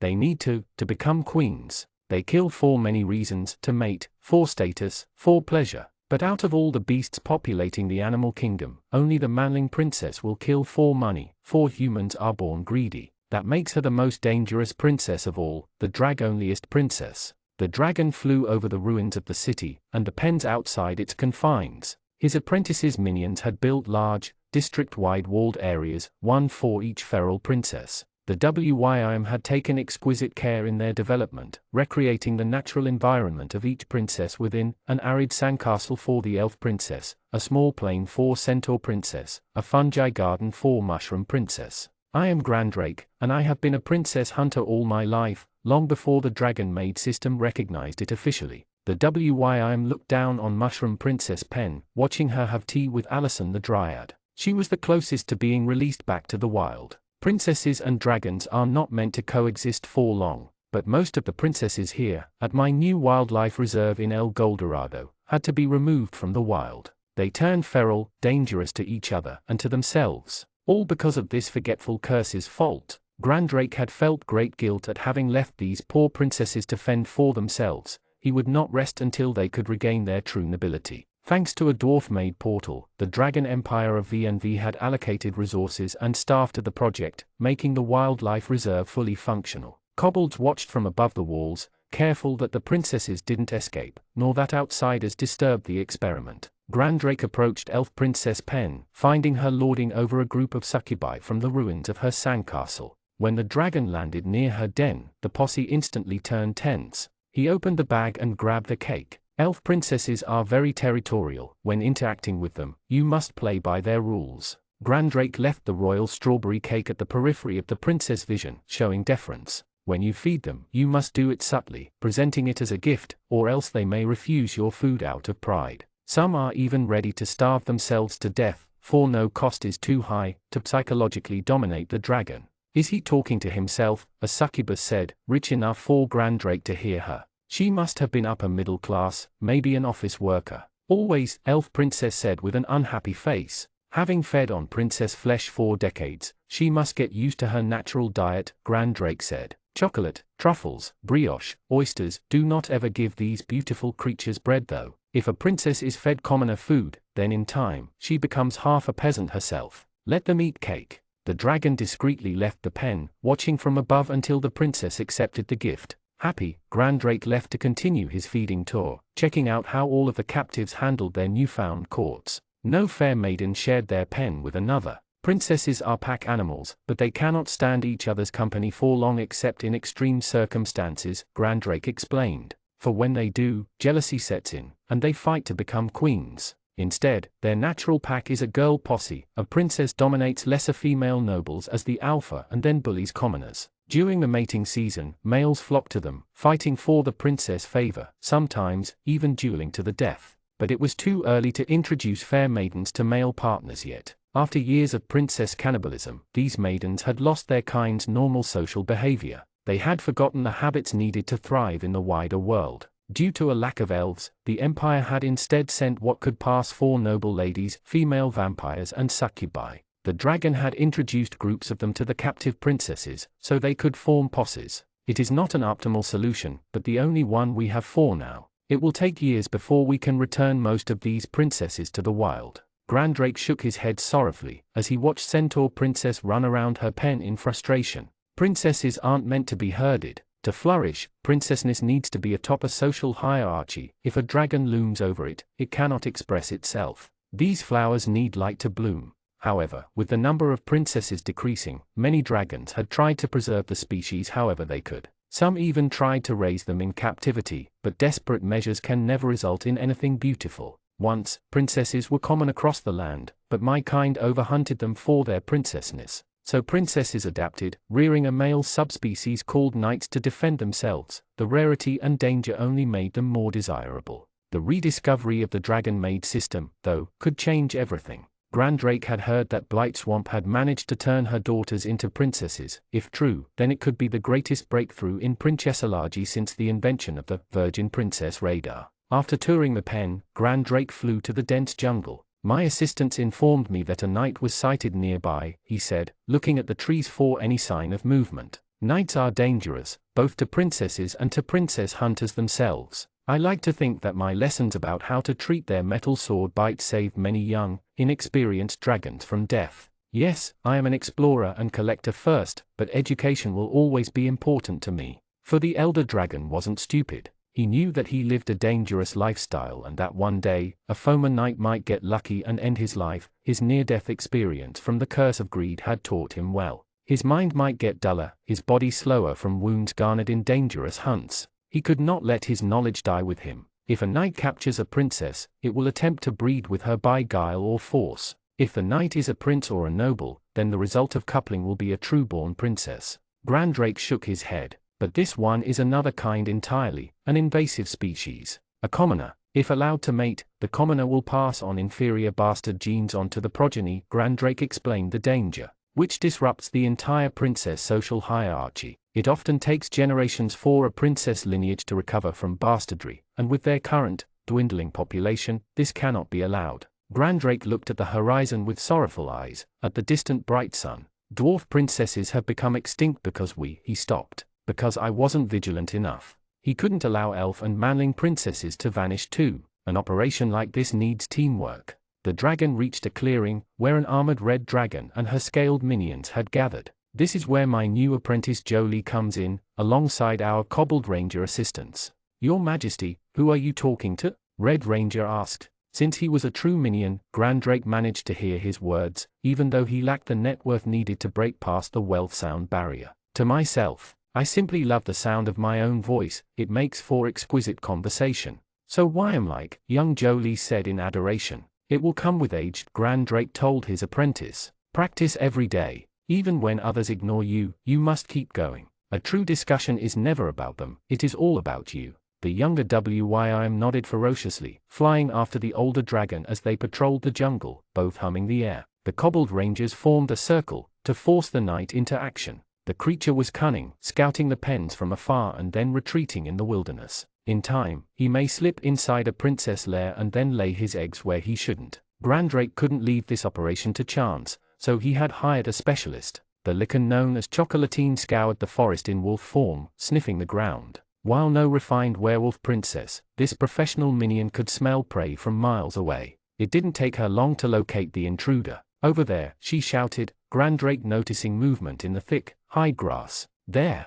under the shadow of a tree, a manling knight, with steel armor painted green, the perfect disguise in this thick, dangerous forest. The knight's mouth moved in silence, threatening the dragon with his tiny weapon, an icy halberd. Clearly this one had come prepared, ready to fight a dragon by exploiting their common weakness to frost. Yet, he had made an error, mistaking the princess hunter for a fire dragon, instead of a lightning wyrm. I cannot understand his barking, Grandrake noted, which means that he must live in a barn. This one looks young, inexperienced, but I cannot take any risks. I must shoot it with my breath quickly and decisively. Thankfully, a lightning dragon like myself is a night's natural predator. The ancient wyrm opened his mouth, crackling electricity building up in his stomach. Grandrake opened his mouth, unleashing a mighty blue bolt at the creature. Covered in steel as he was, the knight became a living lightning rod. He was fried on the spot and collapsed. Then, I crushed the body under my claw, Grandrake explained, landing on the animal.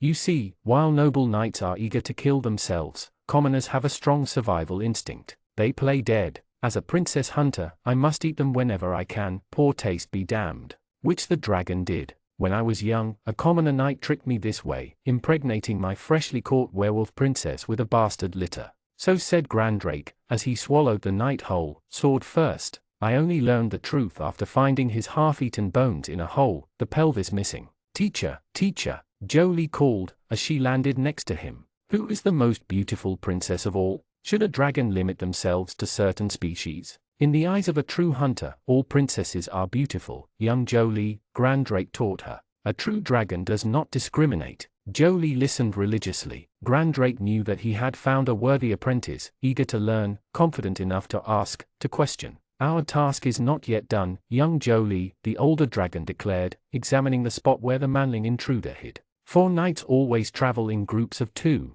the master and the squire. Which of them did they hunt, the master or the squire? It must be the squire, said young Jolie. I know because I am one too. I always charged first while Kia lagged behind. A dragon can become a squire? Grandrake asked, astonished. Yes, thanks to the system, Jolie said proudly. And one day I will become a true knight too. This challenged many of his beliefs, but a true princess hunter had to be willing to learn. He had to assume that the master was out there, waiting for his moment. Young Jolie's insight gives me hope that a new generation of dragons will rise, empowered by this system, and more mindful of the environment than their elders. The heroes that could save princesses from extinction. Grandrake looked at the horizon as if he could glimpse the trials to come. Only time will tell. How long would they have to keep these princesses captive? To shield them against armored poachers? Could he even release some of them? Mushroom nobles were long gone, and elves extremely rare. For some princesses, finding purebred partners to continue their lineage would be difficult, sometimes near impossible. Young Vainkior had suggested breeding them with his chief of staff, arguing about the quality of his genes, but Grandrake was skeptical. While he might count as a noble prince of the VNV Empire, the child wouldn't be purebred, and he worried about long-term inbreeding. Still, he couldn't let these proud creatures become extinct. There was no easy solution to this problem. The life of a princess hunter is full of hard choices and tough compromises, Grandrake said, knowing that today's monologue would soon come to an end. As dragons explore the world in search of levels, we must learn to give these fair maidens their space. Only then will we be able to coexist in peace. For a true princess hunter's job was never fully done. Chapter 112, Baths and Munchkins. What a wonderful-looking place. Vainkior glanced at the enormous, steamy bath in front of him, bordered by natural stone walls and wooden pipes. The pagoda-like inn that oversaw the area overshadowed it from a hill above, blocking out half of the sun. You could fit an army inside, his chief of staff observed, wearing only a toga fitting his wings and tail as he walked on the stone pathway. It's as large as a lake. Minion, what do they call it again? The dragon asked, touching the water with his claw and finding it to be just the right temperature. The locals had wisely left the place, offering it for dragon use alone. Onsen, your majesty, could they not call it a bath? Vainkior said as he slipped inside the hot, steamy waters, letting out a moan of pleasure. He couldn't put his finger on why, but it felt like lava. His mighty body caused the water level to rise up, swallowing stones and bonsai. Perfect. You have entered the onsen field. Your status ailments will be cured, and you will recover HP and SP at an accelerated pace. After saving the world from hunger with his new Tarask feeding plan, Vainkior had decided to take a short break on his trip across Outermundy.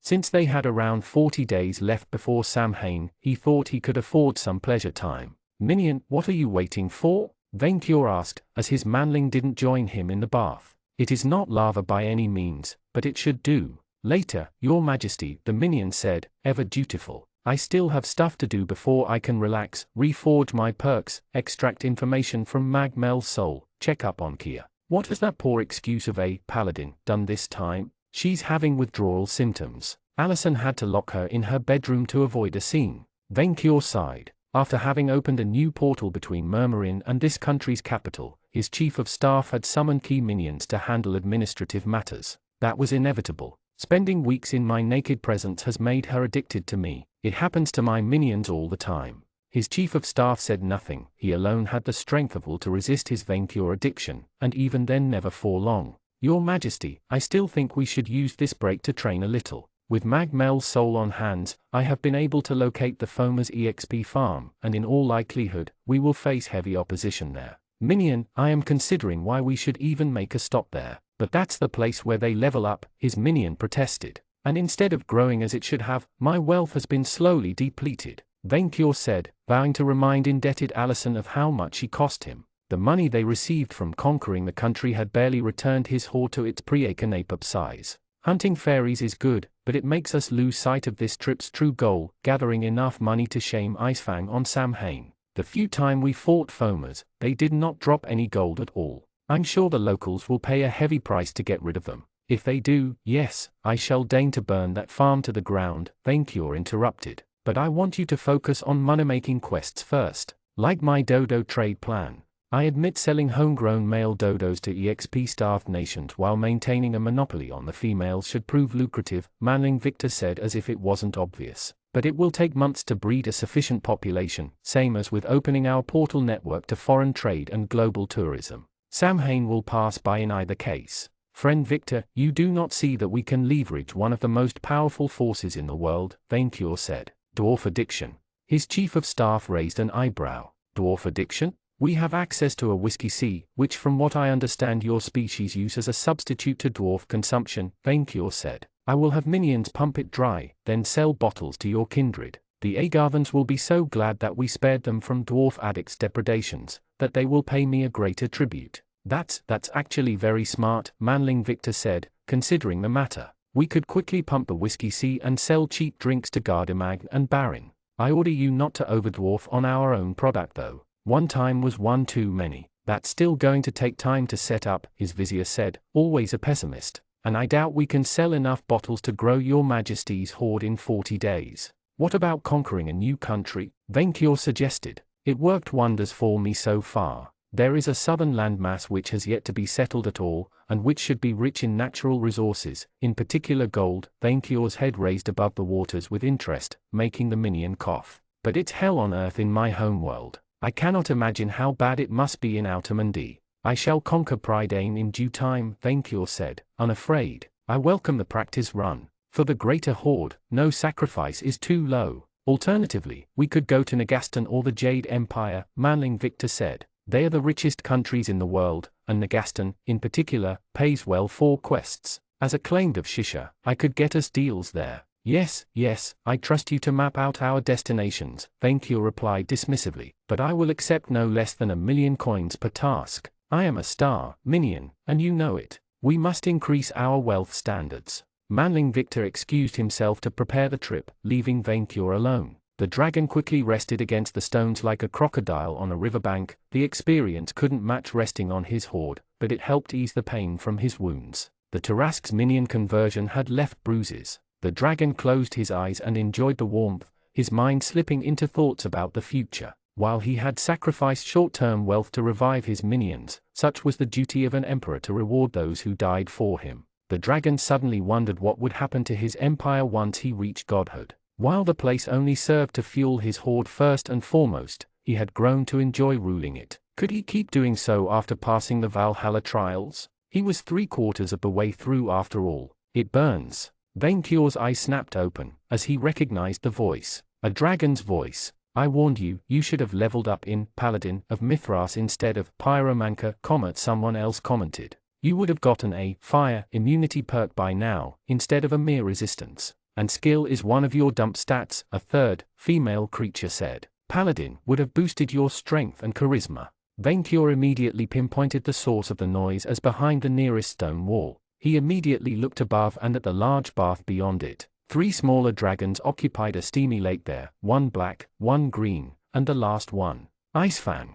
Vainkyur roared, bringing the 3 dragons' attention upon him. Vainkyur, his white-scaled rival, roared back, extending his wings in defiance and throwing water all around. Oh, Vainkyur! The green dragon waved a hand at the emperor. Vainkyur identified him as Magnifique, one of the guests at his latest bragging day and an adventurer he met while hunting the Blue Rose Legion. Great to see you. What are you doing here? Vainkyur glared at Icefang. You have come to sabotage me again? I am a ninja. Icefang hissed in response. I train in this city. Suboptimally, said the third member of the dragon trio, a black WYRM with 2 long horns. Suffisant, Vainkyur remembered. Her name is Suffisant. Why he chose a puny class with such a high skill threshold I will never understand. This puny class allowed me to dominate Vainkyur in our last spare. Icefang lied through his teeth. That is not how I remember it. Vainkyur replied angrily, now mostly out of the water with his 2 hands on the wall. To think that his rival would ruin his vacation by showing up unannounced. My minion had to beg me to spare your life. You will be the one begging on Samhain when my horde humiliates yours whole in its shininess. Icefang showed his fangs. How is yours, by the way? Smaller than a hill, I imagine. Bigger than a mountain. Vainkyur lied, refusing to lose face. Boys, can you tone it down? Suffisant asked, as the noise caused birds to fly away. You're making the minions flee. What are you doing with this silver lover? Vainkyur glared at her and Magnifique. We joined his guild a while ago, Magnifique said. The Silver Dragon Adventurer Company. We cooperate 4 quests and share the loot. Suffisant nodded. Money without risks, and no minion kickbacks. I thought you had better tastes, Vainkyur grumbled. How could any dragon worth their weight in gold join this second-rate frost dragon? Speak for yourself, you lost the Gold Slayer, Icefang taunted his rival. How much gold did he pay you for it? Or maybe did he pay you in lead? The Emperor's eyes saw red. You take that back. Come on, we are dragons, we are better than this, Magnifique said, cheerful. You can fight on Samhain. Indeed, my net worth will speak for itself, Vainkyur replied haughtily, refusing to sink to Icefang's level of pettiness, the horde that made even Furibon repent from his evil ways. Icefang replied dismissively, smirking arrogantly. Haven't you heard, Knight's Bane? I have become the richest dragon in the world, and I would have become even richer were it not for that goblin. The previous day Mayo hired us to save his empire from some goblin warlord, but when we arrived, he had already been eaten and replaced. Suffisant explained the situation to Vainkyur. We complained to the new goblin minion administration, who reimbursed our travel costs and offered us free vacations as apologies. Ah, Vainkyur mocked Icefang, rejoicing at having taken a quest right under his nose. I swear, when I find my heroic crest, I will make you choke on your arrogance, the frost dragon hissed. A heroic crest, like the one I received from Votan Dragonbane? Vainkyur raised his head with pride, as the other dragons looked at him as if he had grown more heads than as me. You defeated Dragonbane? Magnifique had stars in his eyes. You can get a heroic crest from defeating a Foma? Suffisant asked, only interested in growing stronger. Even if you had the perks needed to see them, the sight of my Vainkyur took a deep breath.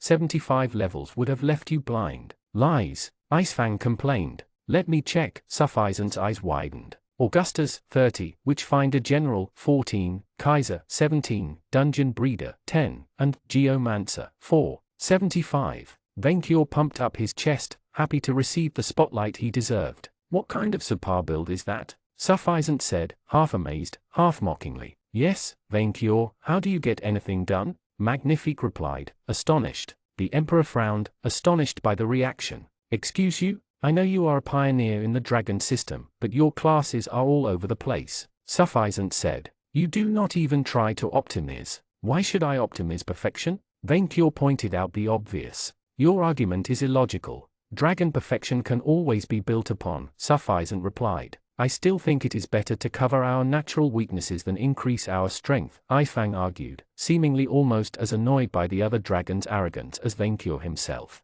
I solved my skill weakness and fire vulnerability. Soon, I will become immune even to fairy. You can become immune to fairies? Vainkyur asked, his contempt for his rival overcome by curiosity. After all, fairies and dragons had walked for so long that they had become vulnerable to one another. If Votan Dragonbane could overcome this problem, so could Vainkyur. I have, by becoming a priest, Magnifique boasted. One of the manling gods provides fairy resistance at level 17, which can be increased to immunity with the right magical item. A priest, Venkior was aghast. You became the minion of a manling? Far from that. I made the goddess Leone my minion, and now she gives me beautiful spells whenever I order her to. The green dragon proudly showed a small pendant around his neck, representing a shield and a pen joined together. Alongside fairy resistance, as the goddess of might, she can provide a strength bonus equal to my priest level, on top of magical buffs. We calculated that he could deal thousands of damage with swords if he gains perfect proficiency in them, Suffisant added, losing Venkior's interest with her technicalities.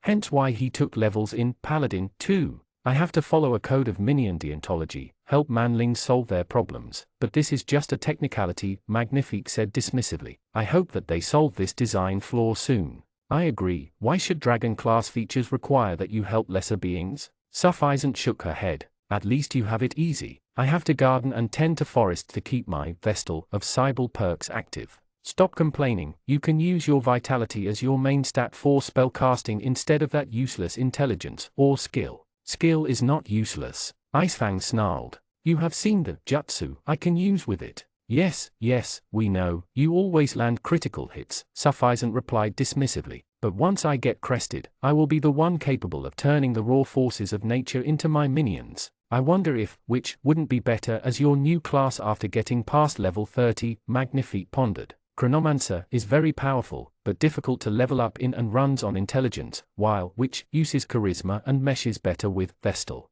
She should get Bard to buff herself up, Icefang said, like a ninja. I still do not understand why these deities refuse to claim us, Magnifique whined. Imagine the stats we could have if we were claimed by all 12, yet not one of them accepted. Venkior watched the trio argue about numbers, stats, and values, clearly having lost sight of what truly mattered. My fellow WYRMS, he spoke up, have you forgotten that all classes are good, so long as you are an invincible dragon? Yes, obviously, Magnifique admitted, but some classes are classier than others. Your dungeon breeder has 0 fighting applications, Suffisant added. Because you lack imagination. Venkior defended his hard-won levels. I tamed the strongest minion in the world, and soon I shall breed an army of them. I can easily enthrall any animal with the right prayer, and I can create powerful minions from seeds, Suffisant said. Seeds, they are not as powerful as a fisherman's minions though, Magnifique added. That perk, no matter how powerful, does not make up for the 19 useless levels that come before it.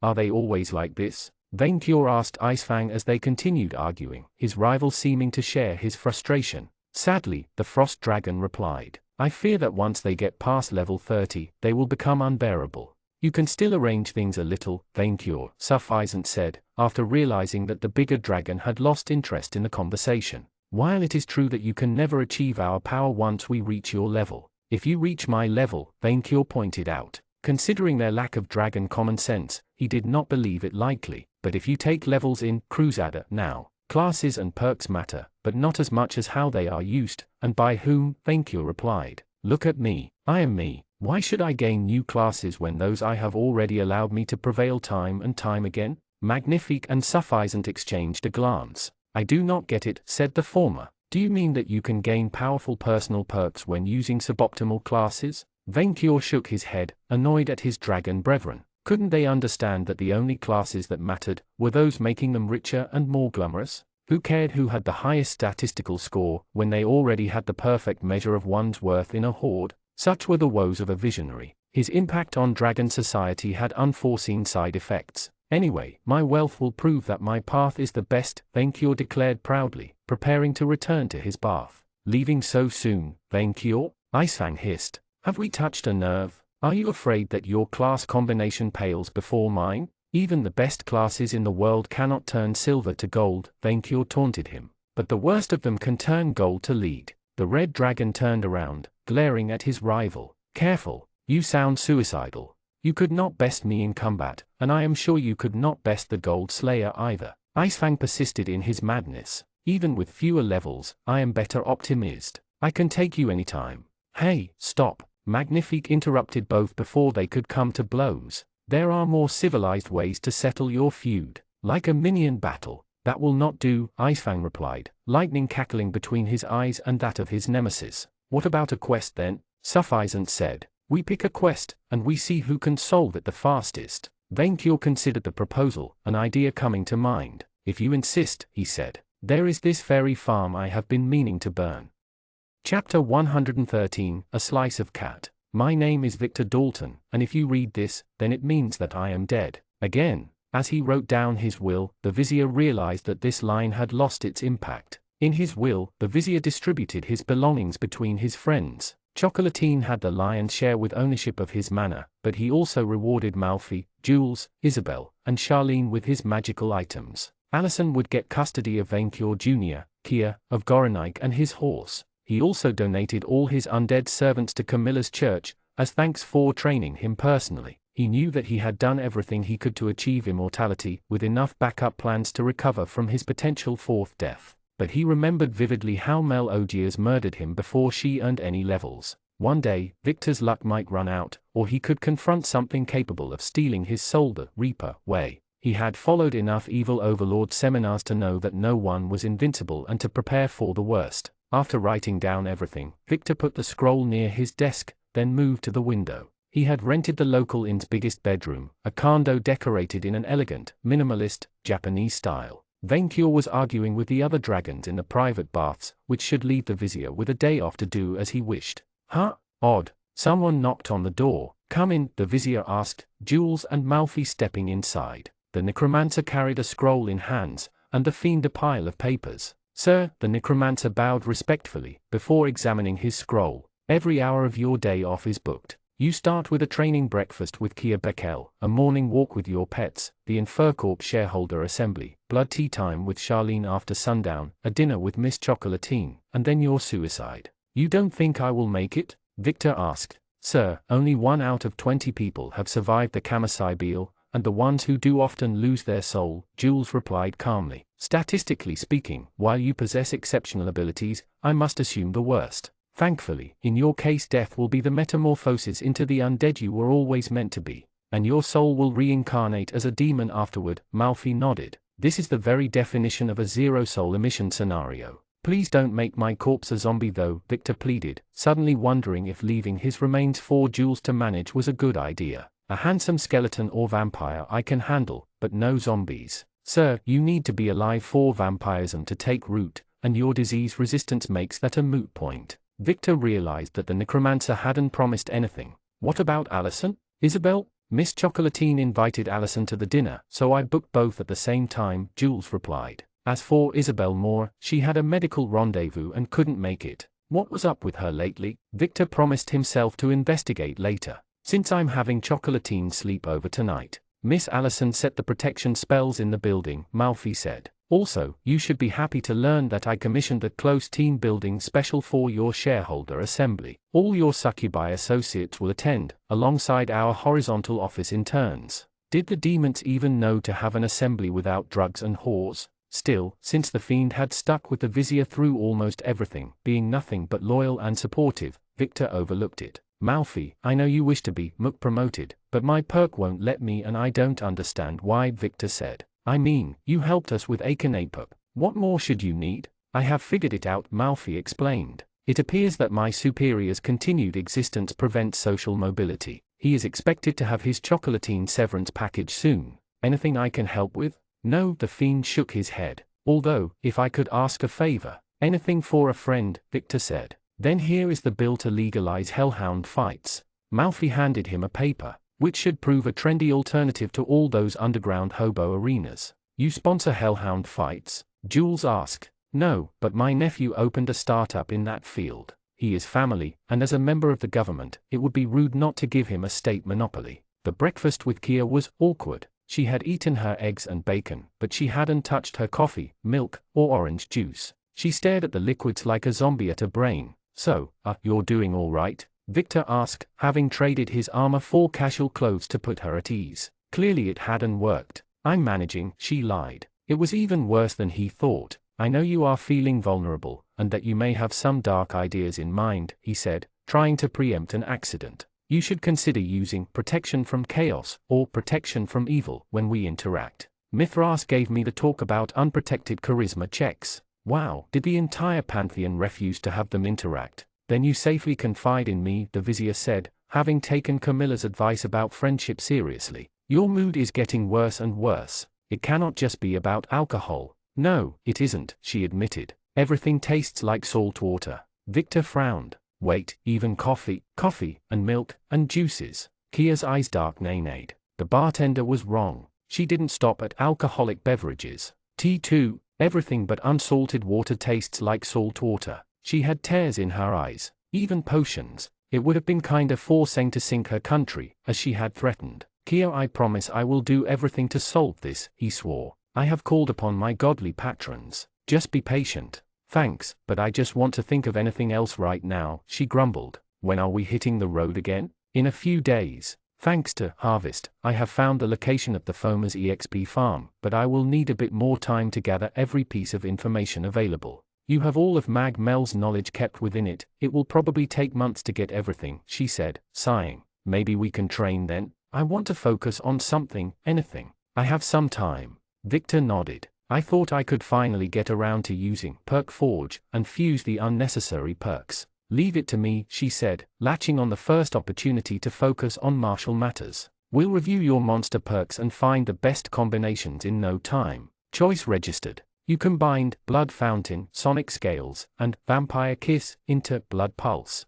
Blood Pulse technique, sound effect, ATSP. You can emit a sonic pulse causing the blood of every creature within 350 meters to boil, causing massive blood damage and death on a failed vitality check. A successful vitality check avoids death but causes a strength/vitality debuff. Choice registered. You combined Blackfew, Bad Breath, and Corroding Poison into Noxious Fire. Noxious Fire technique, 1 SP per second. You can unleash purple, poisonous flames from your hands, feet, or mouth. Half the damage is dragon type, the other unholy. Contact with the flames and the smoke will inflict the corroding poison ailment on victims, bypassing poison resistance and downgrading immunity. Babies? Junior asked, upon looking at Goronike. Out of the entire menagerie, Victor only kept these two monsters leashed as they toured the city's outskirts. Unfortunately, he had been forced to leave the Tarask behind to avoid a mess. That creature just never stopped eating stuff, to the point that Gobliner had even not so subtly encouraged him to take it away as soon as feasibly possible. No, Goronike has no sister wife yet, Basmi replied, somehow being able to understand the mimic.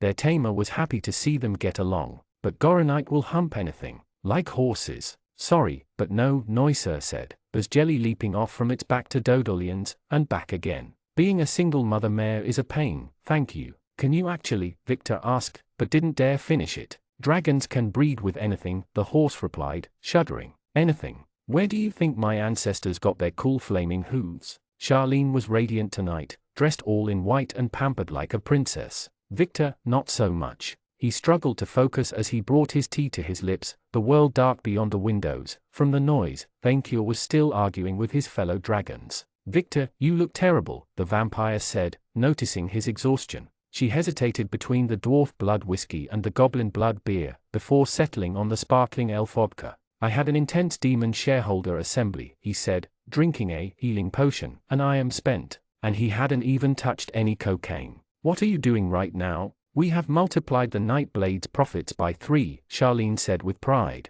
I am proud that we moved their core business away from murder and theft to what a criminal syndicate should truly be about: blackmail, extortion, and money laundering. Fewer risks, more profits, that is my motto. That's great, but I was asking about more casual activities. Gods, it sounded even more awkward than in his mind. Even Charlene seemed confused, and a tiny bit ashamed. I've been reading novels. Oh, he said. After trying to find a subject of conversation other than murmur in management, he decided to cut to the heart of the matter. Usually we only meet to talk about work or sleep together. I suddenly don't get the feeling we know each other very well. I am a workaholic, so I love talking about work, Charlene replied. As for knowing each other, we are colleagues with benefits. Nothing more. I lost a friend recently, and I realized that I took most people for granted, Victor replied. Like you, Charlene. I mean, you have done a wonderful job setting up the VNV Empire as the semi-stable nation that it is today, and I never asked what you liked outside of work.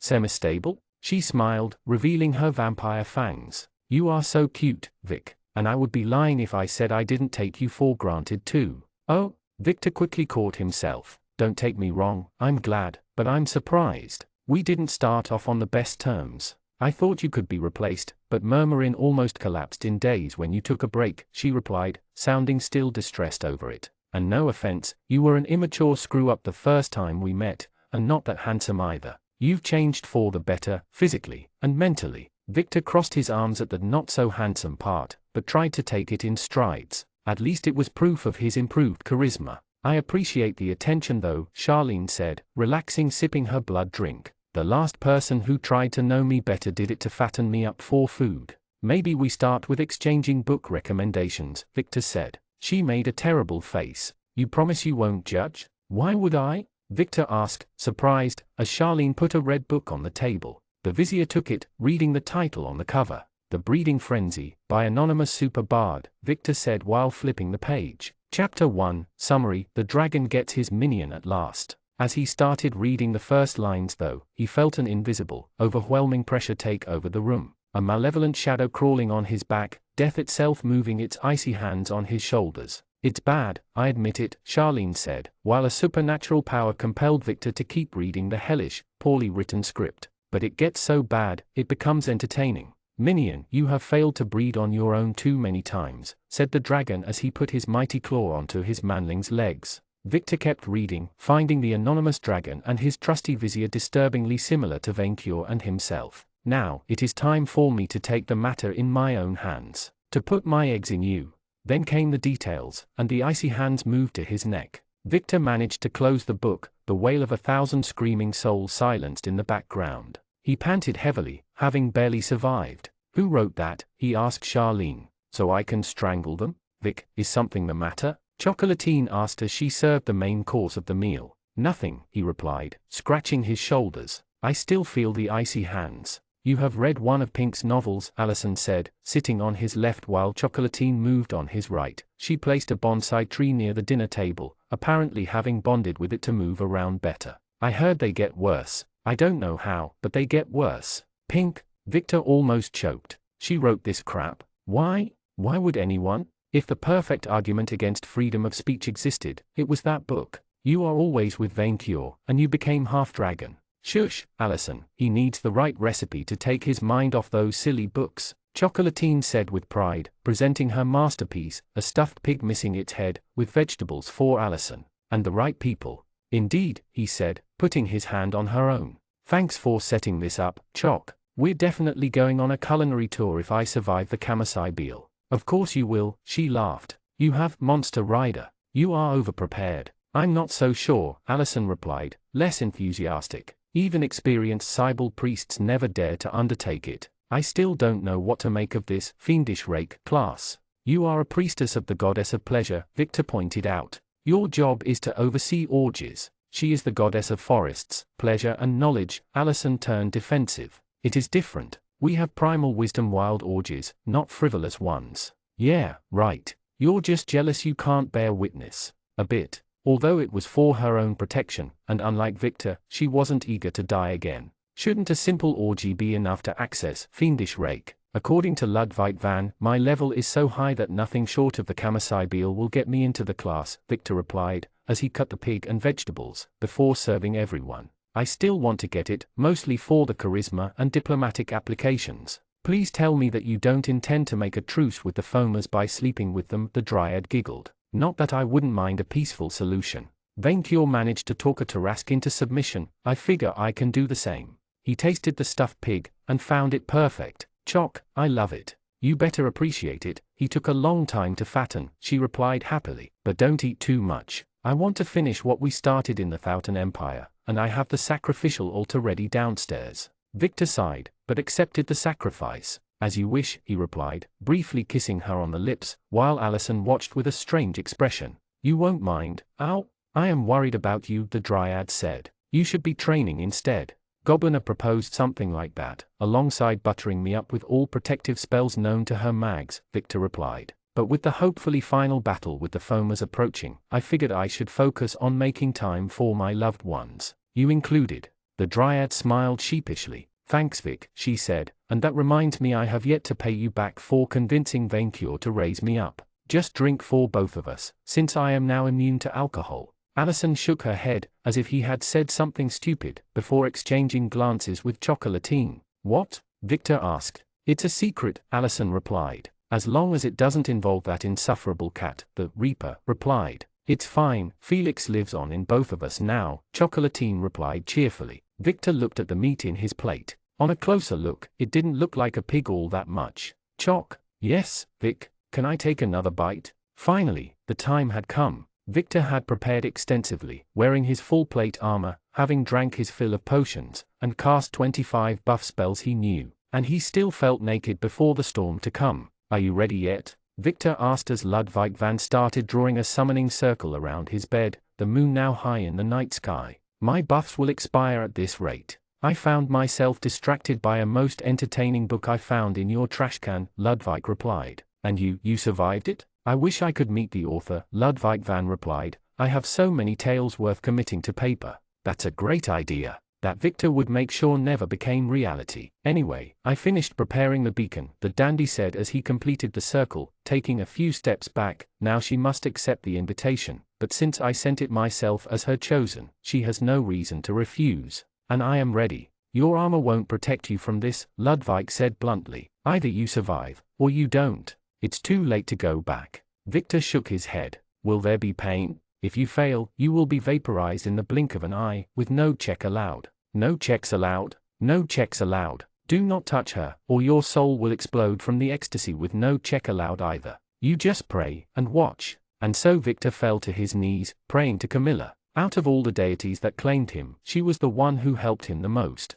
He did place a little prayer to Death Jester and Shisha though. He knew it probably wouldn't help, but prayer was a man's last refuge. I'm ready, he said, rising up. I prepared my whole stay in Outermundy for this moment. Then step into the circle. Once I cast the spell though, I will have to teleport out and lock the room behind. I survived the sight once, but I am not tempting my luck. May the goddess smile on you. Victor took a long, hard breath, and then stepped inside the circle. The second he did, a green barrier of light formed behind him, trapping the vizier within his own bedroom. Ludwig van popped away, abandoning him to his fate. Victor remained silent and still for a minute, the bedroom deserted. Victor Dalton. The voice was like music, as she appeared on the bedside. A hooded woman covered with a dress of moss, with only her green hands remained visible. I have received your invitation. Lady Sybil, Victor said respectfully, a chill down his spine. The tone was warm, affectionate, but he couldn't glimpse at what was under the hood for the life of him.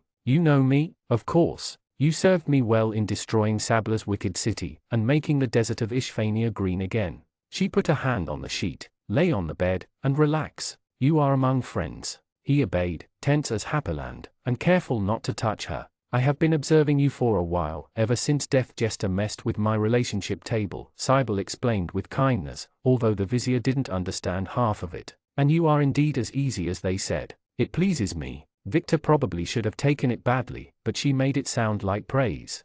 Thanks. While I am most certain that you will never be claimed by Mithras for your promiscuity, you have earned my favor. Few men have proven themselves worthy, but you did. I shall reward your dedication to hedonism and nature appropriately. Victor felt something burn on his left arse cheek. You earned a claimed by Sybil personal perk. Claimed by Sybil, when you level up, you have an additional 10% chance to gain an HP or SP boost. You are immune to Enthrall, Charmed, and STDs. Now, I know that you have called me for a purpose, she said, putting her hands on her hood. You want a level in the Fiendish Rake class. Could I get it without the dangerous part? Unfortunately not, the goddess shook her head, but you only need to see my face for a second. If you survive this harrowing experience and remain sane, your hand must immediately reach for the potions. Will it be like Ludwig? I roughly had the same charisma stat as Ludwig when I ascended. Since my perks have been upgraded to a divine level, now my face as goddess of pleasure is a weapon of mass destruction.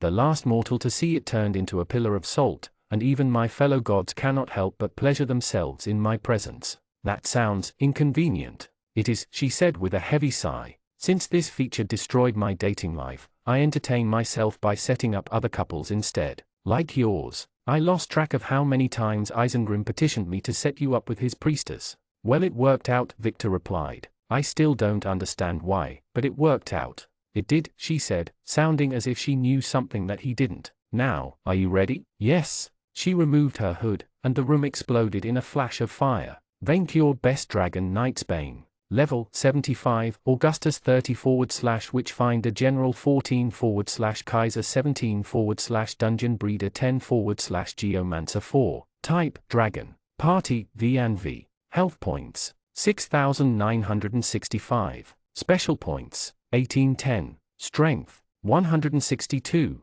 Vitality 121. Skill 66 + 6. Agility 89. Intelligence 53 + 2. Charisma 138 + 6. Luck 85 + 18. Personal perks. Class perks. Atomic Dragon Fire Breath. Born in the Purple. Fire Immunity. For the Emperor. Red Dragon Life Force. King of Games. Dragon Arrogance. Dynasty. Dragon Scale. Crowd Favorite. Super Senses. Super Crit. Virgin Princess Radar. Spell Purge. Lesser Poison Resistance. Witch Burning. Dead Friend. Lesser Magic Resistance. Taunt. Exorcism I. Epic. Hunter's Resolve. El President. Stipend. Dungeon Owner. Castle of Murmurin. Victory Fist. Summon Herald. Victor Dalton. Imperial Authority. Malefic Secrecy. Monster Empathy. Charged Attack. Dragon Breath. Victory Roar. Mirror Scale. Fire Crown.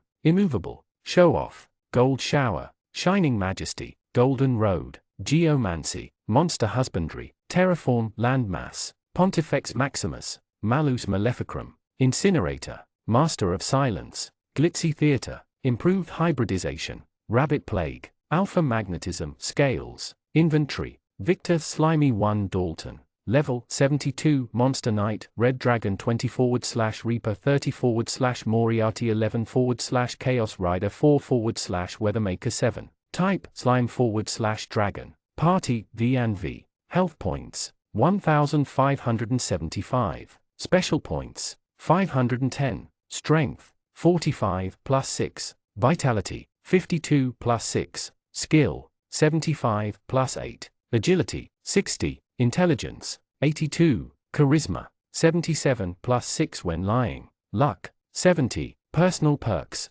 Class perks. Claimed by dice. Skeleton Key. Observer. I4 Treasure. Dead Friend. Scythe Lord. Seducer. Monster Kin. Claimed by the Moon Man. Minion Trainer. Black Curse. Monster Student. Noxious Fire. Monster Life Force. Red Dragon. Claimed by Shisha. Monster Rider. Epic. Monster Insight. Vizier Education. Reanimator. Troll Regeneration. Soulmaster 6. Perk Forge. Helheim. Darwinist. Steel Life. Blood Pulse. Mook Promotion. Claimed by Death Jester. Slayer of Men. Claimed by Camilla. Scarlet Study. Exhibitionist. Master's Shield. Slime Totem. Fright Knight. Bloodborne. Lethal. Claimed by Cybele. Had's Blast. Final Problem. Black Horseman. Diabolical Mastermind. Envious. Nightmare Lord. Vicious Anku. Devil Archmage 2. Karen's Grim Harvest. Asteroid Dynamics. Zmi Rider. White Rider. Apocalypse Storm. Inventory. Chapter 114. Looking for a farm. It had to happen one day. Venkyur had pushed his minion to breed, something which he had proven surprisingly terrible at. No matter the setbacks, his chief of staff had persevered, trying to do his duty and satisfy his master, and he had overbred. Minion, Venkyur barked. Minion. His chief of staff didn't respond, laying on the drenched-in courtyard with his armor on. The warm, steely plates looked as if they had been hit by King Votan's lightning, and his manling inside was half dead. Even his tail had gone limp. They had found him like this, among the wreckage of his bedroom, and he hadn't woken up hours later. I told him not to do it, Goblina lamented with a sorrowful look, while Chocolatine held the unconscious chief of staff in her arms. Venkyur's minions had gathered in a circle around Manling Victor, alongside a few faces the dragon didn't recognize. All the magic users present kept casting spells on the vizier, to no avail. I warned him. It seems the shock was too much. Corpse Sailing Jules shook his head. It is a miracle he didn't die on the spot. If he hadn't reached for his potions before falling unconscious, he would have left us. You, healers. Venkyur turned to untasty Allison. Wake him up. We're trying, Your Majesty, the Dryad said, Nightkeer casting full heal on the dragon's friend. His body functions are normal, but his soul, His soul almost reached enlightenment, some red-headed manling explained. He has experienced a bliss so great, that his soul is afraid to return to its mortal coil and find everything else disappointing. Until Victor realizes that this universe still has pleasures to offer, other than what he saw, he will not wake up. What greater pleasure could there be than serving me? Vainqueur replied, looking down on his chief of staff. Minion, I have a challenge to win. Minion, his friend's body didn't even twitch. I should not have pushed him, Vainqueur realized, his heart full of regret. If his boundless love for me is not enough to wake him up, he is still alive, the redhead said and shrugged. So he is still bound to this world. Just give him time to recover from his divine vision. How long will it take? Allison asked the redhead. It depends. It took me a full week of mind fantasies to work myself back to the waking world. A week? Vainqueur frowned. My fairy hunt challenge is due to begin in a few days. I cannot wait for a week. Fairy hunt? Kia asked, looking up at the dragon with raw desire. Will there be princesses? Gorenike asked, salivating. You are not invited. Vainqueur lambasted both of them before turning to his other minions. No matter, I will carry him in my hand. No, your majesty, don't, Allison pleaded. He is completely helpless in this state, and he needs medical attention. There is no place safer than my side, Vainqueur insisted. You can heal him on the way to the fairy farm. Your majesty intends to attack it while carrying Victor in their palm? Kia asked. It's too dangerous to take him there. A random spell and he would die for good. The dragon grumbled but considered her words. His minion may indeed be too vulnerable, and the dragon lacked the funds to raise him again for now. Dragonly Goblin. Yes, Gobliner asked, her face the very picture of worry. As befitting of our alliance, I shall leave my chief of staff in your lands, until my minions nurse him back to health and I can summon him back to my side, Vainqueur said. If anything happens to him while I am away, I will burn this island to cinders. Am I clear? The goblin reeled a bit at the threat but nodded. I have the best minions in the world, she said. A week? We will have him woken up in 3 days flat. But what about the Tarrasque? Obviously, you feed him while I am absent. Minions, I expect you to prove yourself better than her servants, Vainqueur told his own lackeys. A little minion competition could only increase their productivity. I must leave and put Icefang in his place by burning the fairy farm first. I'm coming with you then, Kia said. Vainqueur looked at the uppity manling. She must have had a square root 9 intelligence score not to understand that he didn't want her around. No, can you take me, please? The paladin all but begged him, joining her hands. Please, I need action. How much then? Kia froze. How much what? How much will you pay me for the privilege? Since he knew Grandrake couldn't hear her, the dragon took the knight's silence for an admission of poverty. When she mustered the courage to speak up, it was to haggle. You want me to pay you for working? I do not want, I require to be paid to overlook your uselessness, Vainqueur explained in terms that she would understand. Being on an exclusive adventure with the best dragon in the world is an honor, of which you are unworthy. Without proper tribute, I cannot look the other way. Now that he thought of it, he could make an income out of it. That's Kia stopped herself from trying to overstep her minion station, and instead let out a long sigh. You will need someone to talk with the locals. I can fill in for Vic, as you filled in as my niece's minion? Vainqueur replied with contempt, and I assure you that the locals will beg for the privilege of granting me guidance. They won't if they can't understand you, the paladin replied. Victor wrote down the farm's location near Nagaston, and they don't speak common or dragon there. Vainqueur opened his mouth to mock her further. I will have a minion cast a translation spell on me before I leave. Your logic is flawed. The spell will wear off by the time you reach the country, while I can cast it at will. Vainqueur was about to deny her anyway until he realized that without Master's Shield, he would have no way to heal himself in a pinch. The paladin may be a subpar minion, she could help him recover from wounds. Fine, Vainqueur said, but you shall ride as me. My hand is too good for you. He could already imagine the moment when his chief of staff would sweep that inbred dragon right from under the knight's nose. Leaving the island of Teikaku behind, Vainqueur flew in a straight line towards his destination, flying across the sea and then reaching the massive mainland. Kia told him that they would cross the Jade Empire first, the name stimulating a memory. Something about a dragon helping the local manlings cultivate. Vainqueur would have loved to boast back and forth with this mighty kindred, but he was short on time. Icefang and his party had already left, and he needed to meet them at the farm not to default on the challenge. The WYRM flew over the mainland for a full day, through the night and onto the next sundown while Gorenike struggled to follow. They crossed verdant forests, rice fields, and mountains, yet the manling cities they passed through seemed mostly deserted. Their journey led them to dry lands between the ocean and an enormous chain of mountains which made the Albane Mountains look like hills. Vainqueur smelled the scent of scaled beastki, from serpentine Nagasta lizardmen, on the ground. The dragon decided to stop at a large city on the way, a hive of round terracotta houses near a local forest. Unlike the manling stone and wooden hives to which Vainqueur had grown accustomed to, this place had been built mostly with red clay and bricks. Architects had focused on columns, pillars, and rounded roofs, while the dragon noticed the presence of tigers and elephants in vast pens nearby. Like all the other cities they had flown over, this one seemed deserted, yet Vainqueur's sharp senses noticed people inside the houses, too shy to face him. "We arrived sooner than I thought," Vainqueur rejoiced, as he landed in the empty plaza. "We may have time for a quick quest." "A quick quest?" Kia asked, leaping off Goronika's back as the Zmi collapsed in exhaustion. "Goronika is thirsty," the Zmi said. "Goronika needs mother's milk. I must train in my classes, and fill my hoard with new gold." Vainqueur reminded Nightkia of the purpose of life. "Now, announce my presence." "Like what, a herald?" Nightkia asked, showing her lack of minionship. "My chief of staff always announces my great and magnanimous presence to primitive natives," Vainqueur told the uncultured Biped, already regretting taking her on this trip. "Tell them that I bring them dragon civilization." "Ah, all right," the knight said, quickly casting the translation spell on both herself and the best dragon of all. "Oi oi, brave citizens, we come to help."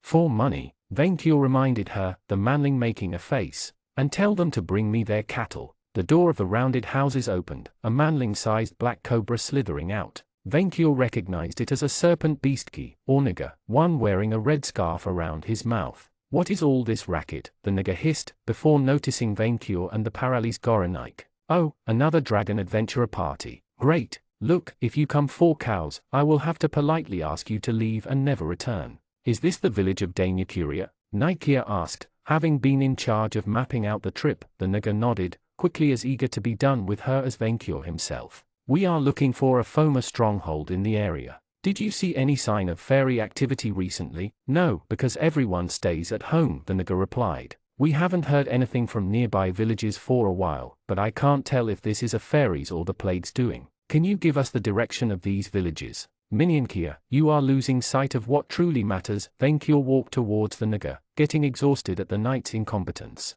"I have time for a short quest." "Quests? Nobody is questing with this bloody plague. All the adventurer guilds are closed and our economy is ruined," the nigger hissed while wagging its tail. "And respect my safety space." "You have nothing to fear," Kia said. "I have immunity to disease, and as a paladin, I can cure it at will." "A paladin?" The nigger instantly turned towards Kia, observing her with such intensity that it made the manling uneasy. "Which deity?" "Mithras," she replied, the nigger wagging his tail in excitement. "That changes everything." "Yes, I may have a quest for you." The nigger cleared his throat. "Our architect guild is running its yearly building competition. A team must visit and rate our designs, but they need to include a paladin of Mithras or Leone. With all healers mobilized to deal with the fairy plague and the social distancing, we can't find anyone fitting our criteria." "Why would you need a paladin for an architecture competition?" Kia asked with a frown. "Because paladins of these gods are compelled to say the truth and to act with chivalry," the beastki replied.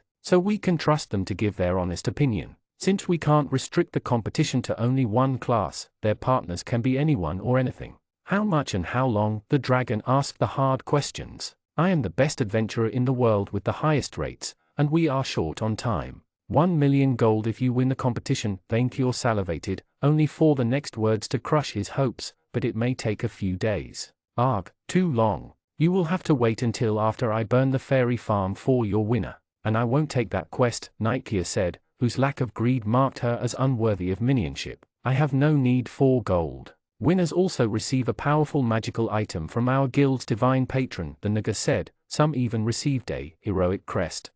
"Why would someone receive a heroic crest for an architecture competition?" "Less questions, more gold," Vainqueur interrupted, finding her lack of enthusiasm for hoarding aggravating. What did Manling Victor see in her? She lacked any true dragon value. "Don't you see this quest is fishy, Your Majesty?" Nightkia asked. "When someone offers a quest with a reward that high, he is either mistaken or treacherous. If you doubt my words, then simply cast magic on me," the nigger said. I have nothing to hide. I said I would stop profiling, but I will make an exception then. Enhanced karma scan, Kia cast a spell, reading the nigger's karma. A smile quickly spread on her face. Moderately good and orderly. That's refreshing after almost so long in murmuring. I had forgotten people like that existed. Where can I find the gold when I have the time to claim it? Vainkur asked, now that this part was settled. First, vow to participate and give it your all first, the snake insisted. Our divine patron really insists on that part. Certainly, I swear to win, Vainkur shrugged. I swear on my honor, Kia replied, if Shisha needs reassurance. Oh, my guild doesn't worship Shisha, the nigger replied. She tolerates us because of the business opportunities our dungeons provide, but our adventurer death ratio is a bit too high for her taste. The paladin blinked. Did you say dungeons? Yes, dungeons. I am a dungeon architect and trap master. What, you thought trap tombs grow on trees? Who do you think designs all those snake pits and secret passages? Nobody ever respects our hard work. Do not remind me, Vainkur said. When I order them to build arenas and more towers for my castle, it is a constant struggle to direct my minions. Alas, their minds cannot grasp my peerless, visionary design. So the contest would be a dungeon architecture competition? Nikia drew her sword. Wait, which deity would sponsor a guild like that? The nigger looked at her strangely. I find your attempts to have me confess my faith an attack on my religious freedom. But you just asked which god I served. Yes, but that doesn't mean I have to tell you. What if I worshipped Seng? Would you treat me differently? Yes, Nikia replied ominously. My point exactly. I care not which deity you became the minion of, Vainkur said. Where is the gold? Do you have a map and a feather? Nikia reluctantly handed the nigger one, the serpent struggling to scribble a small cross on it. Damn toe-legs, can't make a map adapted to armless people. Now if you excuse me, I have to flee from the germs. Your Majesty, are we really going to do this? Nikia asked, glaring at the snake as he returned home. Yes, but after I burn the fairy farm first, Vainkur replied. 1 million gold coins would more than help crush Icefang's delusions of wealth. Speaking of Icefang, the dragon hummed the wind to pick up his rival's smell, in case he had managed to sneak up ahead of him. Vainkur froze. What? Nikia asked. I smell. Vainkur couldn't believe it. Dragon blood?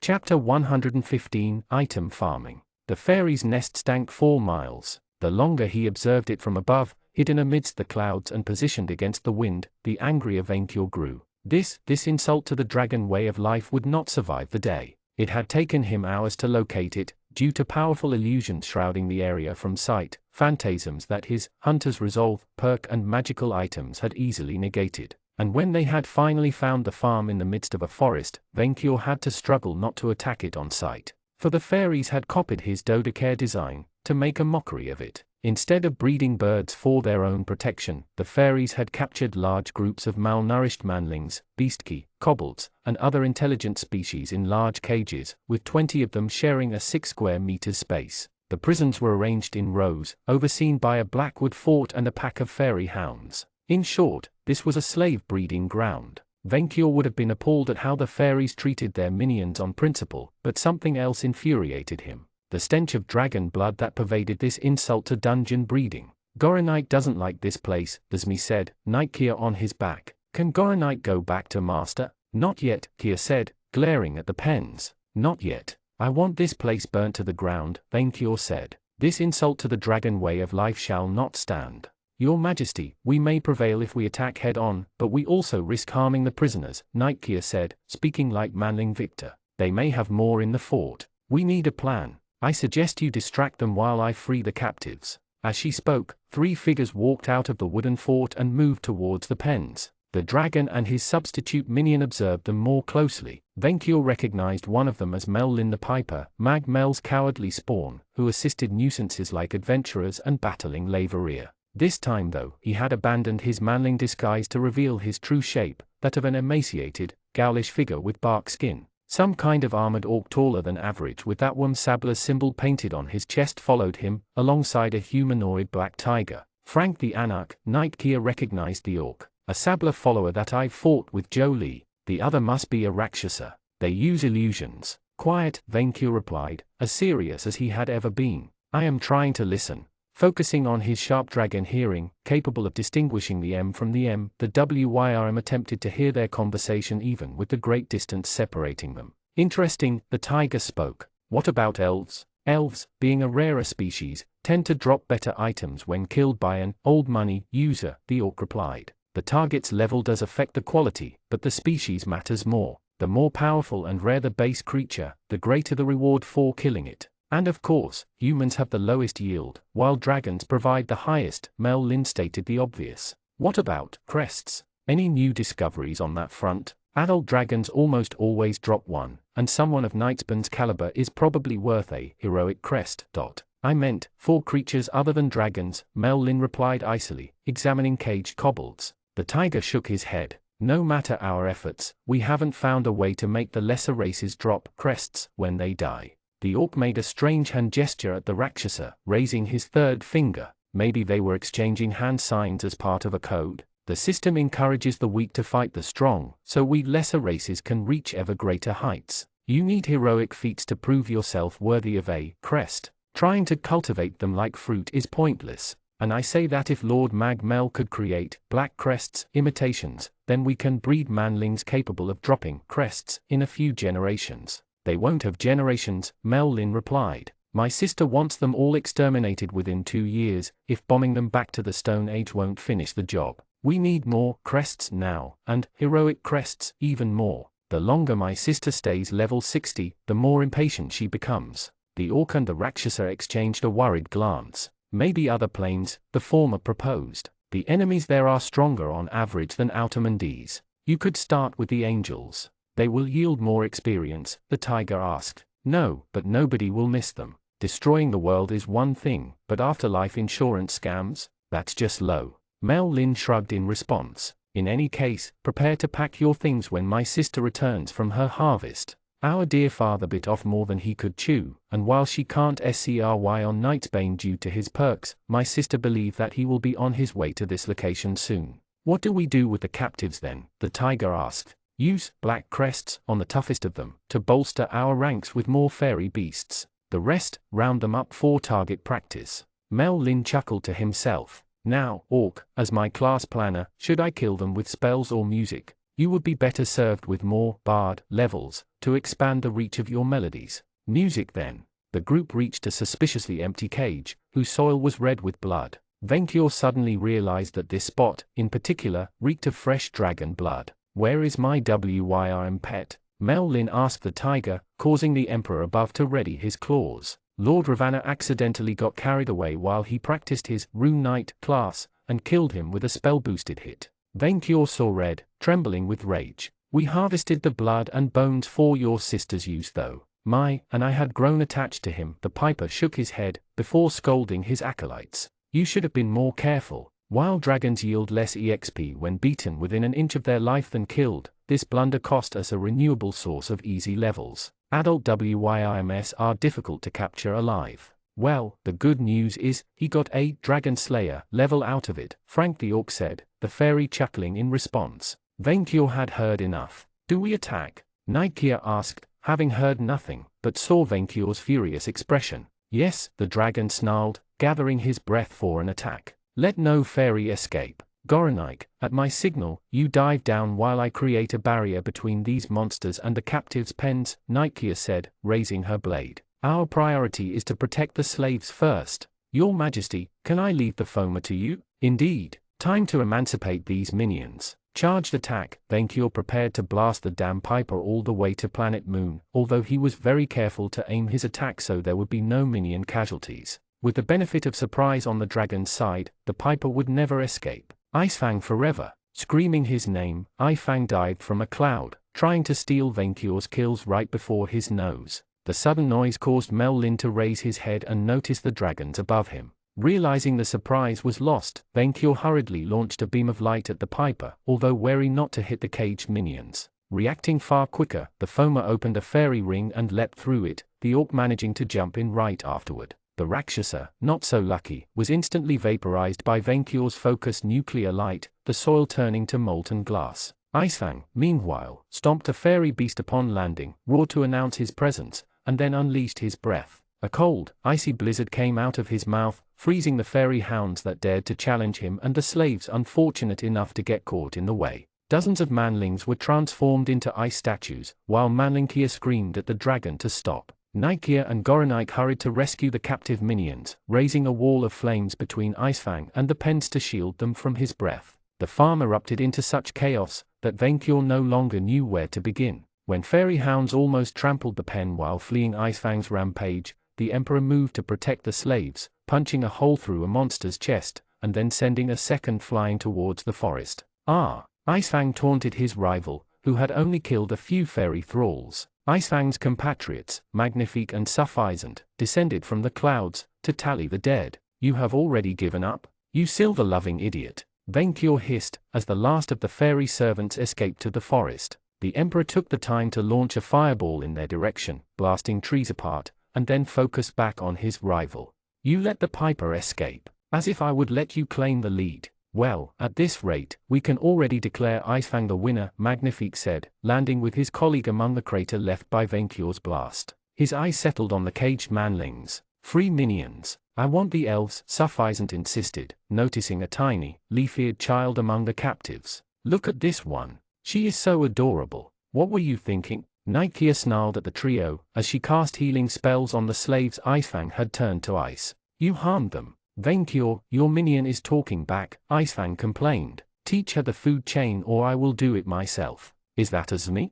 Suffisant reeled at the sight of Goronike, who had the decency to lower his head and tail in submission. Venkior, you travel with Azmi? Is that your long-lost cousin? Icefang mocked him. That explains a lot. He has your eyes. He is the minion of my minion. Venkior defended himself. You think this is a game? Nikia ignored the minion way of speaking, but since she did it to Icefang this time, Venkior let it slide. These captives are barely clinging to life, you could have killed them with your stupid stunt. Suffisant laughed. Manling, they are not people. They are minions. Yes, they are like goblins, Magnifique added. You leave a cave empty for a month, and before you know it a new population has respawned, Suffisant said. The proper, system-approved term is respawned.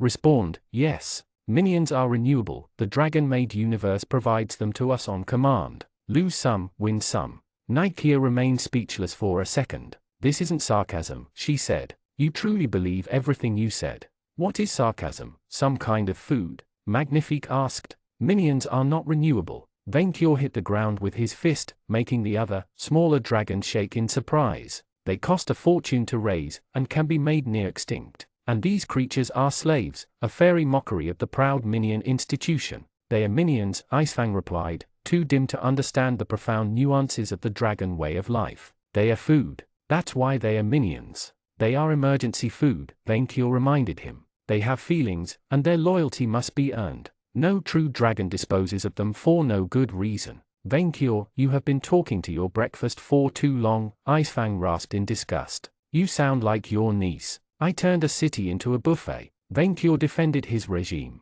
I can attest to it, Nikia spoke up. Guys, don't get worked up over how to treat minions. Suffisant rolled her eyes while ignoring the paladin. Can we just agree that dealing with individual minions should be left to their dragon master's judgment? Yes, we came here to see which one of you could kill the most fairies, and the only Foma in sight has escaped, Magnifique pointed out. He cannot have gone far. There is something more important at hand here. Venkior roared, pointing a claw at the empty cage. A dragon died in this place. Oh, that smell? Suffisant hummed the wind. Indeed, that is worrying. PFF, who will mourn a handicapped dragon? Icefang shrugged. Although this insult to dragonkind shall not stand, I agree with you. The fairies' days are numbered. Death, Venkior caught himself but realized he could no longer keep this secret. Death is not a birth defect. Every dragon can die. For a moment, the three dragons said nothing, exchanging glances among each other. Then they burst out laughing. This is the truth, Venkior insisted, remaining a dignified visionary even when faced with mockery. Every dragon can die, and if you keep laughing, you will discover it yourself. Even I can die. The trio immediately stopped laughing, although they remained blind to their own ignorance. Venkior, I was once proud to be your rival, but clearly you have gone soft and mad, Icefang said after he calmed himself. No true dragon can die. True dragons do not believe themselves immortal. Venkior remained firm. To be a dragon is to look at death, and burn its sorry face. Say what you want, I have a fairy head trophy to claim. The frost dragon extended his wings, to go after Mel Lin. I will leave you with this maize and food you prefer over your own kind. At least they make better conversation than you." Vainkyur roared back, as the frost dragon flew away. "Vainkyur, you truly need to form a dragon adventurer party," Magnifique said, as he and Sufficient followed after Icefang. "Don't lose your way. The great calamity of this age," sneered as these children, only to notice Nightkia and Goronite giving him strange looks. "What? You and Victor are definitely not heroes," but Kia scratched the back of her head. "You aren't without your good sides either." Big V defended Goronite, as Me wagged his tail in happiness. Vainkyur ignored him, focusing on the disgusting smell pervading this place. Following it towards the wooden fort, the dragon punched his way through the wall. The sight welcoming him made him freeze. Bones. The bones of a dragon hung from the ceiling above pools full of its distilled blood. Some strange machinery pumped the golden, tarnished fluid into a half-made crest of solid darkness. Vainkyur remembered the dragons he and Manling Victor had rescued in the Winter Kingdoms, about how happy the Emperor had felt, how bothered he had been over Furibon's escape, and how he had thought the matter settled. It had never occurred to him that the fairies could have hunted other members of his kind elsewhere. He had been wrong. They didn't save them all. In the end, Vainkyur had used his Golden Road to evacuate his new minions to Murmurin. Since they had been abducted by fairies, most of them choose to live under the fair, iron hand of a dragon, rather than risk capture again. They had taken the bones of his kindred through, so he could be buried in a dragon's empire rather than fairy-tainted soil. Finally, he had burnt the fairy farm to the ground, the wooden fort first. He remained there watching the bonfire for a good hour, Goronite resting nearby. "For all of what it is worth, I think you were in the right," Manlinkia said, trying to comfort him as a true minion should. "Of course I am in the right, but such is the burden of the visionary, to swim against the current of their own kind." He had thought himself invincible too, before discovering the truth. Yeah, being good sometimes means going unrecognized, or not being rewarded at all, Nightkia said. "But someone has to do it." "Not being rewarded?" Vainkyur asked. "Of course I have been rewarded. I gain hundreds of new minions for remaining true to the dragon way of life." "Yes, but, you know what, forget what I said. You still did good. I just wish we could do more slave liberating than country conquering." Truth to be told, Vainkyur was tired of both. Time to return home, the dragon decided. This trip was entertaining while it lasted, but I miss the warmth of my horde. We move west, do a few more quests to fill my wallet, and then we put this behind me. "Doesn't your majesty want to attack the local foamers?" Nightkia suggested. "They must be hiding somewhere." Vainkyur froze, as he suddenly remembered something. Mel Lin said that his sister would return from harvest, the dragon noted out loud, looking at the direction where Icefang and his group went flying. Should he even bother? If Icefang and his group won, it was one less problem for him to deal with. If they died, well, they had mocked him and it was not his problem. No. Species first. Minion, to arms. Nightkia beamed and immediately jumped on Goronika's back. Vainkyur extended his wings and flew after his foolish rival. Vainkyur had gone soft. Even if he loathed that arrogant, self-proclaimed great calamity of this age, Icefang couldn't believe that any dragon worth their salt would act as he did. Preserve the life of minions? Dragons not being immortal? What next? The moon was made of lead? He had already doubted Vainkyur's sanity when he had sacrificed his horde to revive his chief of staff, but his mental state had clearly worsened since. The title of greatest dragon in the world needed a new holder, and fast. Someone who deserved it. All his kind would see it on Samhain. In any case, it didn't take Icefang long to locate the foamer. He could have tracked his smell halfway across the planet with his awesome ninja skills. The piper and his orc lackey had retreated to a Naga village, meeting up with a female fairy witch with crimson eyes. She was listening to her fellow fairies' hasty words with a cold expression, surrounded by corpses. The local Nagas had dropped dead. There was no hint of battle, no scorch mark, no destroyed houses. They must have been instantly slain by the fairies' magic. Icefang didn't care. More fairies meant more glory and more rewards. The dragon announced his presence with a roar, circling the village before making a dramatic landing right in front of them. His mighty body blew dust in all directions and collapsed the nearest house. While the piper and the orc shielded their face from the dust with their arms, the third member of the trio didn't even flinch. The female fairy simply looked at Icefang with crimson eyes, her purple hair falling upon her shoulders. A new volunteer. Icefang answered by unleashing an icy breath at the foamers. The female fairy casually conjured a spherical, purple barrier around her group, shielding them from the attack. "Return to Prydain, Lin," she ordered the piper, her protection vanishing. "Leave them to me. Do you need golem reinforcements? No. The lesser Foma didn't even question the order, opening a fairy gate and vanishing through with the orc. Leave them to me, she said. Magnifique chuckled, as he and Sufficient landing right behind Icefang.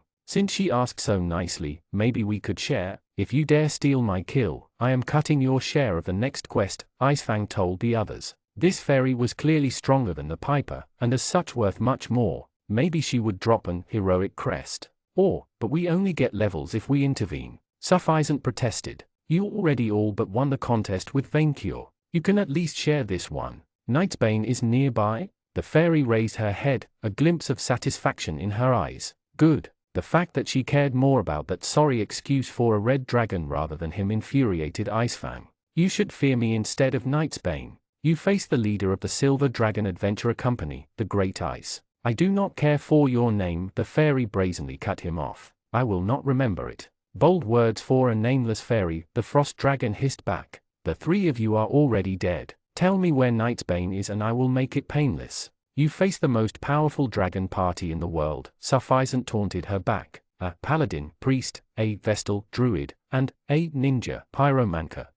It is a perfectly valid combination. Icefang snarled. All that I face is 3 walking corpses, the fairy said, a purple aura flaring around her. Dragon blood is a source of power, but the one coursing through my veins only served to bolster my divine Foma nature. Icefang would have taunted her, had the air not suddenly gotten heavier, an invisible, overwhelming pressure overtaking the atmosphere, crushing him beneath its weight. Although, I would not have been able to access this class without it. The fairy's body exploded into a shroud of purple darkness, a monstrous, titanic shape erupting from it, an oh-so-familiar shape, that made the 3 dragons step back in shock. Icefang didn't know what he felt at this moment, but it itched. Icefang and his party members prepared to fight for their lives, as the abomination before them let out a soul-rending wail. Chapter 116, TPW. Icefang had caught up to the fairy first, and lost. As Vaincure reached a destroyed village, he found Magnifique and Sufficient motionless on the ground amidst the corpses of a dozen Nagas. Houses had been pounded into dust, while ice shuriken and laceration marks scarred the landscape. A good mile away, he noticed a swirling tornado of icy winds and miasma devastating all in its path, uprooting the entire forest. Icefang and whichever fairy had trounced his party were still fighting bitterly. Magnifique, Sufficient, Vaincure called, as he landed next to his fellow dragons with Goronike in tow. Wake up. No response, even though none of them looked wounded. They must have been beaten into unconsciousness or fallen asleep due to a spell. All these people, Nightkia said while riding Goronika's back, there's me too intimidated to speak. An instative area of effect. You, minion. Vaincure pointed a claw at his fellow dragons. Heal them. Nightkia remained silent for a moment, before shaking her head. I can't. What do you mean, you cannot? I knew you were useless. I can't cure death. Vaincure paused. Cure death? But they didn't have any wounds. Vaincure glanced at the 2 dragons in disbelief and gave them a closer look. He noticed the white blank in their eyes, the pallidness of their scales, the complete lack of warmth. The truth hit him like his own magical hammer. Vaincure stared at their faces, frozen in terror. They died of fright? This is not instative, Nightkia said, analyzing the corpses with magic. Their souls have been extracted while they were still alive. Vaincure ignored her, his furious eye settling on the icy cyclone. He expanded his wings and flew towards it with revenge on his mind, while Nightkia and Goronike quickly followed. The dragon activated Fire Crown and Victory Fist as he entered the vortex. Ice shards melted before they could touch his scales, and he braved the battering winds to reach the center. You are taking heavy wind damage. Necromantic damage reduced by Psystone of Positive Energy. Ring of the Dragon. Your Pharaoh cast Protection from Elements. With his trinkets shielding him from the storm, Vaincure entered the eye of the cyclone, where 2 dragons were dueling to the death. Icefang was fighting a beast as big as Vaincure himself and losing badly. Blood flowed from his scales and horns, his right eye had closed forever due to a wound, and someone had dug a hole where most of his ribs should have been. The larger WYM savagely strangled Vaincure's rival, its bony claws tightening around his windpipe while smashing him against the ground. No, not a dragon. The monstrous creature that fought Icefang had the shape of a dragon. It had the wings, the neck, the tail, the fangs, and the claws. It breathed purple flames and roared its dominance for all to hear. But that thing was no dragon. It was an abomination of white bones and putrescent moss, a corpse animated by ghostly purple flames and reeking of foul foam magic. 2 bright crimson stars shone in its empty eye sockets, and a spherical core of suffused energy radiated within its ribs. Its ragged wings had holes everywhere, reminding Vainkyur of an ancient but rather than a majestic wyrm. A magical, prismatic layer of light covered its body, providing magical protection. This creature was an unliving insult to dragonkind. As Vainkyur charged to face it, he sensed something foul in the air, an invisible, sinister pull drawing him towards the monster. You have entered Dracolic, Melodier's voracious siphon. If you die within its area of effect, your soul will be devoured. Terrifying aura negated by Crown of the Conqueror. The undead dragon heard Vainkyur arrive and reacted by casting multiple spells at once. Death X accelerated Hellzone.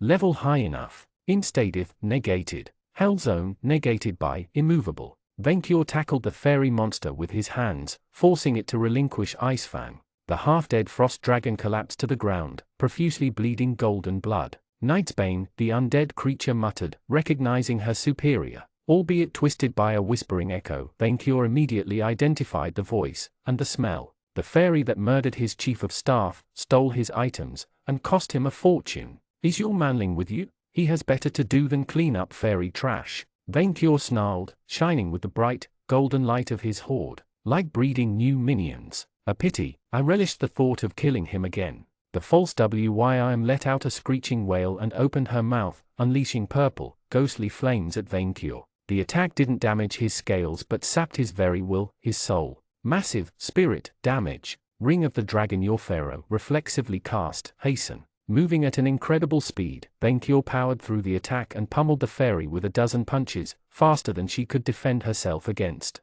The creature fought back with vicious ferocity, but she had neither the Tarrasque's strength nor Votan's or inspiring skill. How many? The Augustus snarled. How many dragons? Not enough. The monster vanished, transformed into a ray of light, only to reappear 100 meters away from Vainkyur. 10 tiny flying black prisms materialized around her. Prismatic shards. The tiny prisms fired a potent laser, each a different color, and all aimed at Vainkyur. The dragon moved around the battlefield to dodge them, while Melodius used his distraction to cast another spell. Magical suppression. The effects of your magical items will be suppressed for 5 minutes. Charisma check successful. You ignored, terrifying aura. Vainkyur felt his body slow down, and rays of light hitting his scales. He considered using his geomancy, but relented out of fear of harming Icefang. Thankfully, minion reinforcements chose this time to cross the cyclone. Leave Big V alone. Gorenike opened his mouths to attack Odiers but froze at the mere sight of her.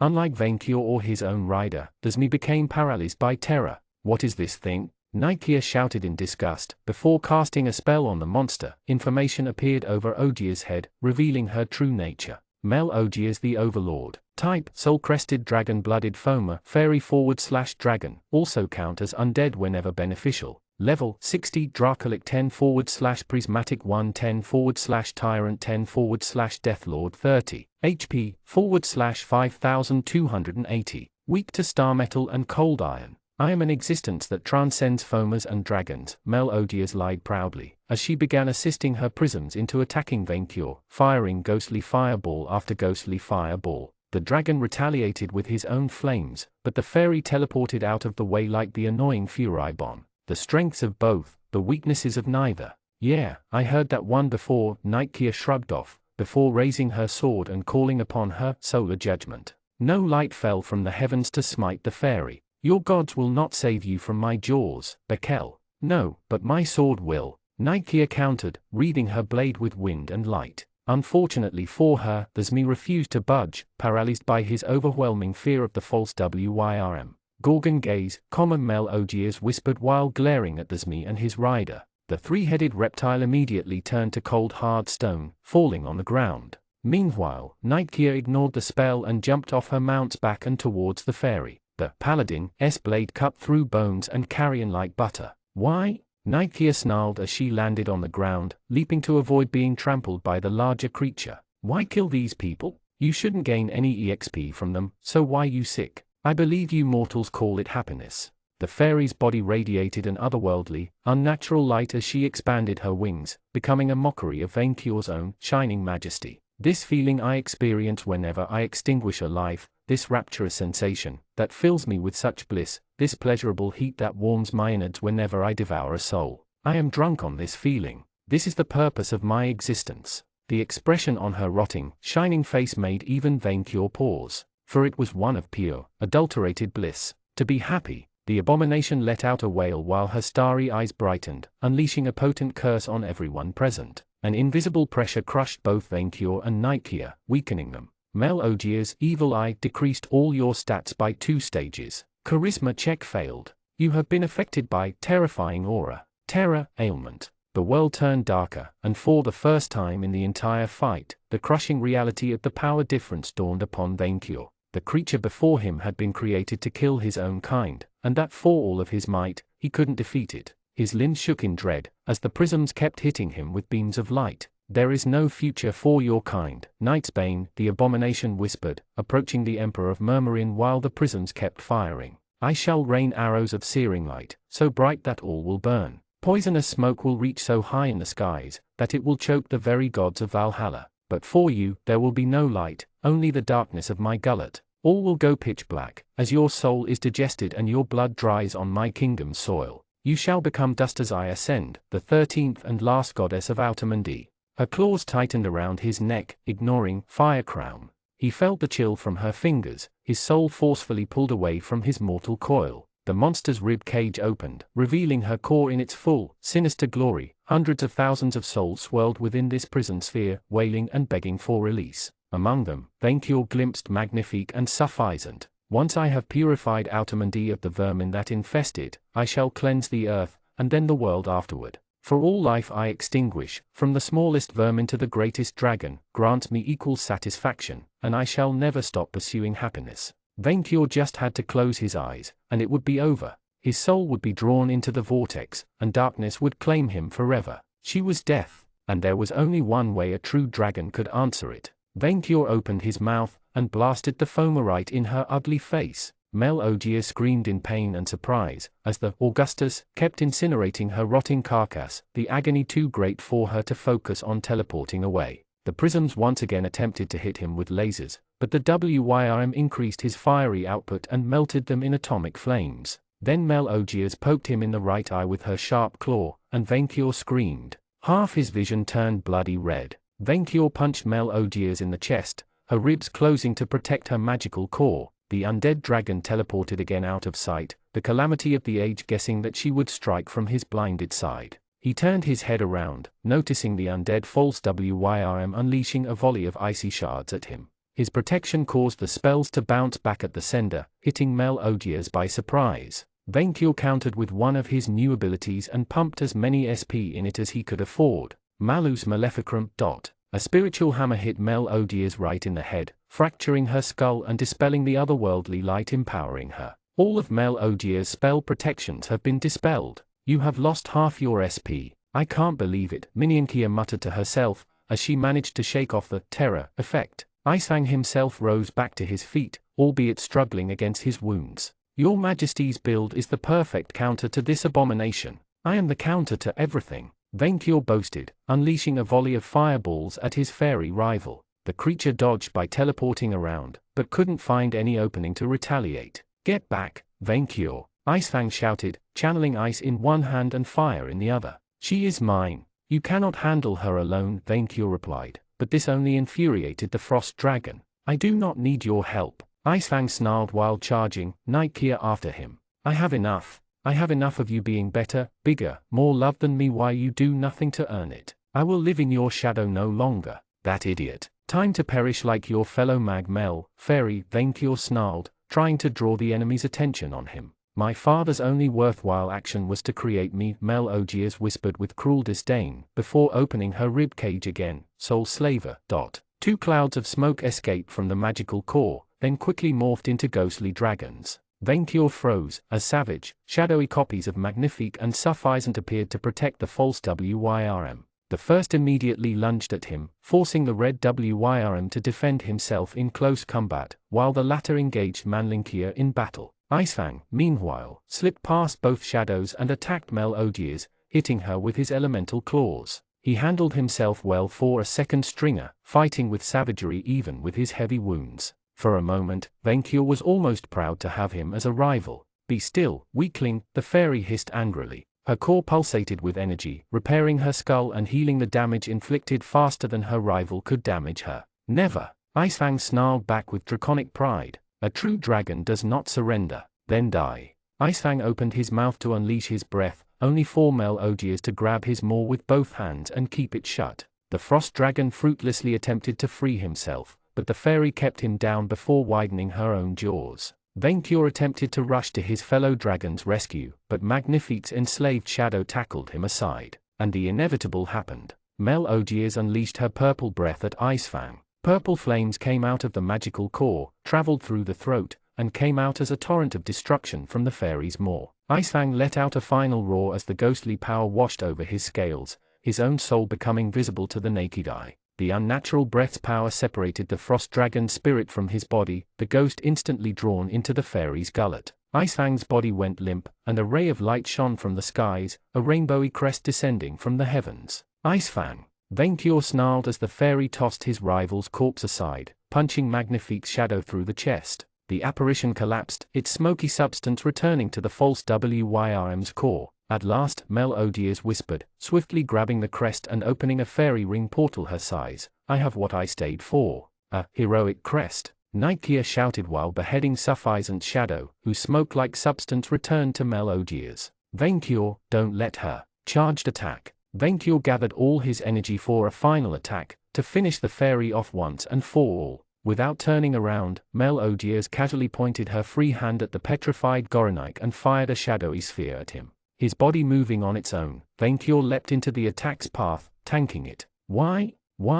Venkyur couldn't believe that he did that for Asmi, even a minion. Nikeia hastened herself and rushed after Melodius with her blade raised, closing the gap in seconds. While she did so, Venkyur attempted to quickly summon his arena and trap the fairy. Glitzithiat. Too late. The fairy crossed the portal and closed it behind her, Nikeia's blade hitting only air. When the cyclone collapsed into a harmless breeze, Venkyur could only stare at his brethren's corpse, a freezing chill filling his chest. His old rival had died for nothing, and his killer lived on. Chapter 117, Sleep Disorders. All was as dark as the blackest abyss. It was far from silent though, and it smelled of honeyed cake. "Is he waking up?" Chocolatine asked, having been at Victor's side since he fell into a coma. "Is my delicious cake working?" "No," Allison said. "No sign of recovery." "Can I take a slice?" Gobliner asked, followed by some noise. "Ouch, the cake bit me." "That happens at random with Chocs, monster patissier class," Allison said. "Ludwig, is there no way to hasten the recovery, tempt him back to the physical world, with the promise of greater pleasures? I made the smelliest cake ever. If only Felix was alive, I could have cooked him. He seemed to really like my stuffed Garfield recipe." "Choc, maybe we should tell him?" Allison suggested. "But I wanted it to be a surprise." Silence. They must have all been staring at her. "Vic, you know that sacrificial altar I keep pestering you about? The one with the goat? Since Choc is meeting both of us, and you saved my life, I thought I could replace the goat."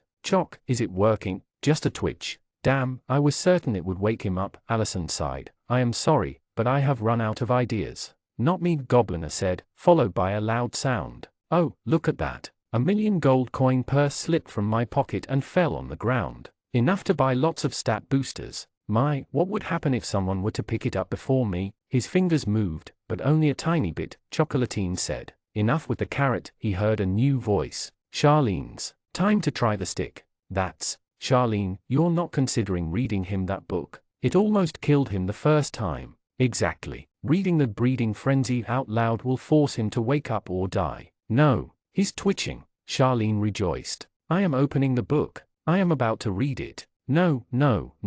Wait, you're killing him." More noises to his right, as if they were fighting. "Give me that." "That's enough." Allison's voice echoed. "Out, everyone. Out.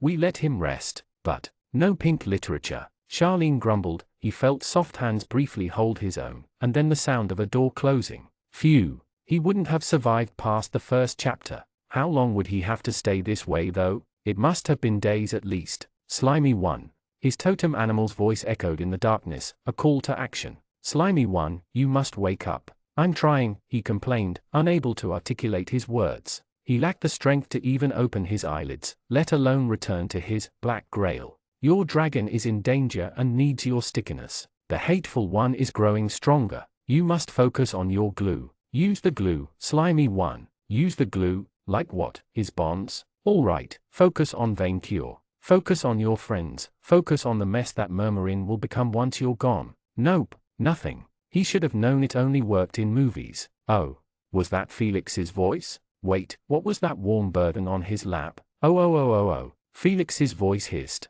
I'm haunting you. For the sin of eating me, I will haunt your lap, minion. In retrospect, he should perhaps remain asleep and stop dealing with this nonsense. And now I shall make a litter out of your body. Victor's eyes snapped open. Felix the cat hissed in surprise, while the vizier's hand lunged at him like a snake. The cat attempted to leap away from the bed, but Victor caught him by the neck. You feel very solid for a ghost, Felix. The Reaper narrowed his eyes at the overfed cat, a screen suddenly appearing. Plus 30 HP, plus 1 Vit, plus 1 Ski, plus 1 AGI, plus 2 Char, plus 1 LCK. Plane loved, you can teleport to a different plane of existence of your choice on a successful charisma check, except Earth. The more familiar you are with the target location, the more precise the transportation. Additionally, you gain a permanent charisma bonus equal to half your total level rounded down, currently plus 36. Was this class worth it? Was it worth the pain of having his soul torn from his body from the mere sight of Cybel's beautiful face? Was it worth spending days trapped in his own body, unable to move a muscle? Yes,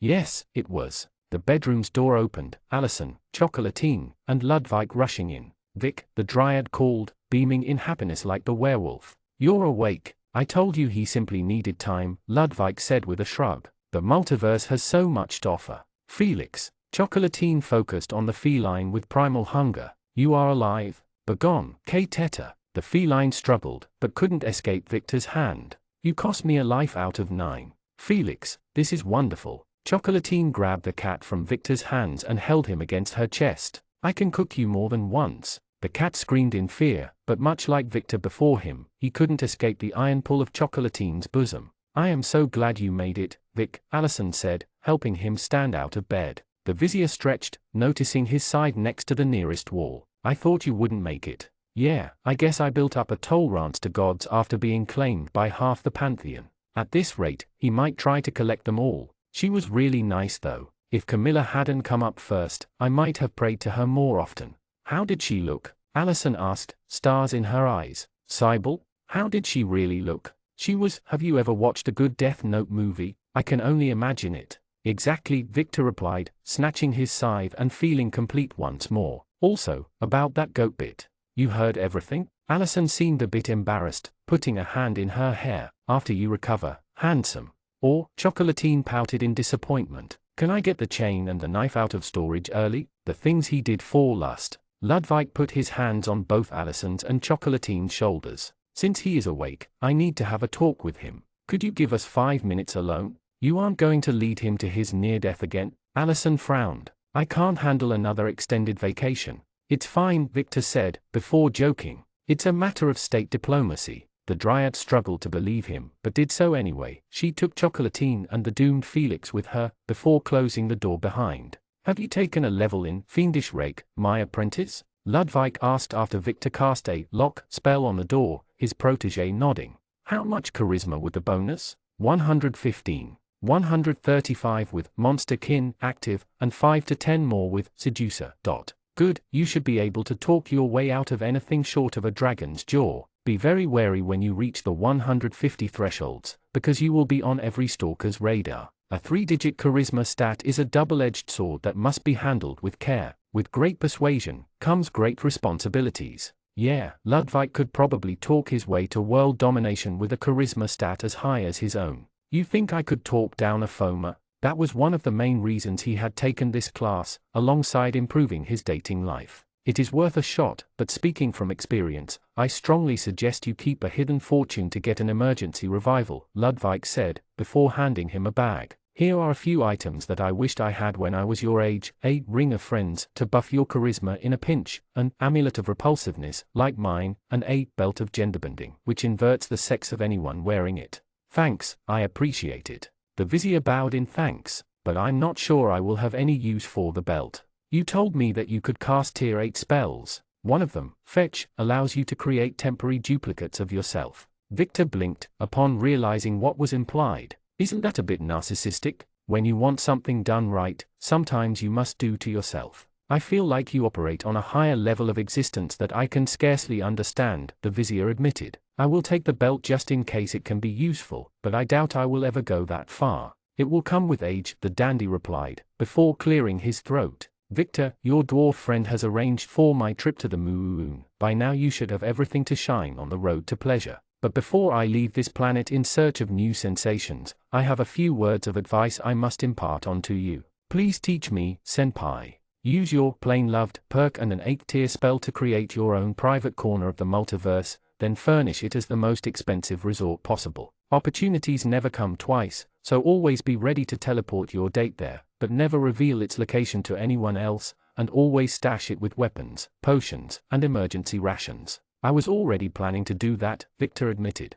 Mostly as a private sanctuary. Good. Ludwig patted him on the back and looked at him straight in the eyes. Next, there will come a day, which I feel will be very soon in your case, when you have an accident. You think the protection ward worked, but it didn't. That well-endowed troll matron will say your two species can't reproduce, but they can, or that 8-legged telepathic spider is a deranged stalker who will do anything to keep you in her web. Do you follow me so far? Yes? Victor said, a bit uncomfortable with the subject. When that happens, I want you to look at the sun. Ludwig turned him towards the windows, pointing at the skies. You look at that bright guiding star. And then you run. You run as fast as you can. They will shout your name, try to hold you back, but you don't listen. You run, and you keep running until your legs can't carry you anymore. And then you use your wings and you fly away some more. That's a bit cowardly and irresponsible. Now, when you have a spawn in every web, you will understand. Next, the most important advice I can impart. No matter how cute she looks, no matter how much you pity her or how tempting, do not ever, and I mean ever, touch Minion. Victor left his bedroom for a devastated wasteland and exchanged the best mentor ever for a giant red dragon. Minion, you are awake. Victor froze, for Vainkior sounded more solemn than he had ever been. His right eye had also a new, thin claw scar, as if someone had just recently applied a healing spell to it. Good. I have a question of the utmost importance. Yes? Where do dragons go when they die? Victor frowned, and then looked around. Kia was casting spells on a Goronike statue among upturned houses, near a pile of reptile corpses. The vizier recognized Icefang and 2 dragons among them. It didn't take him long to guess what happened, and he didn't know what to say. So he simply put his hand on his grieving friend's leg. Your Majesty, why are you asking me? Because I do not know myself, Vainkior replied grimly. I never asked before. The whole misadventure had left a bitter taste in Vainkior's mouth, and not because he hadn't even gained a level out of it. His right eye still itched a bit, even after Nightkia healed it. He should have been happy for Icefang's demise. He had even considered doing the deed himself in the past. But for all their faults and foolishness, Icefang and his party were dragons. They deserved better than this. Big V took a hit for Goronike, the Healdsme said, as Vainkior oversaw Manling Victor reanimating the Nagas as undead while Nightkia prayed in a corner. Even on a hard day like this one, the Minion Labor Division would remain absolute. Goronike is sorry. You are a poor, inbred excuse of a minion, Vainkior said, Goronike making 3 sad faces. The Emperor remained silent for a few seconds, before adding with more warmth, but you are still my minion. The Zni raised all of his heads, wagging his tail. Big V cares for Goronike. I do not. Vainkior turned his back on the Zni and ignored him. Report, minions. I can only revive them as mindless undead, Manling Victor said. The souls cannot be returned to their bodies so long as Mel-Ogiers holds them. Or if they can, none of my spells are powerful enough to. Maybe draining them is what allowed her to reach level 60 in such a short time, Nightkia wondered, after ending her prayer. She did mention digesting them. You can eat souls for easy levels? Nightkia glared at Manling Victor. I mean, it's interesting academically speaking. I would never do something that vile. Since he lacked the funds to raise 1 dragon, let alone 3, Vainkior decided to give Icefang's party a worthy funeral. The thought of being reanimated by a minion would be unbearable to their living selves,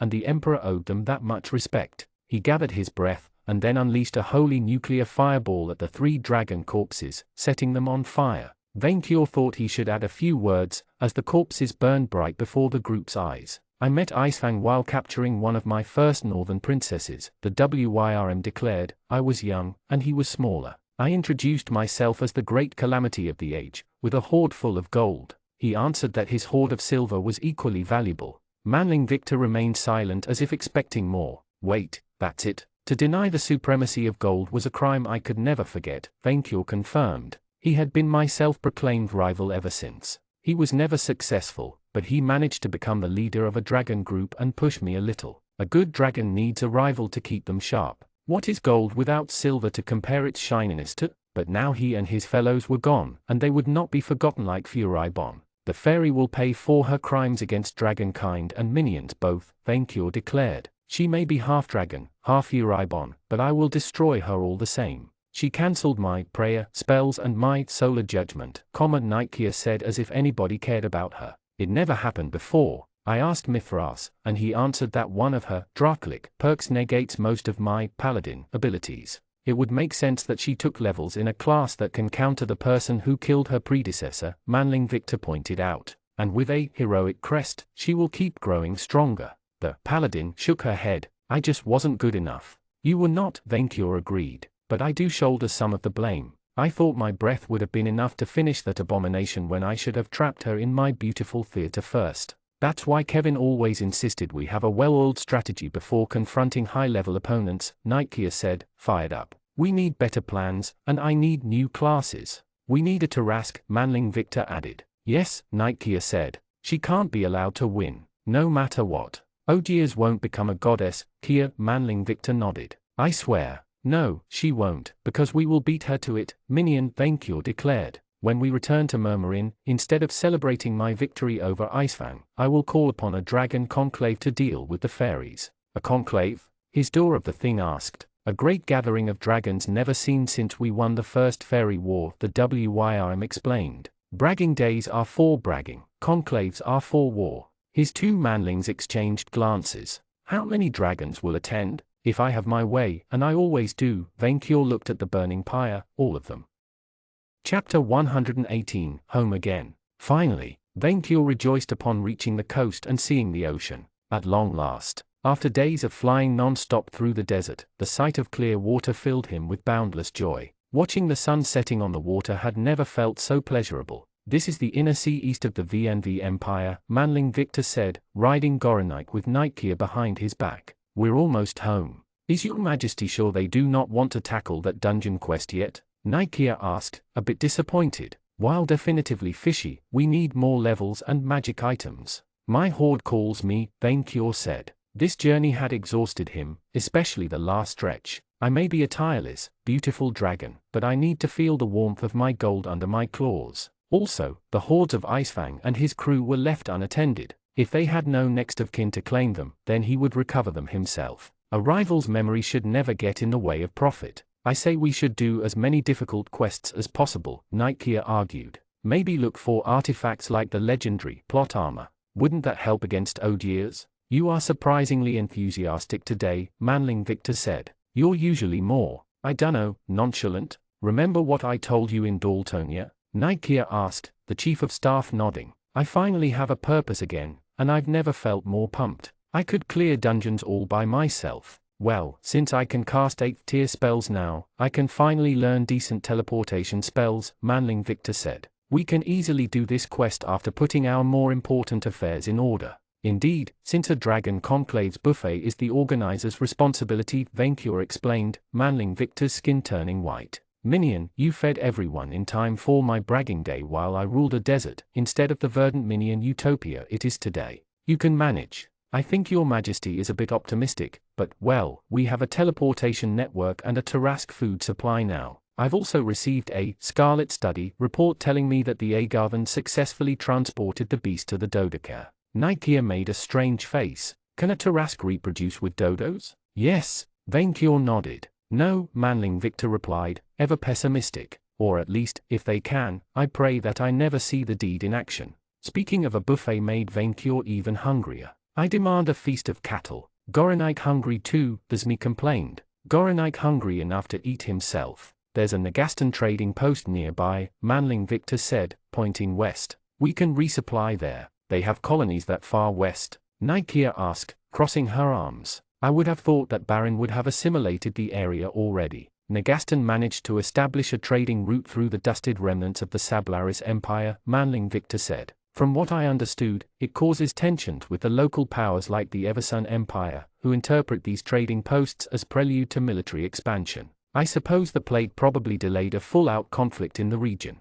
Vainkyur cared nothing for Manling's squabbling, and neither did his stomach. Friend Victor, find me a cow soon or we shall call upon Nightkia's service. Me? I don't think she can summon any food, his chief of staff said. She is a minion, Vainkyur reminded Manling Victor of the food chain. If we do not find food soon, we will have to make a sacrifice to avoid starvation. Since she was the least valuable minion of the group, he would rather start with her than with Gorenik. What does that mean? Nikia asked, oblivious to her duty. Victor, what does he mean? Oh, nothing. Manling Victor replied hastily. Let's just find that trading post. Thankfully for the paladin, it didn't take long to locate it. The owners had built a large brick house on a cliff, near a sandy road and a pen full of goats. The place could probably welcome dozens of manlings, but lacked any dragon accommodations. Was it too much to ask for a lava bath? After everyone landed, startling the goats, his minions climbed down from Gorenik before knocking on the door. A decomposing gal with a rounded hat opened the door, immediately noticing Vainkyur.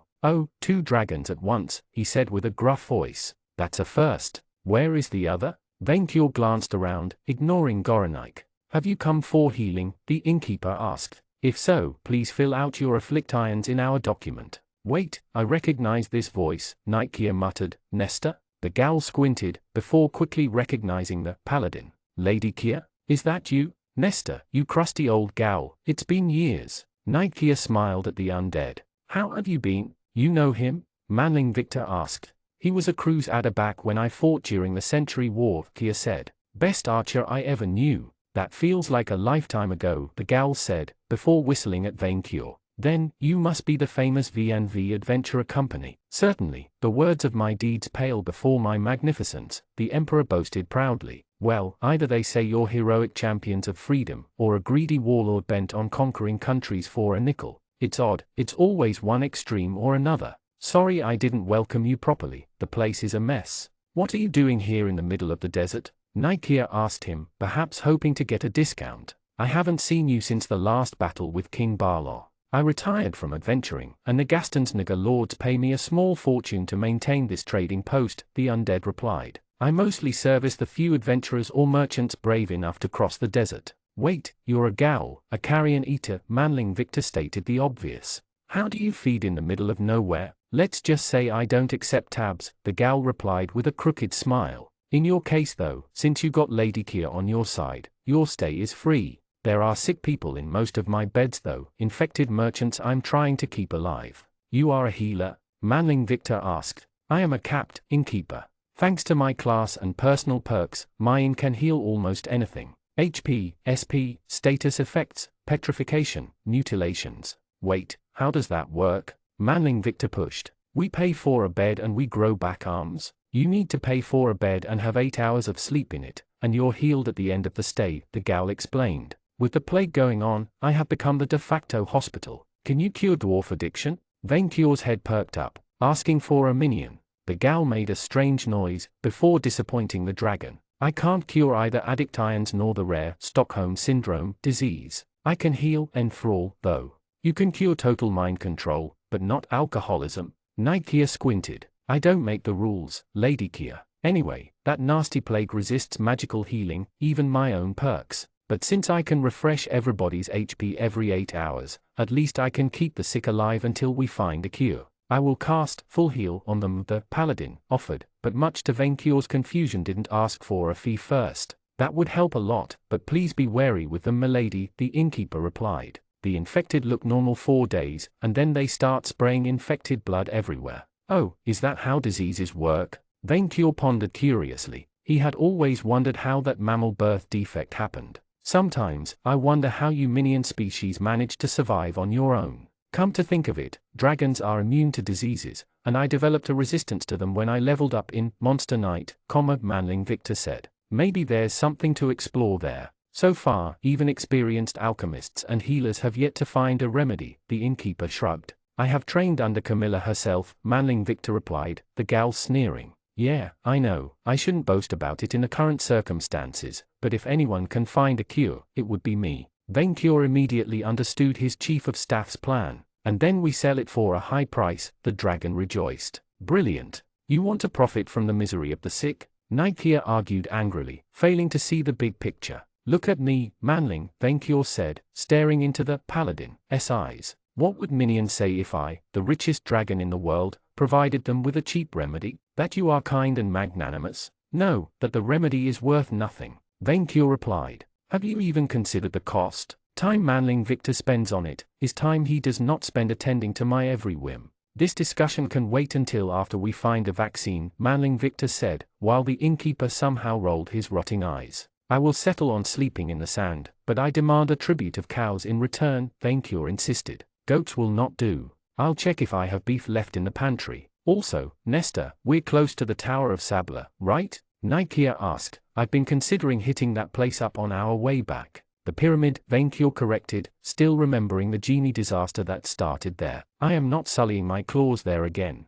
You're a bit late for that, the gal said. Place has been emptied 2 weeks ago. Apparently, it still had a crazy mummy and an army of undead at its bottom, but they all left. Vainqueur suddenly remembered that his minion once told him that the mummy Akenapop made his lair at the bottom. Explain, the dragon ordered. The mummy called upon all the damned Sabla worshippers across the desert to join him. Some stuff about that end is nigh, the usual. He even had golems with signboards. Their end is nigh, Vainqueur said. That mummy owes me millions. Any idea where they went? Manling Victor asked, eager to avenge his master's lost wealth. I dunno, the innkeeper shrugged. From what I heard they opened magical portals and vanished through. Still, almost every crusader I'm still in contact with moved back to Gardaman soon afterward. I dunno what's happening, but I heard the foamers in Prydain are acting up. And they should, for their days were numbered. Since you're here, can I get an autograph? The gal asked the group. I get the feeling that it will cost a fortune in a century. Do not worry about that, Vainqueur reassured him.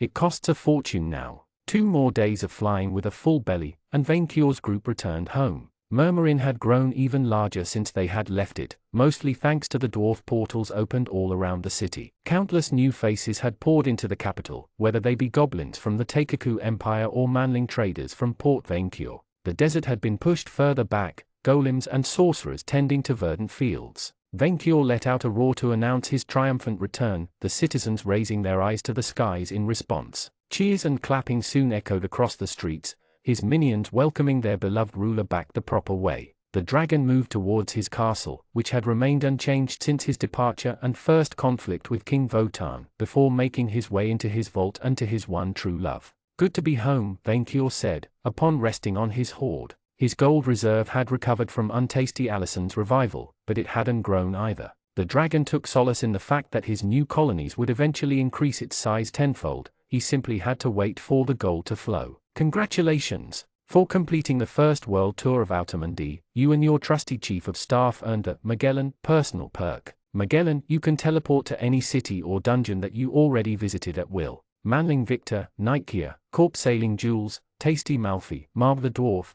and other minion dignitaries joined him in his vault. Minions at Vainqueur cleared his throat. May the Empire sing my name in joy, for I return victorious. Indeed, Corp Sailing Jules said, examining a pile of papers. With the new conquests, our resources have increased dramatically. We have already started exploiting Port Vainqueur's remaining naval infrastructures, extracting the Whiskey Sea, and established trade treaties with foreign nations. Our monopoly on the first worldwide teleportation network is expected to double our national revenue for the next year. You will be happy to know that your army is prepared, and armed with the safest equipment ever designed, Marba added happily. What about the piggy bank too? Vainqueur asked, having mourned the loss of the first to Votan's lightning. Never again would he fly across half the world by himself again. The dragon had lost so much fat that he could see his ribs. Almost finished, the dwarf promised. And the Orc Noob rocket? Manling Victor asked, much to Vainqueur's confusion. Ready to launch on Samhain, Corp Sailing Jules replied. We are keeping the surprise until the key moment, to avoid a riot from his followers. Wonderful, Nikeia said. Can I oversee the preparations? It's not very, Paladin, but it has to be done. With pleasure, Tasty Marber said, and you will be happy to know that our guiding system and passenger safety protocols have been tested. There are a few negative points to address though, Corp Sailing Jules said. Namely heaven. The Angels drastically cut down their investments in the Empire, and while they still maintain hospitals and schools, Meal's departure is a blow to our administration. Happyland is more than happy to compensate the Empire for this loss, Malfi said hastily while glancing at Manling Victor. For we do not forget our heroes. Nikeah made a face but focused on the real threat. Are we ready to attack Prydain? We can organize a landing on their coasts after Samhain, Corp Sailing Jules nodded. Then minions, I have a mission for you, Venkior said while enforcing silence. You shall spread across all corners of the world, meet with every chief of staff, and have them transmit a message to their dragon masters. All his minions readied himself, waiting for him to enlighten them. The fairies violated the ancient truce that bound our species, they abducted helpless WYRMs to harvest their blood, and escalated to stealing their souls. This cannot stand. I, Venkior Knightsbane, have already declared war on Prydain, but this is no longer about me. The dragon raised a fist. The foamers must be taught a lesson, and for that, in the name of the elder WYRM, I call upon the first dragon conclave since the end of the first Foamer Dragon War, and there shall not be a third. Most of his servants raised their fists, ready to conquer Prydain in dragonkind's name. For the revolution, the dwarfs in attendance shouted. Free real estate, said Malfi, and new undead, Corp Sailing Jules added. For the world. Nikeah raised her blade. Manling Victor clapped and smiled, although he looked strangely bothered. And now, Venkior trailed, his minions all waiting for his final words. The dragon nested on his treasure, and now I take a nap. Chapter 119 Prophecy Fulfilled. What a bright sunny day. What could go wrong? So Victor asked himself, as he flew over Isabel Moore's corner of the V&V Empire. Tonight was Samhain, the Outermandy equivalent to Halloween. A time when undead and monsters acted up, like the ones making up his entire nation, and they had failed to kill Odiers before this date, which meant that she would get her hands on those arrows of light he had been forewarned about. Between the missing apple of knowledge, Brandon Moore's wind spears, and the foamer's access to Earth technology, Victor had a pretty good idea of those weapons' true nature. The future looks dire, but not all is lost, the vizier told himself. They had magic, allies, levels, and resources aplenty. They defeated Moore, the Nightblades, Votan, Akenapup, and even recruited a Godam Tarask. They would soon face their most dangerous enemy yet, but there was hope. With Harvest, he could focus on extracting every information Mag Mel had accumulated on Prydain, and prepare for the coming war. Still, Victor would need a pocket dimension sanctuary as soon as he could manufacture it. He finally reached the settlement that the Archdevil had established, a fortified town in the middle of the desert. Unlike the semi-anarchic Murmurin, the governor ruled her patch of moorland with an iron fist. Almost all of the settlers were bug-like fiends, and Victor noticed an armored Hell Knight at every street corner. Workers built new houses and fortifications everywhere, while sorcerers were busy growing plants on the dry soil. He quickly located Isabel managing a group of fiends establishing the foundations of a new watchtower. The Archdevil oversaw the construction with a pleased gaze. "ISA," Victor called her as he landed. "How is my favorite private teacher?" "Darling, you are back," she said, smiling at his arrival. In fact, she looked much happier than he had ever seen her before. She had taken some weight though, especially at the hips and the belly. "I see that you have adapted to your new role well," he replied, removing his helmet. "As you did to your new armor," she said, appreciating it. "You feel different. Did you earn new levels? And a huge charisma increase?" "I can definitely see that," she said, looking at him like an appetizing dinner. "Maybe we should put it to the test?" "Actually, I can cast tier 8 spells now," Victor said, taking her in his arms. "I thought I could fashion my own private dimension." I have scrolls for spells that you could learn," she replied, pushing him a bit. "I will be more than happy to teach you that trick if I am allowed to furnish the place. I have high standards for private leisure sanctuaries." Truth to be told, if he could do it, Victor wanted to build more than one sanctuary, to have backup escape sanctuaries for Murmurin citizens, planar hidden caches, maybe intermediary checkpoints between the colonies. But that was long-term planning. "I would be very glad to resume your magical studies, especially in diabolism, Isabel said. That will take my mind off this urban development project. The raw fabric of Happyland will bow to our will." "They would certainly need it. I'm always up for a private lesson, but you also wanted to tell me something important, no?"